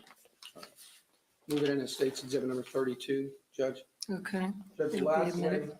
I'm going to be showing what's been marked for identification purposes as Z to Ms. Parrish, Judge, and I'd like to. This is where they bring in Binger to point the pistol at the jury. The 380 Keltec. I wish he'd pointed at my It has been face. checked by Oh, this is Corporal boring. Shipley of the Sheriff's Office. It is clear, the chamber is clear, and it has a zip tie, which will not allow the slide to come forward, nor can you insert a magazine in the magazine well. All right. Okay. That'll be 33, and I have also examined it, and I'm all right with it. Ms. Parrish, do you recognize that box? Yes, I do. And how does it, do you recognize it? This is going to be the box that contained the Keltec 380 auto handgun, serial number JV135, collected from Deputy Jones that day. Can you check the box and see if you recognize the firearm? Yes, I do recognize the firearm. Okay. I would move this into evidence as well. All right, that's number 33. It'll be admitted. May I approach the clerk, Your Honor? You may. Wish you would approach a bear trap. Oh my God. All right, so Ms. Parrish, on January 13th of 2014, you photographed and documented all the items of evidence that were at the scene, That's correct. right? Now, I believe one of them, item number 14, is the spent shell casing. May I refer back just momentarily? The spent shell casing is actually going to be, Aren't you looking at the document when you asked this question? item number AP02. The one from inside the theater, is that the one you're referring to? I'm sorry if I confuse you. I'm talking about the one from inside the theater. I just wanted to make clear, you did not collect that one, correct? I did not, no. Okay, that would have been Amy Coogan, That is correct. another forensic investigator. That's correct. Just to be clear. Yes. Okay, even though you photographed it and marked it and all that, you weren't the one that actually took it into evidence and collected it. That is correct. All right. So have we discussed all the items of evidence that you photographed and you collected as far as evidence goes, other than the spent shell casing? Doesn't this have chain of custody I also issues? No. collected, an item from within a vehicle that was parked at the theater. Okay. It's tagged the Florida Did you have an Florida opportunity Department to of Law go to a Enforcement. vehicle which you later became known to you, it belonged to Curtis Reeves? Yes, I did. Okay.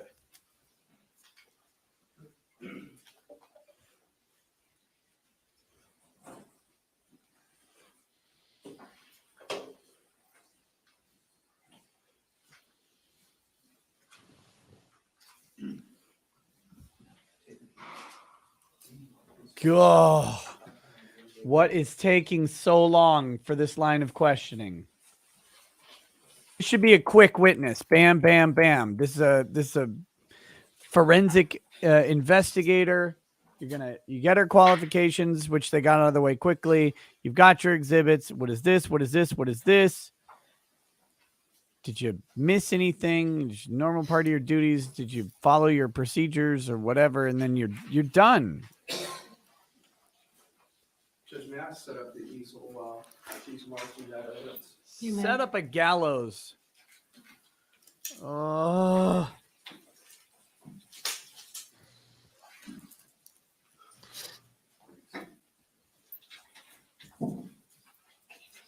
Every time I look at the clock, I feel myself deflating. The opposite of this witness. I was going to say the witness should try it. Oh my God.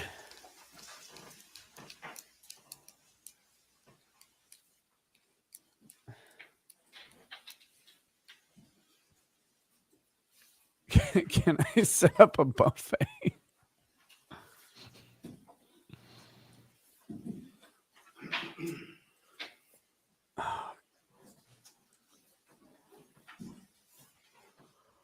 Oh. Oh.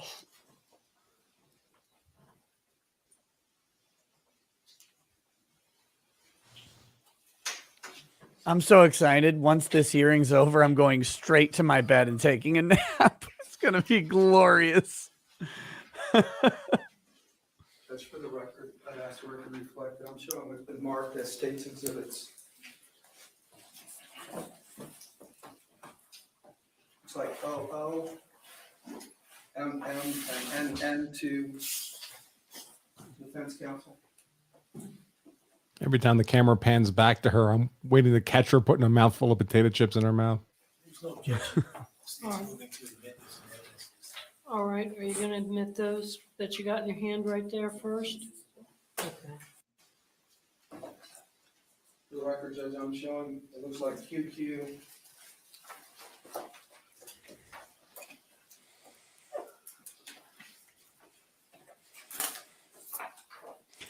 By the way, I know some people are asking if I'm going to cover the Kim Potter sentencing, which is coming up on the 18th, Friday. Okay. Thank you. I would love to. So the first one. Based on this hearing or this court, I'm guessing we're going to have to not do it live. The big photo. But we'll see at what time and everything it's happening. Should be a short hearing, about an hour typically for sentencing. The same photo, small. Yeah, I mean, it's worth covering. I wouldn't feel obliged to cover it live. It's not going to be really interesting, except for whatever the outcome is.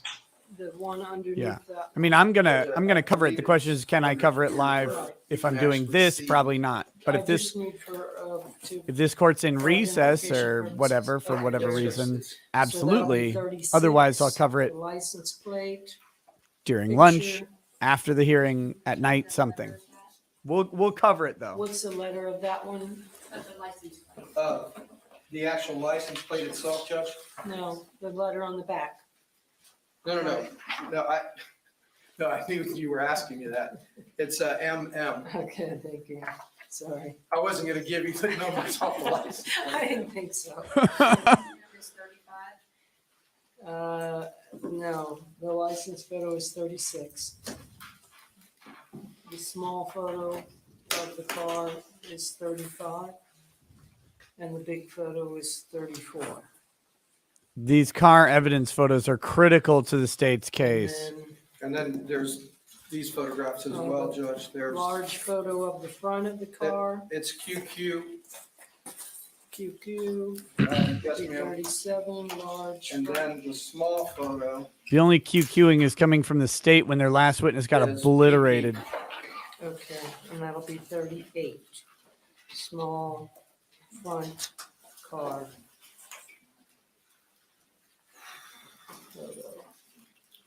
All right, are you wanting to publish those? Yes, Judge. I'd move these into evidence as those prospective numbers, and I'd ask if Ms. Parrish can step down, please. Okay, they'll be admitted as 35, 34, 35, 36, 37, and 38. And it should be published. Yeah, you're right. Yes. The jurors are asking if you publish them or you talk about, could you go over those numbers for them again? Like, reiterate the numbers for them? Okay, like the ID numbers? Yeah. Oh, good job there. Well done. Handled that evidence.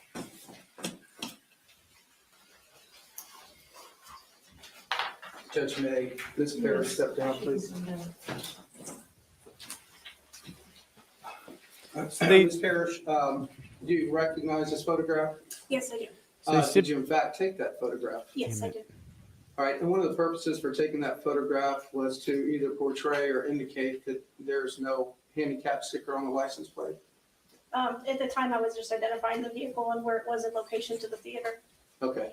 But as you see it now, are there any type of handicap stickers on the license plate itself? I did not note any handicap stickers on the license plate. Okay. And moving So to the other. This is their theory with the car. He's not disabled because he doesn't have a handicap the sticker. exhibit number on the large He one parked is, 130 yards 00. away. Number? Well, that's the ID, right? Oh. That is what the jurors are requesting for that number to Okay. be reiterated. Madam Clerk, Yeah, Judge, I would ask if Madam Clerk can reiterate the numbers. that's the large photo. The of large back of the car. photo of the back of the car. And I'm saying that's 35. 35? Okay. So Madam Clerk is saying the large photograph is 35, Judge? Okay. And MM? 36. Part of the It's defense's 36. theory here is that he is That right, the old license and plate. frail, and therefore that makes it reasonable to fear for his life from a mere punch. 34. Small photo of the back of the car. Okay.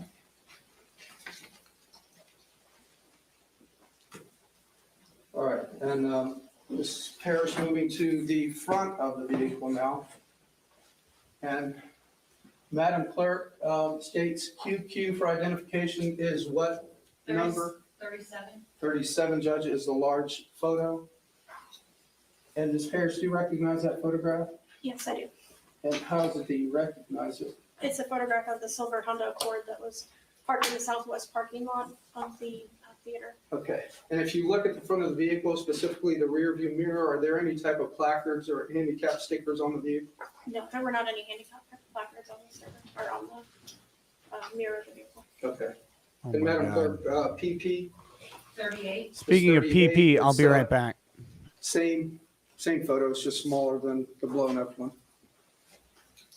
Blown up. So thoughtless. Ms. Parrish, if you can retake your seat, please.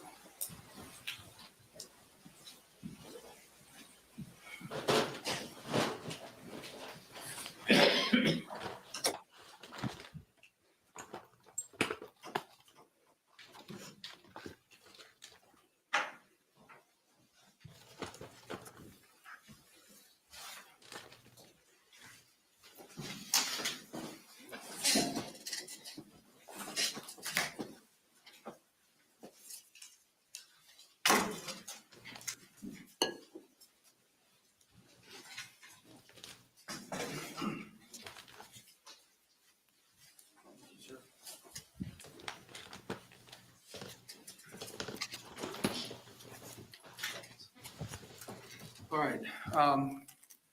Any other work that day, Ms. Parrish, on January 13th? There were a couple other items that I collected, but I don't know if that was to be included. There was just some swabs taken, and there was a $100 bill in that wallet as well. So Okay. The swabs, were they of apparent blood? yes, they were. That you swabbed? They were of apparent blood. Yes. Okay.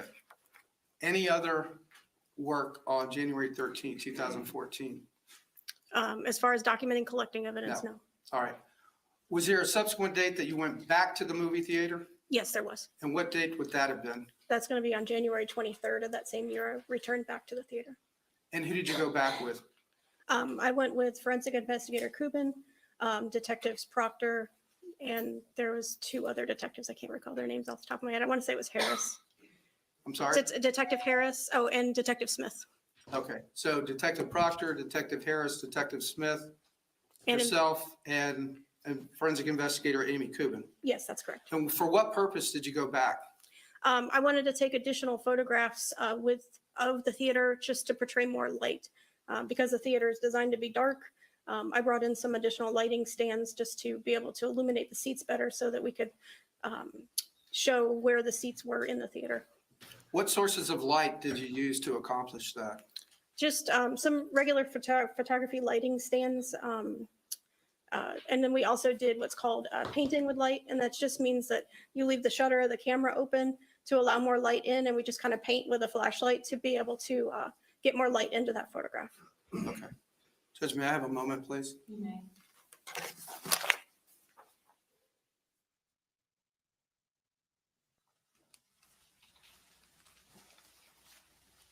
Judge, I have no further questions. Thank you. Cross?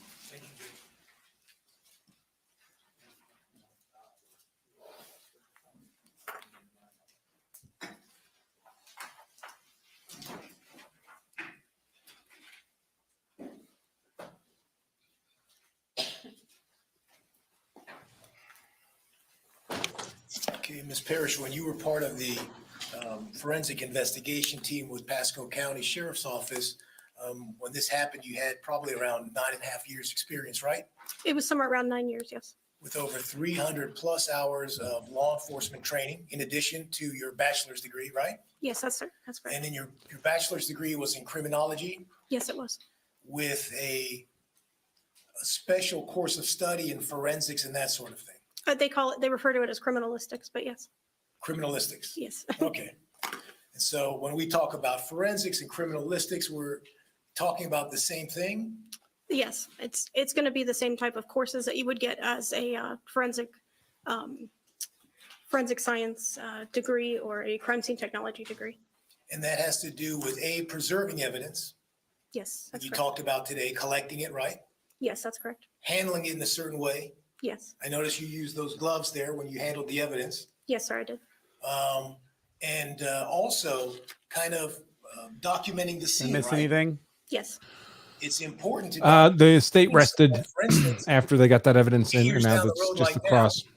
It sounds like he's going to attack we can look at kind of what it was at the inadequate time, right? preservation of evidence.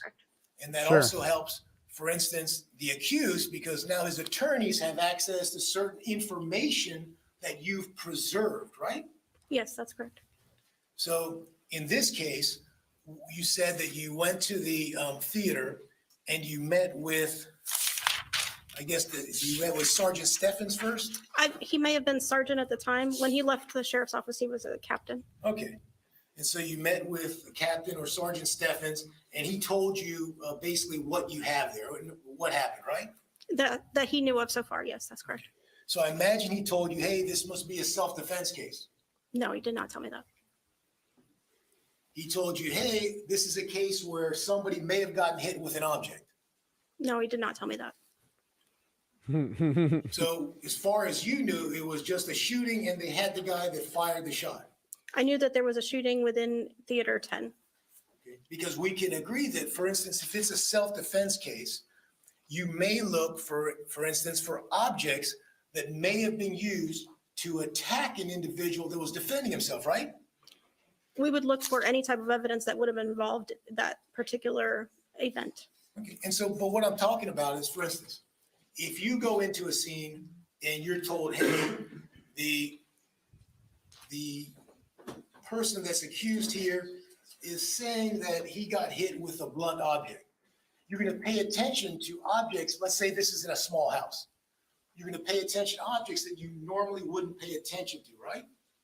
Yes, if I had been told that information, I would look for objects that could have been used, correct? For instance, if you went into a house and somebody said they got hit with something, they're not sure what, and they had a pool table, right? You'd probably look at the pool balls. Yes. Because a pool ball can be a weapon that can seriously injure someone, right? Sure. Or you could look for something as innocuous or something seemingly as harmless as maybe a kitchen utensil of some type, right? If that was part of the event, then yes, I would. Well, but if you didn't know, but you were told, hey, somebody may have gotten hit with something, you might look for maybe an ice cream scoop that was on the counter or something like that, right? That's correct. I would also try to identify the object because there's going to be a lot of objects within a home. So I try to get more information about what that object could have been. Okay, and so if you were told that somebody had been struck with an object, or at least is saying they'd been struck with an object, if the detectives told you that, now you're going to look at things a little differently, right? That's true, yes. Or at least ask for more information. Yes, I would. And those items that you would normally just photograph, you might preserve in a different fashion to see if there was any sort of physical evidence on those items, right? Yes, if there was some type of, maybe there would be some apparent blood on an item, sure. Yes, Or DNA? that's correct. Someone's Fingerprints? asking if he's making a B. Yes, Ivory those sort of things. argument. Yeah. And so in this particular case, you didn't have any of that Except information, right? his client didn't flee for I'm 6 sorry, can you months. repeat You that? didn't have any of that sort of information in this case, Not that an object had been thrown. No, I did not. or that it was even a self-defense case. No, I did not. And then you also spoke to Detective Harris. Harris didn't tell you any of those things either, did he? I don't recall Detective Harris telling me that, no. And so again, essentially, you just photographed the items as they were there in the theater, right? Yes, sir. In terms of being able to preserve the scene so we could all see it, since you didn't know that, did you know, let me ask you, did you know this happened in a darkened theater, for instance? I did not know the lighting situation at the time. Did you know that this happened with one individual seated in the back row and other individuals standing over him? I may have known that at the time. I don't recall if I knew those The specifics. gentleman object to that characterization of another individual standing over him. I don't believe there's been any testimony to that effect. Did you have any information that there was an older gentleman, a 71-year-old, seated in a seat, and a 6'4", 43-year-old was standing up right in front of him during a movie? Do you have any information like that? I would not have had that much information, no. What I'm getting at is with the, Well, if you added enough facts, of course, she didn't know the combination, the whole basket of facts, their you've ages, done for studies. example. Part of your training was to photograph a dark environment, a dark room. Yes. Okay. And so if you have a theater that's dark, Is that John Voight back there in blue? backlighting of a screen, then there's potential of being able to Would make sense if he's Ray maybe Donovan. somehow simulate silhouettes. There could be, sure. And you weren't asked to do anything like that. No, I didn't. I did not know what the lighting was when the event actually occurred, so I wasn't able to recreate that. And based on your experience and your education, that might have been something, had you been giving that information, that you may have suggested, right? I may have to be able to reflect what it looked like at the time, sure. Meaning the lights, Correct.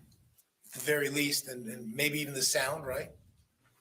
Maybe, if it was, yeah. Okay. Now let me look. It's interesting to see the tone of the chat change over the course of the day. Some people finally waking up. To be fair, it started very, very early.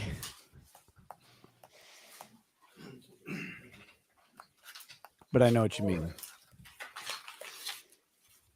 Now, describe to me, you said as you were gathering evidence, you talked about, for instance, the shell casing within the theater.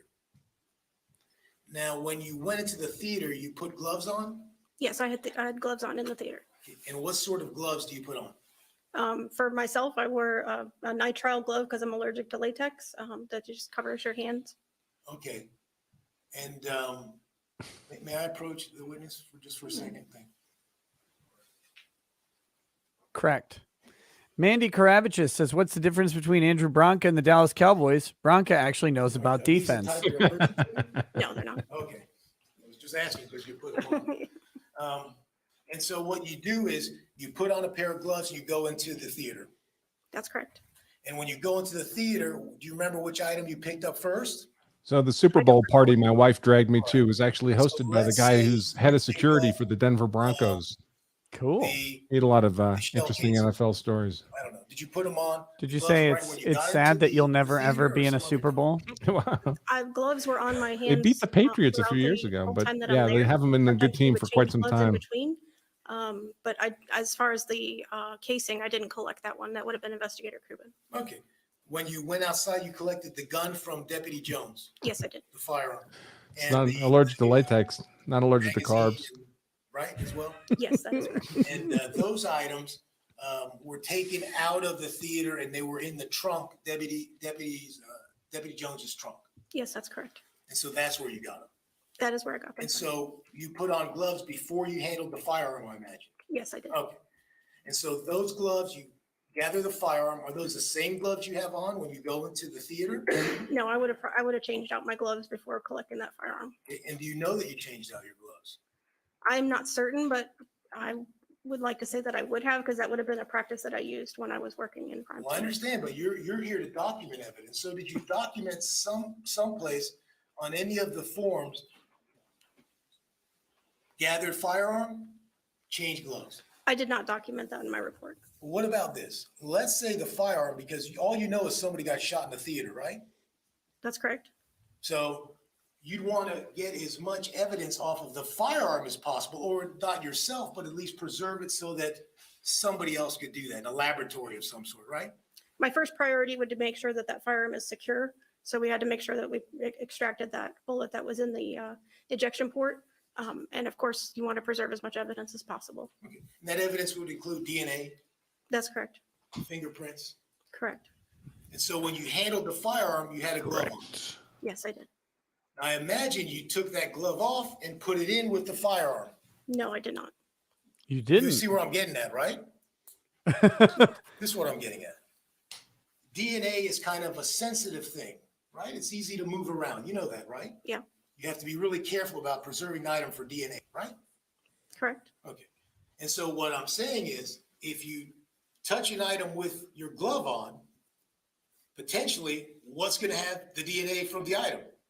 There is potential for transfer of touch DNA, yes. And if you put that in the package with the gun, now they can examine A, the gun, and B, the glove to see if there's anything, any kind of transfer DNA, right?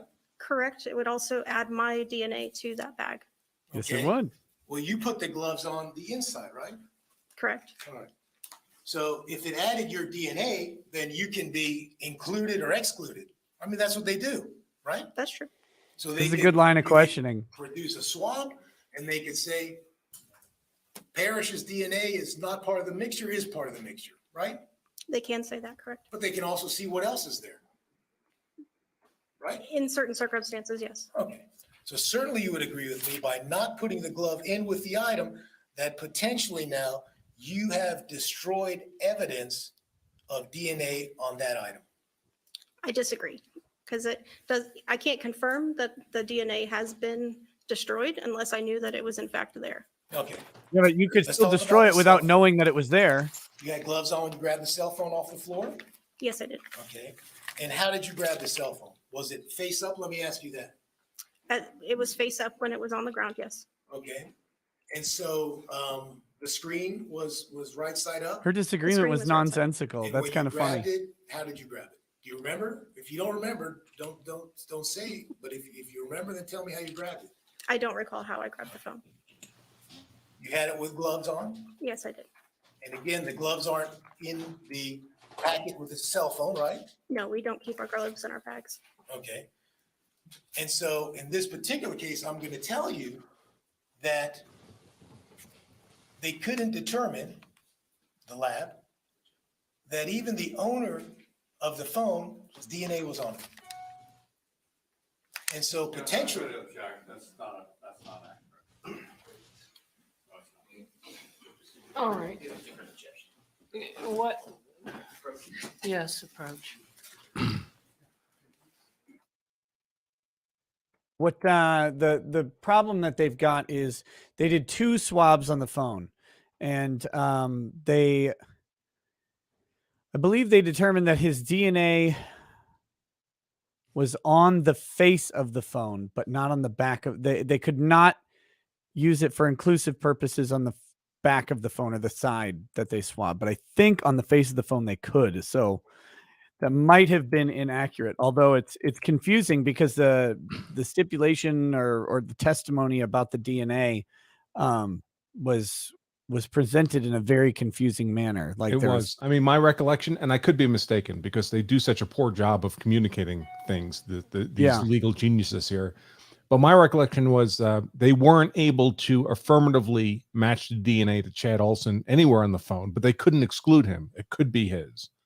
But Curtis Reeves was excludable as a source of DNA on the phone. Maybe that's what it was, but gosh, it was the way they described it was very, very confusing. Yeah, the lack of clarity of communication is insane. for people. I mean, you know, the good practice of the law requires clarity of communication as well as thinking. Maldemna says bench approach counter 14, my fucking daughter counter 3, silhouette counter 15, and chair snatch counter 2. So thank you for the live stream stats. Sheila Alien says, why does it matter? Well, because if, for example, his line of questioning here is really interesting. You didn't include the glove. It's possible that in your handling of the evidence, you removed DNA from an object. And in fact, it's so possible that you did this on the gun, for example, or somewhere else, that, or the cell phone, that the actual DNA of the owner of the cell phone isn't detectable or isn't reasonably detectable, which would be possible if there was DNA on the phone, the glove grabbed where the DNA was located or where the swab was and destroyed that DNA evidence, and it was not, or it transferred it to the glove and it was not preserved. I guess I'm not an expert. I don't know if that's a real thing. She indicated that that was a possible outcome. Then she disagreed that it happened here, and her disagreement was, well, I didn't know there was DNA evidence on it, so I couldn't have destroyed it, which is a stupid and ludicrous disagreement. You couldn't have intentionally done so. But that was never the accusation in the first place. And the state definitely is going to want to argue that that Curtis Reeves' DNA was not found on the phone because they want to argue that the phone was not used to strike him or was not thrown at him or whatever the case might be. Right. And absence of DNA does not mean absence of contact. However, the presence of DNA sure really helps the narrative. So that's part of the issue that they've got going here. But interesting stuff. And we'll see how it pans out. I think they're going to have to go back to the original they're going to have to go back to that DNA stipulation and talk about it at the bench. This could take a few minutes. Since it could take a few minutes, I might as well read some of these super chats. Jim Tussing says this is BDSM. Wait, I read this one also. Where did that go? Magnus F. Hansen says, would you say this is a prime example of the state not getting ahead of their bad facts? I mean, partially. This was a little while ago. They really should have known that cop was going to get shredded on cross-examination based on the fact that they've, like you said, they've effectively done this trial already without a jury present, just a judge. Although the question posturing is a little different, because I think, and I know you've explained this, so if I get this wrong, I apologize, but I'm exhausted. I think the pretrial hearing, the burden is on the defense, right? Like, or at the time of the original pretrial hearing, Burden was on the defense to prove self-defense by a preponderance of the evidence. I mean, really, it's like a civil case. It was a shared burden, right? Either side has to go to 51% to win as a practical purpose. Right. So it's possible, though, that their trial strategy with that officer was a little bit was a little less necessary. To maybe they didn't have to shred him on the stand, or they didn't think they did. So it's possible that he didn't get just torn up like he did today at that pretrial hearing, because the strategy could have been slightly different based on the burden of proof. I don't know, but it seems likely that the state should have known that was going to happen. They didn't seem to head that off very well. With this one, I mean, I think this guy's making an interesting plea about DNA. I don't know if it's actually valid, but she said it's not our practice to include those gloves in the you got to stop smirking, buddy. You got to stop. You look like a creep at a playground. You got to stop. Don't do that. But anyway, she said it's not their practice to put the gloves in with the evidence, but you know, the contention would be maybe it should be. And if it's not, why not? Why is this defense attorney coming up with this strategy? Did he find that out from a different forensic case or a different department? You know, what's going on? All right. We spoke earlier about this idea of transfer DNA, right? Yes, sir. Okay. And so that means that an item you pick up, potentially DNA from that item could be on the glove you were wearing, right? It could potentially, yes. Okay. And in this case, we don't know because you didn't save the glove that you picked the phone up with, right? I don't know that there was DNA on the glove, no. Well, but did you swab it for DNA? No, I did not. Did you have it send it off to a lab to be tested for DNA? No, I did not. And did you put it with the phone so we know you picked up the phone with it? No, I did not. Did you bag it so we know at least you did this investigation with it? Judge, I'm gonna object. She's not qualified to answer these questions about DNA and transfer. Your Honor, if we're doing Wait, speaking what? objection, she just testified now that there was going to be no DNA on it. Overruled. She's testifying to what? You called her as an expert.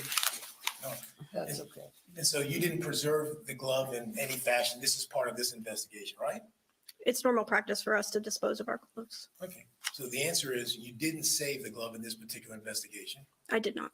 because that's your normal practice. That was our normal practice. Nothing further. Thank you, Your Honor. May I approach the clerk to return the exhibit 24? Again, he squeezed a useless objection out of the prosecution that made them look really desperate. There was no reason to object there. She's been testifying the entire time about the collection of evidence, including DNA evidence, the practice of wearing gloves about it. And only at that last part did they object and say, oh, we don't want her to answer that, Your Honor. That would look really bad. And it wasn't that big of a deal because, again, the normal practice of the investigation is not to preserve the glove. The theory that they're pushing is a non-thorough investigation. But if they wouldn't have preserved the glove anyway, it doesn't matter if she doesn't preserve the glove. It doesn't look less thorough if they just do their normal practice. So their cross-examination strategy has been very good, and the prosecution's response to it has been very bad all day. Yeah, it often feels like the prosecution is surprised that there's a cross-examination of their witnesses. Yeah. We've been seeing that a lot in a lot of trials, though, I feel. I mean, in the trials that we've been watching together, at least, it seems to be commonplace that the prosecution is surprised that someone has a different, May this witness be that someone will released? contest what's going on. Is she subject to recall? Okay. Ms. Parrish, you're free to go, but you may be subject to recall. If you're recalled, you have to come back. Okay, thank you, ma'am. Thank you.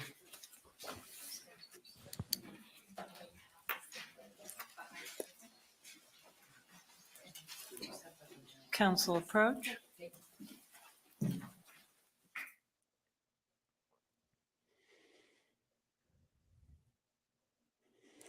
All right, it's 4:00. She's going to ask what they're going to do in the next hour, I'm guessing. Okay. CS says, fairly certain that Chad Olson fellow hit the wife a few times. She didn't trust him, was holding him back from a very mild provocation. Guarantee. CS also says, on a vigilante note, watch the cucumber incident. Some Ohio woman getting vengeance on a child molester and their subsequent trial. RW Bimby says they ban warning shots, so no warning shot fired. Let's see. Jeff 4423 says, if another person in theater would have shot the old man, is that self-defense? It could be. It not automatically. One of the problems that another person would have had is after he fires his one shot, he sets his gun down. He does not get up. He does not brandish the weapon at anybody. He's not acting in a way that that would be threatening. However, it depends. If someone immediately returns fire, very possible self-defense claim there because a shot was just fired. They could reasonably believe there's a shooter who is putting them in danger or someone else in danger. But the further away from the incident you get, the less and less likely that would stick. But yes, it is certainly possible to have that happen. And it's not just in a theater, by the way. In any self-defense shooting, someone with a reasonable perception that the shooter is a threat, an unlawful threat to someone else, they can act in the same way that the original actor did.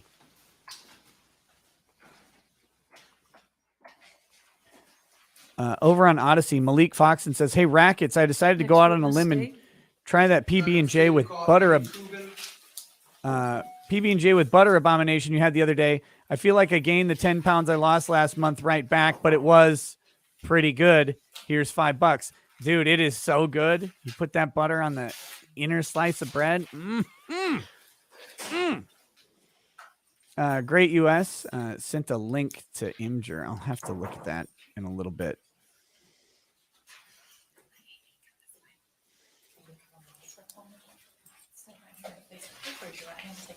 Do you solemnly swear or affirm the testimony you shall give in this cause will be the truth, the whole truth, and nothing but the truth? Yes. So help you God? Britt Cormeyer says, stranger says F you, I am paying attention. My friend says F you, even if yelling, I'm thinking it's just another Tuesday. Yeah, then you nailed it. Go ahead, Mr. Garcia. Thank you, Your Honor. May it please the court, counsel. Ms. Kubin, good afternoon. Good afternoon. Ms. Kubin, I'm going to ask that you speak loudly and clearly into the microphone, please, and if you would direct all your answers to the members of this jury. Okay. Can you state your full name and spell your last name for the court reporter? Amy Suzanne Kubin, K-U-B as in boy, I-N as in Nancy. What is your current profession? I'm a department manager at Petco. All right. And Ms. Kubin, directing your attention back to January 13th of 2014, how were you employed then? I was a forensic investigator for Pasco County Sheriff's Office. Okay. Everybody How long left. were you a forensic investigator with the sheriff's office? Total, Total. almost 15 years. All right. A few And months shy. Did you have any specialized training? Or All these people left their forensics jobs like within 5 years of I retirement. attended St. Petersburg College. Yeah. They have a crime scene technology course. It was She went 10 all the way to core managing a classes, Petco, and then you can too. go on to get your actual degree. Okay. And did you in fact do that or not? I got the certificate program. I did all the core classes. I never finished the actual degree. All right. Prior to January 13th of 2014, can you estimate how many times or how many crime scenes you actually went out to and processed? Hundreds, easy. Okay. All right. All right. So directing your attention to January 13th of 2014, were you on duty or working that day? Yes, sir. I was on duty. Okay. So where were you? Were you at like District 2? Or were you out and about and you get a call? I was in the Linda Lakes Forensic Services Section building. Okay, out on US 41? Yes. All right, so I assume that you got notified that there was an incident at the Cobb Theater. Yes, sir. Did you respond to the Cobb Theater? Yes, I did. Do you recall what time you arrived at the Cobb Theater? May I refer to my report? May she do so, Judge?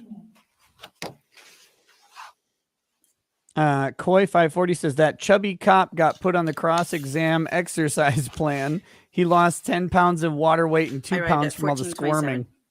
227. 2:27 in the afternoon. Yes, sir. All right, were other forensic investigators going to the scene as well? Yes, sir. Okay. When you arrived on scene, did you meet with anyone? Yes, I did. Who did you meet with? We met with Detective Harris.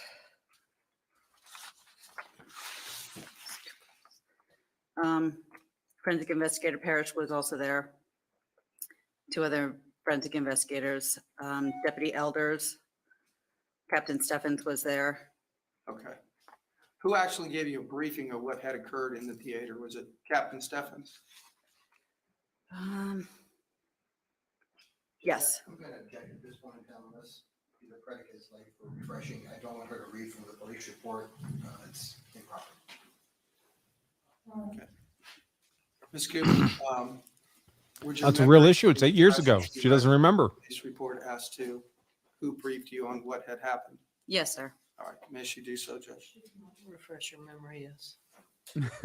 Captain But Steffens informed You're us supposed of to look at it, folks, pertinent read it, and put it back down, All right. and then speak Yeah. from your refreshed memory. You're not just supposed to And read off a piece of It's my paper. understanding different investigators get assigned different tasks. Yes, sir. Did you videotape the crime scene? But Yes. for her, this Yes, I might did. this would have been an unremarkable workday Investigator 8 Harris years assigned ago. I photographs. mean, she's not Yes, going to have much of a So memory. you videotaped, Right. what else did you? In a job that she left. I placed pin numbers, which are markers. They denote all the evidence at the scene, and then I collected evidence. Okay. The PIN numbers, did you assist forensic investigator Parrish with PIN numbers? I believe it was 11, 12, 13, and 14. Yes, sir. All right, so you actually placed those pins there Yes. and she took photographs of it Yes, sir. there? Okay. All right, Yeah, so this is a real opportunity for the defense here to do what they've been doing, which is not necessarily going after state witnesses, although they did it with that Hamilton guy. I'm going to ask Rick But like the last witness, Well, actually, this wasn't really done right, was it? Clerk, Your Honor. Right.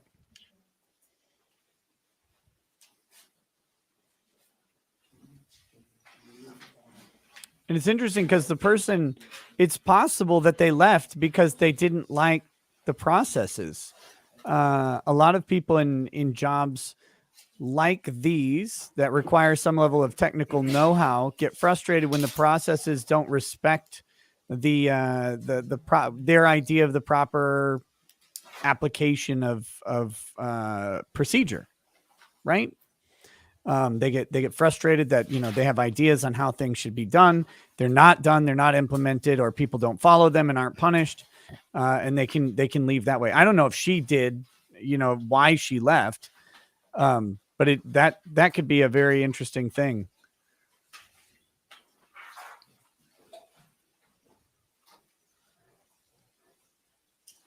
Oh crap! What time is that meeting? Whoo! I have a meeting at 3:45.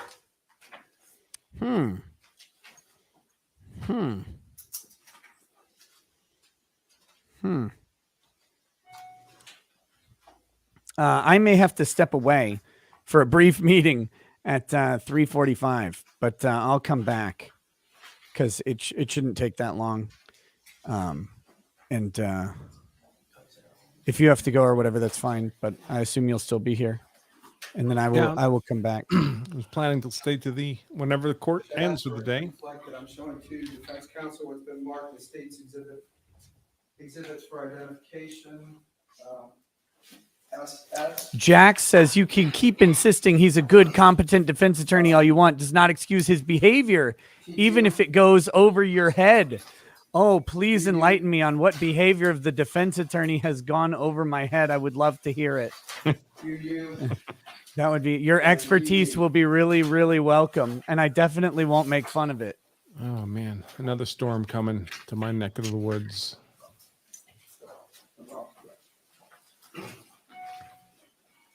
Monkey Machine says, why was he even texting his 2-year-old daughter? Like that was an obvious lie.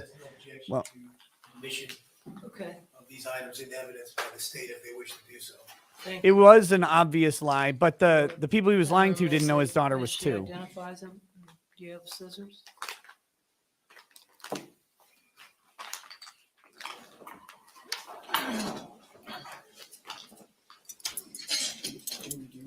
Yes. Here they come.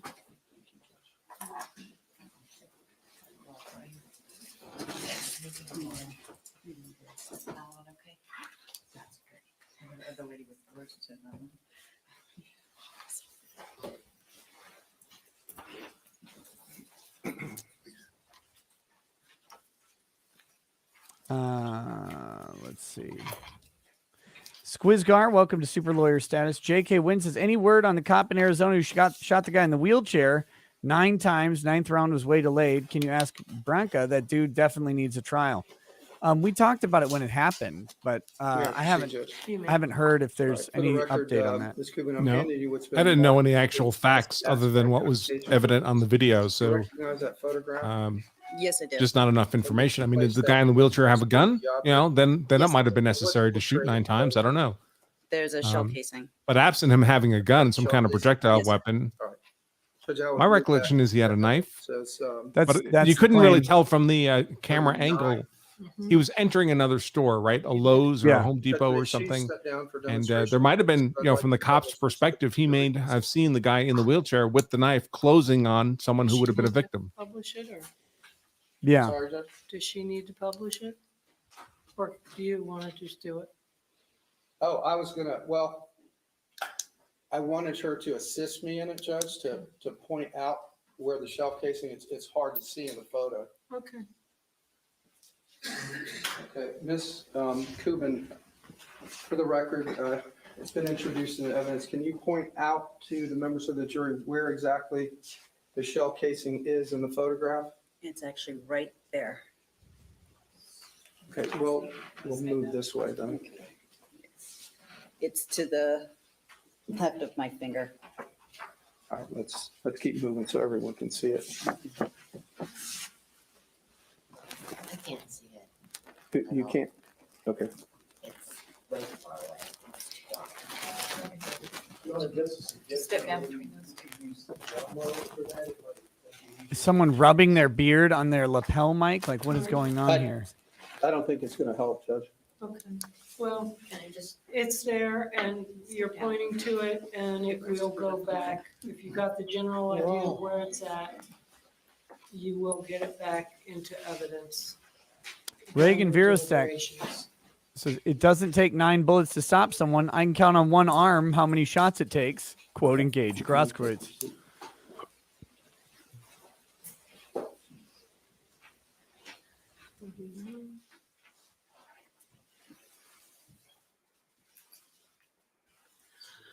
$200 Studio says, did you encounter Deputy Grinder? Describe. Okay, State's Exhibit TT for identification purposes. Do you recognize the outside of the bag? yes, I do. And how is it that you recognize it? It's my handwriting and it's my initials on the seal. Okay, and you collected those contents on January 13, 2014? Yes, I did. Can you open up the bag, please?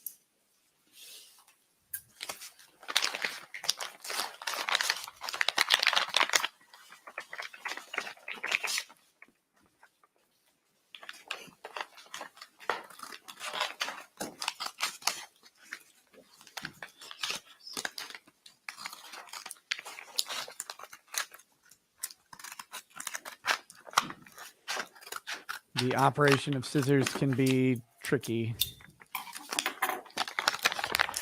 Don't need to remove that item. Yes, please. Sure. Now she's wearing gloves. Oh my gosh, that's loud.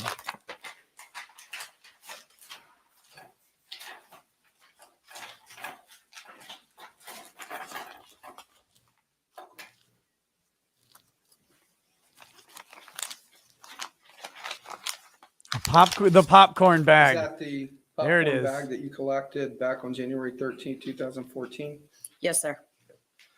If you can put it back in the bag, please. Judge, I'd offer this into evidence at this time. All right, it'll be admitted as 40.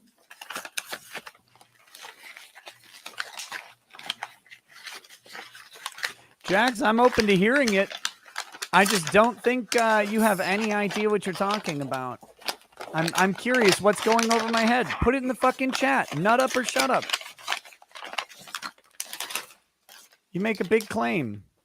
I'm handing you what's been marked as State's Exhibit UU for identification purposes. Do you recognize the bag? Yes, sir. And how is it that you recognize it? It's my handwriting and my initial. Okay. And if you would open it up, please, and see if you recognize the contents.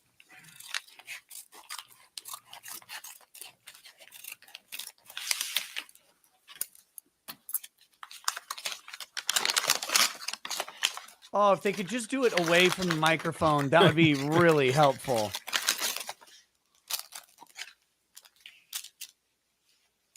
Do you recognize the contents? Yes, sir. And what is it? It's an empty package of skinny cow creaming clusters. All right. Judge, I would offer that in evidence as State's Exhibit number 41. It'll be admitted. If you can repackage that, please.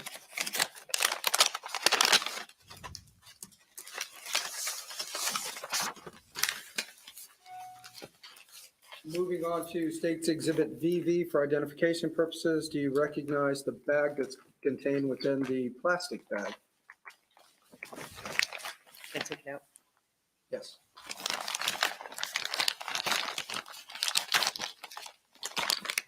Yes.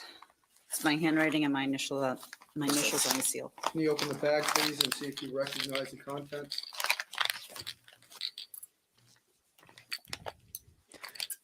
You know, it'd be great if someone just put one of these bags and swapped it with literally anything else.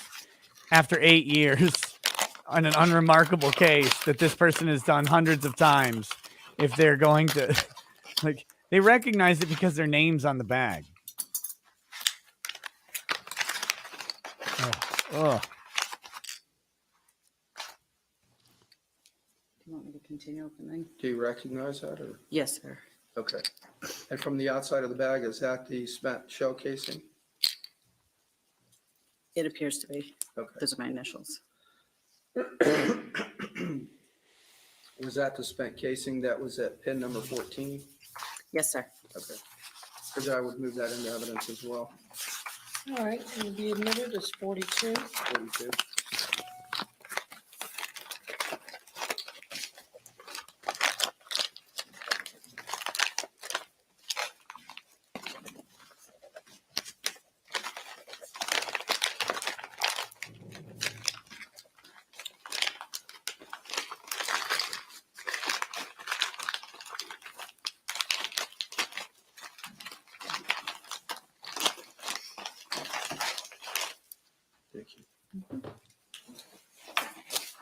Make sure you put those gloves in the bag, lady.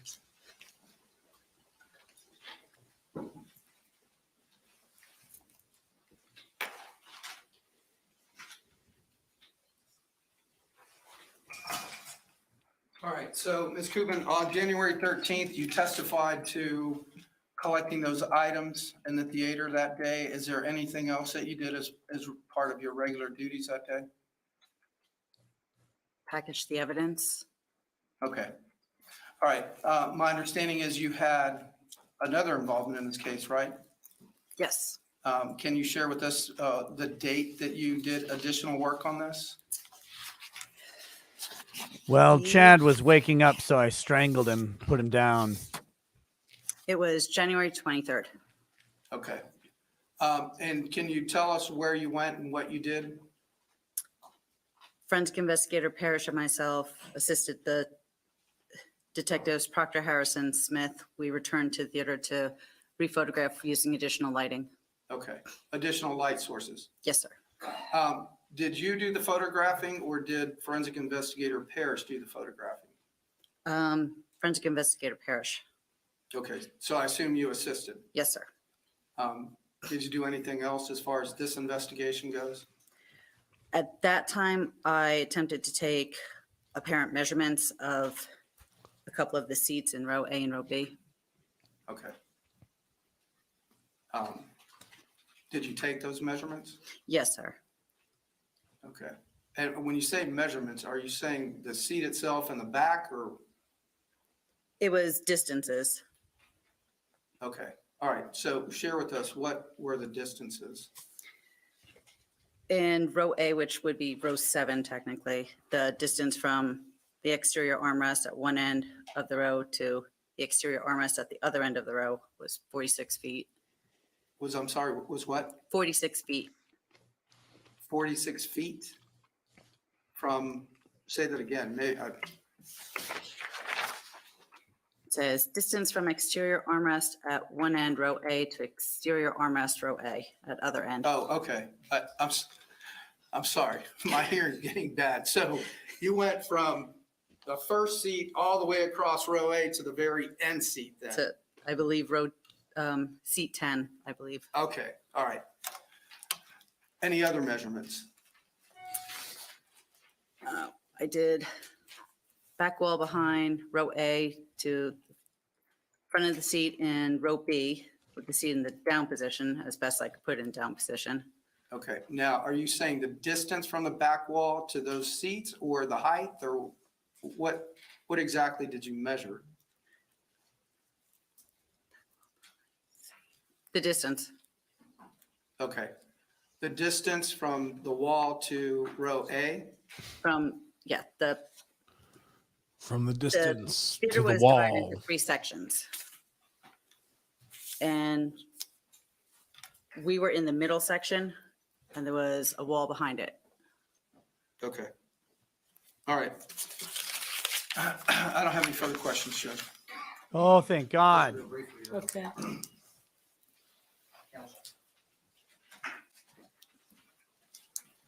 Good afternoon, Ms. Kubin. Good afternoon.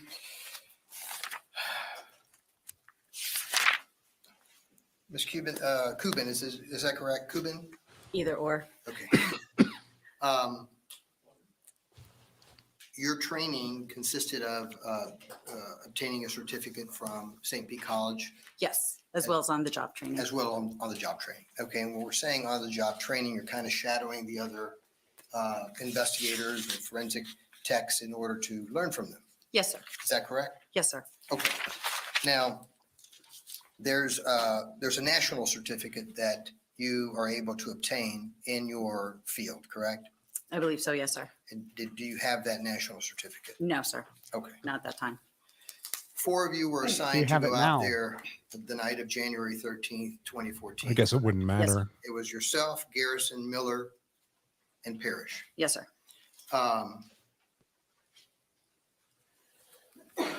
The only information that was given to you initially was it was a shooting, correct? Yes. Okay. And so when you get there and you're assigned your duties to go in and forensically preserve this theater tent,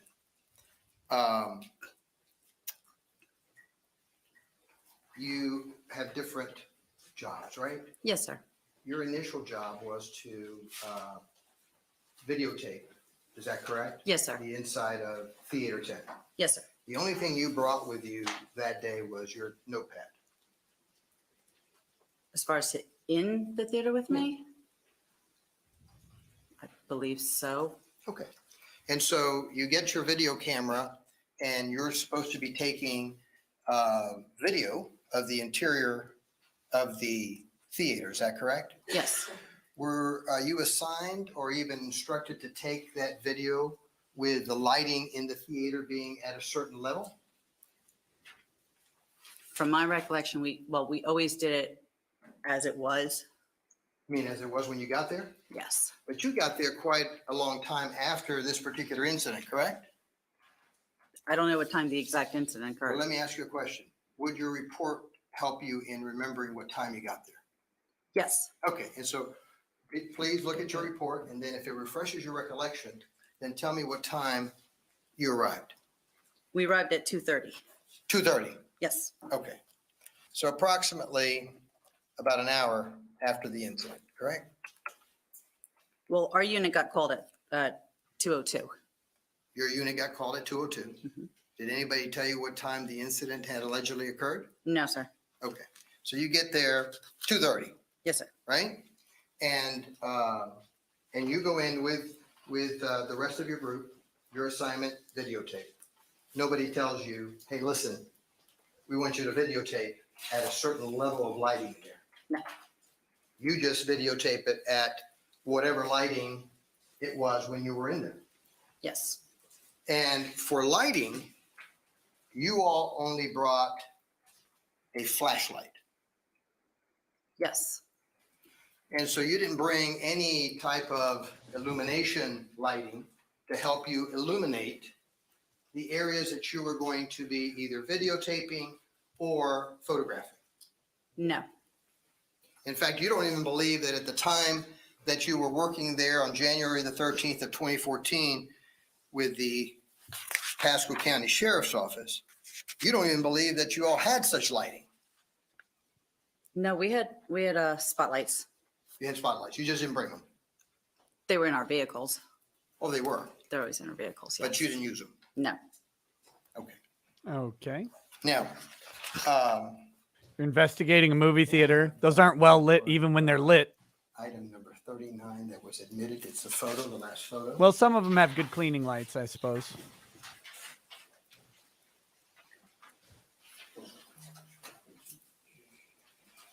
This photo has something. It was 39.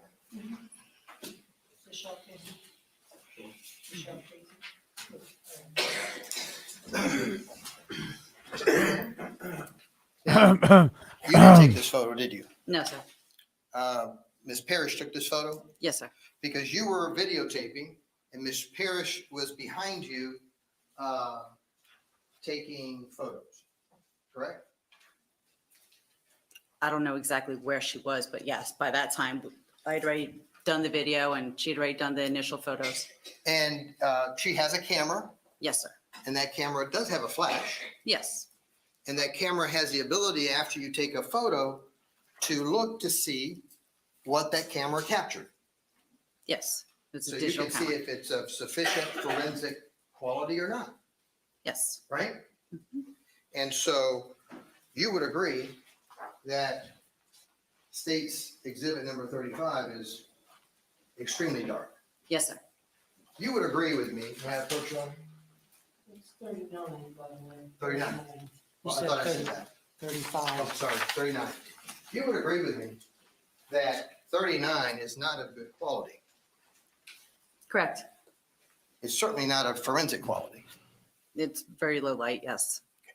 And that's not the only picture that you or that Amy Parrish took on January the 13th of 2014. No. There was a multitude of pictures that were taken that day, correct? I don't know exactly how many, but yes. Many. Many. Now,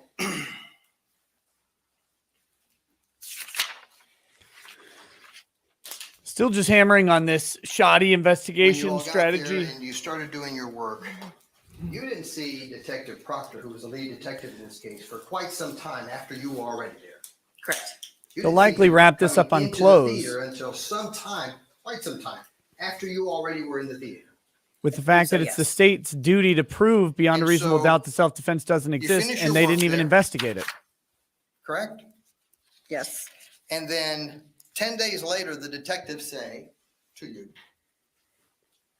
we need you to come back out because the photographs that were taken on January the 13th of 2014 were insufficient. They told us they wanted additional photos. It wasn't Amy Parrish that said that she thought they were insufficient. It was detectives that actually told you that they were insufficient, correct? I don't recall who exactly told us, but they told us to meet us out there The detectives did. to take additional photos. I don't have any further questions. Okay. May this witness be released? Yes, ma'am. All right. Thank you, Ms. Cuban. You're free to go. Thank you. You got one more short one? Okay. 200 Watt Studio says David Tennant for the defense. Nicholas Cruiser says I, however, was held at Colonel Point to click Did you like. get your ring? Greg Ms. Bellata Cuban, no, says, to her ring. Did you grab your ring? Okay, good. thanks for commenting. I live in New Jersey, so guns are evil in Stay. defense. A little more tricky. The next witness would be Corporal Bunner. Also, I beg forgiveness as I mixed up Mogadishu with Mozambiquing. It's Africa either way on paper, unbreaded. TJ Speakman says, Judge Yes. looks like a dude I used to ride dirt bikes with in the 70s. Branca, should he lose his pension for using a Kel-Tec for a self-defense weapon? Well, listen, I don't own any Kel-Tecs myself, but Zimmerman used one. He used one shot, stops both times. So at least some of the time they work. James K. I had Runkle of the Bailey on last night, probably about an hour into the show, and we talked exclusively about Canada for quite a bit of time. So if you're looking for my coverage on Canada, check that out. Last night's live stream. He said, I think he popped in about an hour in, and helped break down the legality of the Emergencies Act. And its application. So, which was helpful because I'm not super familiar with Canadian law. All I know is freedom. And I know that what they're doing is not that. Squeeze Louise says, can someone please send them a cease and desist for the use of theater? That's a Southeast thing. Theater. Sorry, theater. It's a Southeast thing. You're just going to get it. Dwayne Byler says, how long does he cook his grits? Automata says, this trial pace makes me want a jury of my beers. Oh, look, a bald police officer. How novel.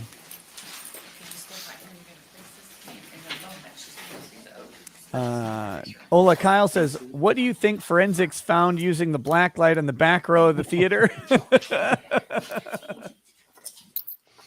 Do you solemnly swear or affirm the testimony you shall give in this cause will be the truth, the whole truth, and nothing but the truth, so help you God? I do.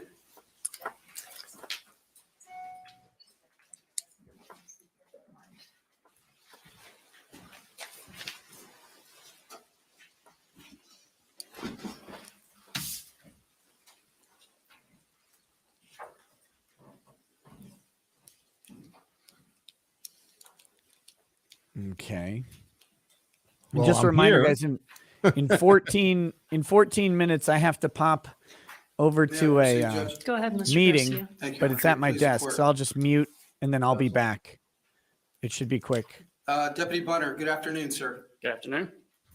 I'm going to ask that you speak loudly and clearly into the microphone, please, and direct all your answers to the members of this jury. If you would, please, can you state your full legal name and spell your last name? Full name is Stephen Bunner. Last name spelling is Bunner. And Deputy Bunner, what is your current profession? Deputy Sheriff. And are you assigned to any particular division within the sheriff's office or? Just patrol operations. Okay. Deputy Bunner, directing your attention to January 13th of 2014, do you recall that date? I do. What time were you going on duty? I was scheduled 2 p.m. to 2 a.m. that day. And at the time, did you live close to the Cobb Theater? I did. As you're getting ready to go on duty, did you hear some radio chatter? I did on the agency in-car radio. Okay. Based upon that, what did you do? I immediately left my residence and started heading towards Cobb Theater. Okay. And did you stop anywhere or did you stop in any of the roadways? I stopped at the intersection of Old Pasco and Oakley Boulevard. Okay. And had you received some information that someone believed that the suspect or the person may have left? That was initial radio communications, yes. You found that to not be true? Right. Did you then proceed to the movie theater? I did. When you got there, who did you meet with? I met with Sergeant Griner and Deputy Robarts. Okay. And at that time, was Sergeant Griner the highest ranking official there? From what I recall, yes. Okay. And did you all proceed to go in? We did. And it was Sergeant Griner, Deputy Robarts, and yourself? Correct. Okay. Can you tell us tactically or how you went into the theater? It was a three-man team. They were both of them were in front of me and I was behind them. Okay. We made it through the main lobby of the movie theater and then proceeded towards the entry doors to the number 10 theater. You would like for me to continue to describe? Yes, please. Okay. So the lobby doors open, and then once you enter the lobby or the theater doors, the hallway into the theater continued straight ahead. Okay. And then once you ended there, that's where the movie screen was. And then the seating went up this way. They continued towards the screen. And then to the left was a separate hallway that went to the left and then continued up towards the other side of the seating. All right. So you did not go in with them? Not all the way at You first. stayed at that hallway, right? Right. I stayed back at the hallway. They continued For up. what purpose did you stay at that hallway? There was limited information at the time. I didn't know who was involved or to what extent. So I stayed at that back section to prevent anybody from circling back or leaving the theater, just to help contain right there in theater number 10. Did you wait there a while? Not very long. Okay. But at some point in time, you said, it's kind of quiet. I don't hear anything. Right. Did you go in the theater yourself? Yes. Okay. What did you see when you went in?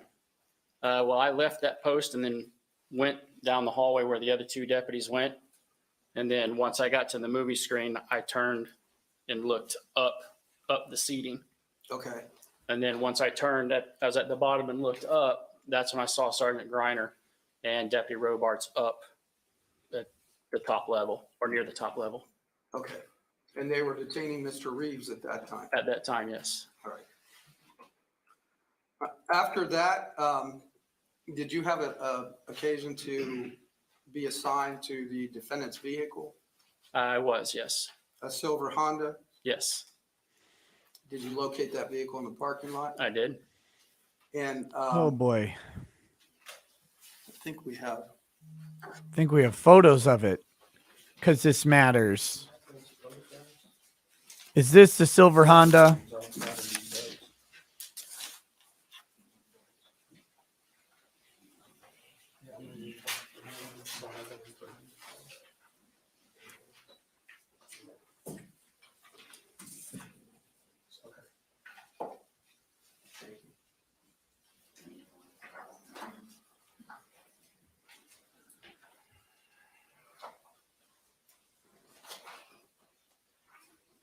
Judge, for the record, I'm showing 34 and 38 to defense counsel. They're already in. May I approach the witness, Judge? You may.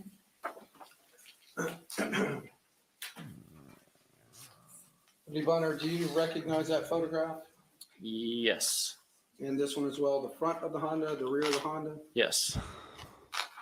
And did you notice? This is if the type of this waste of vehicle time, had in my any opinion. Who placards or cares handicap signs about a either hanging picture of from the rearview car? mirror or on the license plate?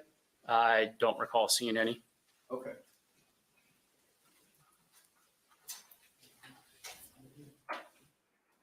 So I'm going to show RR to defense counsel for identification purposes. No objection if the state is moving to admit that in evidence. Thank you. Judge, I would offer RR as state's exhibit, is that 40, 43? Yes, 43. It'll be admitted, 43. And what's it a picture of? Judge, it's a picture of the front of the cop theater. Okay, thank you. With the court's permission, I'd like to publish it to the jury as well. Okay, you may.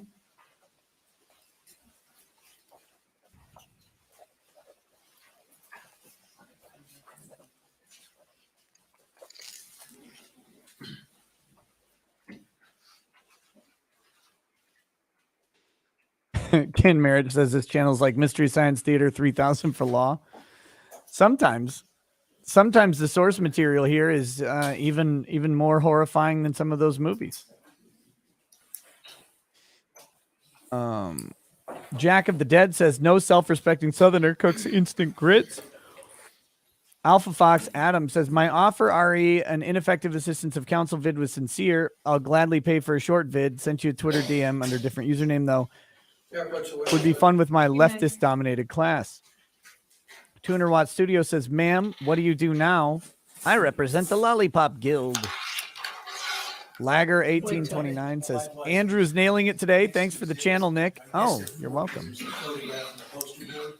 defense has no objection if the state wishes to admit it at this time and assign them according to the numbers. Okay, Bob, thank you. Bob W says, does this judge look like Gary Busey or is it just me? Yeah, We can go something. ahead and move them in, and then I'll have Deputy Bunner step down. Okay, So that'll work. The judge There'll clicking the be- pen into what the do you got? microphone needs to stop. You got 43 was a small photo of the theater. So I'm trying to do it by your letters. alphabetically, Judge. So it's kind of, we have XX, which is a large photograph of the front of the theater. Okay, so that'll be 44. And then we have same photograph, a smaller version, which is WW. Is that different from the other one? Yes, it is. Okay. WW is 45, small photo. Manny Karavichus says, Nick, you should text Ty Beard and tell him that Baron Harkonnen 2021 is on the witness stand. There is ZZ, which is the I'll have to large take a photo of photograph him. of the side of the theater. 46. No, the And prosecution is not talking is about the their small investigation photograph here. of the same. They want to establish that because he parked 47 130 yards away from the doors, that he is not an old man who would be potentially injured by someone hitting him. No, I'm not exaggerating. That is actually the argument of the state here.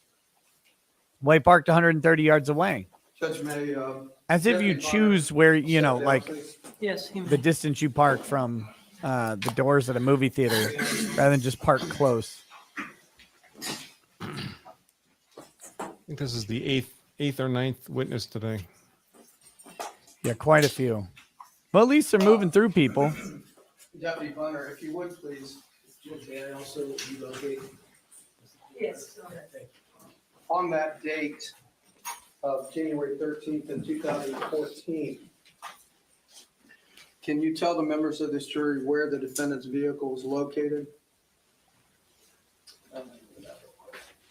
No, I know my meeting's in 4 minutes. There. No, I'm sorry, right here by this, I don't know what vehicle that is, Okay. right there. And were you asked to determine the distance from the theater to that vehicle? I was. And how did you measure that distance? In my patrol car, I carry a little handheld that has a wheel on it, almost like an odometer on a car, and it measures feet as you roll it. So I walked. You want me to continue? Yes, please. Okay. So I parked my patrol car in the same spot, and then walked what I personally would think would be a logical path to walk to the main office. And I took my roller to the front bumper of my patrol car and walked from here onto the sidewalk, around and through, which I can't recall which pillar in between, and then to the center of the box office. Then I measured one trip that way, and then did the same in return and walked back to my patrol car. And I don't think I took the exact path. I kind of walked across this way. Okay. And can you share with the members of this jury the distance that you determined it to be? I averaged it out in between, I think it came out to be 132.15 yards on average between here and there. Okay. If you can retake your seat, please. Girl next door, he was still fragile at 71 8 years ago. In fact, a few months after this, he would fall and break his hip. That won't be allowed to be admitted at trial, but this was still an old man who would be in danger. Well, who could be in danger from a physical threat. The 8 years makes him seem older, of course, because he is, but he was already in declining physical health at the time. And they're gonna have some experts testify to that, generally speaking, but I don't know that they'll be able to get much specifically about him.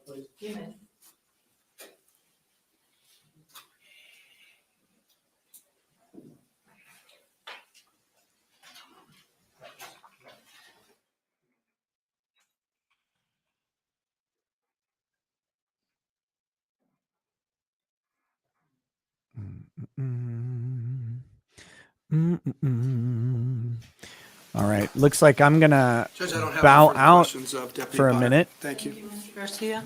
So this will Mr. be Michaels? interesting. Oh, shoot. I have a real dilemma here.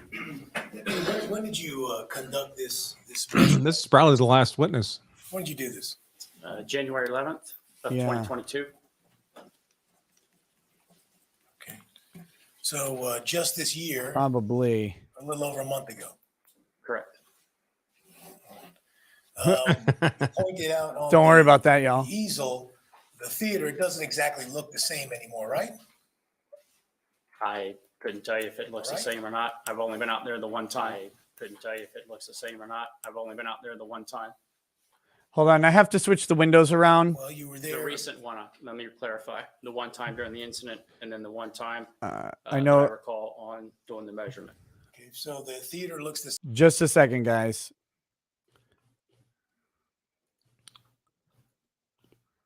Gray instead of pink. I don't recall.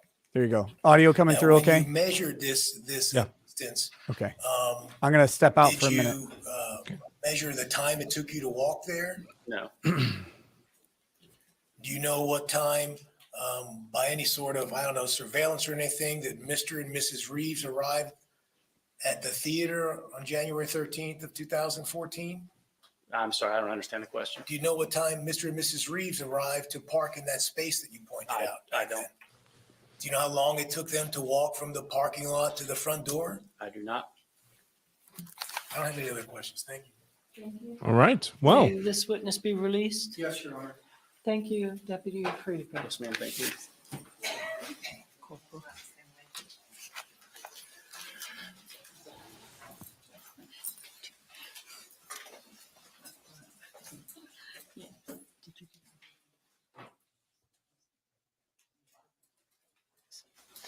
All right, ladies and gentlemen, we've reached a stopping time for today. Wow. I'd Good like to timing, begin at Nick. 8:30 again tomorrow. And please remember my instructions during the recess. No independent research, no watching the news, no discussions, and even amongst yourselves. Any questions thus far? All right, we're moving along, as you can see. And we'll see you all in the morning. Thank you. All right, we're going to recess till 8:30 in the morning. Yeah.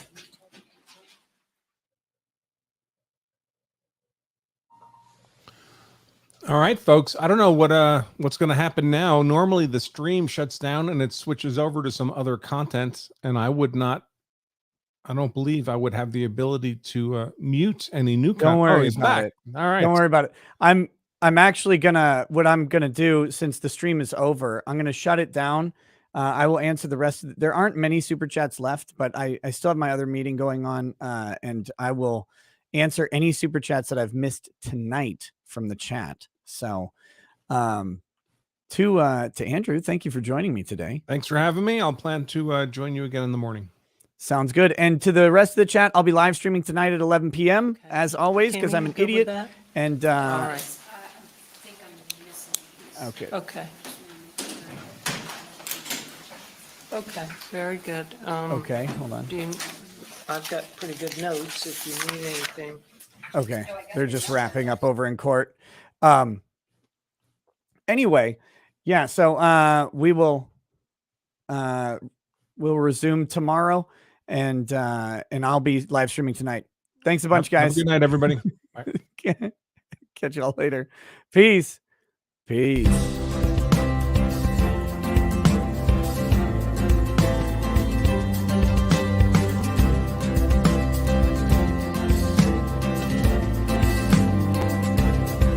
Oh, he drinks a fair bit, but you realize that it just helps get his noggin jogging along. With his glass by his side and his kids asleep tight, we'll hear some lost-plaining tonight.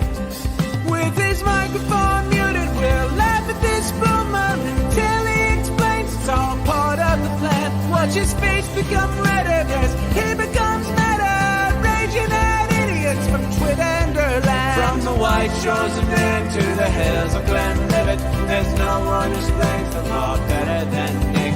So pour out a glass for the ones who have passed, make the law what we have now. Oh, his lady is fair, and she handles herself with the grace of one who has borne many children. As the wife of a lawman, she makes sure that he has the time and the place to provide for them there. So pour out an Ardbeg, a Balmore, a Lafroig, the spirits flow as the ones who get unemployed. So pour out a glass for the tea post on Twitter as we hear lost-plaining tonight. From the white shores of Nairn to the hills of Glenlivet, there's no one who explains the law better than Nick. So pour out a glass for the ones who have passed to make the law what we have now. Oh, the guests are all plentiful, from Dante to Drexel. They bring their perspective and spice to the mix. But the reason we're here and the one that we cheer is the one who is showcasing us his career.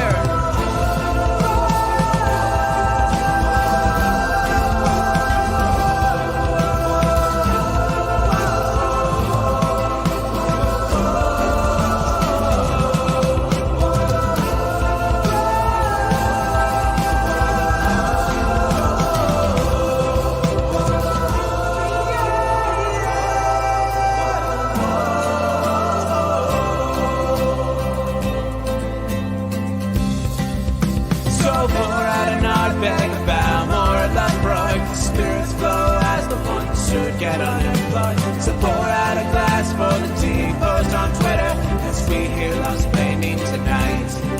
From the white shores of Nairn to the hills of Glenlivet, there's no one who explains the law better than Nick. So pour out a glass for the ones who have passed to make the law what